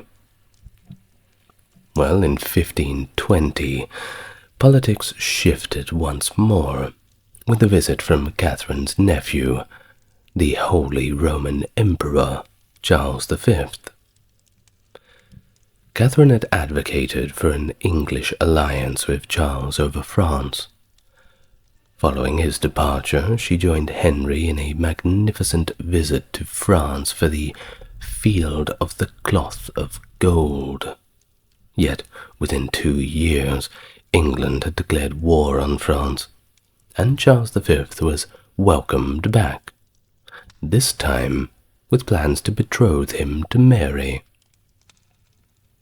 By 1525, Henry's affections had shifted dramatically towards one Anne Boleyn, a young lady in waiting to Queen Catherine, who was, by the way, significantly younger than the king, between 10 and 17 years his junior.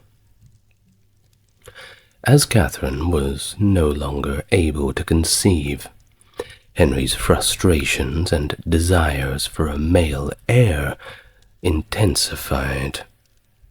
He began to question the legitimacy of his marriage to Catherine, driven mainly by a biblical interpretation, suggesting a union with a brother's widow would be childless. Well, although Catherine maintained until her death that her marriage to Arthur had never been consummated, making her a virgin at the time she married Henry, Henry still saw their marriage as divinely cursed. Well, that's one way of getting out of it. The question of whether the Pope had the authority to override what Henry had viewed as a scriptural impediment became central in his fervent campaign to obtain this annulment.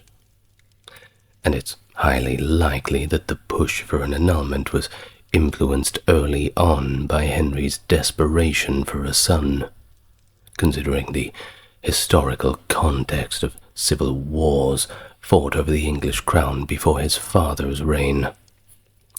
Bad memories. They don't want to go through that again.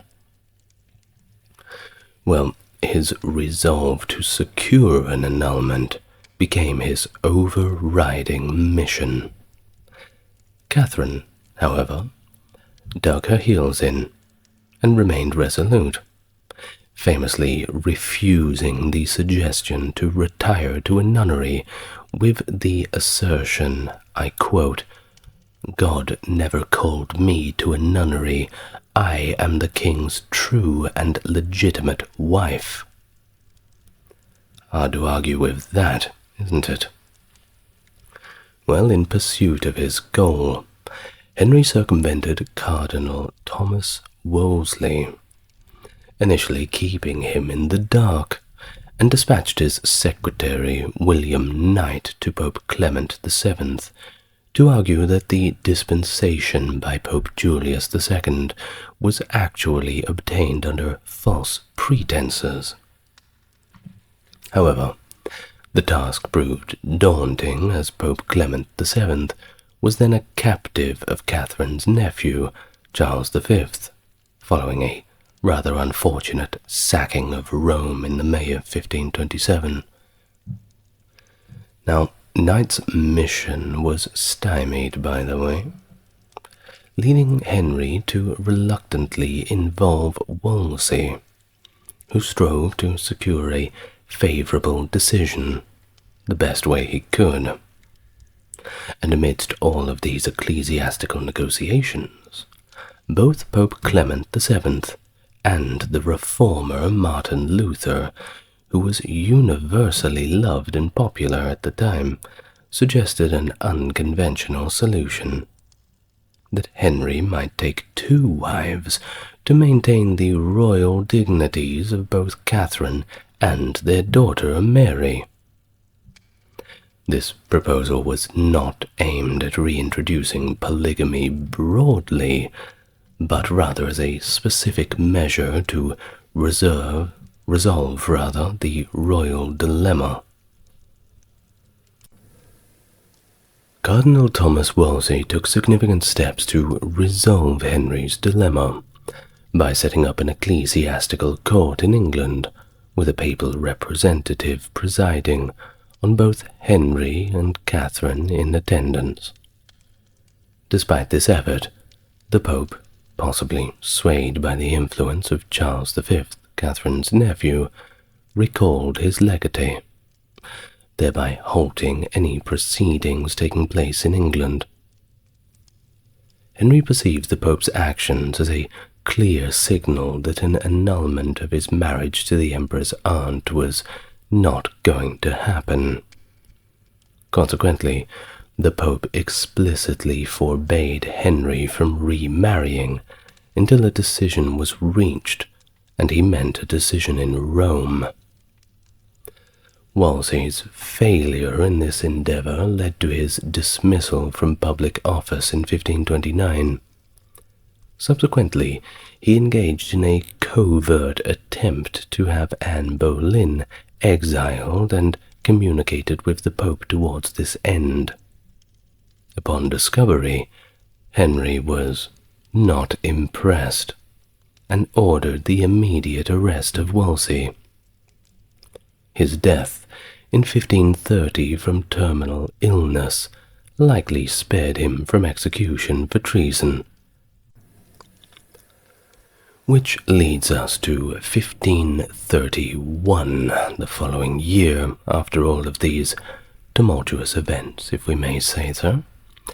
Catherine was removed from court, and her chambers were reassigned to Anne Boleyn. You can imagine how she felt. As a matter of fact, you don't need to imagine. We have a letter that she had wrote to Charles V expressing her despair at the time, and I'll quickly read a passage from said letter. "My tribulations are so great, my life so disturbed by the plans daily invented to further the king's wicked intention, the surprises which the king gives me, with certain persons of his council, are so mortal, and my treatment is what God knows, that is enough to shorten 10 lives, much more my own." Obviously not very impressed with the goings-on in the court. Well, In terms of religious affairs, the ecclesiastical landscape shifted further when Archbishop of Canterbury William Warham passed away, and Thomas Cranmer, the Boleyns' family chaplain, was appointed to the position. As Henry pushed for an annulment, John Fisher emerged as Catherine's staunch advocate, boldly defending the sanctity of her marriage in the papal court. His outspoken stance, reminiscent of John the Baptist's readiness to sacrifice himself for his belief, certainly drew Henry's ire. More than a raised eyebrow, perhaps a clenched fist. It prompted the king to craft a detailed Latin rebuttal to Fisher's arguments. Fisher's annotated copy of Henry's address, by the way, still exists, evidencing his fearless disposition despite the king's wrath. You've got to be pretty brave to go up against the King of England. Well, following the transfer of the case to Rome, Fisher's direct involvement ended, but Henry's resentment towards him persisted. Catherine's plight garnered widespread support, not only from Fisher but also from notable figures such as Thomas More, Henry's sister Mary Tudor, the Queen of France, Maria de Salinas, Holy Roman Emperor Charles V, Pope Paul III, and even Martin Luther himself, illustrating the broad and diverse backing she received during her ordeal. Well, after a covert meeting in Calais with King Francis I of France, Henry returned to Dover and, in secret, married Anne Boleyn. The precise motives behind their hasty marriage are debated. Some believe that Anne was already pregnant, and Henry wished to avoid the possibility of an illegitimate heir, while others argue that Anne, having witnessed her sister Mary Boleyn's brief affair with the king and subsequent disregard, insisted on a marriage before any intimate relations. Smart girl. Henry justified their union by arguing the invalidity of his marriage to Catherine, given her prior marriage to his brother Arthur, and he thus claimed that if Catherine's marriage to Arthur was consummated, he was free to marry under canon law. At least that's what he kept repeating to himself and the angry onlookers as he tied the knot with his new wife. Well, on May 23rd, 1533, Thomas Cranmer, presiding over a specially convened court at Dunstable Priory, officially declared Henry's marriage to Catherine unlawful, dismissing Catherine's steadfast assertion that her marriage to Arthur had never been consummated. And just 5 days later, Cranmer affirmed the legality of Henry's marriage to Anne Boleyn. So, it was done. The paperwork had all been signed, and, well, it was all over for Catherine. Well, not quite. Despite these declarations, Catherine maintained her status as Henry's legitimate wife and England's rightful queen till her dying day, a title her servants continued to use in her presence. However, Henry only recognized her as the, quote, Dowager Princess of Wales. Still not a bad title, but not the one she wanted. He acknowledged her as the widow of his brother, rather than as a queen. Well, her final years were marked by isolation and frequent relocations. She resided at the Moor Castle in Hertfordshire, starting in late 1531 rather, going back in time there for a moment, before being moved to the royal palace of Hatfield, Elsing Palace in Enfield, Ampthill Castle in Bedfordshire, and finally the coveted Buckden Towers in Cambridgeshire. Just a side note, don't you just love these English town names? They're just so charming. Well, in July of 1533 she was moved to Kimbolton Castle, where she lived a reclusive life, dressed in the austere garb of a Order of St. Francis, and adhering to strict religious fasts. Catherine reportedly rarely left her room, except of course to attend Mass. Although she was allowed occasional visitors, she and her daughter Mary were prohibited from seeing or even writing to each other. However, sympathetic intermediaries secretly exchanged letters between them. Henry proposed improving living conditions and the possibility of reunion if both of them had acknowledged Anne Boleyn as queen. But good luck getting that to happen. Both mother and daughter steadfastly refused. In the late December of 1535, with her health rapidly deteriorating, Catherine prepared for her impending death. She drafted her will and reached out to her nephew, Emperor Charles V, requesting his protection for her daughter Mary. Amidst these solemn preparations, she is said to have written a poignant final letter to King Henry VIII, and it goes a little like this, and it's a little bit sad, forewarning.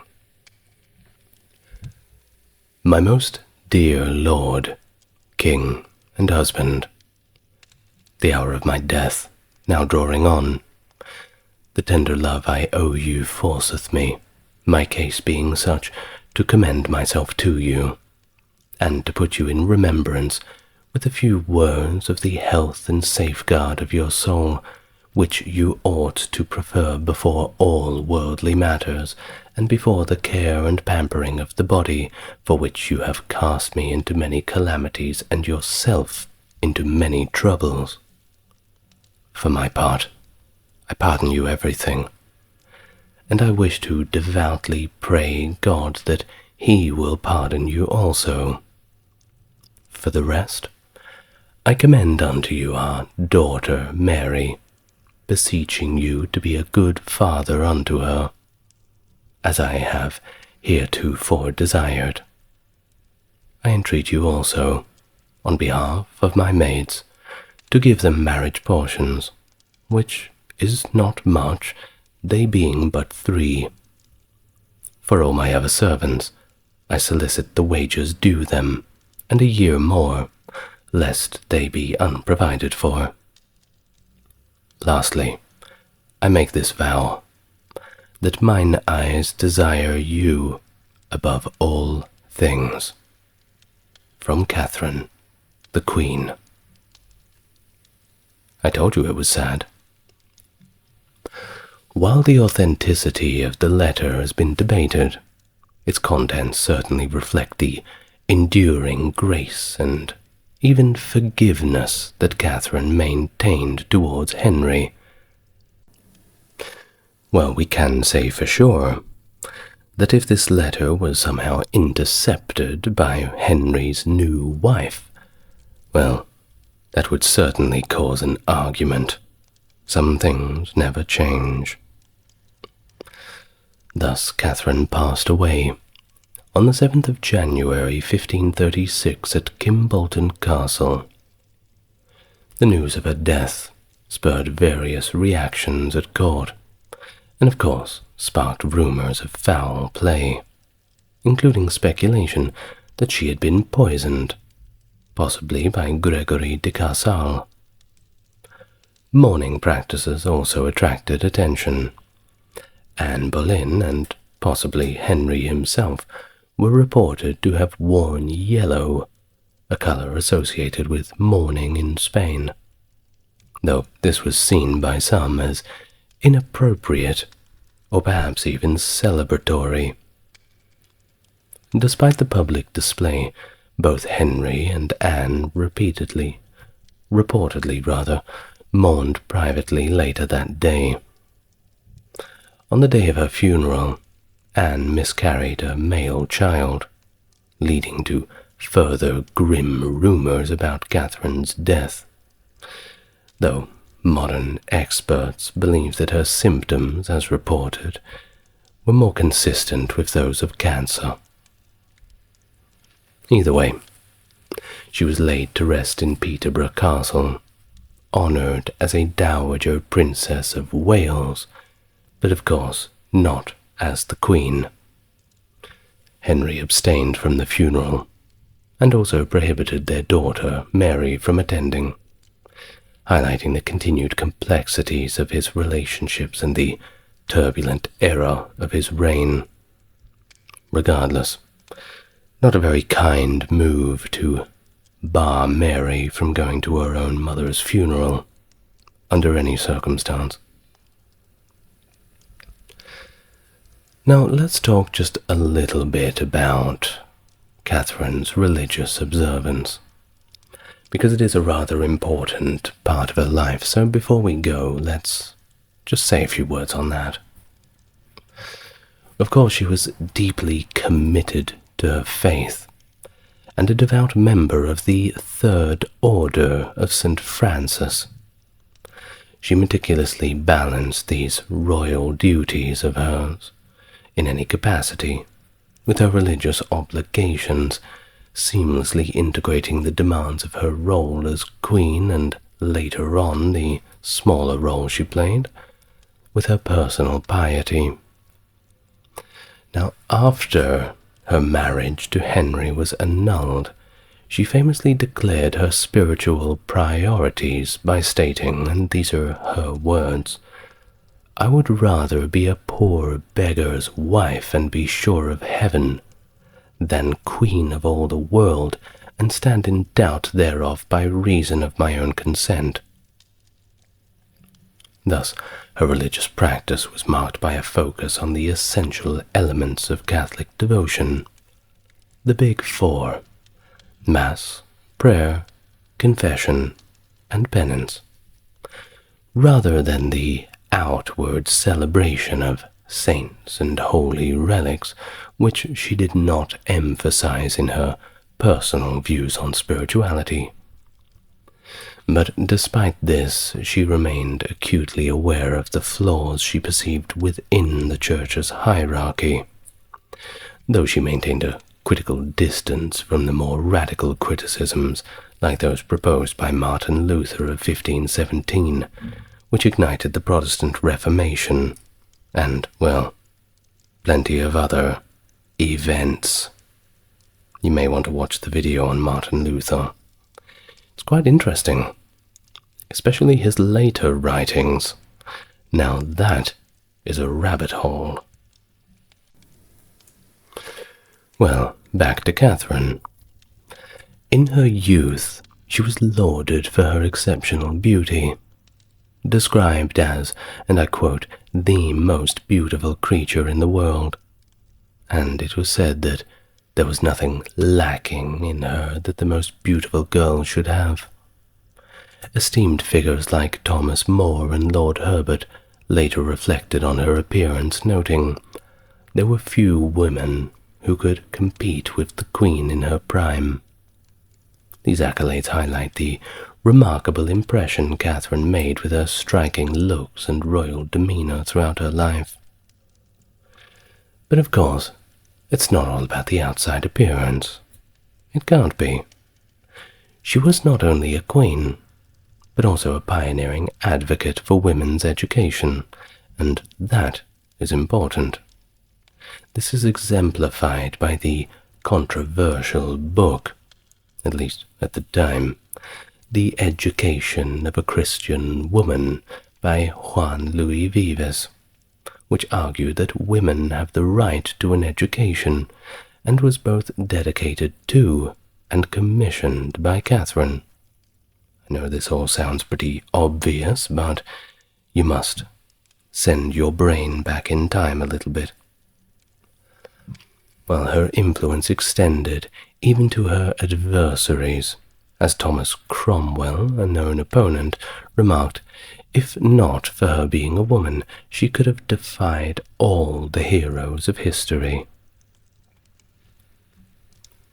Catherine's compassion was evident when she successfully interceded on the behalf of the rebels of the evil May Day, advocating for their lives for the sake of their families, not often something you see in royals. Her commitment to social welfare in general was further demonstrated through her initiation of an extensive program for the relief of the poor. A patron of Renaissance humanism, Catherine was friends with notable scholars such as Erasmus and Thomas More, and some even viewed her as a kind of martyr. Well, her final resting place in Peterborough Cathedral is a site of continuous tribute. You'll rarely see it without decorations of flowers or pomegranates, which are, by the way, her heraldic symbol. Hers is a tomb that proudly bears the inscription, Catherine, Queen of England. In the 20th century, George V's wife, Mary of Teck, had her grave notably enhanced, further infirming her as her status as queen. Annually, Peterborough Cathedral holds a service in her memory, featuring processions, prayers, and various events, including tributes at her grave with candles, pomegranates, flowers, and other offerings. Notably, the Spanish ambassador to the United Kingdom attended the service commemorating the 470th anniversary of her death. And in 2010, the service included a reading of Catherine's speech before the Legatine Court by actress Jane Lapotaire. In her birthplace of Alcalá de Henares, a statue captured her as a young woman holding a book and a rose, symbolizing her lifelong dedication to not only learning, but everlasting grace. And if you've listened this far, perhaps you too have a dedication to learning. Not many make it to this point. If you did, you get the special message. One that I haven't thought of yet. Check back in the next video for your special message. Well, I would like to thank my top-tier patrons, Britt, JC, Charles, Stark Factory, Jeffrey, Wendy, and Tim. Thank you very much for supporting. If you would like to do so, you know what to do. And until next time, thank you very much. Must admit I struggled a little bit with this one because I'm recovering from COVID. Not sure if you hear it in my voice, but we're all doing our best, aren't we? Good night, everyone. Lots of love.